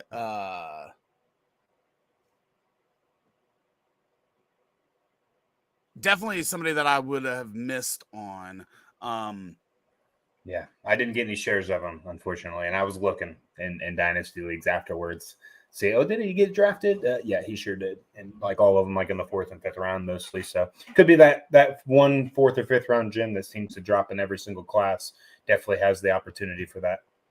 Was there anybody that really raised your eyebrows through the first weekend of preseason games that you maybe expected that didn't do what you expected, or vice versa? I wouldn't say there was anything like way out of the ordinary, but I was very happy to see your team, the Bears, just absolutely makes huge play. First off, Khalil Herbert came in as the starter. I know you were talking about Deontay Foreman, and that which scared me on my Khalil Herbert shares, but obviously he took one to the house. But just how efficient that offense looked. And I know people are like, "Oh, Justin Fields didn't even throw the ball past the line of scrimmage." Well, we don't have to. Obviously, didn't have to. So what does it matter? They all end up with you get the same amount of points if you throw it 70 yards down the field or -3, and they turn it into 70 yards. So it doesn't matter. That offense looked good. DJ Moore looked good. The offensive line is what really got me happy, because he didn't have to stand back there and immediately run for his life. He scrambled once, which led to that Khalil Herbert touchdown. And that's on a screen pass, which you're going to see a lot on screen. Exactly. Anyway. Exactly. So I was happy to see DJ Moore's first touch just go to the house. So I'm putting something together to kind of express the run after catch, the argument that, oh, well, he didn't even do it. I'm putting something together because people would be surprised. Patrick Mahomes has led the league in run after the catch passing yards the past 2 seasons. Over 50% of his passing yards have come from run after the catch. It's part of football. The big thing for me is that last year we didn't have anybody else but Fields that made big plays. And we saw 2 of the first 3 plays with him go for over 50 yards. That just lets me know the offense is going to at least be more explosive. There's going to be other people that can make big plays, and you're not just relying on Justin Fields to run a 50-yard plus touchdown. That's what makes it real exciting for me. Obviously, you're not going to average, 40 yards per pass and a touchdown every, on 66% of your attempts, but at least he's got other people that can make the big play. Exactly. That's what really excites me. Yeah, it's not Equinemius St. Brown and Brian Pringle out there leading your offense. And then people are like, why is Justin Fields not doing good? Well, I don't think you could put out Tom Brady and Pat Mahomes. They're not going to do great. Well, they're not going to do fantastic with that. We saw that with like Brady's final years with New England. His numbers dropped significantly because, you can be so great, but football's a team sport. You have to have talent, at least adequate talent around you to go be your full potential. So it doesn't matter. I agree. So we're going to get into some bounce back players. How about that? Okay. Yeah, first week of preseason, we don't even know who's starting on what teams. We don't know. Philly's depth chart is crazy. So why don't we talk Calvin Ridley? Obviously, his bounce back is a little bit different than, somebody that was underperforming. He missed a good portion of 2021, missed all of 2022. What are your thoughts on Calvin Ridley in this Jacksonville Jaguars offense after he was traded from Atlanta to Jacksonville? I love it.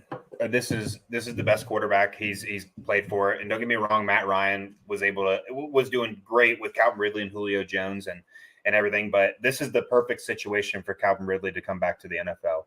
I think he immediately comes on the team as the best wide receiver with a very good complementary wide receiver in Christian Kirk, with a good tight end and Evan Ingram. I mean, Trevor Lawrence has all the tools now. Calvin Ridley comes back into the league, probably still as the top 5 route runner in the league. He got a little bit of limited action in this preseason game. Had a nice route, but there's just been videos of him looking great in training camp and things like that. The thing is, like, I think a lot of people are almost going overboard on him, where they're thinking like, this isn't 25-year-old Calvin Ridley anymore. Like, we can't treat him like he's a number 1 or number 2 dynasty wide receiver anymore. We still have to pump the brakes a little bit because Christian Kirk is not just going to disappear. Evan Ingram's not just going to disappear. I expect this to be kind of a 1-2 punch with Calvin Ridley and Christian Kirk, and I could see both of them eclipsing 1,000 yards this upcoming season. So I think this guy is I would say he was sneaky about 6 weeks ago, but now it's like he's getting on everybody's radar again. I really like the situation for him. I think we're going to see a great performance in the twilight of his career here for the next couple of years. What are your thoughts on Calvin? Yeah, I think he's going to get a ton of targets. I think he is clearly the best receiver on this team still, even at his age. And I think he could finish as a top 6 wide receiver this year. I think it's that type of offense with that type of volume where there's going to be touchdown upside. We've seen him early in his career because of his great route running, be able to get open in tight spaces close to the end zone and punch in some touchdowns. I think he had 10 his rookie year. And I don't think any of us expected that. So I think with Trevor Lawrence, I agree, best quarterback, ascending quarterback. And, you know, he did have Julio early, but they have more weapons than that, right? They have 2 guys in the backfield that should be productive. Zay Jones was a great number 2 wide receiver last year for him. So now he's a wide receiver 3. You have a lot more to worry about with this Jacksonville offense than I think any of the Atlanta offenses. Obviously, Julio Jones was a guy you had to worry about, but yeah, I think with the sum of all the parts for Jacksonville are better than what he was working with in Atlanta at any point. So I'm on board. I think he bounces back big time and has a big year. And then I think next offseason is where maybe his price tag is a little inflated because we would be looking at maybe the last 2 to 3 years of super good Ridley. Yeah. But this year, I just think there's big things. Him and Evan Ingram are 2 of the guys that I want everywhere. Yeah. This is Calvin Ridley's like one of those guys, like in redraft leagues, I'm trying to definitely get him because I think his price is pretty fair. But like in dynasty leagues, like he's a guy that if I'm a contender, I'm willing to easily ship a first for him and not blink an eye because he, like you said, he has the ability to be a top 5, 6 wide receiver this upcoming season. Where I just see it hard to find you being able to get that value from anybody for any other player, and he's older, so. Definitely a guy I'm trying to grab everywhere as well. So Michael Thomas is next up. Where do you stand on Michael Thomas? Obviously, has missed a lot of time over the past 3 seasons. Are we going to see him on the field, happy and productive this year?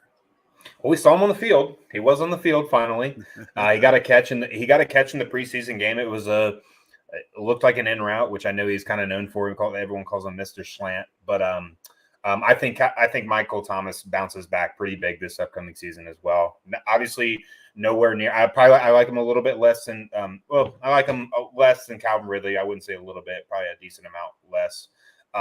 Especially since Chris Olave is there, because I do believe that it is Chris Olave's wide receiver room at this point. I think he's the best wide receiver in that organization, the one they need to build around. But I think Michael Thomas is, again, I think this is going to be a more true 1-2 punch where we know that Derek Carr can sling the ball around plenty.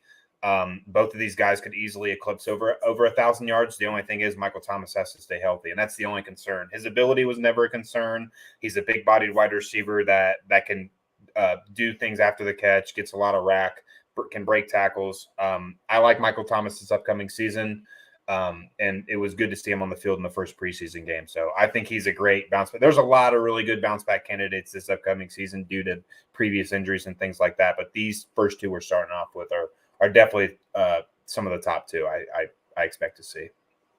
Yeah, I believe and you know I like Chris Olave too, but from what we've seen when Michael Thomas was on the field for that short span last season, I'm not convinced that he's not the best wide receiver on the Saints right now. I do agree. Obviously, Olave is the future of this wide receiver group, but again, it's staying on the field. Can he stay on the field? He's going to command targets, but they can both have big seasons, like you said, because after that, I like Juwan Johnson as kind of a sleeper tight end, Yes, but me too. like the other receivers, I'm not worried about Shaheed taking a bunch of targets from these guys. It was Kirkwood was like the number 3, I think, on the field. Yeah, Kirkwood. I don't even know who that is. I don't even know his first name is. Kirkwood's been there forever, but he's just always that back end of the rotation, and right. And he's had a little flash here and there, but it's Michael Thomas and Olave. It's going to be a consolidated target share between those two when it comes to the wide receivers. Obviously, Kamara's going to get some and whatnot when he gets back, and and all that. But Michael Thomas could be a league winner this year at his price, I think. I agree. Okay. I agree wholeheartedly. Next up, why don't we talk? We talked about the Bears a little bit, but he's got DJ Moore and Darnell Mooney on here as bounce back guys.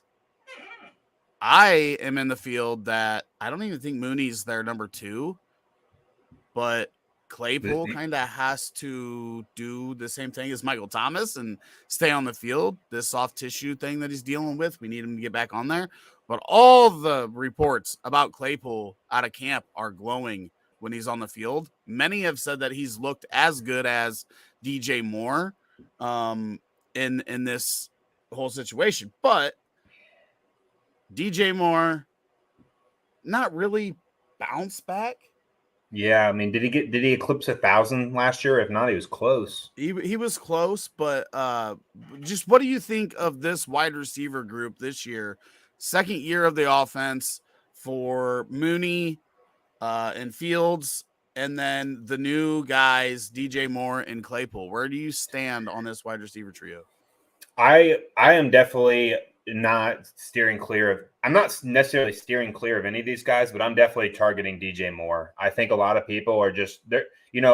There's a lot of people outside of, I feel like, Roto Heat that are just really not high on DJ Moore at all because Justin Fields isn't a proven passer. But how can you? We just talked about how can you be a proven passer when your best wide receivers were rejects from like other teams, like Brian Pringle and Equinemius St. Brown should not be your starting wide receivers. Dante Pettis. See, I can't even name all of them. They're just so irrelevant at this point. These are guys that are on your waiver wire, even if you have 40 people on your roster.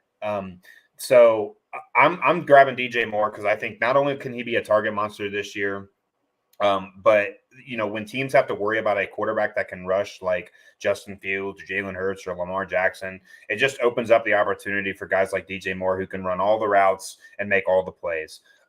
I like Claypool and all. It's not necessarily a guy I'm looking to target. I just think the Bears are going to revolve their offense. It's going to be a balanced offense, but I think it's still going to lean more towards the rushing with Fields and Khalil Herbert getting a decent amount of rushing attempts per game. So when it comes to that, I just don't know how the target share is going to pan out outside of DJ Moore, who I'm more than confident will get the bulk of it. But a guy like Claypool is a guy that I'll draft late near the end of, especially redraft probably near the end of that, stash on your bench, and guys you could probably get thrown in a lot of trades and other types of leagues, whether it's keeper or dynasty leagues as well. He's basically free right now. Yeah, I have a lot of Claypool. I mean, if you remember, I loved him even after his first year with the Steelers because he showed he has the ability. Now it's can he have the ability to stay on the field? That's all it comes down to. I wasn't worried about him coming in late last year trying to learn that offense because you could tell even after training camp that Bears offense, they weren't even comfortable with it till about halfway through the season themselves. So why would I expect some guy to join halfway through the season and get on the field a lot? That's just not how it works. You got to know the offense before you can get on the field.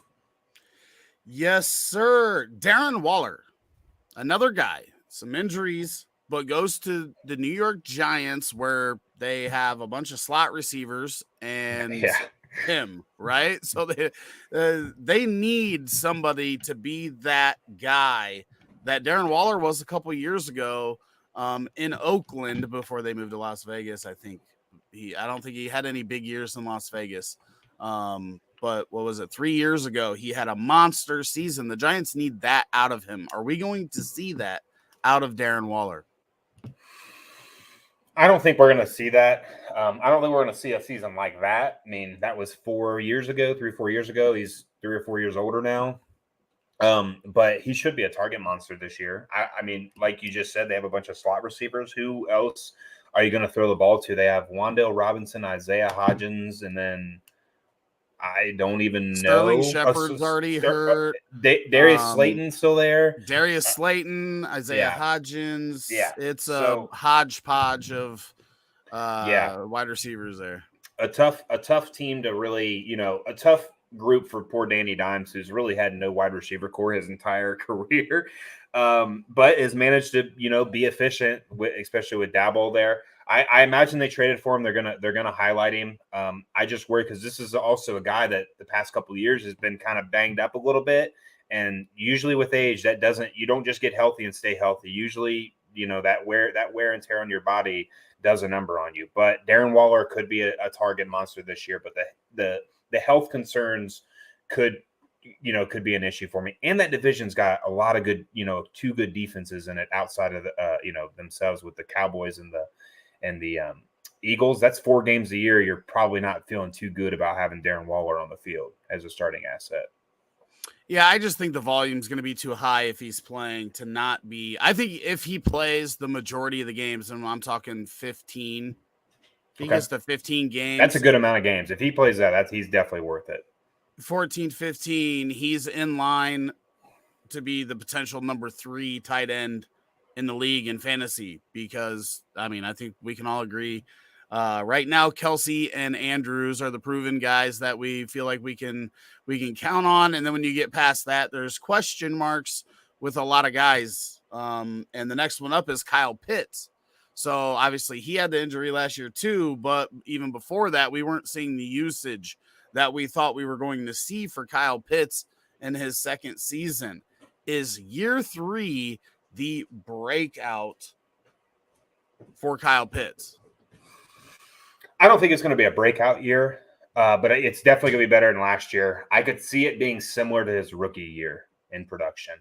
We saw last year the way he was utilized was really weird. That whole offense was strange, focusing on the run, and then they grabbed a running back in the draft, of course.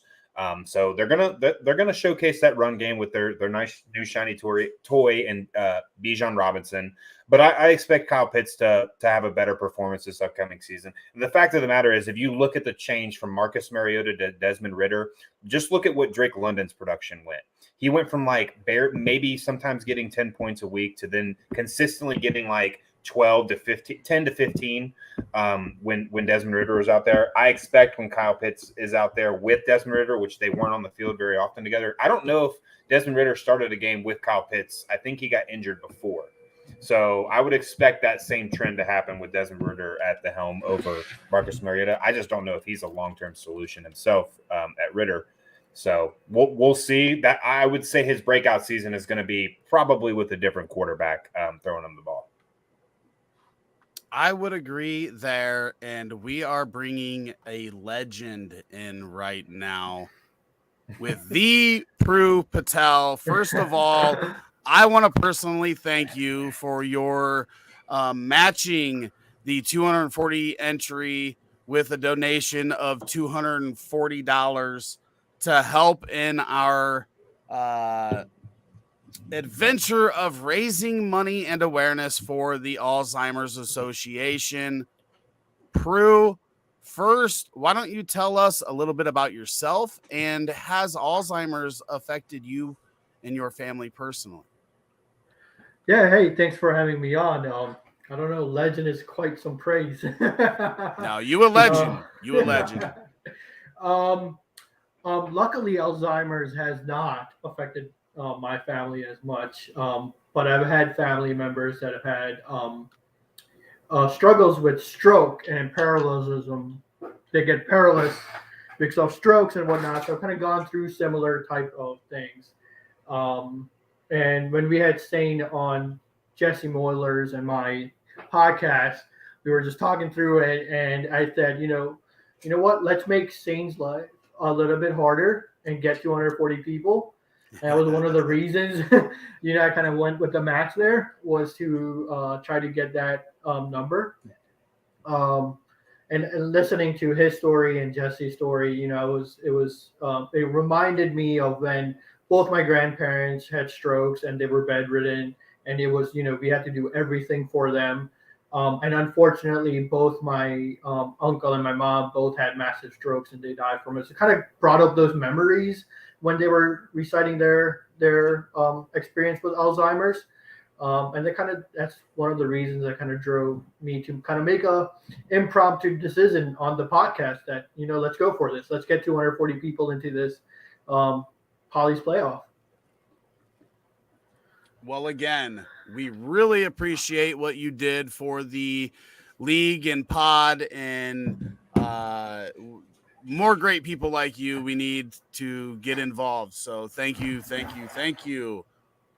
You talked about your podcast just a little bit. Why don't you fill everybody in on what you guys do and everything about that? Yeah. So we started this podcast called FF Squared a couple of weeks ago, and we're still trying to figure it all out and sort of figure out what it's going to be. But the whole idea came from was during COVID, I started getting really interested in finances and the U.S. economy, the world economy, and I was like, all right, what's going on? And I was just joking because both Jesse and I write for the league winners, so I was kind of joking in our group chat. It was like, it would be awesome if someone did a podcast off that mixed fantasy football and finance. And that's where FF Squared kind of originated from, because Jesse kind of hit me up afterwards and he says, that's kind of unique. Let's play on it a little. So we started recording. We tried to, take fantasy football analogies and start explaining finances to people and how the economy works and, how the government, one decision impacts us in the real economy. So we're still figuring out the podcast, and we're kind of rebranding it a little. Instead of having one pod where we discuss both fantasy football and finance, we're going to break it up into where there's going to be an episode for fantasy football where Jesse and I kind of talk ADP or bounce back candidates or whatever. But there's going to be another episode every week where I kind of jump on the pod and kind of explain finance principles using fantasy football strategy terms. And that sort of evolved also where now I am writing for In Between Media, and I did my first article maybe 2 weeks ago where I kind of talked about how the government printing money is the fake economy, almost like how fantasy football is the fake NFL, and how based on the league settings you can inflate or deflate positions in fantasy football. That's what the government does by printing or not printing money, and what the banks do. So I've got a lot of positive feedback on that article. So it's kind of rejuvenated this idea of marrying the two topics. So that's sort of where the podcast is going to be going, is on a weekly basis. We'll be releasing a fantasy football pod, and on a weekly basis, we'll be releasing a finance pod that ties into fantasy football analogies. That is very, very, very interesting. I was going to ask you for an example next, and you kind of gave us one, so that's perfect. I love that. Make sure to DM me on Twitter and send me your link so I can check everything out. I kind of want to let you lead this bit because I'm not familiar with these one and done leagues that we have on this show sheet. So why don't you explain those to us a little bit? So one and done leagues are the reason I kind of joined the community, the fantasy football community. And I think a lot of people have heard about the Baby Bowl most, and that is the tournament that is pretty big in the one and done leagues. And it's essentially DFS with a spin. so every week you set up a lineup, one QB, one wide receiver, one running back, tight end and flex, a defense, and a kicker. But the catch is, if you use a player that week, you cannot use that player for the rest of the season. Hence, one and done. So if you use Aaron Rodgers the first week, basically from weeks 2 to 18, you can't use him again. So it's all about optimizing matchups and finding that a boom candidate on a week-to-week basis. And also making sure that you're using your premium players and not stuck with, a boatload of premium players because you try to save them up too much. So interesting enough, before I joined Twitter, I had a work league, and a friend of mine and I had a bet going where I said, I will change my kicker and defense and my tight end every week, and I'll still make the playoffs. And he wanted to take the bet, but the commissioner said no because he was afraid of collusion. So that's where we kind of organically started doing a work league where we did one and done. And before joining Twitter, I thought, we were novices and innovative, and we're like, oh my God, this is going to be the next big thing. Join Twitter and already know Scott Fish was already doing it. Rob Norton's like making the Baby Bowl bigger and bigger every year. So that was sort of my introduction to fantasy football community, was to try to get those one and done leagues more popular.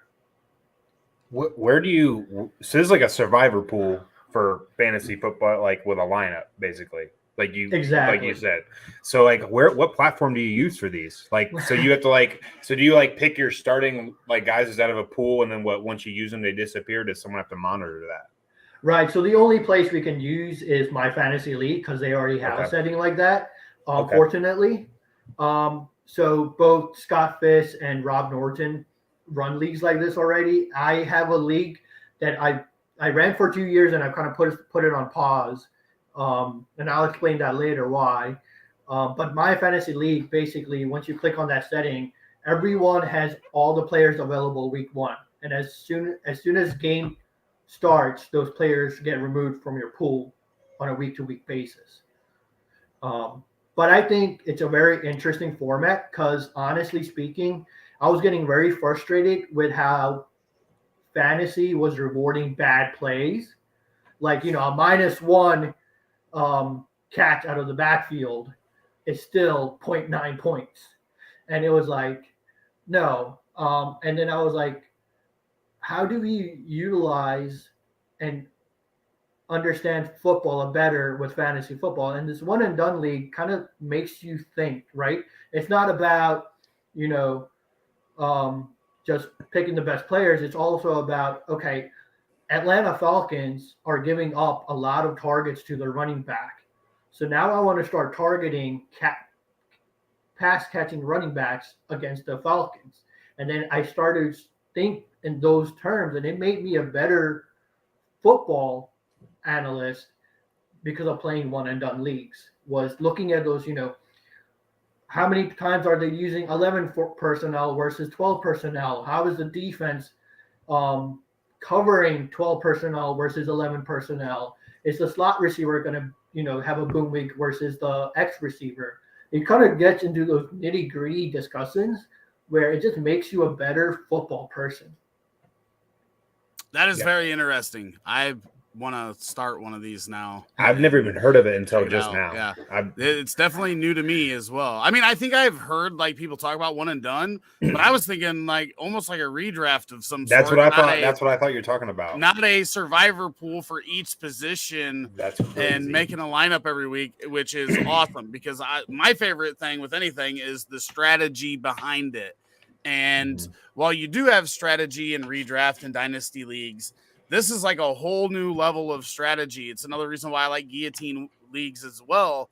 But yes, I could definitely see how it will help you just in general when you're picking players for your weekly lineups, when you're getting that in depth where I don't want to use this guy at the wrong time. I want to make sure I have him in my lineup in the right week where it best serves my chance of winning. So that is cool. You just maybe created a monster because if I like these, Dude, I will you'd go have nuts. You'd never have to worry about injuries, like screwing your whole season. Like, there's nothing more frustrating than playing a redraft league. Unless you're planning on saving a guy until week 7, well, and then he gets hurt week 6, and you're like, right. "Oh no, that was supposed to be my week 7." Yeah, you better put in Michael Thomas week 1. So Yeah, like, it does get frustrating with that. Yeah. Especially when nothing. players get injured during the game and you pick them that week. It's like, oh my god, that would suck. That would suck. Yeah. But yeah, I mean, if you guys want to try it out, I'm not running my league this year, but Rob's Baby Bowl is always looking for people. I don't know if he's still taking new entries, but if you just search hashtag Baby Bowl, you'll find a lot of content on that. And I'm tweaking his Baby Bowl a little, and unfortunately this season I've got too much on my plate with writing articles on the finance side and writing articles on the fantasy football side that I am not doing my my one and done tournament, which is called the Throwdown Showdown. But I ran it the past 2 years and it was pretty fun. With my twist is instead of the one and done being just a regular season thing, it's a regular season thing and a playoff thing where you have to place in the top 50% of the regular season to make it into the playoffs. And then the playoffs run from wild card weekend to the Super Bowl weekend with the added strategy of which teams will advance, which team's going to have a blow-up week. So case in point, last year, a lot of people that made it far in the playoffs were people that played Daniel Jones the wild card weekend because he had a phenomenal game using his legs. But they knew that, he's not going to make it to the Super Bowl. So that was a great strategy play there. So the Throwdown Showdown is going to be sort of a twist on one and done where you use the regular season, you do get prizes in the regular season, but you have to qualify for the playoffs And then- to win the bigger prize. One question on that. So I'm assuming everything resets at the playoffs, and then even if you use the players, they come back into play because of the Right, exactly. So the teams that make it, those players become available to you during the playoffs.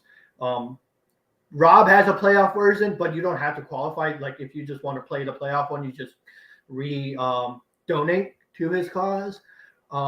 Whereas mine will be like you have to make it into the playoffs. So that was a fun league for two years, which I've kind of put it on pause because I'm going to tie it to a charity that I am starting involving finance. So I'm kind of leaning right into this whole fantasy football finance, and that's why I put my league on pause. Is I am starting a nonprofit for finance education to 11th graders and 12th graders, and I want to tie my league, my tournament, into that charity. So it's going to take a little bit of legwork before I can, kind of get all the both sides of the tournament working together. Well, definitely when you go to start that back up, make sure I know about it. I want to get involved and if there's any ways that I can help, I would love to do that. But this sounds awesome. It sounds real fun.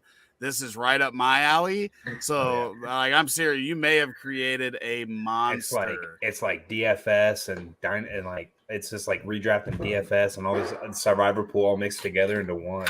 Yeah, it's.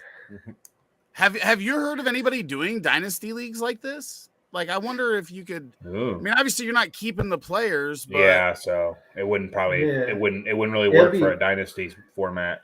Yeah, I don't know how you would spin a dynasty to it. Yeah, I don't know how. I guess the closest thing I've got, it's almost like a keeper league. I am in a league where it's called Maximum Carnage, like the Venom's villain, where you can hold on to only one quarterback every year, and it's a dynasty super flex, and you can hold on to a quarterback max 2 years. So the only limit is on quarterbacks, but that makes the draft picks every second year very, very valuable because you get Mahomes and Allen and Hurts back onto the pool. So that's an interesting twist. Kind of similar to keeper and survival, but I guess not 1-to-1. Yeah, yeah. that's like a keeper. Yeah, for sure. That is really fun. I'm gonna have to look. Does MFL charge for those? Yeah, so they charge, I believe, like $50 if you get it before August 1st, and then $75 if you get it after August 1st. But luckily, they don't charge for the playoff renewal. Right. So you get to go through the whole thing. I run a playoff league that's a little bit different. We have all the positions, and I don't remember exactly how many. I always have to go back and look every year, but at the beginning of the playoffs, you select one person for every position, and every week when their team gets knocked out, you lose those players. So you go forward with the same players. It's locked. You don't get new players every week, but so it's definitely different. But I wish for some of these types of leagues they didn't charge what they charge us to run Dynasty and whatnot. But I mean, some other platforms will get in on it. Yeah, that's unfortunately because a lot of people shy away from it due to my fantasy league and its cumbersomeness. But you discussing that reminded me, FF Today, fantasyfootballtoday.com, they actually run a similar player survival league where instead of the way they do it is you pick a quarterback, wide receiver, and running back, but they have to meet a certain points threshold that week. If they don't, you get knocked out. So basically, let's say your wide receiver doesn't hit 15 points, you are no longer in the wide receiver running pool. Then same thing applies to running back and quarterback, and then whoever at the end has the last remaining people get prizes at the end. So fftoday.com has a similar way where they do it using Excel. Huh, that's I mean, I don't want to be the guy keeping track of that, but that's very interesting. That's kind of like a guillotine / one and done league put together where you your position doesn't do well, you lose. Yep, exactly. Sorry about your luck. That's the only place I've seen where I've seen the one and done kind of being utilized a lot. But like you said, I want this type of league to be very, very, like I want it to be as big as DFS. Because like right now in DFS, a lot of people are just playing the number games, right? They're setting up so many lineups. Whereas this league actually makes you sit down and think a little bit more. Right. And I started writing articles with the sense that I wanted to start looking at those types of stats and trying to identify which players might have a boom week. And that's where I started writing for the league winners on an article series called the Game Day Edge, where on a week-to-week basis, when the NFL season happens, I collect all these stats and create a graph and point out stuff like explosive runs. Like, all right, Cleveland Browns are number one in generating explosive runs, which are runs over 10 yards. And they're playing the Texans, who are the worst defense in giving up explosive runs. So Nick Chubb is in a huge blow-up spot. Or a couple of years back, I would say go with Kareem Hunt as your flex because he's getting the volume and he's going against a defense where he's going to blow up his explosiveness.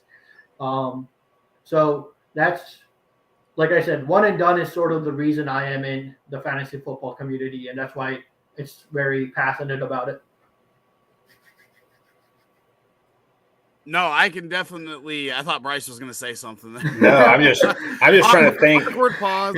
I'm just trying to think. Like that was your introduction to fantasy. Like everybody else's is redraft, and then he's like, I played this like super one that nobody's ever heard about.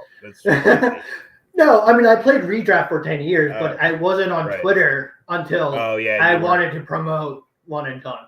Gotcha. Right. Okay. Gotcha, yeah, I was going to say that is a definite unique way to get integrated into the fantasy spaces, to go straight to one and done leagues. So different, but I could definitely see this become something I get obsessed with because I love that type of thing.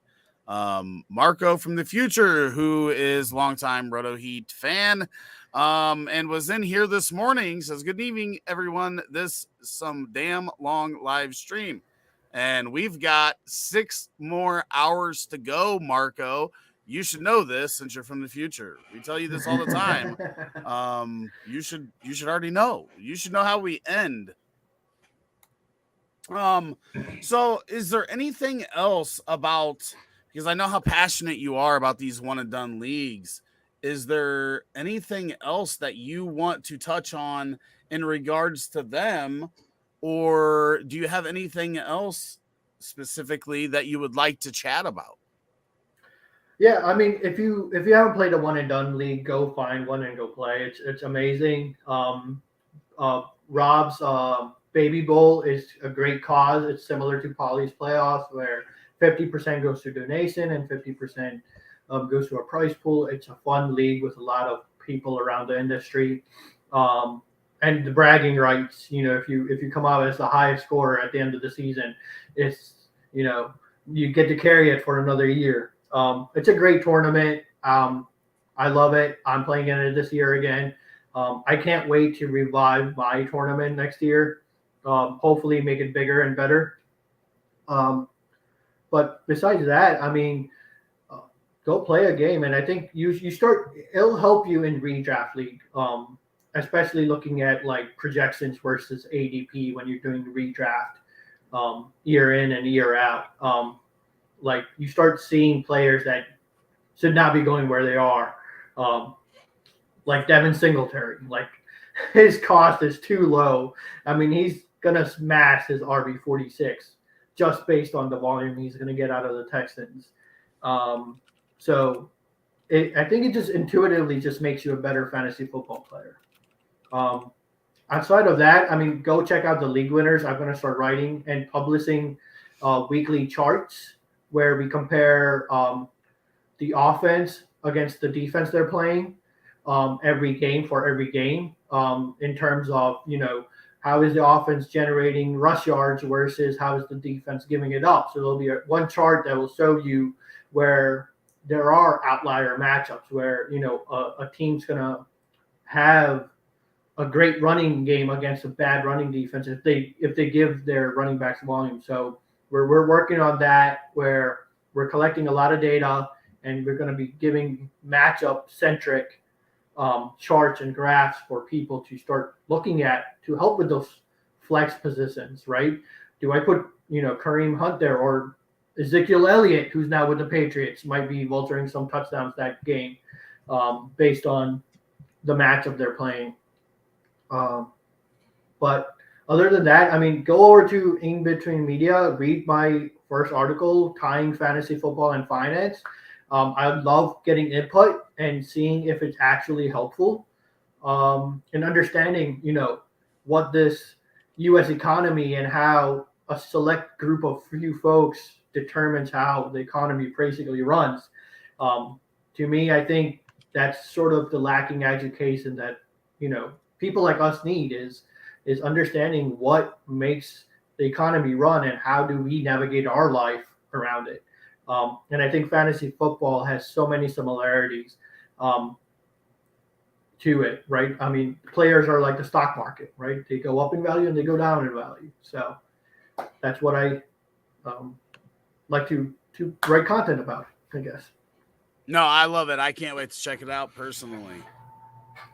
I don't know. I'm going to ask you guys, since I've got you here. I just found out that we do not have a 6:00 guest. So if anybody is available and wants to stick around, you are more than welcome to. If not, I completely understand. That wasn't the deal you signed up for. But I'm scrambling here. That's why if you felt like I wasn't paying attention, I apologize. It's not that I'm not interested, because I'm very interested in what you're saying from all angles. But I'm like, guess no, cool, because I don't want to sit here and talk to myself for a half hour, but I will if I have to. It's no problem. So let me go ahead. Oh, sorry, I was just gonna say I can be free for another half hour. I appreciate it. I appreciate it a ton.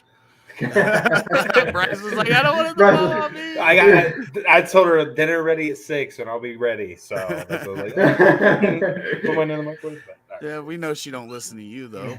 No, she does it in most food. She'll make it. So let me ask you this: have you already looked at week 1 and have an idea? And I don't know, maybe this is something that you don't like to share because of the way these leagues work. I'm not sure on that, but have you looked at who you might be narrowing down to for week 1 starts?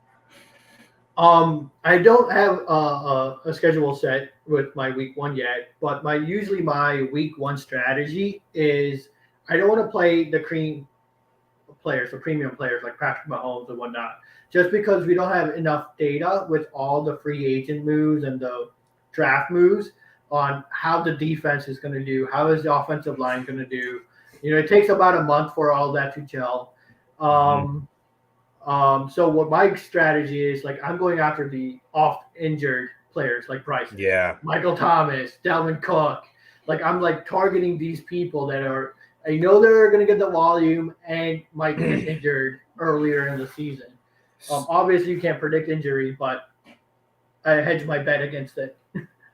Oh, Right. that definitely makes sense. So, like, anytime a player gets injured and, like a running back and the backup goes in, I bet everybody and their mother's got that dude in their starting lineup probably, right? Especially if it's like a 1 or 2 week thing where, he's going to miss this week. It's just like DFS. You see it because they're like DFS puts their price in early in the week, right? Like, I think they put them in on Tuesday. So, like, if there's a report on Thursday, Jonathan Taylor's not playing Sunday, everybody and their mothers got Deion Jackson, depending on the format, of course. But, most people got like in a cash lineup. Everyone's got Deion Jackson or whatever his name is in their starting lineup. I bet it's the same way in that league, that as well, I assume. Yeah, a lot of points chasing happens in the league. You start seeing where, if a running back blows up 1 week, you start seeing people, especially if the matchup is juicy, jumping on that bandwagon really, really quickly. Right. And it saves you a spot for like a real starter, later in the year, I guess. But you got you play it for 17 weeks and then you got 32 starting 18 weeks and you got 32 starting running backs. So there's a decent amount you can already pull from. So yeah, Bryce, it's 2023. NFL plays 18 weeks now. Right. I know, I forgot. But I like that because you can utilize, weeks 17 and 18 in this format, where as in a regular league, like I refuse to have any of the leagues that I run play during the final week of the season because of not knowing who's going to play. But at least in this one, you have an idea and you use those players that you feel could have week 1 or have their bye or whatever set up for that playoffs. You can use them earlier and save some teams you feel like are going to be fighting for a playoff spot and have something real to play for, so that you don't have to use some backup on one of those good teams that you're not comfortable with. Yeah, and on top of that, usually one and done leagues have a weekly high score payout as well. So every week, whoever has the highest score will get a cut of the pool as well, almost like DFS. So it adds that strategy, and it makes week 17 and 18 as wow, what's the word I'm looking for? It's just like a tip of my tongue too. As not important, but as important as the rest of the other weeks. Right. Relevant. That was there. You go. Yes. Let me ask you one more question before I leave. Is what does a roster look like? Like, what is what's the requirements? 1 quarterback, 2 running back, 3 wide receiver, or does that just depend? It's I guess typically smaller. Rob's is slightly different than mine, but it's typically 1 quarterback, 1 running back, 1 wide receiver, 1 tight end, 1 super flex, 1 defense, and 1 kicker. I think I added a flex where he didn't add another flex to it. That's usually, but again, if people get interested in it, they could change the roster size and make it harder for people. Ooh, so if you do that with the super flex, at some point you're not starting a quarterback in it because you've used or want to save quarterbacks, right? Unless there's injuries and stuff. But if you're But on the flip side, what happens is if you start saving on quarterbacks, then all of a sudden you have all these quarterbacks and you got 5 more weeks to use them. And you have 11 quarterbacks. It's like, oh my God, I should have used Aaron Rodgers 2 weeks ago. Oh, right. But what I'm saying is that if you start a quarterback in the Superflex every week, you're using 36 different quarterbacks throughout the season. So you're probably going to have 4 weeks where you're not going to go quarterback one way or the other, unless there is an injury and there's I don't care. There's quarterbacks where even if they started, I probably would rather have a wide receiver in that space that I feel like maybe be able to go for 25 or something. But Malik Willis wasn't makes it very very good last interesting. year. What? I said, Malik Willis wouldn't have been a good guy to start in any league at any week last year when he got on the field. So, alrighty, I'm out of here. Thank you so much. Bryce, thank you. See you guys. Nice to meet you. Rick, let me know if you want to start one of those leagues, because you can just count me in. You don't even have to ask. Just let me know when it starts. Yeah, maybe I should do my tournament. I don't know. I'm getting excited again. Yeah, too much dude, to handle. It sounds so fun. I'm definitely gonna have to check it out. Yeah. I'll definitely DM you. And maybe I still got 3 weeks to start one, so it's only setting up my fantasy league and kind of going from there. A lot of it is herding the people and getting them to sign into MFL and then getting them to donate the money before season starts. That's where a lot of the time kind of goes, as any commissioner will know. That's usually the hard part. But the other thing that makes one and done leagues really interesting is you kind of remember those blow up games a lot more. Like when Tyreek Hill went for like 13 catches and like 200 yards in that first half against, I believe it was the Chiefs, when it was a revenge game. Picking that blow up game, you feel like a sense of pride that, hey, football. You identified when, Hill's going to have a ridiculous game with 3 touchdowns and 200 yards by the first half. I think it just cements those types of games in your memory a little bit better. Look at this. Shane had just texted me and said, hey, I might have somebody for that 6 o'clock slot that is completely open, so you don't have to talk to yourself. And Prue, again, you're more than welcome to stick around, but I know you were only committed to that half hour. But Gator J, what's happening? Rick? It is awesome to meet you. We've went back and forth a little bit on Twitter, I believe, but nice to see you in here. And it looks like, what did we have on the schedule for you earlier? Breakout wide receivers and running backs. Looks like that's going to be the topic for the next half hour. But let me ask you this first. Sure. I've been asking everybody when they come on, is Alzheimer's something that has affected you personally? I went back this morning, looked through the entire list of everybody that had signed up for Polly's, and 190 out of the 320 registrations we had been affected. So that's 60% of the field. That's such a large number. Where does that fit in for you there, Gator? As far as I know, I personally have not. But I was in the chat when you brought that stat up earlier. And that is just that's a crazy number, because you're talking about, total how many people signed up? You're only talking about the people that registered, and there's 60% of those. And that's just that just brings to bear on why this is such an important, charity that we need to be focusing on, just like any of the others. But this is, 60% of just the, 400, 500, 600 people, whatever it was that signed up, is just an astounding number. Yes, definitely too large of a number. Now, obviously, since this was directly correlated with Alzheimer's, maybe that's why the number is so high. So I don't want to try to predict that for the whole fantasy community at 60%. Maybe it's because we had so many people passionate about it. That's why the number is so high. So I do want to make sure to throw that in there. But tell us a little bit about Fantasy and Frames. Jorge's been running Fantasy and Frames, I believe, since 2016. And it's just it's a group. At that time, it was just a group of guys got together. Jorge was in the the day-to-day stuff, he would actually talk to his wife about it, and his wife was finally like, "Hey, why don't you talk to somebody that actually cares?"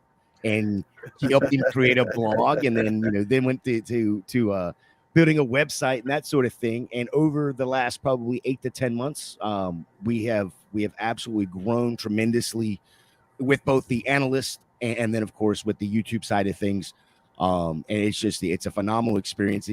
I know this sounds cliche, and I'm sure everybody that's with a group of guys or a group of analysts, and I'll say guys a lot just because, and I'm including women in that, guys, because we do have a few of those with us. But the group of people that we have is truly a family, and we give a damn about each other outside. Like Zach does the Chalupa FF Chalupa Batman. He does a lot, and you'll talk to him later on. He does a lot with mental health with his wife, which goes on the channel. We truly care about each other inside and outside of fantasy, which makes it so much more fun and so much more enjoyable to actually do this for a hobby. 99% of us are doing this completely as a hobby, and it's not paying a water bill, let alone a mortgage payment. So it's truly a hobby, and that's what a lot of people don't see. I guess looking on the outside, they don't see that nobody's making the millions of dollars that it appears that everybody's making with these setups that we have. And luckily the inside of the community knows this, and we're all helping each other out. But Fantasy and Frames, man, we're starting to build it, and it is a fun process to actually watch happen. That is awesome to hear, because that's the way I try to treat it as well. And I knew that the community was good. I went to the expo this past weekend, and it blew my mind. So if you guys haven't made the expo, I highly recommend it if you can in the future. Such a great community, and I can't speak highly, and I was so surprised. We're gonna talk about some breakout candidates, and I want to get your guys' opinion on a couple that are on this list here, and then I want you guys to give me some that you've got on your list. So first up, Jahan Dotson. And Jay, I don't know if you put this on here or if that was our fearless leader in the Polly's playoff, but Jahan Dotson, what do you think about him? I don't know if you can say, I don't know if I'm allowed to say how much I love him. It might come off a little weird. But I truly do. This is a kid that, coming out of Penn State, I really was not that high on.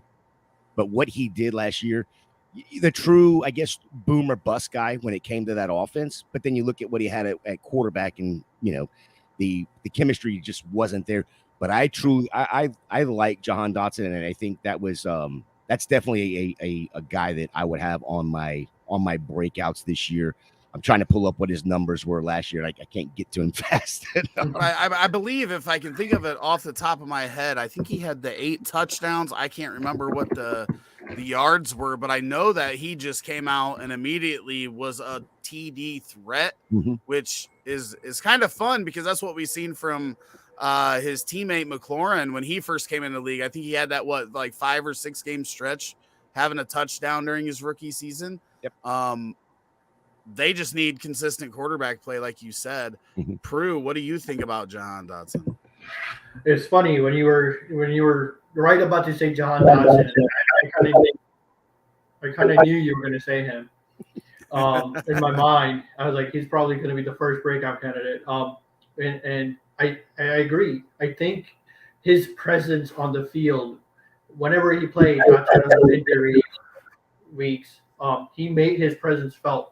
And he was almost like Des Bryant with the touchdowns that he was grabbing, right? He got so many looks in the red zone. And I think with the new OC there, he's going to understand that Jahan Dotson is probably his top 1 or 2 players on the offense. And he's gonna utilize his skill. And if there's any, positive regression for the Commanders on the touchdown side of things, Dotson is going to definitely, be a league winner. Like you said, in limited times, he got 8 touchdowns. I could see that being 15, 16 this year if he's healthy all year. Yeah, I think he missed 5 games. He missed 5 games right in the middle of the season, but he started out on fire. Like week 1, 88% snap share. Week 2 was, basically 99% snap share. 3 touchdowns in those first 2 weeks. And then in week 4 against Dallas is where he started to slide a little bit. I believe that's the week he got injured because the next 5 weeks he was out. But then when he comes back, it starts to creep back up again with his snap share. And he ended up, I believe it was seven total touchdowns total for the year. Okay, 7. But 525 yards in what's a total of like 9 games, 11 games, I think it was total. And you look at the quarterback situation that they had last year was, iffy at best. Sam Howell looks to be a little bit better. You see that, I know it's preseason, and I'll be the first one to say you don't overhype preseason, especially week 1 of the preseason.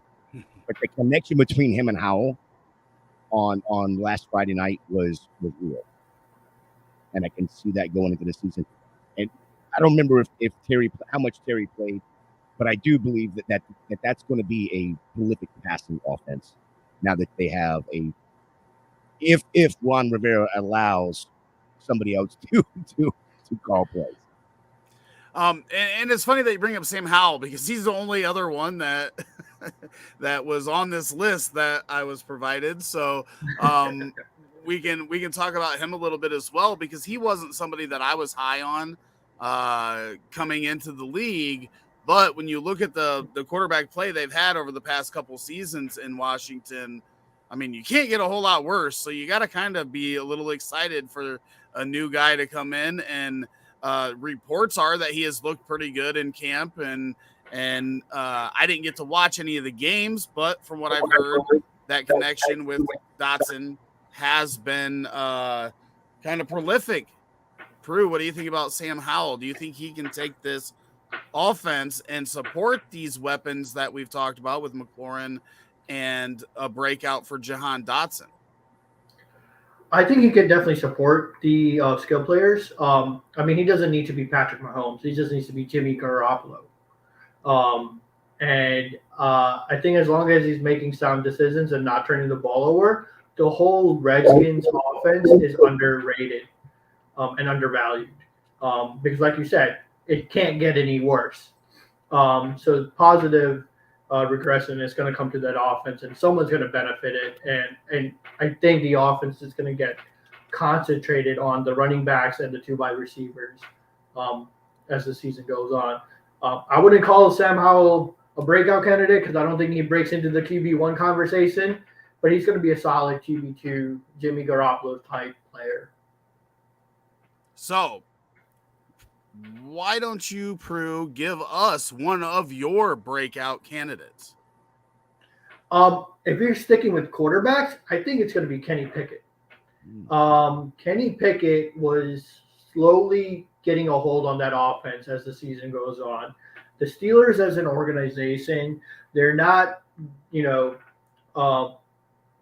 super spontaneous. They're very planned out. They're methodical. And they saw something in Kenny Pickett to take him round 1, and they're going to try their best to build around him. And I think there was enough signs at the end of the season that Kenny Pickett can run this offense. And if preseason week 1 is any indicator, I think he's got chemistry with both Pickens and Deontay Johnson. And like the Washington offense, I think their offense was adequate. It's just they didn't score touchdowns. And typically a team that does really good in yardage will score touchdowns. And that regression is going to happen. The other thing that's kind of leaned me into Kenny Pickett is JJ Jackareeson did an amazing pod episode about touchdowns per game and how player ADP and the number of players that get picked in the top, I think, 100 players has a very good correlation to touchdowns per game. And he made the point that the Steelers have a lot of them that are fringe players with Deontay Johnson and Dotson and Freiermuth and Najee Harris being picked way high up, similar to how the Seahawks were last year where their wide receiver was getting picked high up, but Geno Smith was getting devalued. So I think Kenny Pickett I think he could be this year's Geno Smith. That's my sort of bold take is Kenny Pickett finishes in the top 6 in a QB position. I love bold takes when they have the info behind them to, if you would have just put on Twitter, I think Pickett's top 6, I'd be sitting here going, what the hell are you talking about? But I love that it was, you had the preface of reasons why you believe that. So Jay, what do you think about Pickett? And then give us one of your breakouts. I mean, I love the argument right up until he threw that spiciness at the end there. But I don't hate it. I mean, if you look at what Pickett did last year, of course he didn't start the first 4 or 5 games with Mitch Trubisky being there, but when they finally figured out that wasn't the answer, that Chicago figured out, the hard way, he did come in there, 2,400 yards, 7 touchdowns, 9 interceptions. But if you look and break it down by game, 8 of those interceptions were in his first 4 games. He didn't throw another interception till like game 16 or week 16 of the season.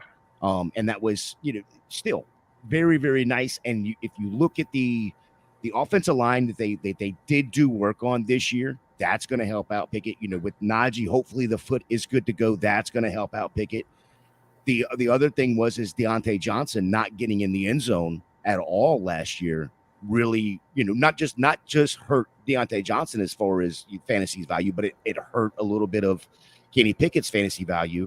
But the one thing I think a lot of people need to look at too is when you're looking at quarterbacks, and that's why somebody I can't remember who it was this morning that said that a very viable quarterback this year is going to be Anthony Richardson because of his rushing upside. Which okay, fine, but quarterbacks in general don't actually do much in their rookie year for fantasy value. It's usually halfway through that second year that actually they go the light clicks on and they go, oh, that's how you throw a forward pass in 2023.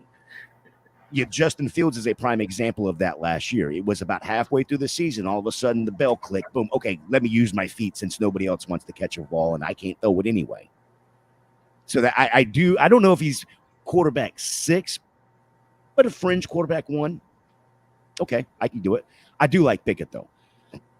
The other guy I would like to talk about is Treylon Burks, being a nice breakout candidate this year. Back, high hopes for him going into the draft last year, especially in fantasy. We had him at one point is 1-1 coming off the board.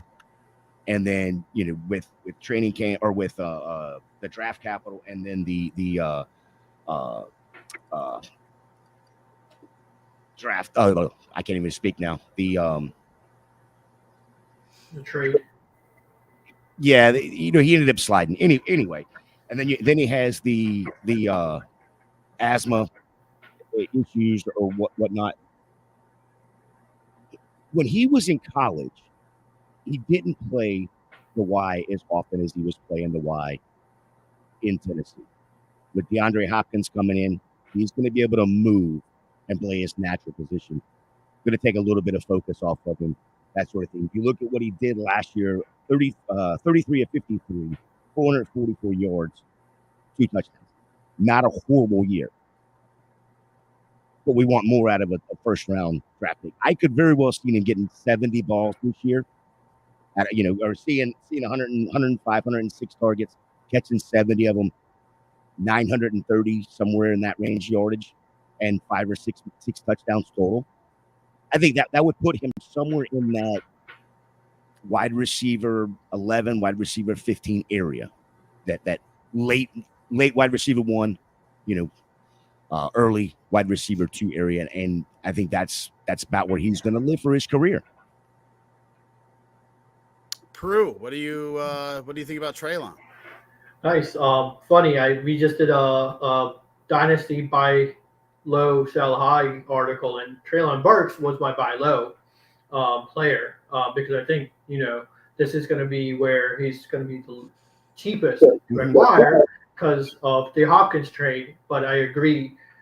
with everything Gator J said, because the lack of emphasis the defense will put on him being able to move around and use his size and use his yak, which a lot of people don't see him as a yak monster, but he's got those long strides that can gain yardage quickly on defenses. And when you look at the film, when he did come back from injury, he let his presence know. He was who the Tennessee quarterback was targeting in third down situations. And now with Hopkins kind of relieving that pressure, you could see him being a very solid wide receiver 2 to Hopkins wide receiver 1 and give you, really good weeks, week in and week out, as at a discounted price. And then in Dynasty, I think his price just goes up once the season starts. Yeah, I would agree. I think Hopkins was the best thing that happened for Burks in this second season. Get somebody in there to take some pressure and attention off of him. And then, if Hopkins is around or not the following season, Burks kind of has that season to learn from Hopkins for one, but learn on the field while not being, he'd be getting doubled no matter what, even if he wasn't dominating, if they didn't bring in Hopkins, because nobody else on that team commands any attention at all. So he would have been getting a lot of pressure put on him with the help that he would have had. So I definitely agree with him. I've got one here, and we talked about it a little bit earlier, but he's very, very polarizing, I think. And that is Cam Akers for the Rams, who I was very high on coming out. Obviously had the injury early, then ended up in the doghouse. Sean McVay said that he needed to see more urgency out of him. And then he came back in the second half of last year and kind of bounced back. I think from week 12 on, he was running back number 4, had some really big weeks down the stretch, but then came into camp like he was urgent this year, looks completely jacked, like the best shape we've seen him in. And they don't have anybody else in that backfield to threaten to take touches from him. Gator, what do you think about Mr. Akers there in LA? My only concern is the lack of talent across the board. I mean, you have Cooper Kupp and Cam Akers. Who else is going to step up? Is it going to be Puka Nacua? Is it going to be Van Jefferson? Is Higbee going to be that outlet that Stafford can rely on? What's the offensive line look like? All that being said, he has the talent, all the talent. When he came out of Florida State, I mean, it was a no-brainer. This kid was going to be, at least at that time, he was going to be the next Zeke Elliott. He wasn't quite as big as Zeke coming out, but as you said, he's already put that weight on. Hopefully that's going to help with the injury bug that bit him.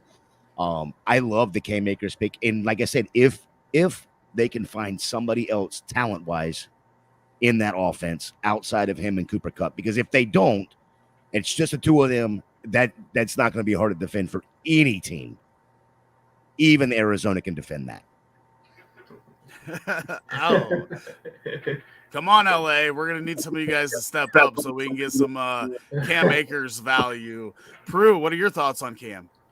I loved his value at the beginning of the offseason, around the NFL draft season. I think as we're getting closer and closer to week 1, his value has in ADP has gone up too high for my liking, because now you're drafting him at his ceiling, versus like even 6 weeks ago, you were getting him almost way late in certain drafts, especially as people were still in that dynasty mindset.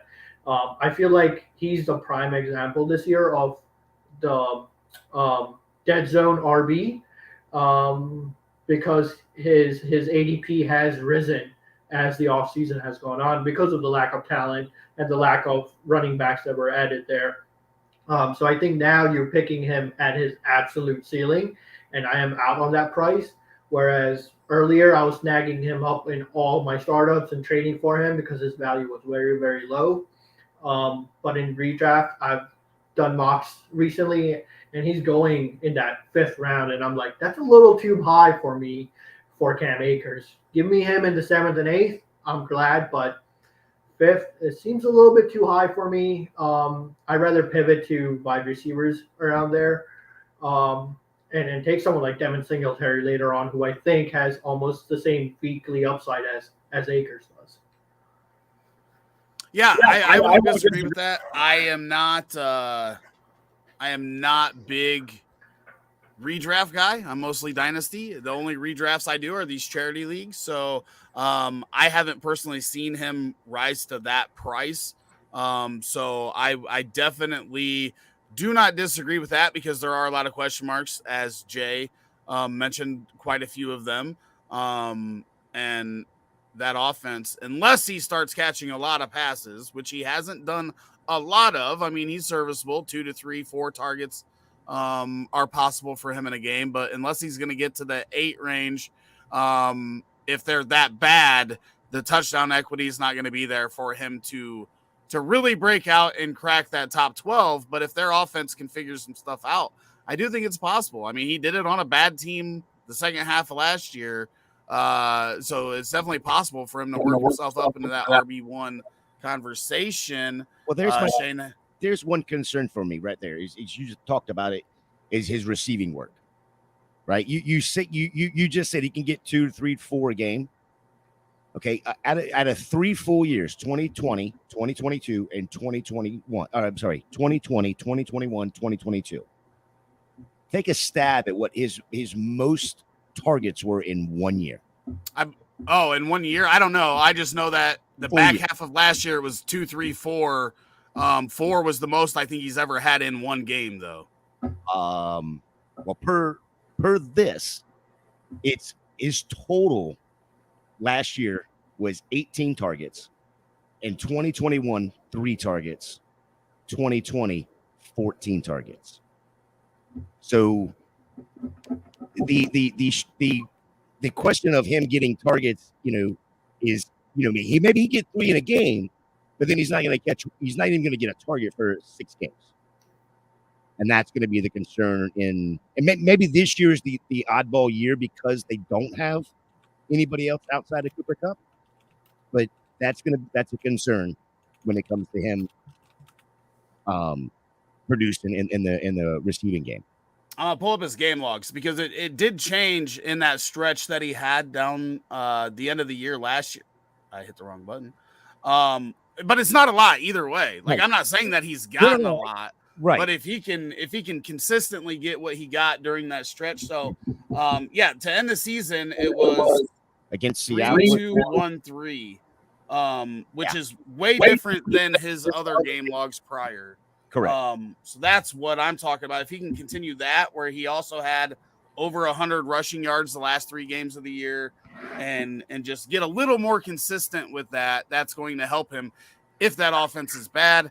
I see Shane comments in here. I'm not a legend. Shane is a legend. Won the poker tournament at the Expo in a sweet Jamar Chase jersey.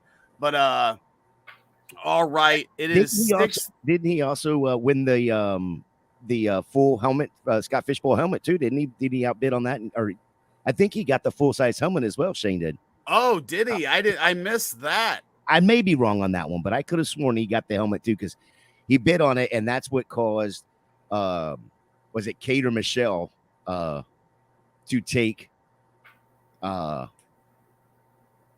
she had the 1-1, and I believe she gave out whoever outbid or whoever won the bid for the helmet got to make her pick, and she ended up picking Trevor Lawrence as the 1-1 in Scott Fishbowl.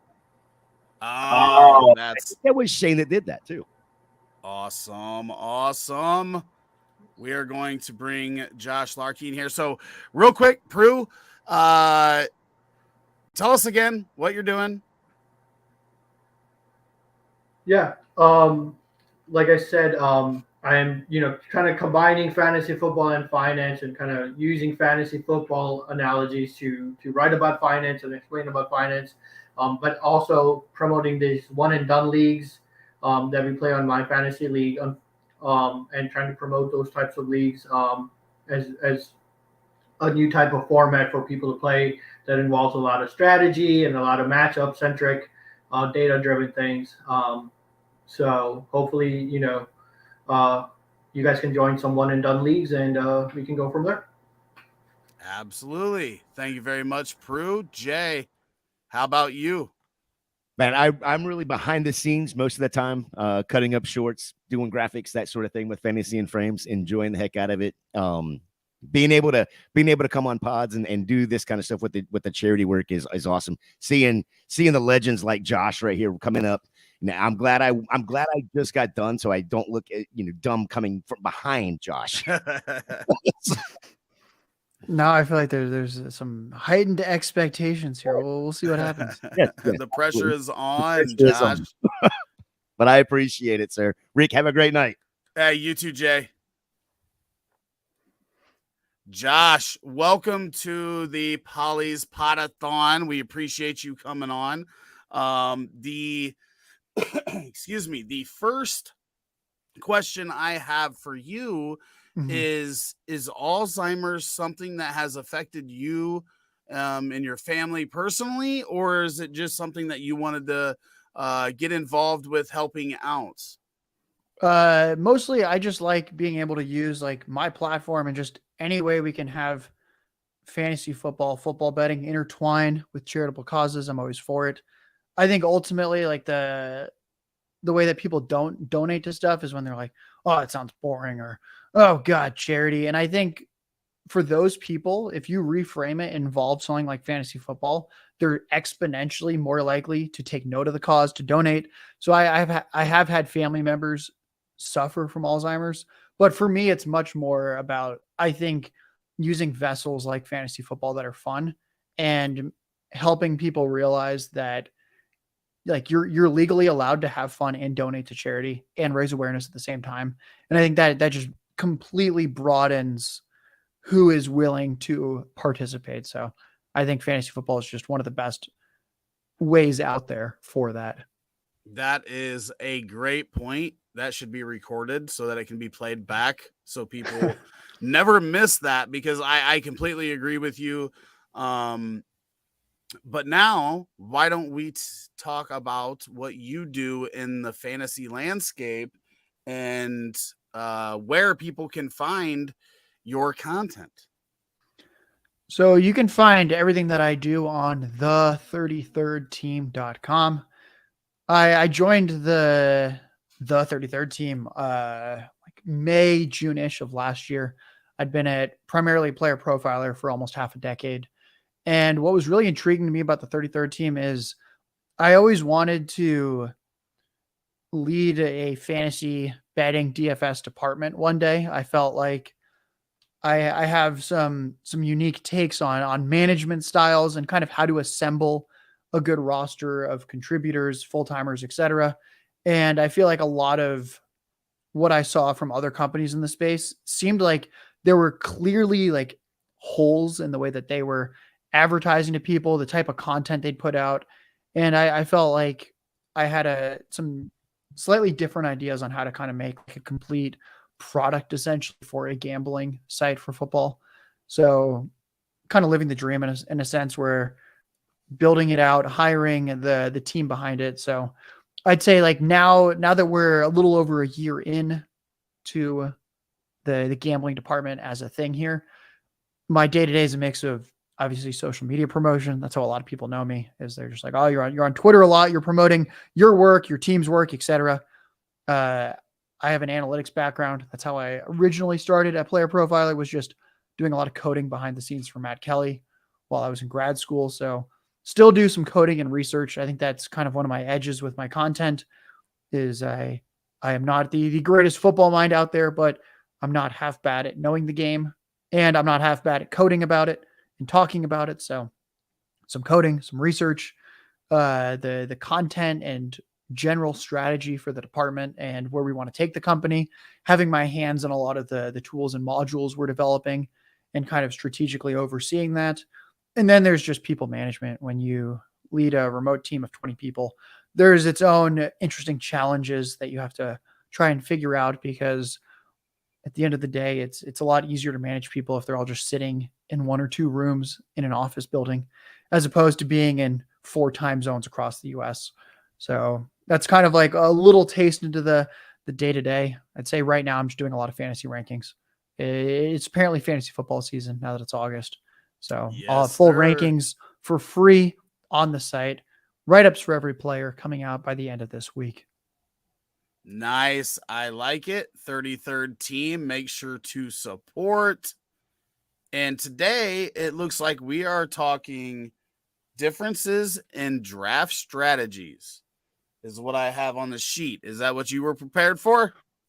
Yeah. When I talked with Shane, he was like, we should discuss the difference between best ball and redraft, and then also weave in a little bit of dynasty talk and how they all play off of each other. So I thought that was a great idea, just because I'm a huge blend guy when it comes to how can we take different things we know or are good at and then merge them together to get better. So it felt like a good thing to discuss.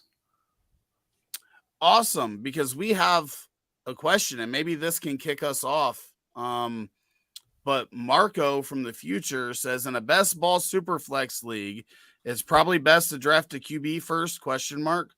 It's my first time playing in that kind of league. He says after Shane Hallam had asked him if he knew where he was picking, he said that he did not. Here are the settings. It's a 12-team league with 4 flexes, 1 super flex spot, and 5 IDP flexes. That is all that he knows so far. So, Josh, do you have any advice for Marco on how to approach and prepare for this draft, since he is new in the best ball scene? I'll put up the original and can flip back and forth if you need to see those again. Yeah, let's flip to the other one where it goes into the league setting. So Marco from the future will talk to you in the current present. So congrats. It sounds like a fun league that you entered. Well done. I would not put a hard and fast rule down that you need a quarterback with your first pick. Here's what I would say is a good rule for something like this. I try and have 2 quarterbacks within about 4 rounds. Essentially, the only way that your team is guaranteed dead in this format, since anytime we draft, we want to make sure our team's not dead. You want to make sure that you have some kind of quarterbacks. If you look at your quarterback room when the draft is finished and it's Sam Howell, Baker Mayfield, and CJ Stroud, you are not winning this league. Like I couldn't say it any more concretely than that. Like if that is like what you're rolling with, you will not win the league. So we want to avoid that. That's why I think getting 2 quarterbacks in those first 4 rounds helps us out. Like it's a lot easier if you're like, through 2 rounds, I have Joe Burrow and Tua Tagovailoa or whatever. It's like, great. Like that's a core we can work with. We can build around it. We're like, I have Justin Herbert and Matthew Stafford. I'm like, all right, we can work around that. We need a little more, but it's close. So I'd say like 2 in the first 4 rounds, because there's the 4 flexes and 5 IDP flexes. We're starting a lot of players each week. That's actually going to devalue quarterback. If this was a starting fewer spots, I'd say like, yeah, you just have to take a quarterback in round 1. Like we want to set ourselves up for success in your first league. Here's how I'll explain like the super basic logic behind why like 4 flexes, 5 IDPs, why this is not like we have to hammer home, and super flex, why we have to hammer home quarterback round 1. Let's say that I make a league format and it is start 1 quarterback, 1 running back, 1 receiver, and 1 super flex. That is as basic as we could get. Quarterback, running back, receiver, super flex. I mean, my God, quarterback is half your roster. Half your starting players each week are quarterback. You need quarterback, but let's count them up. So I don't actually know. Let's say we'll assume 2 receiver, 2 running back, and 1 tight end. That is 2 receiver, 2 running back, 1 tight end. We've got 5 quarterback super flex. We're at 7. 4 flex. We're at 11. 5 IDP. We're at 16. 2 quarterbacks out of 16 slots. 2 divided by 16 is 1/8. Quarterback is 1/8 of your starting lineup. Therefore, we should not get too crazy. Yes, they score a lot of points, but I'd say let's get 2 through 4 rounds. And that's a great point because I want to bring up a league that I just started. And we drafted in July, and we're doing one quarterback, one running back, one wide receiver, one tight end, a super flex, and then we have 7 flexes. So we're starting 12 players each week. And that was one of the points that I said is that I don't know that the second quarterback is as important in this league. And this is new to me playing that deep with that many starters. And with having the flex spots instead of being forced to start 2 running backs or 3 wide receivers or whatever that may be. I would like to get your thought on that a little bit, but Marco does want to know if he gets the first pick, is it Pat Mahomes in that format for you? I would take Jalen Hurts. I have Hurts, Josh Allen, Patrick Mahomes in my tier 1, but I'd take Jalen Hurts. He runs more than the other 2. He has the best supporting cast. When you look at the Eagles with a top 3 offensive line, with a top 3 wide receiver duo in A.J. Brown and Devonta Smith, and a top 10 tight end in Dallas Goedert. And yeah, I don't know what more you could want from a quarterback that runs 10 times a game and has potentially the best overall football supporting cast in the entire game. So Jalen Hurts was like 0.1 fantasy points per game behind Josh Allen for QB1 last year. And he didn't play in the fourth quarter because they were blowing people out because their schedule was so easy. If you look at fantasy points through the first 3 quarters last year, Jalen Hurts averaged more than 21 fantasy points a game through 3 quarters. That puts him on a pace for over 28 fantasy points a game. It would actually put him on pace to tie Lamar Jackson's historic 2019 season when he scored the most fantasy points per game. Essentially, Jalen Hurts has this ridiculous floor and this ridiculous ceiling. I would take him over Patrick Mahomes. I love that as somebody that got Jalen Hurts at number 3 in Polly's playoff this morning when my draft started. I love to hear that. And then he did say it's 1 QB, 2 running backs, 3 wide receiver, and then 4 wide receiver. So it's 17 spots. Yeah. Quarterbacks are 2 of 17. It's less than 1 and 8. Yeah. Huge. Okay, so let's get into the different draft strategies that you have for best ball to redraft and throw in dynasty a little bit. I don't know how you want to start this off, so I'm just going to let it go to you and you control the conversation. Sure. We'll start off. We'll weave dynasty in at the end. That's definitely more different. I think we'd all agree than anyone who's played all 3. I think we'd all agree. Redraft and best ball are more similar. For those unfamiliar with best ball, think of it as you draft a team, and then each week the computer chooses who you start and sit after games have finished. So if I have a 1 QB best ball team, and I have Patrick Mahomes and Josh Allen on it, whoever scores more fantasy points that week is my starter. Whoever scores fewer fantasy points gets benched. Same thing with the running back, receiver, tight end, etc. So with best ball, what you really want to do is like you're gonna have to do a volume play at certain positions. Like if you don't have if you're in a 1 quarterback league and you took Mahomes or whatever, you probably don't need to also then take an Allen or something because you're like, cool, each week my quarterback is Patrick Mahomes. He's probably scoring a lot of points that week. When you take a quarterback early, like you might have a position like running back and you're like, ooh, if I went 0 RB, that's fine.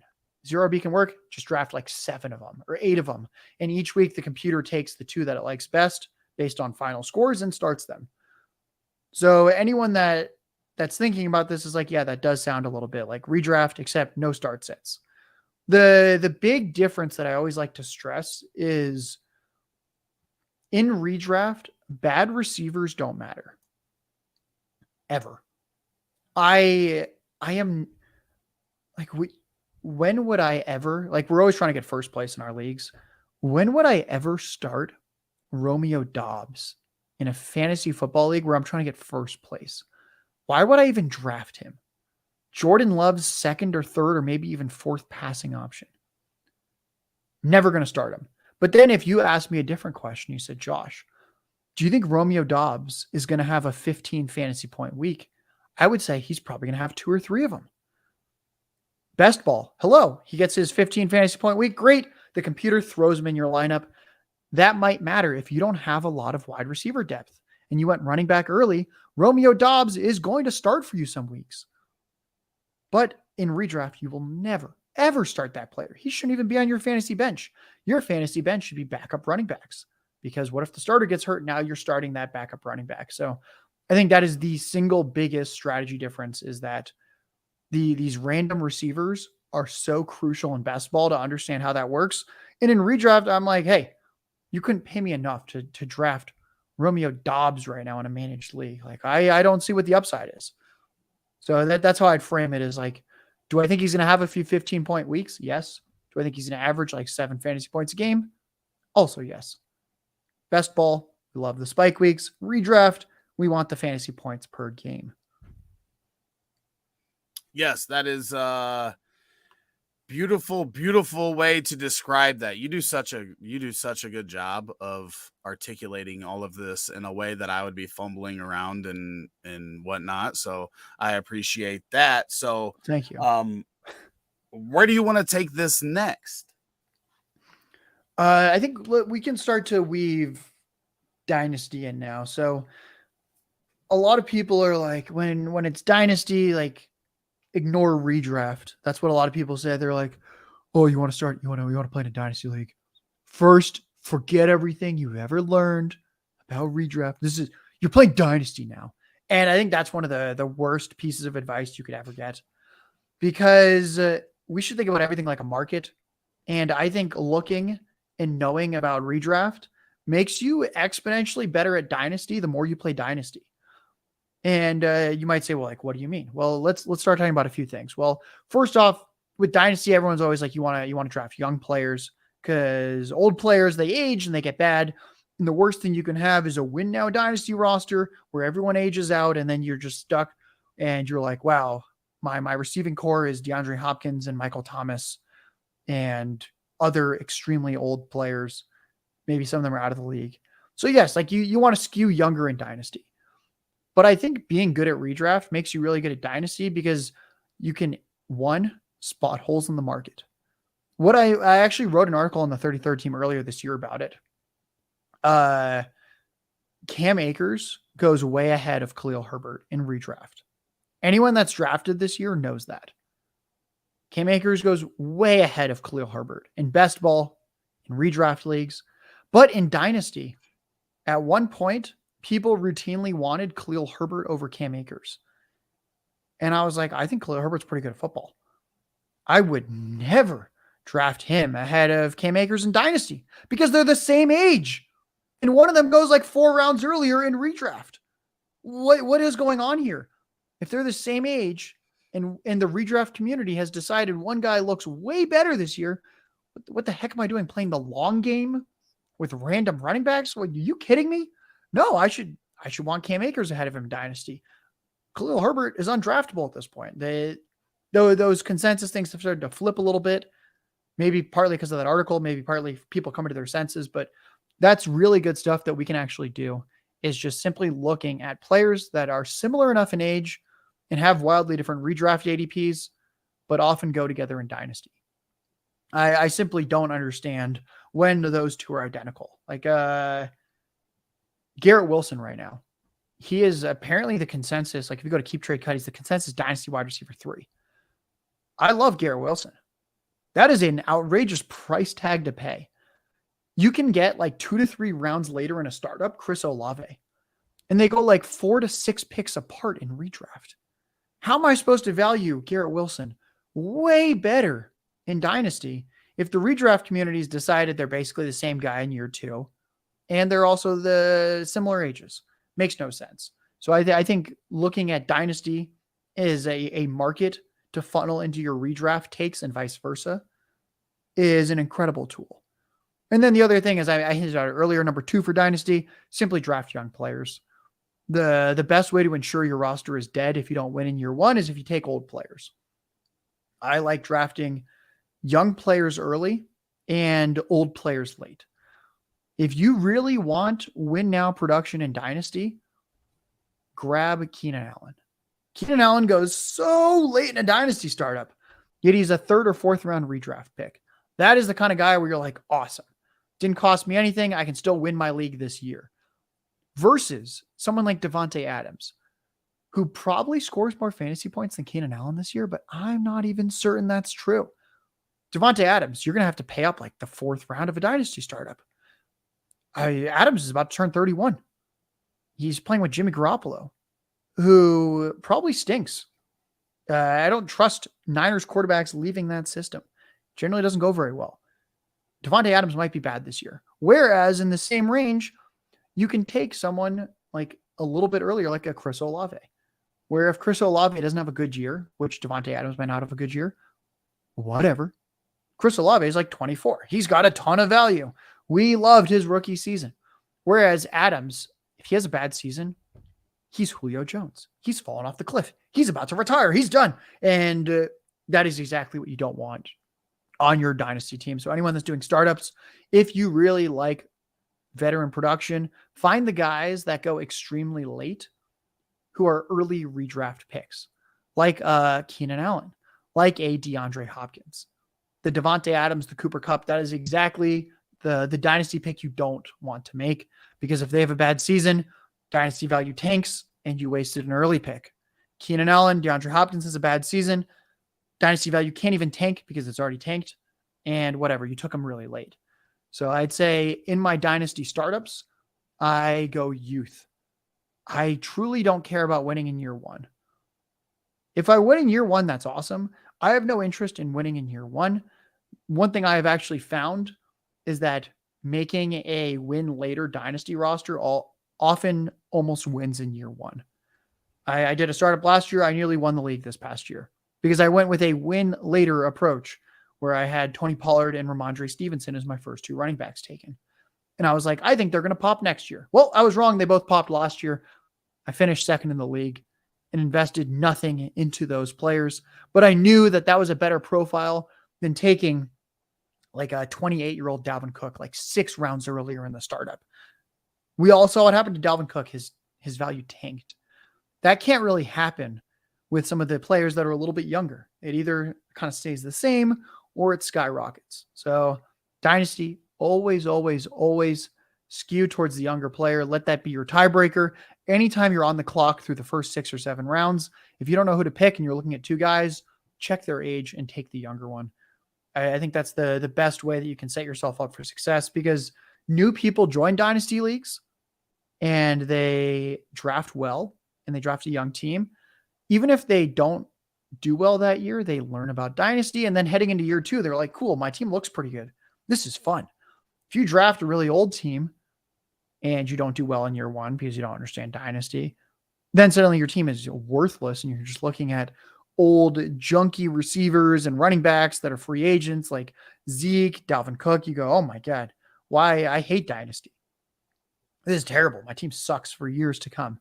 And we're going to try and avoid that. So always skew towards the younger players. And to reiterate the last point, look at redraft ADP and dynasty ADP, age adjust, and use that as a nice little market to see where dynasty or redraft is over or undervaluing certain players, often pretty egregiously. That is a great point. And here, real quick, I want to get your perspective on, and if you play any of these dynasty best ball leagues, if we throw a combination of those in, do you approach that any differently than you do just a regular dynasty or regular best ball league? I have not played in a dynasty best ball league before. I've had a few of them where we've talked about, I think I'm in 12 leagues. We've talked about switching a couple of them to best ball. Maybe that will happen one day. I really wouldn't fundamentally change my strategy. Like maybe I'm wrong. And if I was in one, I'd be like, oh, there's so many differences. Top of my head, I really don't see that many differences. You're still going to want to aim for youth.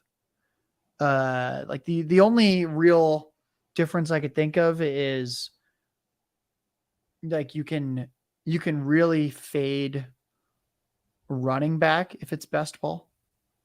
I'm thinking about it for dynasty.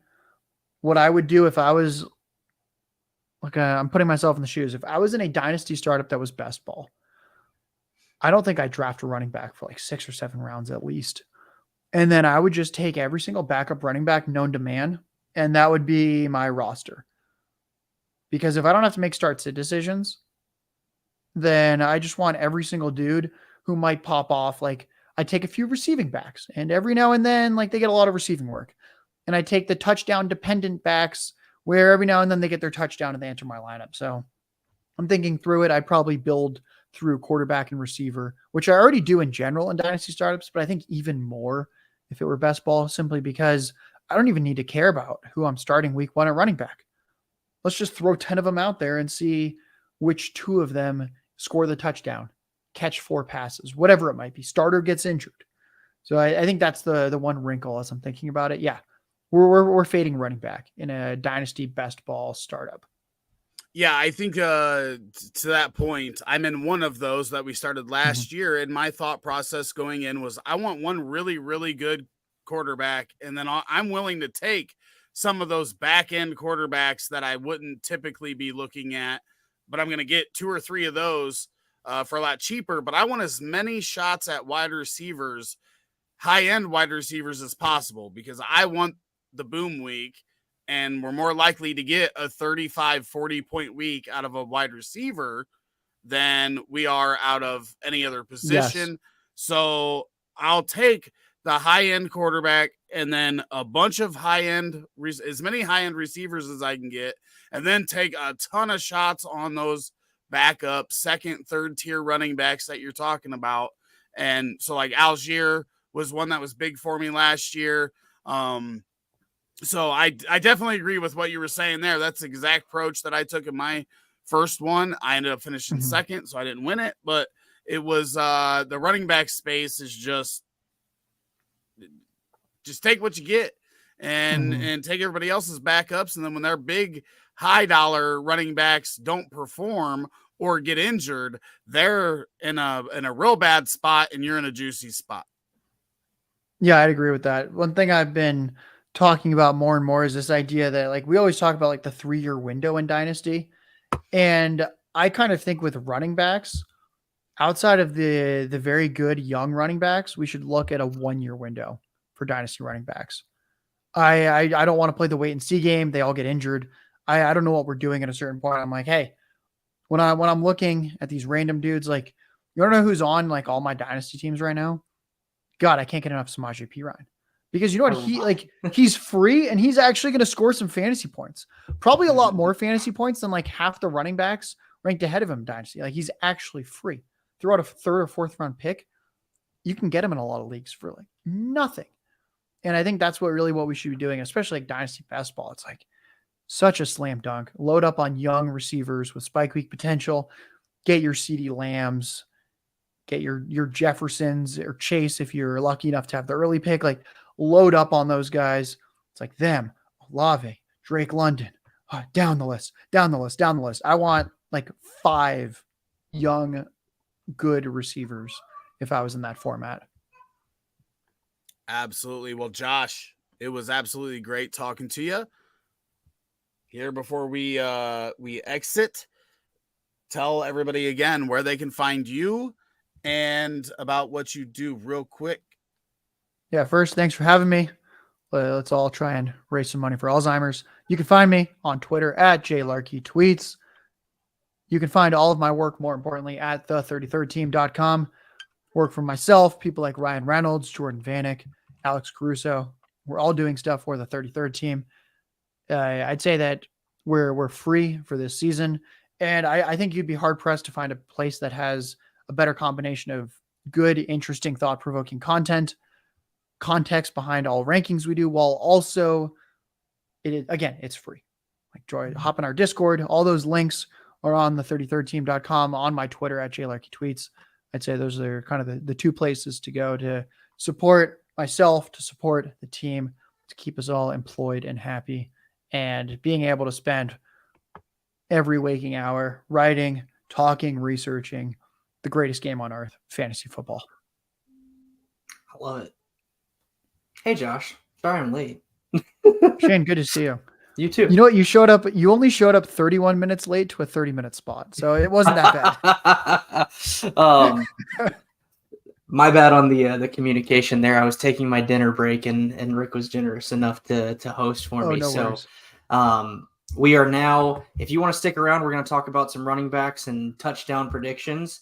But if you got to go, I understand. But with that in mind, we are bringing on our next guest, and that is the one and only Kyle Sinra, who you guys can follow on Twitter at Sinra Says. Kyle, how you doing tonight, buddy? Hey, Shane. Good to talk to you again. And Josh, good to talk to you, I believe, for the first time. So. Yeah. Nice to meet you, Kyle. Shane, I was going to say, I have to go. I've got a lot of stuff that I still have to finish for tomorrow. It's going to be a late night. I understand. Thanks Me for too. having me. Yeah.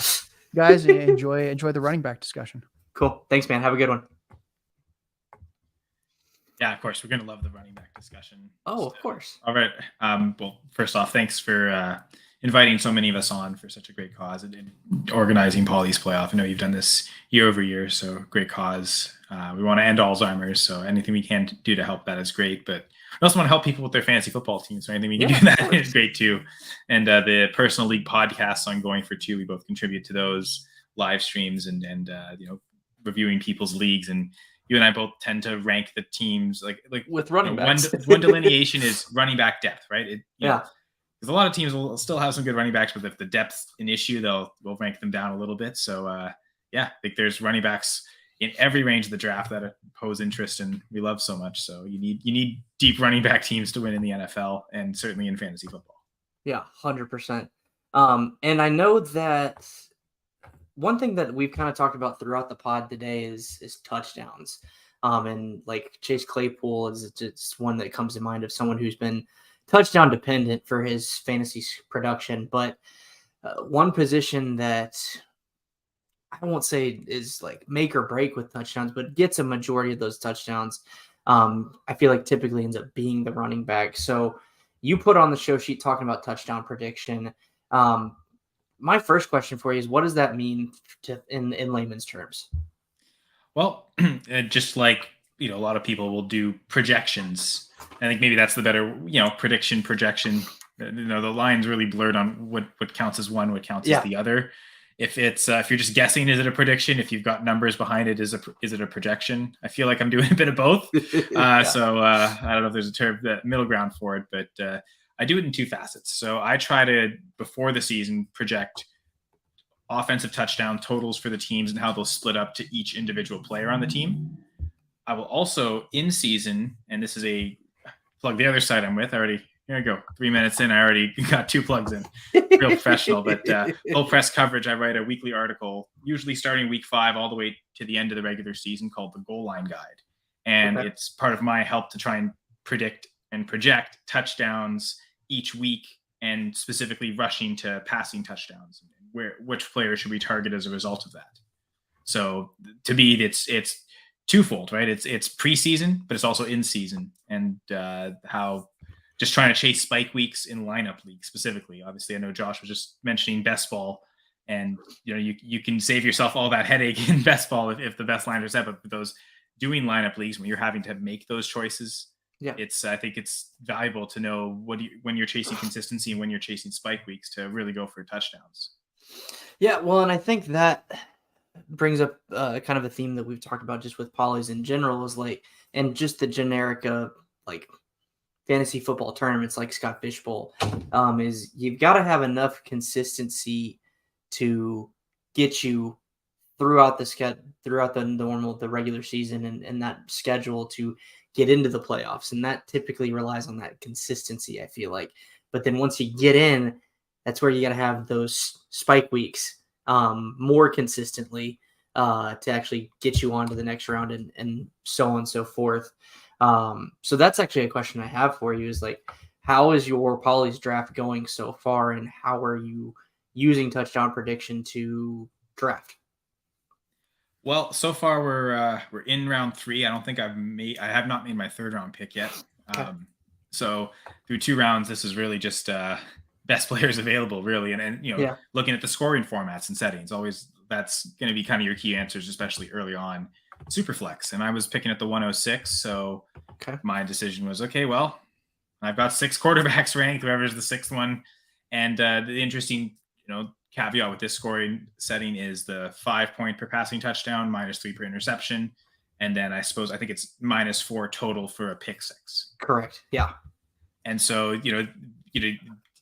I was suppose the one thing I have been doing in kind of those QB rankings is lowering finding the thresholds for who I think will score touchdowns based on again, the projections I've done for the team totals, but also, within those tiers, maybe categorizing or organizing based on career interception rates for those quarterbacks and just who's less likely or more likely to throw those picks. But Herbert's kind of in that range where really I think it's in any redraft superflex format, to me, the first 6 picks would be quarterback. It's kind of a tier break after that. So it was, randomly selected, but it's probably the spot I would have chosen. But to get 106, I figured Herbert was probably going to be the guy I take. He seems to be the one falling. Some people, I guess, 5 point to 6 point, they raising those touchdowns enough. I wondered if Lamar would fall to me. I was kind of hoping for that, but I think the QB order basically went as I would have ordered it. So Herbert, and then back to the settings, I noticed that the extra points for receiving bonuses and the big play bonuses, but just for receptions and not for rushing. So Correct. That really made me think, okay, if there's, I would say 2 running backs that maybe could catch enough passes that would justify that, McCaffrey and Eckler, they have gone by my second pick. So then I went to that tier of elite wide receivers, and there were 2 guys left in that tier for me. So I went with do I want the high yards? And I considered them. I didn't have any shares in Dynasty, which is a shame because I haven't ranked so high in Dynasty. Yeah. A high yards per catch guy, but maybe with less volume than another safer guy who could have, both have good touchdown upside. But from a volume perspective, I just love Stephon Diggs so much in this format that favors all these bonuses per receiving yards, but it's also per reception, right? So every catch is huge, and I anticipate another high volume season for Diggs. So nice. Justin Herbert, Stephon Diggs, it's a pretty good way to start. I think I like that 2 pairing. Yeah. So the other wide receiver that you were considering other than Diggs was who? AJ Brown. Okay, that's actually who I ended up going with. So my start has been Trevor Lawrence and AJ Brown. Sweet. Yeah, no, that's good. I almost went Brown again for the bonuses for the yards and the more per reception, the more yards in each reception, the higher that bonus is on top of all the points you're getting anyway. And his yards per reception over his career has been great. Even last year it was above 17, I believe. So with Hurts, he seems to have that. But again, just if Diggs catches 100 passes, again, it's 110 passes. That's just such good production to have. And I can't quit Stephon Diggs. And Diggs is usually around that 8 touchdown mark, roughly, right? And he's had even a few seasons of 13 or 14, if I remember correctly off the top of my head. Kyle, we do have breaking news. Dalvin Cook has signed a 1-year deal with the Jets. It looks like all the dominoes falling. Wow, that's $8.6 million, so $2 million more than Zeke. My question for you off of this is, what does that do for Breece Hall for redraft? Yeah, certainly would lower it for me. I think it also does make us wonder. The Jets have really been telling us this offseason how closely they've been tied to other running backs, that they don't necessarily feel confident, I think, in Breece Hall's health. Right? They don't know how many games they could feasibly rely on him and what state he's going to be back. I mean, that tends to be the case a lot of years, that first year after an ACL tear. It's, I think at this point, you'd have to have Hall below Cook, right? Just because, especially in a format like Paulie's playoff, right, where you want as many points and wins early. We talk about consistency. Anything, I think, with expanded playoffs where the regular season is so short and having that many wins early is important. I feel like I'm right now, before this news, I certainly had Hall a lot higher than Cook. I feel like I've got to basically bring them both down to the middle ground now. Cook, now that we know where he signed, I'd imagine he gets kind of a workhorse role there until Breece is healthy. Later on, that split could get really ugly. And even by the end of the season, when both of them are playing, you're assuming Breece is somewhat back to 100%, or even if it's like a 75-80 of what he showed last year, you might prefer to have him, if they're splitting touches, he could probably be more explosive. But I think for the majority of the early season, when Hall's out, whatever that looks like, however many games, I think you're probably going to want to start Cook every week there. So yeah, I would think so. This also erases all the Zonovan Knight, Michael Carter hype that I was hoping on for both. I know Michael Carter was a guy that I was kind of hyping up as like he's a sneaky, at least first half of the season guy. Sure. This completely shoots that in the face. So I've done 3 redraft leagues so far, and I have taken Michael Carter in all 3. And Yeah. one was co-managed, and my buddy, we made a trade, just straight up Kincaid for Zay Flowers. He's a super high on Flowers, and frankly, Yeah. gonna bet on a rookie tight end or rookie wide receiver. I'd rather bet on the rookie wide receiver. So Yeah. I was fine doing that, getting Zay Flowers there. But then as a result, we needed a tight end. And Michael Carter was one of the last guys we took, I think the last pick we made, with the thought of, okay, if Dalvin Cook signed there, he's an easy cut. And before this news even broke, he's already like, you know what, let's just get rid of Michael Carter, dude. So kudos to Akili for the foresight of doing that. Now I don't even have to cut Carter in that league, and picked up Irv Smith, just high upside offense. He went undrafted. So let's take a shot at tight end, and tight end's a different story. I'll chase the targets on tight ends. Yeah. If I see a tight end get targets early, like Tyler Higbee last year, I think through 4 weeks was leading all tight ends in targets, and even by the end of the year, I think was finished top 5. And he wasn't super efficient, not a whole lot of touchdowns, and the catch rate wasn't great, but still he was good enough at tight end. If you didn't have anyone, he was usually available. So. Yeah, 100% agree with that. Sports Spotlight, we are taking questions. So is Marquise Brown or Khalil Herbert for Chris Olave? Sorry, Marquise Brown and Khalil Herbert for Chris Olave, a good trade in a PPR league. If this is Dynasty, yes. If you're getting the Olave side. I would say it's a reasonable expectation that Marquise Brown equals, potentially even does better than Olave in terms of production. And anything you got on Herbert probably means that's the side that's going to produce more this year. But in terms of Chris Olave and his trade value, I'd imagine he would go for more than this. So I would agree with Shane. Like I would give up these 2 pieces as much as I like Marquise Brown to get Chris Olave. Like I don't believe enough in Herbert. So if that's all I have to throw in to upgrade from Brown to Olave, that's a lot of dynasty value gain there. Even if I think the production might be minimal, if anything at all, you might even, that the side getting Brown and Herbert, that combo might just clearly outscore Olave by a ton this year. But is that 1 year of production really worth all the value that Olave's got going into the future? Yeah. So both I of guess those assets seem to be like descending, right? Like if you got a younger running back, or I like Brown, but it seems like the community as a whole does not. So I do too, honestly. And we had Taco from Rum Boys join us earlier, and he's a huge Hollywood Brown believer as well. I just like the Ertz news earlier today with him being cleared to practice is a little detrimental to Hollywood Brown, but I don't think it's significant enough to really drop him. And who, like we were talking about earlier, like who else do they really have to throw to that's proven? Well, and to that point, I don't think Ertz affects Brown at all. Like whatever Brown's going to get in targets, Ertz isn't going to affect that, right? Ertz is. This just means this is less. I mean, Trey McBride is obviously, I think, the one that's most hurt, but that also just means all those lesser wide receivers are going to get less targets. Yeah, but I think Brown is probably locked in. If he was going to see 150 targets a week ago, it's the same thing this week. Yeah, he might see 148 now. I mean, to be fair, like even those years with Lamar Jackson, when Mark Andrews was there's a couple of those seasons he was getting 120, 130 targets, being ahead of Andrews. So yeah, he just earns targets everywhere he goes, every season he plays. You worry about the health, you worry about the overall upside of that team. But I think whatever his work is going to be assured. If anything, Ertz being there is just an extra target for defenses to have to focus on. I agree. I completely agree. So when it comes to like touchdown predictions and using that within fantasy football, do you see yourself targeting, like, I guess the best way to word it is like a good offense? It's like, I'm thinking Bengals. Chiefs is hard just because of after Kelsey, there's a big old question mark, but you've got Patrick Mahomes, so I feel like that's a lot of touchdowns to easily predict. We'll throw the Jets in there because of the weapons that they have, and Rodgers.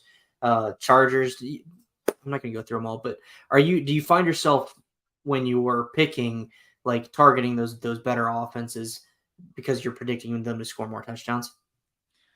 Not necessarily. I think that those better offenses will give you more options. Okay. A team throwing 41 touchdowns, like let's say the Chiefs did last year. Yeah, Kelsey gets about a quarter of them, but there's so many more touchdowns for everyone else that you can have more. You can take different shots super late.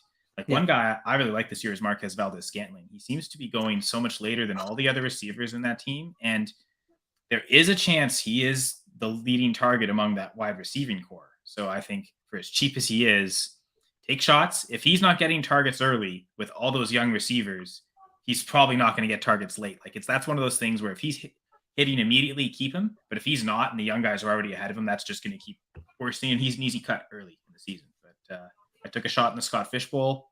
I just feel like there's a chance there. But I think like I'm looking at the teams like Tampa Bay, for instance. I have the Buccaneers projected for the least amount of touchdowns offensively.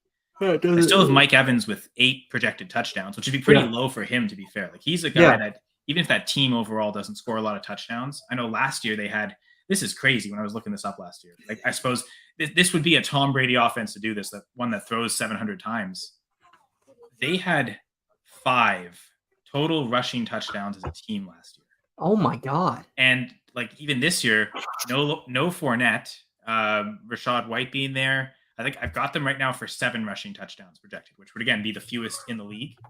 Last year, I think I had the Texans projected to be fewest, and I think I had them right at 7 last year, and that was in fact what they scored. I expect them to be a little better. The addition of Singletary, I think, helped complement Pierce. They can both score touchdowns.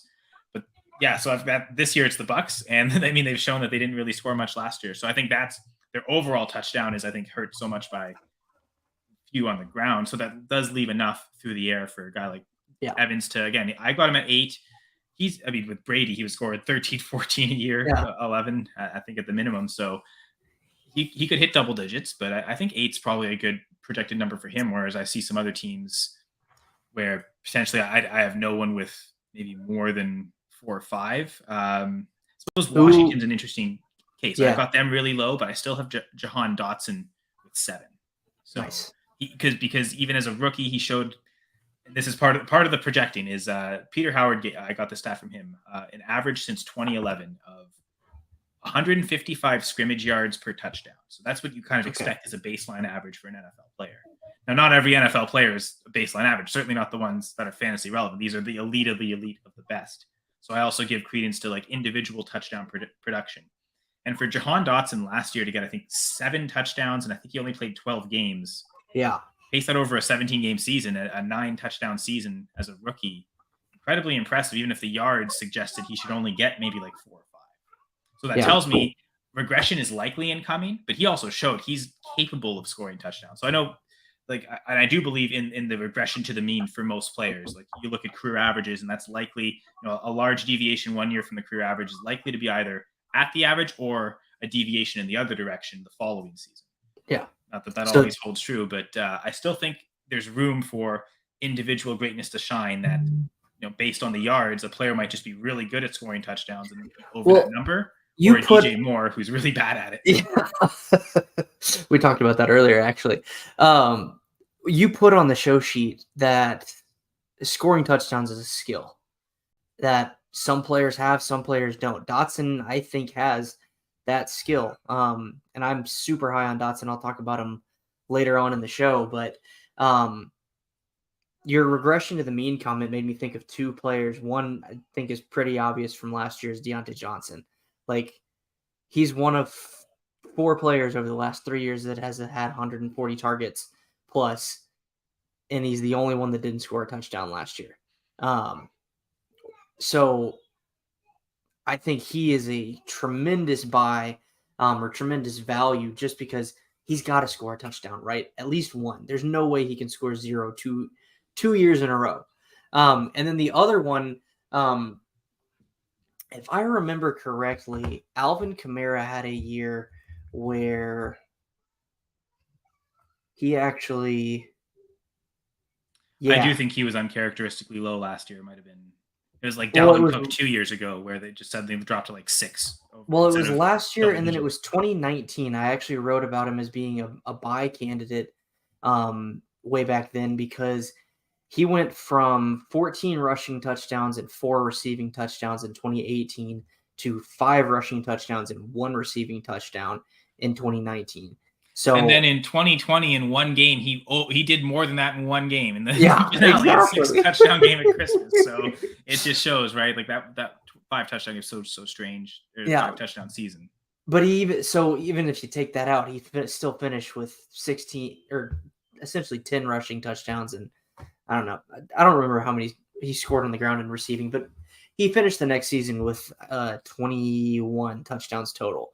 And so that was kind of my point with Kamara is like his average, I think at the time of 2019 was around like 12 or 14, and then he dropped to 6. I was like, and I looked at not only his average, but the average across the league and was like, something ain't mathing here to where Kamara is going to score more touchdowns in this coming year because that average for the league, the average for Kamara is way higher, and he was way below it. So I think that's a useful skill to look at as well. Yeah, Dalvin went from 20.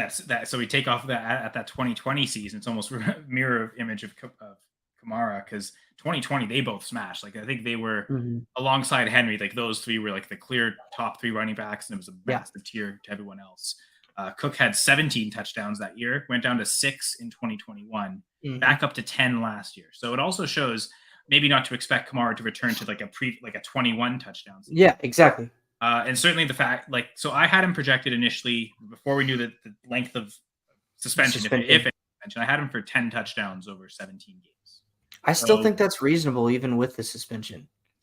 Potentially. And I have it broken down 7 rushing, 3 receiving. I would say especially the 3 receiving seems like if that was going to be his role anyway, that'll just be condensed into those games. But I could see that rushing touchdown maybe going down from 7 to maybe 5, like a 2 touchdown reduction for 3 games lost. Yeah. 1, 2/3. I don't know. Maybe even only 1, somewhere in there. But yeah, you're right. 10 could be feasible for sure. Yeah. Awesome. But to Deontay Johnson, and I think that's an example of the 2 things you're talking about, because that might be one of the teams where I really do. There's no overall upside because of the quarterback, right? And I think a big reason why he had 0 touchdowns last year, certainly when Kenny Pickett took over, he had 7 passing touchdowns in 12 games. So even if you were to extrapolate that for a full 17 games, that's awful. That's I think it's reasonable to expect he'll do better. We saw Trevor Lawrence rookie season, he had a 2% touchdown rate, which is abysmal. That's because he was being coached by a kicking coach, not an NFL coach. I would argue the worst head coach in NFL history, but yeah, and that's not counting interims or anyone that had to do literally. I don't know. Freddie Kitchens might be in contention there, but it's close. He's bad, but I'll give him credit. He got wins. He at least the team played well. Although that was kind of a dumpster fire disaster, as the Browns typically are. Yeah. Sorry, Cleveland fans. But Pickett does scare me a little bit. So last year was 1.8% touchdown rate for him, which is pretty close to Lawrence's rookie season at 2%. The rookie first round average since 2011 is 4%. Okay. So Lawrence literally did half that. Pickett was even worse than half of that. Oh gosh. Lawrence went up to 4.3 last year, so he more than doubled.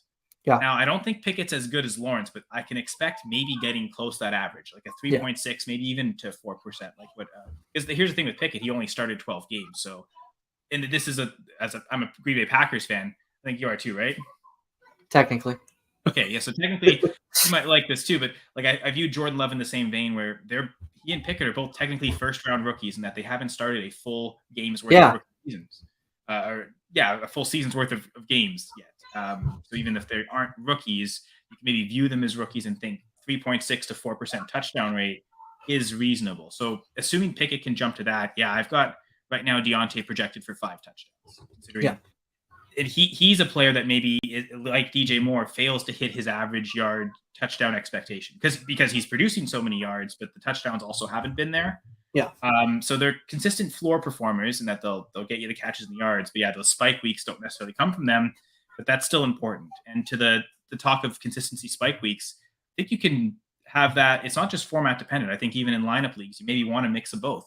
Even early in the season, I want guys that can give me that safe floor, but I still have to win weekly matchups every week. So you anticipate your opponent will score a certain amount, so you want that floor, but also to beat them, you might take some risks to get you over the edge. Yeah. Considering your opponent and their roster, you might change that philosophy, but I think you still want a mix of both consistent and spike week players. 100%. Here's a fun question for you. Do you see a specific skill position, I'm taking quarterback out, that I feel like this is a dumb question, but I'll go with it anyway. Do you see a specific position that is more skilled at scoring those touchdowns? And I actually like the way I worded that because I feel like just from a natural, like it's a passing volume, like wide receivers are typically just going to get more from that perspective. But do you think there are certain players or certain positions that are better at it, even within those? Well, running backs usually get the opportunity to score so many touchdowns, and the means in which they're doing it, especially if you're getting goal line carries, anything within the 5, it's just to get that offensive line to block for you a couple yards, get that extra 2 yards after contact. And that's like, because I think NFL average carries like basically 4 yards a carry. So almost anything inside the 5, you can reasonably anticipate from a carry perspective to get that, that touchdown. However, I mean, completion percentage in the NFL are usually more than 50-50 anyway. So any throw from inside the 5, you could also expect that too. But I guess I would say it's player to player, not so much position. Some players are just better at getting touchdowns than others. And from a receiving perspective, the big targets usually are pretty good. But I mean, there were some seasons where Antonio Brown was catching like 18 touchdowns. Yeah. If you can get quick separation in the red zone, that's a surefire way. I know you'll love this. Devontae Adams. Yeah, exactly. I mean, that man, God, it still sticks in my head. There's a play that they ran in the red zone where basically they moved, they started Adams out wide, they moved him in motion, and then either started to move him back in motion, back out wide, or as he came inside, they snapped it, and he just shoots out. And it, like, every time they ran it, it was like automatic touchdown because line him up to look like he's on the outside, but then motion him into the slot, and then he LaFleur loved doing that. LaFleur, yeah, that's the one thing that whoever's the slot receiver in Green Bay, it seems like that player will get designed those routes. He does base a lot of that, and why Adams played so much in the slot. Well, it's like this is going to be where we're going to put the main target. Let's get our best receiver in there. So it could also be something we see a lot of receivers in Green Bay switch in and out, but that does from accounts right now, it seems like Jaden Reed is fitting in the slot real nice. So as much as I do believe in Christian Watson getting a larger target share, certainly leading the team in receiving touchdowns, maybe I'm wrong about that. And maybe Jaden Reed's the one getting, I think right now I for a few teams as part of the going for 2 projections that we're doing, I did the AFC and NFC North. I did the full team projections on them, not just the touchdowns like I did for other teams. I had Christian Watson, I think, at 116 targets. Okay. And Reed down at like 80, 85, I think.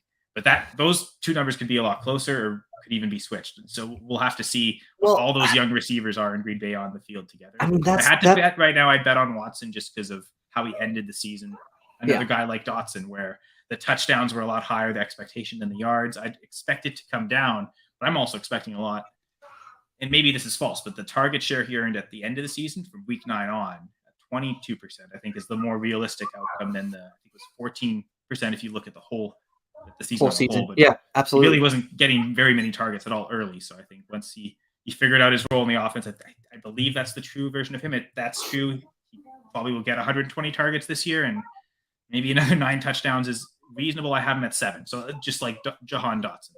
Try not to project outliers. I'm trying to reasonably project averages for a lot of players. Well, I think to your point about the Packers specifically, and maybe this is something that we can talk about for a minute, is like, I think Watson's pretty clear-cut the one. Just because of, like you said, the way that last year finished. I don't think anyone matches up with him right now, especially with his speed. But then that number 2 role for me is wide open. You've got Romeo Doubs, Jaden Reed, and if I remember correctly, Dontavian Wicks. Now, Wicks is definitely more of a late-round flyer, but I see I don't see it outside of any weird range of outcomes where any one of those 3 ends up being the number 2 guy. There's just an opening in that offense, I think, for one of them to step into. One more receiver name, kind of dismissed because of how late he was taken last year, smaller frame, but Samori Toure. Oh, yeah. I think he might be able to catch in. My expectation is that the targets are dominated by 3 players, Watson, Doubs, and Reed. And between Reed and Doubs, who's the number 2 might depend on matchups week to week. Sure. Maybe even who's the number 1 certain weeks might depend on matchups. If Do you Reed is see- the full-time slot receiver and they find there's an opponent they can really exploit that with, that those weeks Reed might lead the team in targets. Other weeks they might just play all three, kind of switching out, and all three of them get to play time in the slot. We've seen that happen as well in the Green Bay offense. So I think it'd be those three. Like, I'd have a hard time seeing really anyone else be a top 3 wide receiver, and that even includes the tight ends. Now, Aaron Jones has been second on the team in catches who I like was 4 gonna years ask in a you row. about. So I think he's probably going to be. Here's the thing. I think right now I have projected as Jones with the second most catches, but the 4th most targets. He'll be close enough in targets to Dubs and Reed to have more catches than them. Yeah. But again, if Reed explodes and gets a lot more, maybe that's not the case. But just that, running backs easier catch rate than certainly a rookie, but like Reed, but also Dubs, who it seems like is expected to play a lot on the outside. That perimeter deep threat guy, but the completions might be tougher out there. So yeah, all three of them might have really similar end seasons in terms of number of catches and potentially yards and even touchdowns receiving wise. I think I've got Dubs and Reed both with 4 receiving touchdowns projected, and Aaron Jones with 3. So Watson again dominating that, but again, because I expect 120 targets from Watson this year. But I could be wrong with that. There's a chance that maybe Reed could get that. I don't think Dubs would get that, but if all three kind of cannibalize each other, there's maybe a shot Dubs actually leads the team in targets, like slightly marginally over the others. But I don't see Dubs getting 120 and the other two only getting 80 each. I could see Watson doing that, and I could potentially see Reed doing that. But if Dubs were the scenario where Dubs leads the team in targets, I think is they're all around 90, and Dubs just happens to get a few more. I don't know if that makes sense to you, or even just saying Dubs could lead the team in targets is blasphemy. No,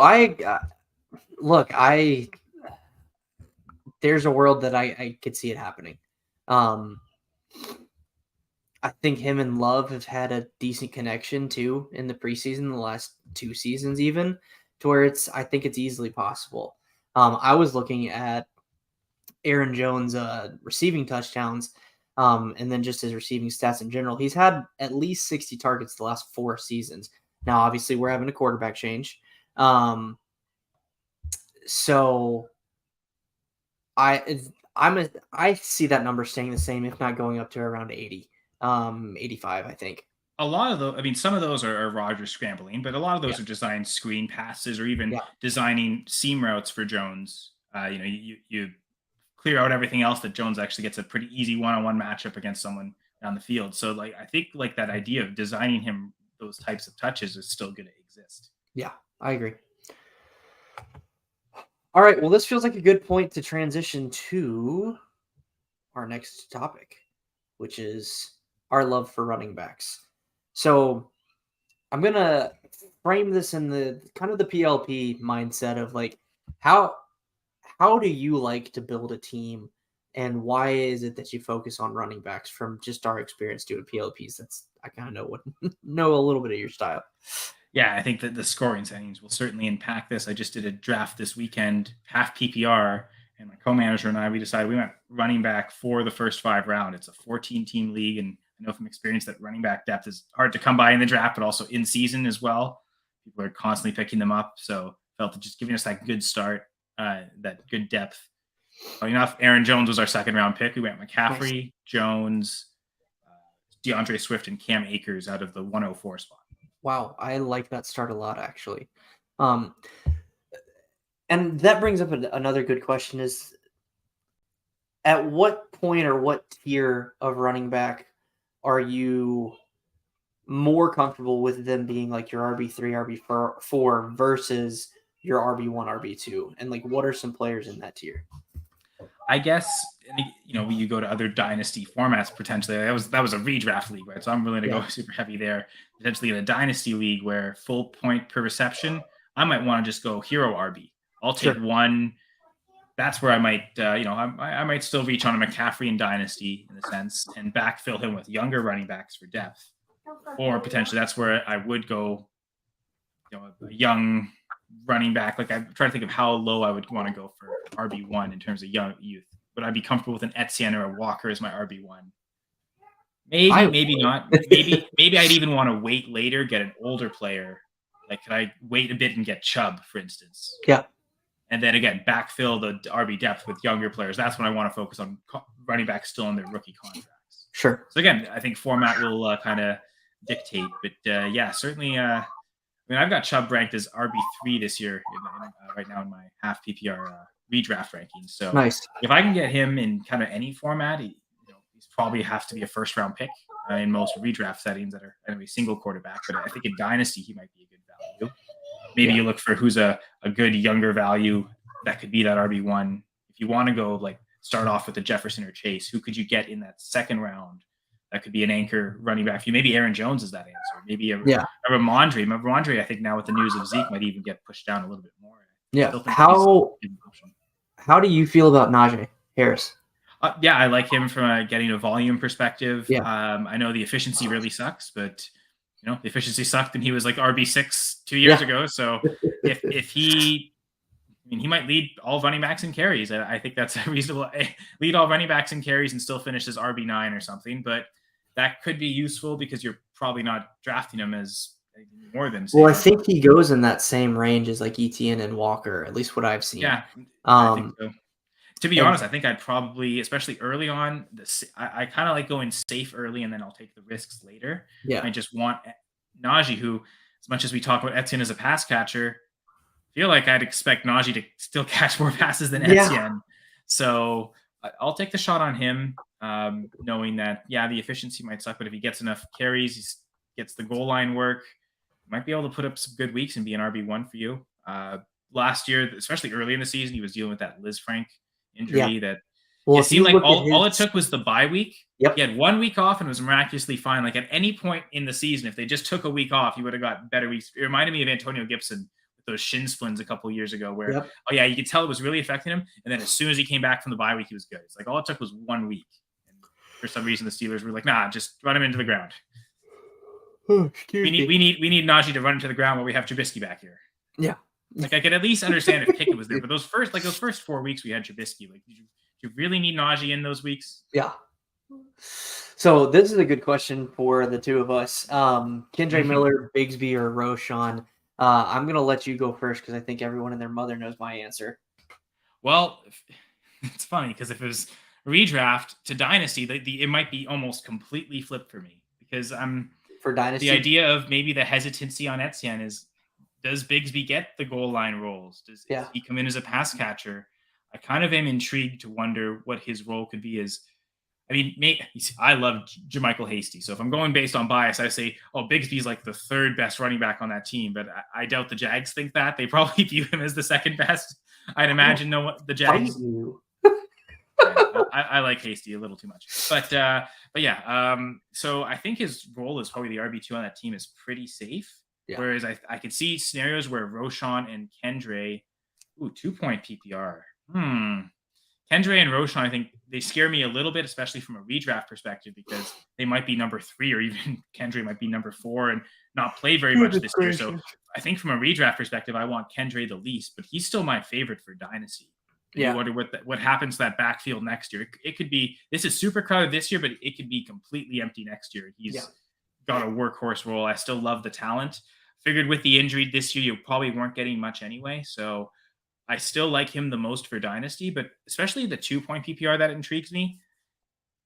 I expect that gives Bigsby I don't want to say the biggest boost, but I feel like it gives Bigsby a big boost from what I've heard from camp, at least. It might, in theory, give Roshan the boost. That offense is scary to rely on pass catching because of how low volume the Bears offense is. But to me, I don't like Khalil Herbert and Deontay Foreman have not caught a lot of passes in their careers collectively. And I think Roshan doesn't have to do much to be better as a receiver and come in as the third down back, but it's also maybe the team you least want the third down back for. But if he can really truly monopolize that role and get all the running back catches, I actually like Roshan for that format. But there's a chance that doesn't happen. And especially in a redraft perspective, you get so little from him this year, whereas I feel like you're going to get something from Bigsby. He's going to be second in line for carries. You're going to get opportunities. So sounds like you're leaning Bigsby, but I might lean Roshan with the format, to be honest. No, it's Bigsby for me. Followed probably closely by Kendre and then Roshan. especially like from a dynasty perspective, even more so, because I think, I don't know, that Chicago backfield just has me confused. Like, who's like, they could truly end up in a 3 running back committee, whereas, like you said, Bigsby is very clearly the number 2. From everything I've seen from camp, Bigsby's clearly the number 2, and then Miller this year, from a dynasty perspective, will probably suck, but then going forward, he has a very, very clear path to volume. So, and Bigsby's just one of my favorite players. I was really watching the Jaguars preseason game closely. Like, yeah. I sort of somewhat watched the Packers game, but yeah, I watched basically that entire Jaguars game. Yeah. And specifically for the second half, because Nathan Rourke, I just love Nathan Rourke so much, and I wanted to see him. But what I noticed was, man, Dearness Johnson's on the field the whole time. Yeah. And at first, like, oh man, they must really believe in him. And I'm thinking, yeah, you know what, Etienne and Bigsby, they're long gone by now, and like Dearness is still playing the fourth quarter of this first preseason game. So maybe that's telling me, like, Hasty's not even out here for a lot of this. Like, is like Dearness like really fighting for a spot on this roster? They really do view those first 3 as kind of safe, and it's like Dearness wasn't really splitting with anyone, so I'd imagine he's probably the favorite for that 4th RB spot. And I think maybe they wanted to see what he could do over a full game, or not a full game, but it really, because even early I think he might have even got a little bit of work with the 1s, certainly with Beathard in the 2s. But it does seem like Bigsby locked into the number 2 there for sure. Yeah. So I asked this question earlier to someone, and I want to ask it to you, because when it comes to running backs, everybody loves to talk about handcuffs and whether they want to have handcuffs or don't.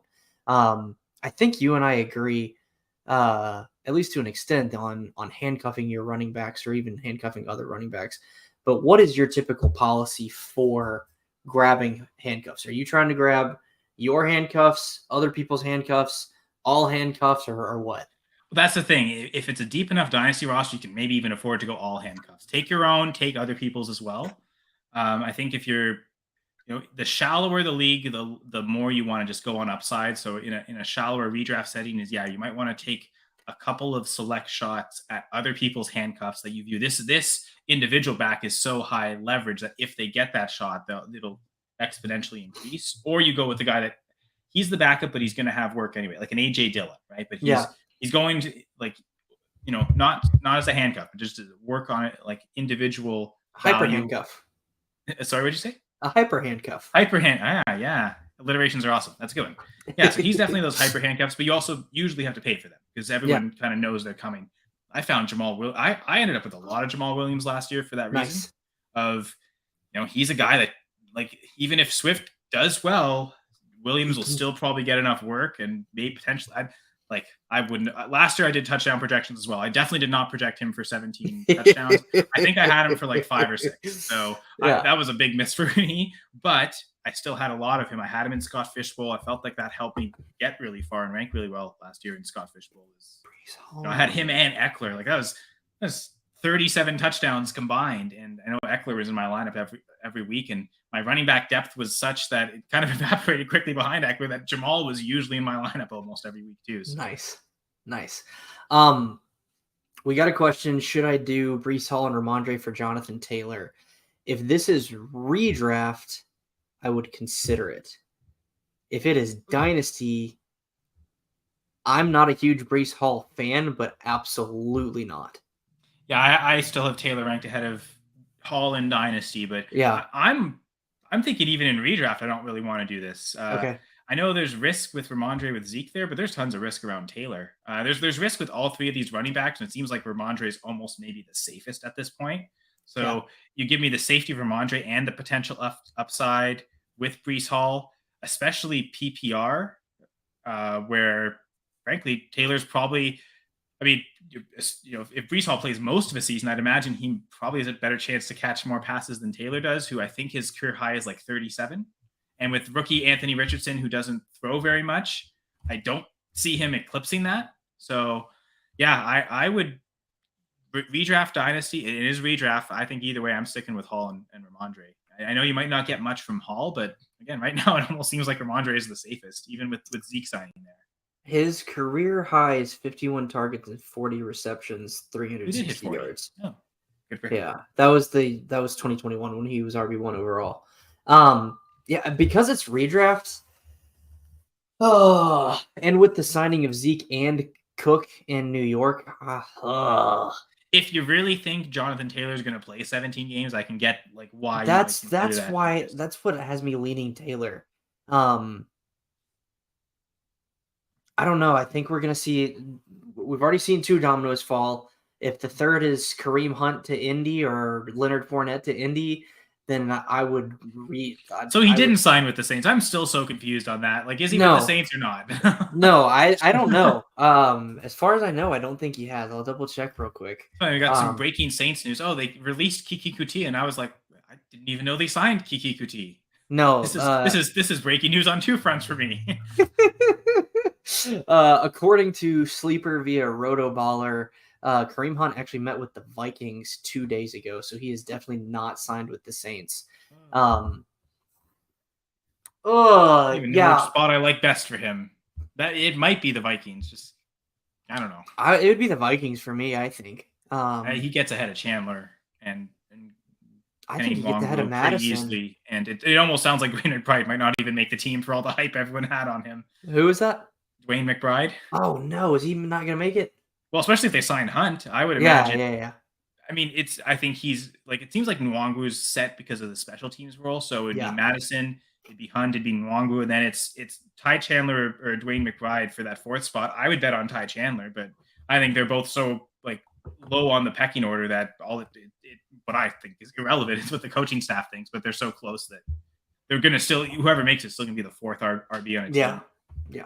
And not even really be all that worth it. But again, we'll see what happens if Kareem Hunt does sign.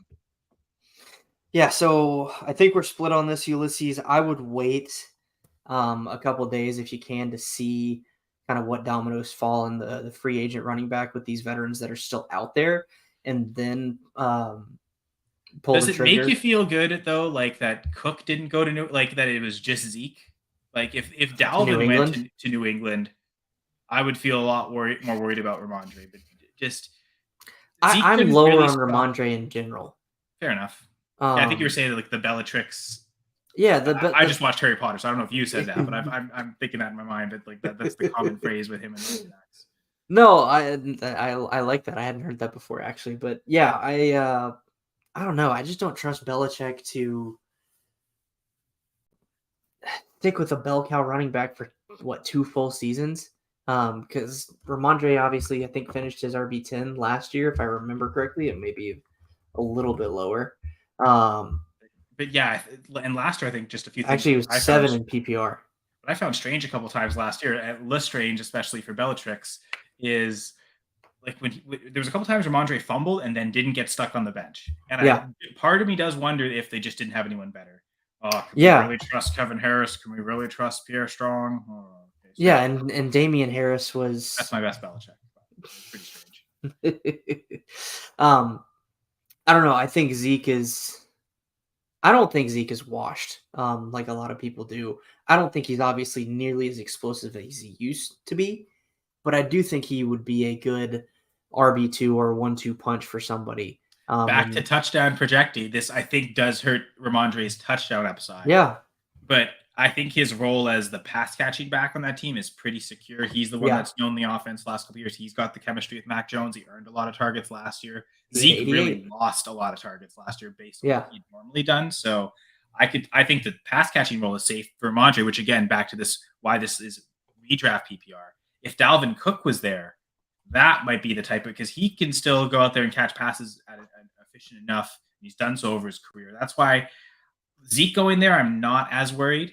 I feel like it could have been worse for Ramondre. Yeah, so for sure. I feel like, and the worst has passed. So I think for Ramondre, I think he's pretty safe and he's not going to lose value now. Like now we know. Like it seemed like if something was going to happen, you know, maybe if Fournette, but what about with Cook? Or is that basically the same?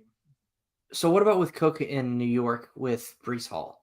Like, that's the thing where I think he's getting potentially the most value of going from the 2 to Taylor is Breece. Like with Cook signing in New York, does that mean Breece Hall is missing more time than we think so far? Maybe, or maybe it is really just an indictment on everyone else that's there. Like we could do better than Zonovan Knight and Michael Carter and probably Israel Abanikanda. I was never the biggest fan of him, but yeah, that might be just saying that was while Breece Hall is out, we can do better than these guys. So, and there's guys available that can be that. So let's go get Cook for that insurance. And once Hall's ready, that we'll give him the full workload. That might still happen where end of the season Hall could smash. Yeah, especially once it gets to, because I mean the advantage for him is the ACL tear was early enough, October, I believe. Yeah, late October. So once he gets to November, December, more than a year removed, like Hall could be super. Yeah, basically back to 100% by that point. Well, and shout out to Doc from Going for Two. He came on earlier, did the injury analysis like he did last year, and we talked about Breece. And the one thing that he mentioned that Rick and I learned was that Breece's ACL tear was cleaner, mainly because it was just the ACL. Usually what Doc said was people will tear I think the medial meniscus or the MCL, and if it's really bad, they'll tear the LCL, and he didn't have any additional tears. It was just the ACL, if I remember correctly from what Doc said. I think J.K. Dobbins was an example of the complicated multi-ligament tear. And then we saw, like, even last year, like, he kind of did good when he came back from his second absence last year. Like, fantasy playoffs, if you're in spite of his early season performance, if you made it that far, he might have helped then. But again, that took still so long for it. Even that was a preseason injury too. That wasn't even in. Yeah. Like it's funny because it seems like Javonte is the quicker one on track, and he tore it a little earlier than Breece Hall. But if I remember correctly, Javonte had that multi-ligament tear as well. Yes, so it's interesting to see that Javonte is seemingly still on track right now. But I guess we heard that about Dobbins last year. Yeah. So I wonder if that was Josh that just mentioned in the previous segment, Samaje Perine. Yep. If you're not so confident in the health of Javonte Williams, even in spite of all this good reports that he is, maybe Samaje is especially now that there is so much positive report about Javonte, it seems like Perine just keeps falling and falling. So good pickup at a good value, I suppose. Yeah, well, honestly, like we talked about Carter, Samaje Perine's another guy that I've been touting as, hey, go get him at least for the first half of the season, because even I still have, I won't say my doubts about Javonte, but at least concerns with the health aspect of, and maybe them wanting to work him in slowly, that Perine will get a bulk of the carries and touches earlier on while they work Javonte in and up to speed. It'd be like 3 years in a row where Samaje gets way more touches than anyone else wants him to. It happened with Cincinnati. Like, why is he on the field so much? But yeah. Here we go. Ready for Samaje again. He's another 2017 running back that just won't die. Yeah. He's the forgotten one, though, because he sucked while all the other ones smashed. Yeah. So we got a question in that best ball league where I have 5 IDP flexes and a 15-spot bench. How many? I'm assuming that meant IDPs should I get in general? I don't want to put like a roster limit on it specifically, and maybe you can elaborate on this too. But like the initial thought that I had was like 8 to 10. So fill out those 5 starting slots in the IDP flexes, obviously, and then get 3 or 4 above that. So you have people to rotate in. But the biggest advice I have for you on this is read the draft board. If you're getting screaming value late on some IDP guys, take them. It doesn't matter. Because it's best ball. So like let's say you get a really good value on someone and they can smash for you on 1 week, then that's a week that and maybe your starter, he did say I'm in IDP. Your How starter many has dips a do you dud. take, though? It could be a cool expression that maybe that's Dude, if you are taking dips, I'm thinking like tricep dips while you're doing your draft, more power to you. Yeah, I guess you're not taking dabs. So what do you think on that question? My initial thought was maybe 8 max, and Okay. I've played in a couple IDP leagues, and some of them are one of them starts 6, but not flexes. It's 2 D linemen, 2 linebackers, 2 defensive backs, and that's a salary cap contract league. And everyone who knows me knows how much I love those formats. You love those. It's not Reality Sports Online, which is where I usually play. James Vecchio actually made up this format, and there are weekly contracts. And what I found, I didn't do this so much the first year, which was 2021, but last year, I found a lot of success having, like, I think 3 guys under contract for the full season.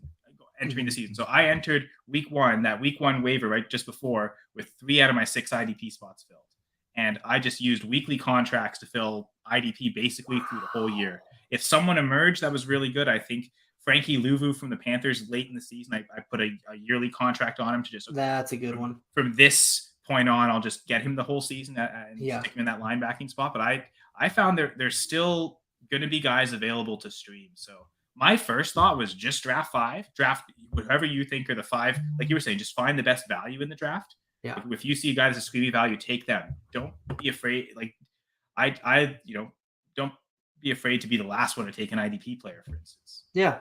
Just take the guys at value. Take I'd say take the 5 best value players in the draft and just go with that. Ride week 1 and see what they do points wise. Because I find IDP scoring can be so wild, even from a week to week variance standpoint. It can. If you don't like what they produce for you, feel free to pick up someone else and maybe still stash them if you believed in them, or just move on quickly. But I'd say 15 bench spots, that's not deep enough for me to say I want to stash many. So if you want 2 or 3 backups, I would say that's fine. But to what Shane was saying, I would say I would stick it at 8 as the max. I don't think I'd really want to go double my starters to my bench. Like every week I've got half my IDP roster on my team that's not even starting for me. Yeah. I know bye weeks will come and go and stuff like that, but I just feel there usually is just a lot of good IDP players available, especially if it's 5 flexes.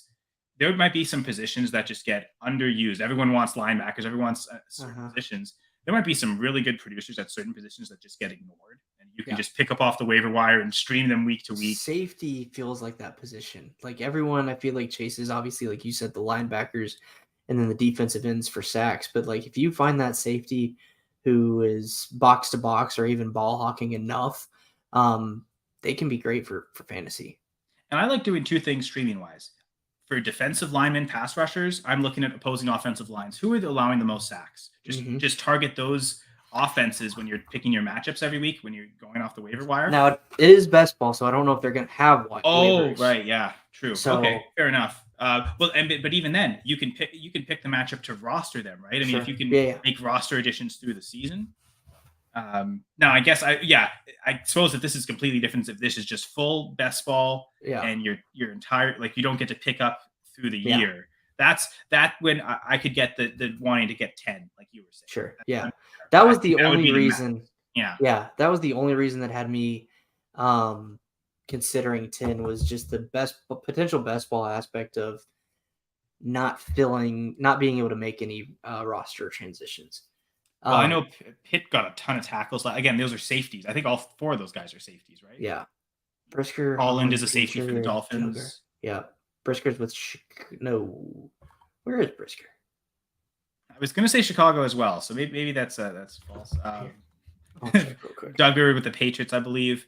Again, I like targeting quarterbacks with high interception rates if you can stream through the weeks as well, especially like the position you were saying at safety. I love that, right? These guys are probably going to get a safe floor for tackles. So when it comes to streaming and chasing matchups, I can go for that upside of who are the quarterbacks that are going to give them these layup interception chances. Yeah, he is with Chicago. We were right. So could be a lot of tackles if that's not a great defense, right? Like sometimes you want those safeties that are going to be like Pitt last year, right? Like Texans defense not great, and because of that, he was just getting a lot of tackles that were getting players getting into the secondary, and so it seems like the Dolphins defense might not be great. So Holland is my Canadian bias says go Holland, but I think all 4 of those could be good options. I would say Duggar is probably the least because the Patriots, again, playing Bellatrix, in theory he could get a lot of tackles, but maybe they play him more as a free safety and it takes away his opportunity tackle. So of those 4, I think he's the one that would just scare me a little bit because of how sneaky Belichick can be sometimes. Yeah. All right, Kyle, this was a ton of fun. Obviously, we love running backs, and I always love getting to chat with you. And one-on-one makes it a little special since we're always in PLPs together. But before we go and I bring on our next guest, where can people find you, and what would you like to plug?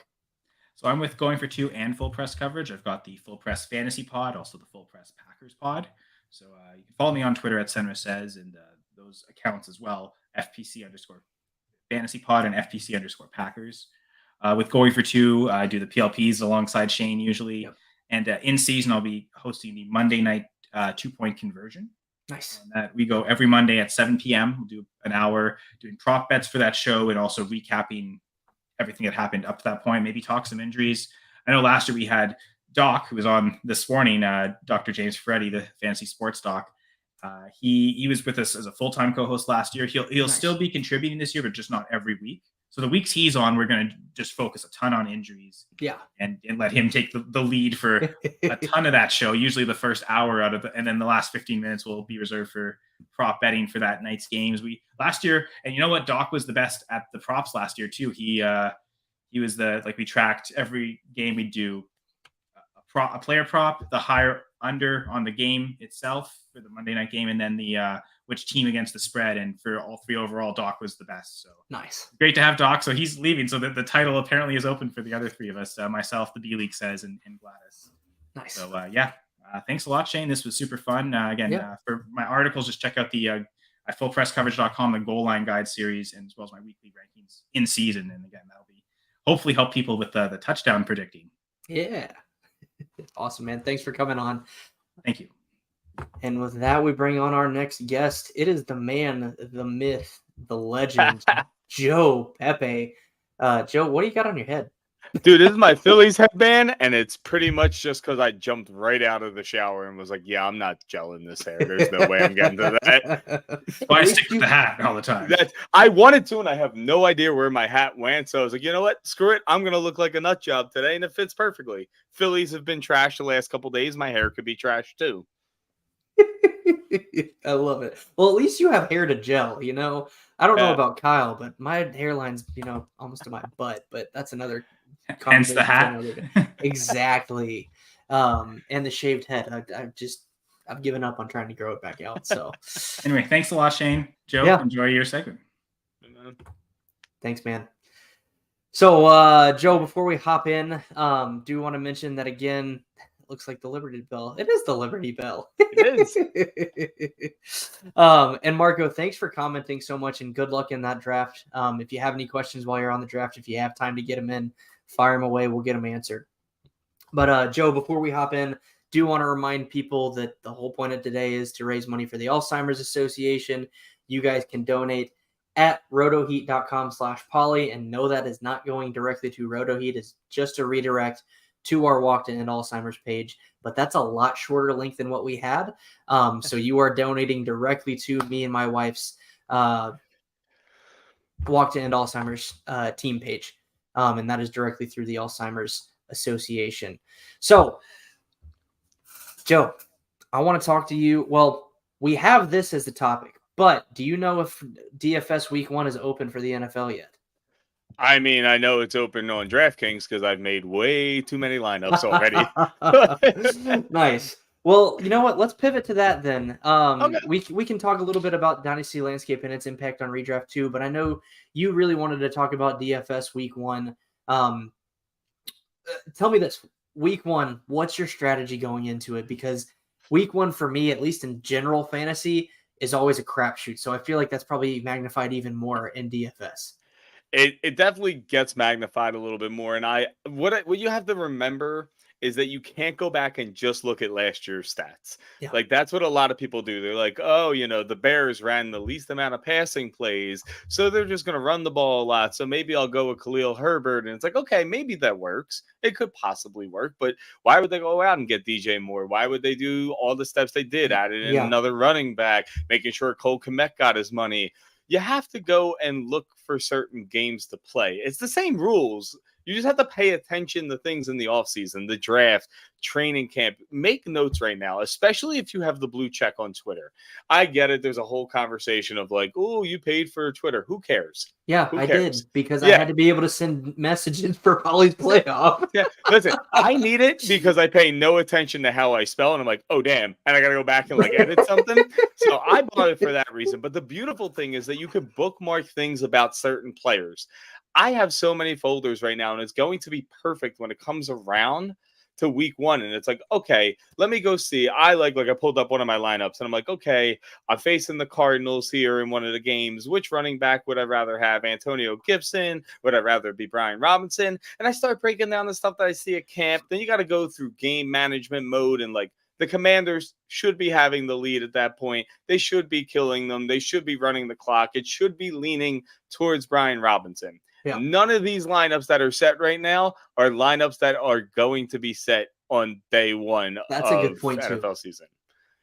Just set up a lineup right now. That's what I tell people. Set them up in the $0 contest. If you have an idea, a setup you want to do, let's say like Derek Carr with Chris Olave, because you just watched the Titans defense get annihilated on 2 screen passes, set it up and remind yourself. Make a note somewhere. We all have an iPhone. It's really not that hard. You don't have to be like Excels and analytics and all this crazy stuff. Just put the information down somewhere and you can go back to it. We have multiple weeks. Week 1 should be the easiest week to win, in my opinion.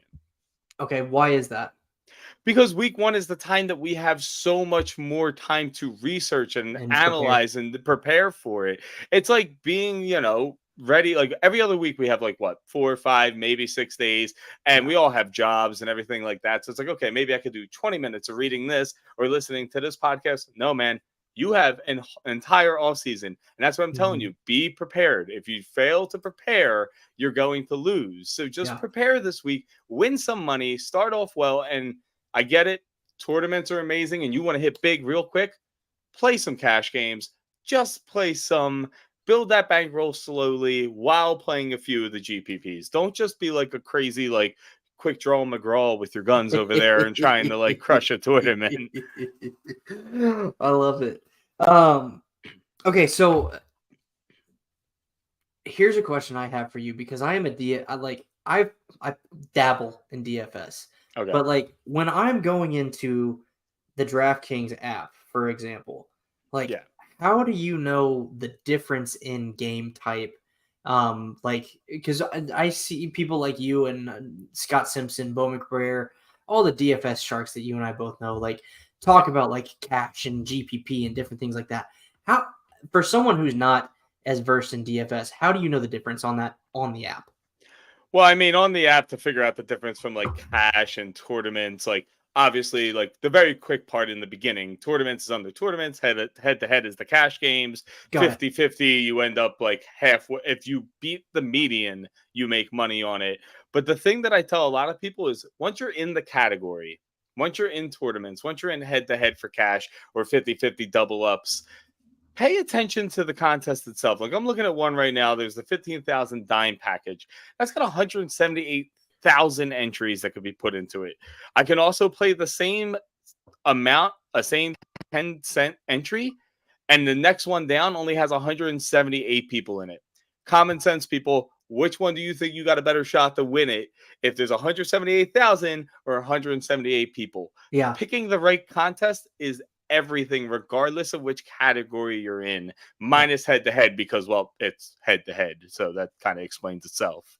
Yeah, no, that's actually really helpful. And I'd never really used the filters up top. I usually am just in it all and then picking based on that's how to get you the entry fee. So here's another question I have for you, just from a DFS rookie standpoint, because something that I've kind of tried to do is like go with like 10, 25, 50 cent entry fees, but get in multiple teams. What are you typically doing week 1 and week to week when it comes to your DFS entries? And you don't have to share dollar amounts, but just kind of a general idea. I'll let everybody else know. I'm paying for a wedding right now. There ain't no way in hell I'm putting a ton of money down on like DFS, unless I think the lineup is like perfect. No hell, no chance in hell. But regardless of how much you put down, here's the thing. I know people all the time. They're like, oh, I have like 17 different lineups. Something's going to hit. I don't like that style because you're kind of pulling away from yourself in each lineup. And again, I'm just going to use random setups here because it's impossible to, if you have one lineup, Lamar and Zay Flowers, another with Derek Carr and Chris Olave, but then you have one with like Derek Carr and A.T. Perry, and then Lamar and like Mark Andrew. You're pulling in so many different directions. You need to build a core. And that's my thing. I like to build 3 to 4 lineups. If I'm feeling really spicy that week, maybe 5, but it all kind of depends. I'm about a 3 to 4 lineup guy. And I have these core players that need to be in it. Like, I have no problem saying that Brian Robinson's going to be in a lot of my lineups because we've already talked about it. The Arizona Cardinals, they should be ahead. All that fun stuff. But there's going to be a fun game with Miami and the Chargers. You should look in there. But you shouldn't try to get a lineup for every single game. Because what you want to look for, to me, is the games that end up at about 48 total points, and this is where Vegas comes into play. 48 total points and 50 plus, somewhere in that range. Because if it's below 48, I really don't want anybody for DFS because they have to go above and beyond, and you could play that contrarian, but I'd rather not waste my money. Okay. And sorry, I missed this part. The 48 to 50, you're talking about the over-under line for the total game score, right? Big thing with DFS is even if you can't gamble, like I know certain states aren't allowed and whatnot, so I don't know who's watching. But even if you can't gamble, just download one of the apps, go on a website somewhere, see where the lines are, because Vegas doesn't lose. Vegas isn't stupid. I mean, you don't even have to do that. You can see them on the ESPN app. Yeah. They're at least including that line for you. Yeah. And if you do go on the app, something I like to do is I'll check out somebody, and I'm just going to use DJ Moore as the example, but it's like, okay, DJ Moore, they think he's going to have 4.5 catches as the line, and he's going to have 68 yards as the line. If I'm really stuck on a player and it's like DJ Moore or Chris Olave, I'm going to go check those over-unders out because they're kind of giving you a baseline idea of where they think these people are going to be. And let's be honest, none of us are smarter than Vegas. It's why every time I go there, I lose money. So just if you're stuck, things like that matter. And things like the weather matter. There's little stats, and then there's like height and weight markers that you could pull into it too. And then we're getting a little more advanced with that. But use information from Vegas because Vegas doesn't lose. Yeah. No, that the weather aspect is a very good point because they're big thing. Like there are games that can be completely trashed by weather, whether it's a hurricane down in the southeast or it's snow up in your neck of the woods. And you got to be careful, because you see the rain and the snow, and but it's the wind that gets a lot of people, and they do not realize that. Pay attention to the wind because everybody's like, oh, it's a sunny day, but that wind could be crazy. And weathermen suck usually. But again, Vegas isn't wrong. So pay attention on the sites that you could trust that are tied in with Vegas lines. Yep. I love it. All right. I've had this question in my head for like 3 questions now. So I've been wanting to ask you this, but flow of the conversation worked better. Go in the direction we've taken it so far. But rookies in week 1 DFS, how often are you playing them? Are there certain guys that you are like, I have to have them in my lineup? And certain guys that you're like, I'm not touching them. I don't care what the matchup looks like. Oh man, that is tough because rookies, as we know, sometimes start off really, really slow. Now, if it's a rookie running back, that's a whole different story. Rookie running backs in general just couldn't do their thing from week 1 and call it a day, like a Jahmyr Gibbs. Yeah. But let's talk about a wide receiver. I like how you mentioned Gibbs and not Bijan Robinson. Yeah, well, because I feel like that's just so easy. Cop-out answer. Yeah, I just feel like that's so easy. So I was like, let me go down the scale a little bit. But I have a lineup up here, and I have 2 rookies in it.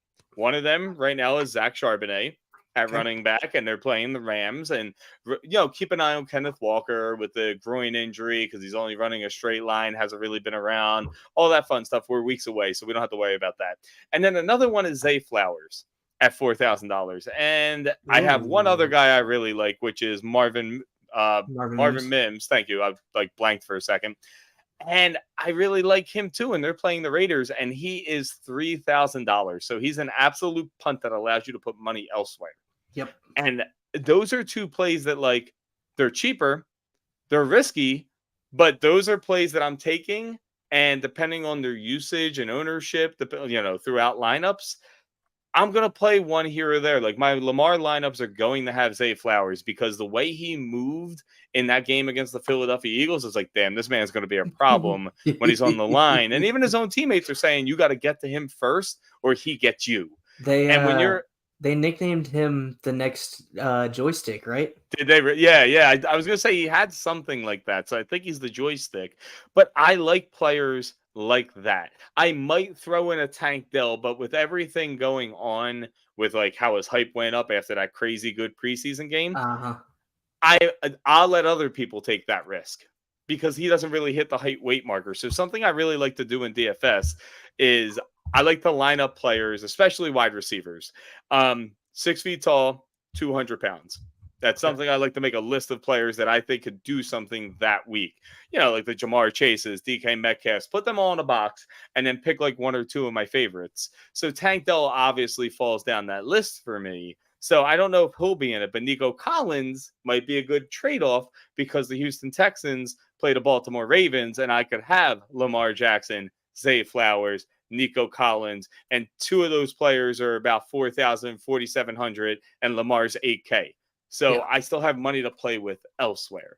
So it's a lot of like going through games and crossing out people you don't think that you even want to focus on. And taking things like, I'm a huge fan of like that height weight marker, and then what's their athletic ability, and things like Player Profiler and, you know, Roto, like all these websites, they all have something that helps you with that. Check them out. Like, don't be like, oh, I only look at one analyst, I can only use one site. Look across the board, man. It's there. Like, get the information, get everything you possibly can, write it down, do your research in the beginning of the week, and do not, for the love of God, do not set your lineup on Monday and then just ride it out.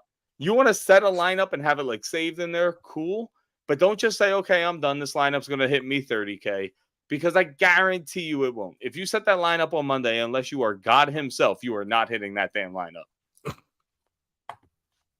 Love it. Drives me nuts, man. Drives me nuts. And I do it sometimes. I'm like, what the hell am I doing? Yeah. Like, even I know that more information comes out.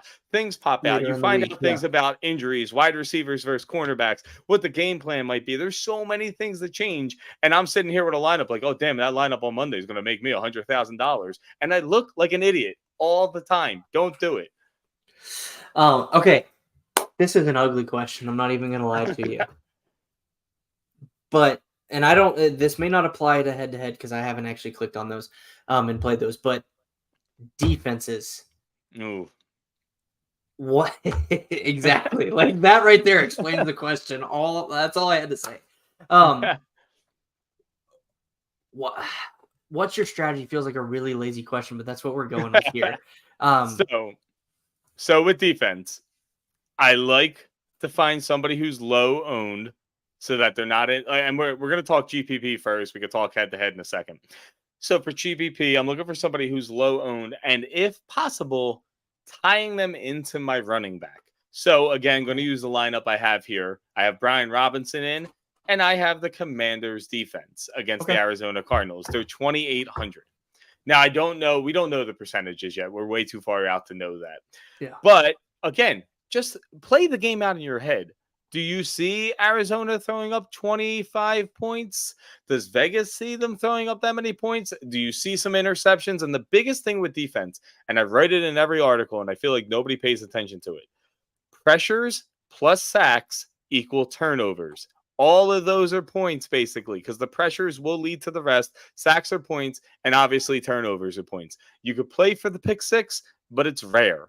Get me my 10 points from my defense, because at 2,800, if I get 10 points, I'm 3 times in that baby. Nice and easy, and that's what I want. All right. Cool. And when it comes to head-to-head, ownership doesn't matter there. Just follow pressure plus sacks equals turnovers. Who's going to do it? And like your last guest was saying, he was kind of going through it. Like, look for the quarterback who has like the higher interception rate. Like, look which offensive line is allowing a lot of sacks. Because again, if you're getting sacks, the quarterback's in his head. He's getting happy feet. He's going to throw some bad passes, and you're going to get a chance at extra points. And in head-to-head, that percentage of who has who and what lineup goes right out the window. Yeah. Doesn't matter. Just get the higher points. It's 1-on-1, 1 against 2. And the biggest thing for head-on-head, and I just in case so I don't forget this rule, don't enter into somebody else's contest. Make your own. Create a contest and then limit the amount of opponents so that you don't face somebody who is just like all they do is DFS for a living and they're picking on weak prey. You limit it to one time. You can face the person in one matchup and then make like 15 matchups. People will join it. Trust me. People will always join it, but you will not get caught by like, I think I fought faced against like Adam Leventon like 15 times one week. And I was like, oh, I got to stop doing this. I got to stop doing it. I had him and Mike Clay somehow in 1 week. And I was like, wow. Yeah. I was like, are you kidding me? And I was like, this is my fault. I didn't set my parameters. I was out. I'm not going to lie. I was drinking on a beach and I wasn't thinking straight, man. But that's what happens is that you run into people like that. And then you've already beat yourself because these people are really good. You want to hopefully land an opponent who's not that great. You want somebody who makes the stupid mistake or is just a homer and has like 9 Cowboys in it. You would pick the Cowboys too. Yeah, I had to do it. Along those lines with defense, do you ever find yourself? I find it really hard to do it, but spending up on like that top tier defense from week to week, where they're the 3,800, 4,000 level guy. No, well, in GPP they're always too high owned, and so I always skip through that. Okay. And in head to head, it is so rare that I have that amount of money left. Yeah, to like do that. So what I normally do when I set my lineup is we'll go head to head here. I go down to defense. I pick the lowest defense, whoever it might be. Like it might be like $3,000 Lions, and I put them in, and then I set the rest of my lineup. Okay. Because I'll set everything else. I don't care if I've gone over the budget, and then I'll make my changes there. But if I set it with the highest defense, I feel like I'm handcuffing myself. Sure. I'm bringing a running back too far down. Maybe I've gone too far on quarterback. The tight end is like too far of a punt because it's like Trey McKitty, like it gets too ugly for me. And I'd rather the defense be the ugliest part and hope for some turnovers than hope for like 2 touchdowns from a tight end. No, that makes sense. Well, and that actually leads to my next question too, is like, what do you typically do with tight end? Is that a position that if you have to, you're going to punt it? I'm a punter for the most part, unless I can find a good priced athletic tight end. Very few and far between will I have Kelsey, but like sometimes it makes sense. You're going to have a lineup or 2 with him, but for the most part, I'm punting it. I'm taking somebody in a good matchup. I love like whatever the good matchup is of the week. We'll use week 1. We'll use the Chargers. We'll use Miami. I'm like, okay, Gerald Everett. I'm looking at him. He's a pretty athletic guy. He's in an offense where like the offensive coordinator likes the tight end. Little things like that is what's pushing me because tight end, I'm like, I'm just running low on money. Let me punt it, but let me make sure they're athletic so I can get some type of upside and they're not just like a blocking type tight end. Sure, that makes sense. Marco, you got to go Richardson. Is this the best ball draft? Because I'm taking the upside of Richardson. Oh, yeah. I'm going to go Anthony Richardson. I love Tua, but you got to take the upside for Richardson. Yeah, in the best ball draft. Yeah, and you got to be careful with Tua's. Tua's got the great weapons. He was like a top 5 when he was healthy, but when healthy is a very big statement right now. And Anthony Richardson just running people over like bowling pins. And you're going to get the interceptions, but it doesn't matter because he's your second quarterback. So you're hoping that first quarterback does most of the work anyway. Yeah, 100%. All right. Well, I'm going to bring our co-host, Mr. Rick Butts, back in. Rick, we pivoted to DFS for week 1. Do you have any questions or lines of conversation that if you will, that you want to go at with Joe? Any strategies or anything like that you want to ask him? I hope you're muted. Hold on. Yeah, I keep forgetting to unmute myself when I come back in here. It's okay. No, I was stuffing my face when you guys were talking about it, so I didn't see what was talked about. But I guess for week 1, go ahead. I was just saying we talked about kind of in general, like what's the strategy with week 1? What are you doing with rookies in week 1? And then what's your just general strategy with defenses and tight ends? Gotcha. So I guess I haven't really dug into the week 1 prices and everything. I would just be interested in who you are looking at for like tournament salary savers, I guess. Ooh, so So quarterback, I usually pay up on. So we'll just kind of skip over. That was going to be a question one. I had for you. Actually, Yeah. was, do you typically pay up on quarterback? It's very rare I go down because, like, let's just be honest. You want the Jalen Hurtses of the world or higher up. Like, I'm going to spend my money there and I'll find my savings elsewhere. So we'll do a running back first. Brian Robinson is somebody I brought up because he's playing the Arizona Cardinals. The game narrative should stay in the place where they're winning, they're ahead, they're bleeding the clock. He's going to get a lot of carries, possibly a couple touchdowns. We were talking about Marvin Mims because on DraftKings, he's 3K. So he's playing the Raiders. He's going to be a nice little threat now. Unfortunately, Tim Patrick got hurt, but that leads to Marvin Mims having just a little bit more time. No KJ Hamler either. And Adam Troutman, if he is the starting tight end, I'm not worried about that. So there's really only a couple other options. So he could break loose for a couple. We talked a little bit about like Zay Flowers at 4K, Nico Collins at 4,700. I'm a big fan of that Ravens-Texans game because I believe a lot of people are going to be on the Chargers in Miami. Now, obviously, we don't have the percentages yet, but I like the top game, and I'll take a piece here and there of it, but I'm always looking like a game or two lower. And what I was telling him was I look at every game between 48 total points and 50-plus total points. Whatever Vegas says. I usually go to FanDuel or DraftKings, but like whatever you trust the most, obviously. But I'm looking at those games because Vegas doesn't lie. Vegas is very rarely wrong. So I'm looking for those games, and then I'm matching it to the percentages. And I'm like, okay, like Tua is going to be really high this week because he's playing against the Chargers, and people are expecting 36 to 33 type games. And I'm just trying to get a little bit of leverage piece by piece that I can, because if you start saying, like, I'm just going to be contrarian, you're going to end up with, like, Hayden Hurst as your flex player, and your lineup's not going to win, and you're going to want to give up. Now, again, cash is a little different, but we're just talking tournament here. And then I was telling him my favorite defense so far is the Commanders at 2,800 because, again, we're playing Arizona.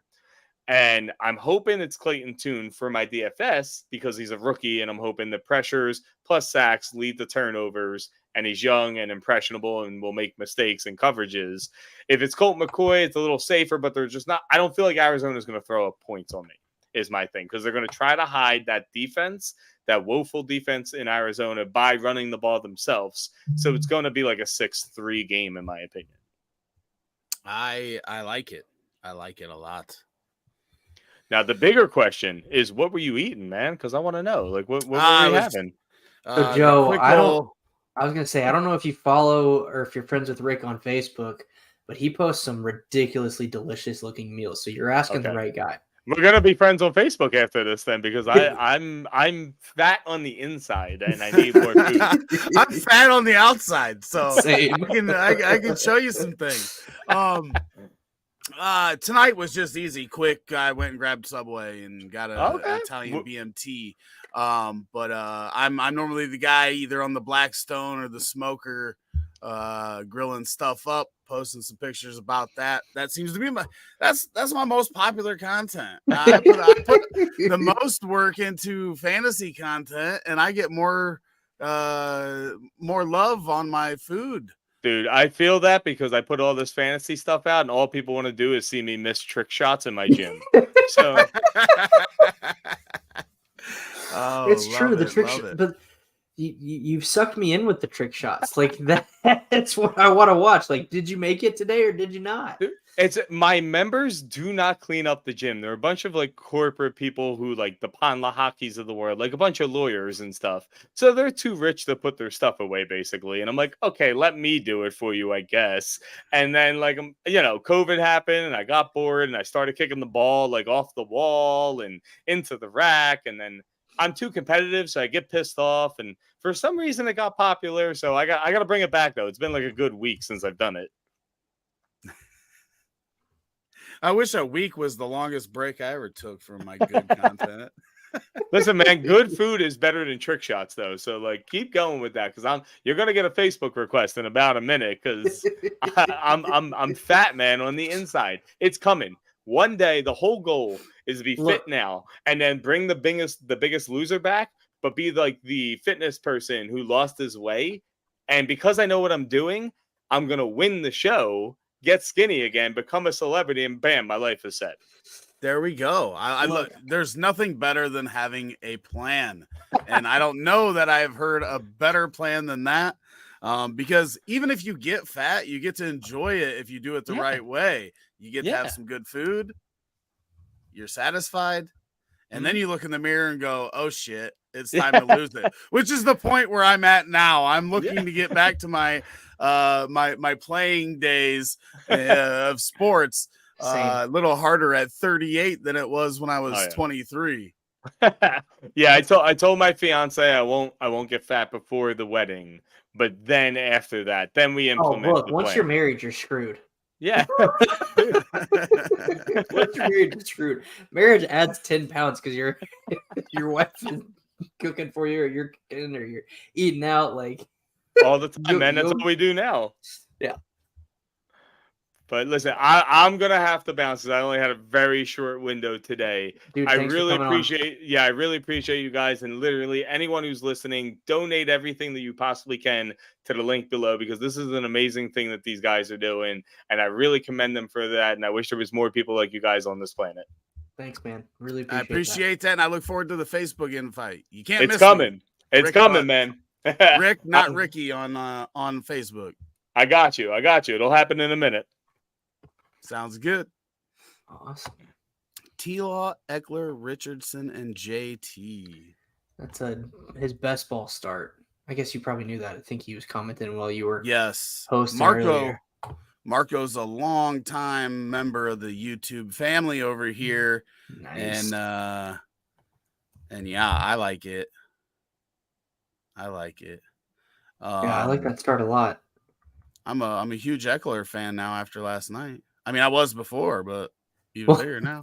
I almost earlier when we were making my pick for the second round, I almost went with Eckler because he also accepted my LinkedIn request last night. Oh man, now damn it. But you were my only mutual connection, so all right. Oops. We still have an 8:30, or did they do? I just have not heard from him yet. I sent him the link, and then we may have a backup too. So I'll stick around with you for a little bit. The kids can go to bed late if they have to. Let's see. It kind of sucks because this segment was very specific to him.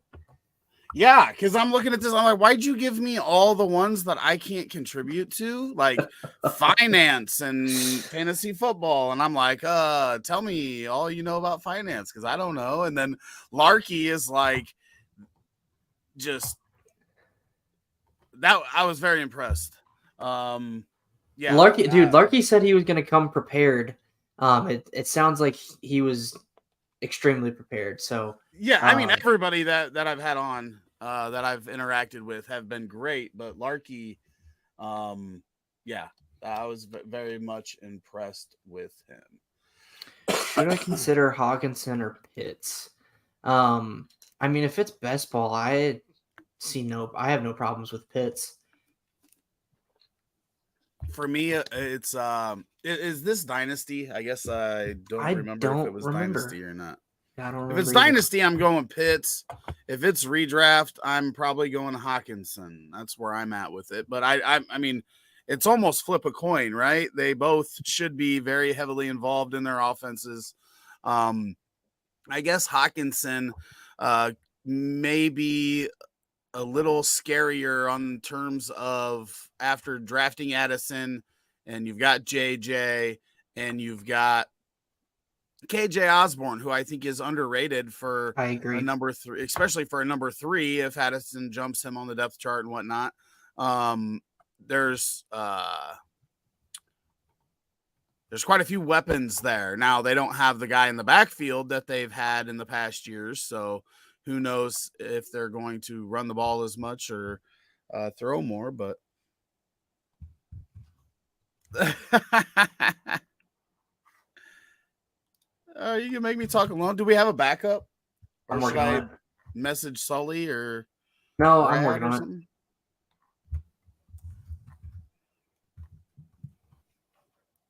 I won't leave you until as long as Andrea doesn't stab me, I'm good with it. if anything, I didn't see that post on Twitter. Didn't see it on Twitter? Yeah. Which one? I was on Twitter. I didn't see the comment on Oh, stream. gotcha. That makes sense. Gotcha. I was on a different tab. Whoops, sorry, babe. I'll make it up to you later. I'll give you a back rub, and I mean an actual back rub, not one that leads to a fourth kid. I promise, because she might cut it off. Yeah. All right, let's change this. Anyways, have you made another pick in Polly's? No, my draft has been slow. You're at the 111. Yeah, we're only at 111. You know what? I'm gonna text that guy. I can tell you what though, man. After these signings, I feel pretty good about my Scott Fishbowl draft I had because I took Alvin Kamara and Dalvin Cook, and with only a 3-game suspension between the two, for the value I got out of them, I feel pretty good. Nice. Yeah, I took Kamara as my RB4, behind CMC, Eckler, and Chubb. So I felt pretty good about that. And then the 3-game suspension came in, and I was like, that paid off. So I was typing in my fantasy league and started typing in MySpace. I am showing my age. Does MySpace even still exist? It was a music site for a little while. Nice. Let's see, where's that at here? Oh, I don't know why I'm looking on there. Forgot I drafted on Sleeper this year. So I think, just as a general update for Polly's, almost all leagues are out of the first round except for, it looks like yours and maybe League 19. Okay, League 18 too. But then I think that's it. I think most of them are at least into the second round. As far as I can tell, we're still sitting at about $315 raised. So if we can get that up in the last 4 hours, that'd be awesome. Obviously you were on for my last pick, but I've got T-Law and AJ Brown, and Kyle Sinro from Going for Two was on, and he has Herbert and Diggs, but he also had the choice between Diggs and AJ Brown. Nice. Yeah, my SFB running backs, Najee Harris, Kamara, Dalvin Cook, and Khalil Herbert. Ooh, I like that a lot. Yeah, I feel a lot better now that they are signed and the suspension came down. So that's good news. Kamara's what, your RB2? Is that right? I mean, him, Harris, and Cook, top 3. So however you want to order that. And I have Mingo. So, nice. Depending on what happened to Marshall today. Oh, what are we going to talk about here? I'm sure we don't want to bore the people. We want to give them some good stuff. What did she?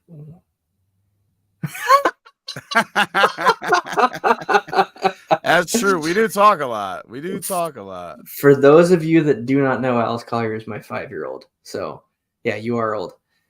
MySpace. Damn, you are old. True. We ain't lying there, Marco.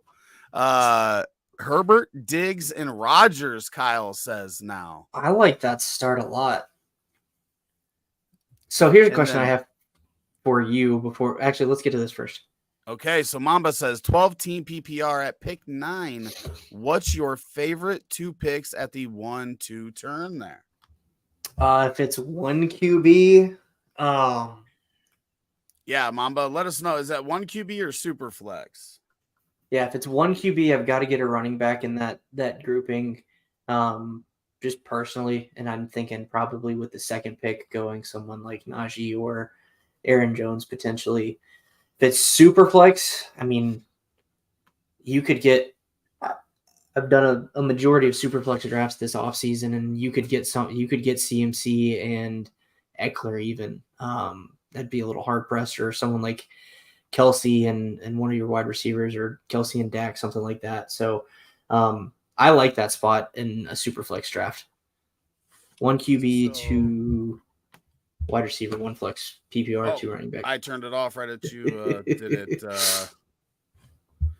1 QB, 2 wide receivers. Okay, so at 1-9, Gerald does not listen, Shane, at all.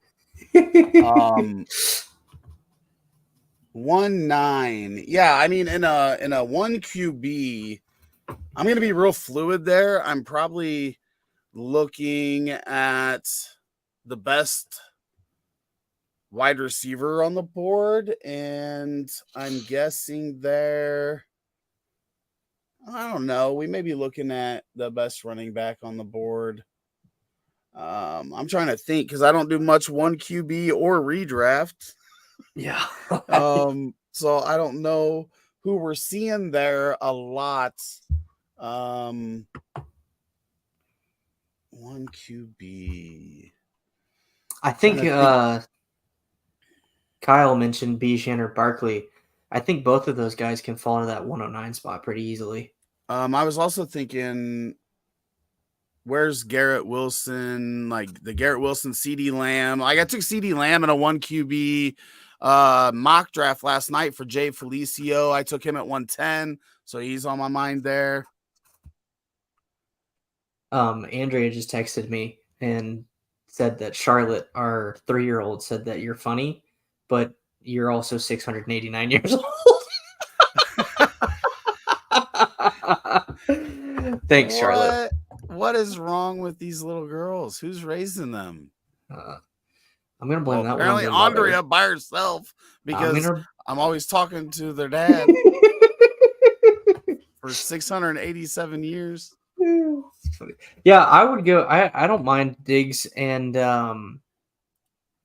Saquon. Ooh, the rain just started coming down. I just feel like once you get past like that first tier at the beginning of the draft, CMC, JJ, Chase, who else would I put in there? I did do a redraft. Cooper Kupp, I think is up there. Hold on, I can tell you who went in the draft I did earlier this offseason. So 109 in that league went Diggs and stacked with Josh Allen.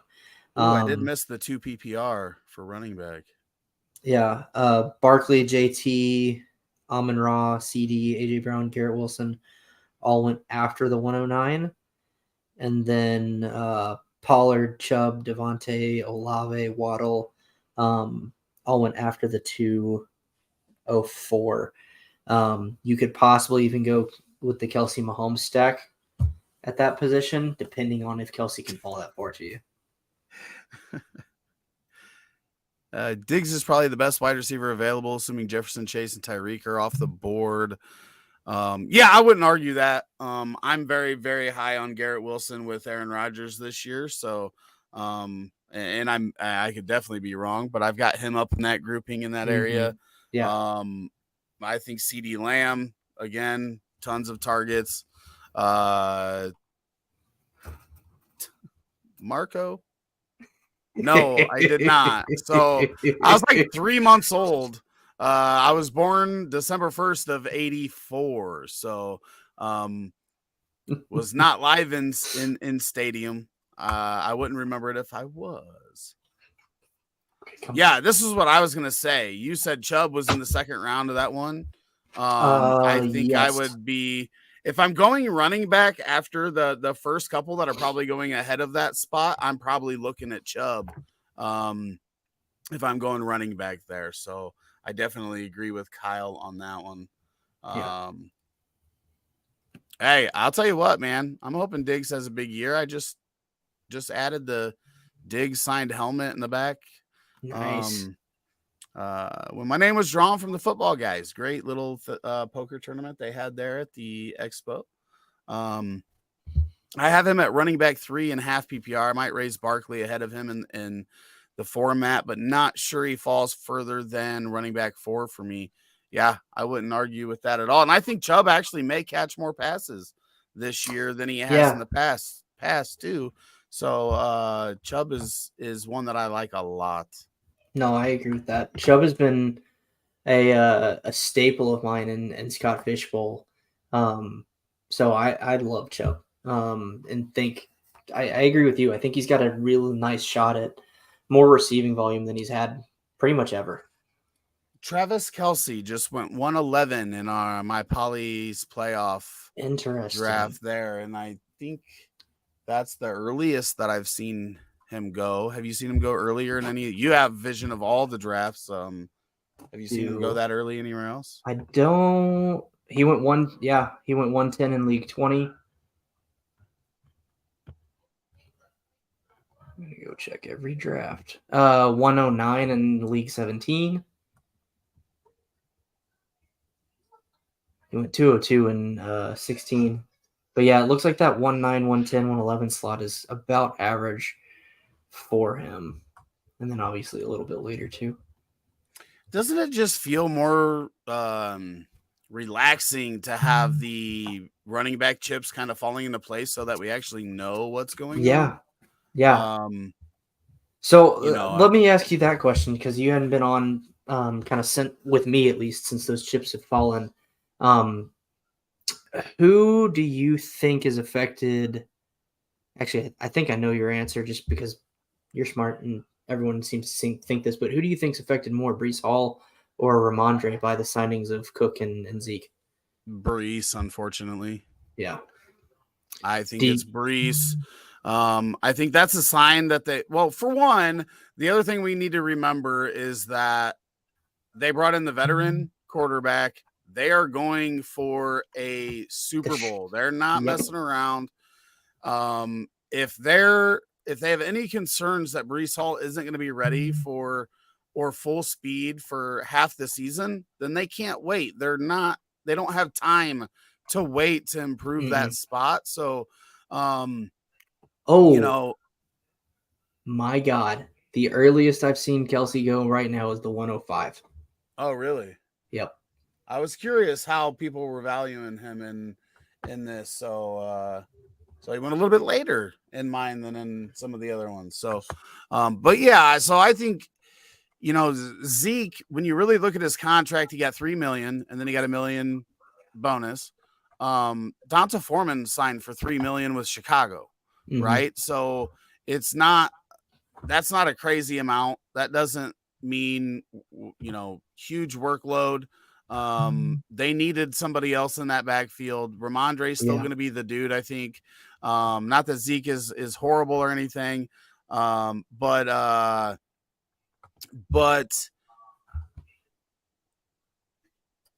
Breece there's no better than a 50-50 split, which still means Breece could be valuable for fantasy, because we have a lot of 50-50 splits in the league that we're going to be starting anyway. But the upside that I, thought he had is not there anymore. That is completely shot. So Dalvin on the Jets means I can probably cut some Zonovan Knight dynasty shit. Well, see, and I've seen this on Twitter a little bit as I was eating. The best thing for these guys, Zonovan Knight, who I thought performed pretty well last year, or Ibn Nakanda, Ibn Nakanda, getting released might be the best thing for them now. Yeah. And finding another team. So there's still teams out there that are looking for running back. The Jets, the Saints, the Vikings still, who knows what's going to happen there. I'm not big on Madison. I think people are going to be very hurt by where they're taking Madison in drafts. Dude. So these guys can find roles in other places. We talked about Cam Akers quite a bit today, but there's not a backup behind him that feels real good. So, dude, there's spots. I have been a Cam Akers hater, but with the volume that he is currently being projected for, because there is nobody else, and where you can get him in drafts,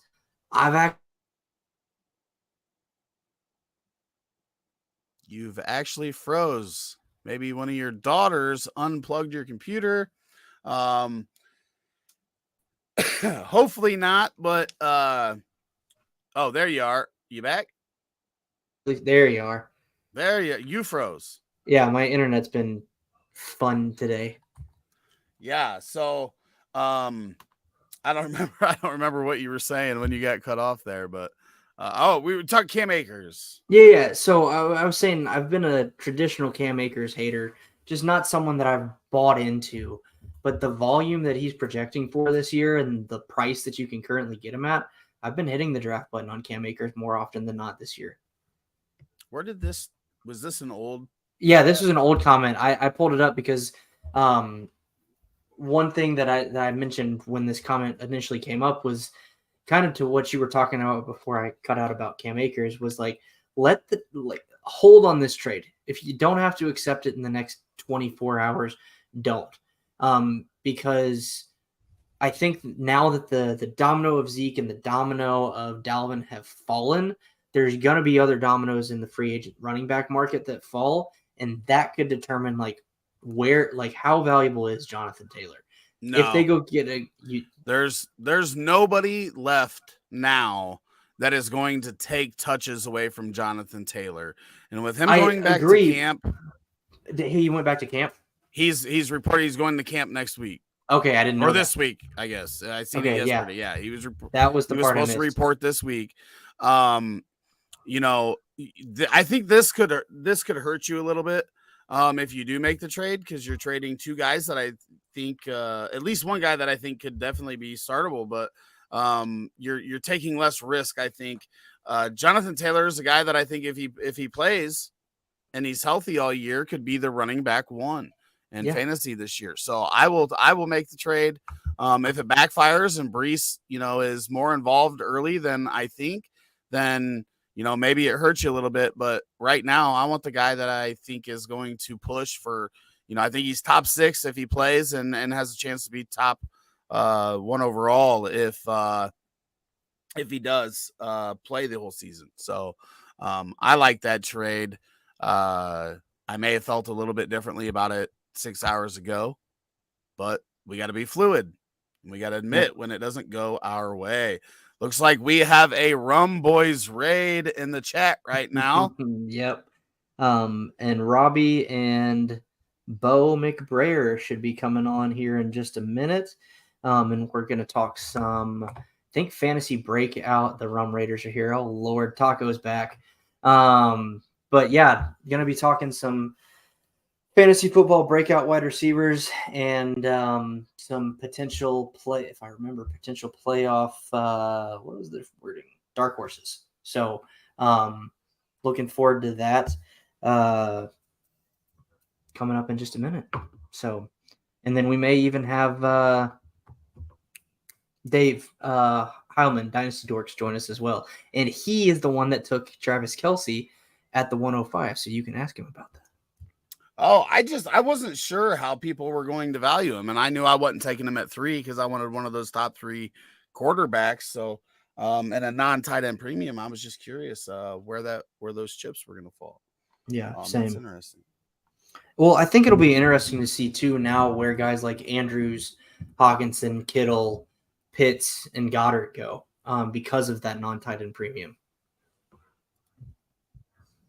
So what are you thinking specifically for your draft for polys with the tight end position? Are you completely punting it, or are you trying to get one of those top 6 guys? I'm probably going to take some of the values that I like that are a little bit later. I'll look and see when it feels right for somebody like Evan Ingram, somebody that I'm big on this year. Yeah. And just see how those chips fall. I'm probably going to look I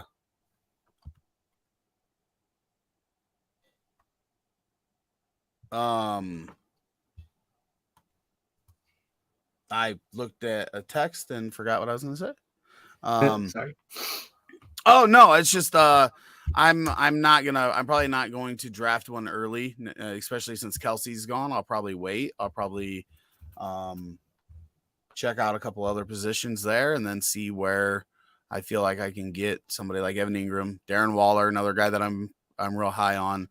Yeah. Or if I miss out on them, I will go deeper and look at the Komets and players like that you can get a little bit later.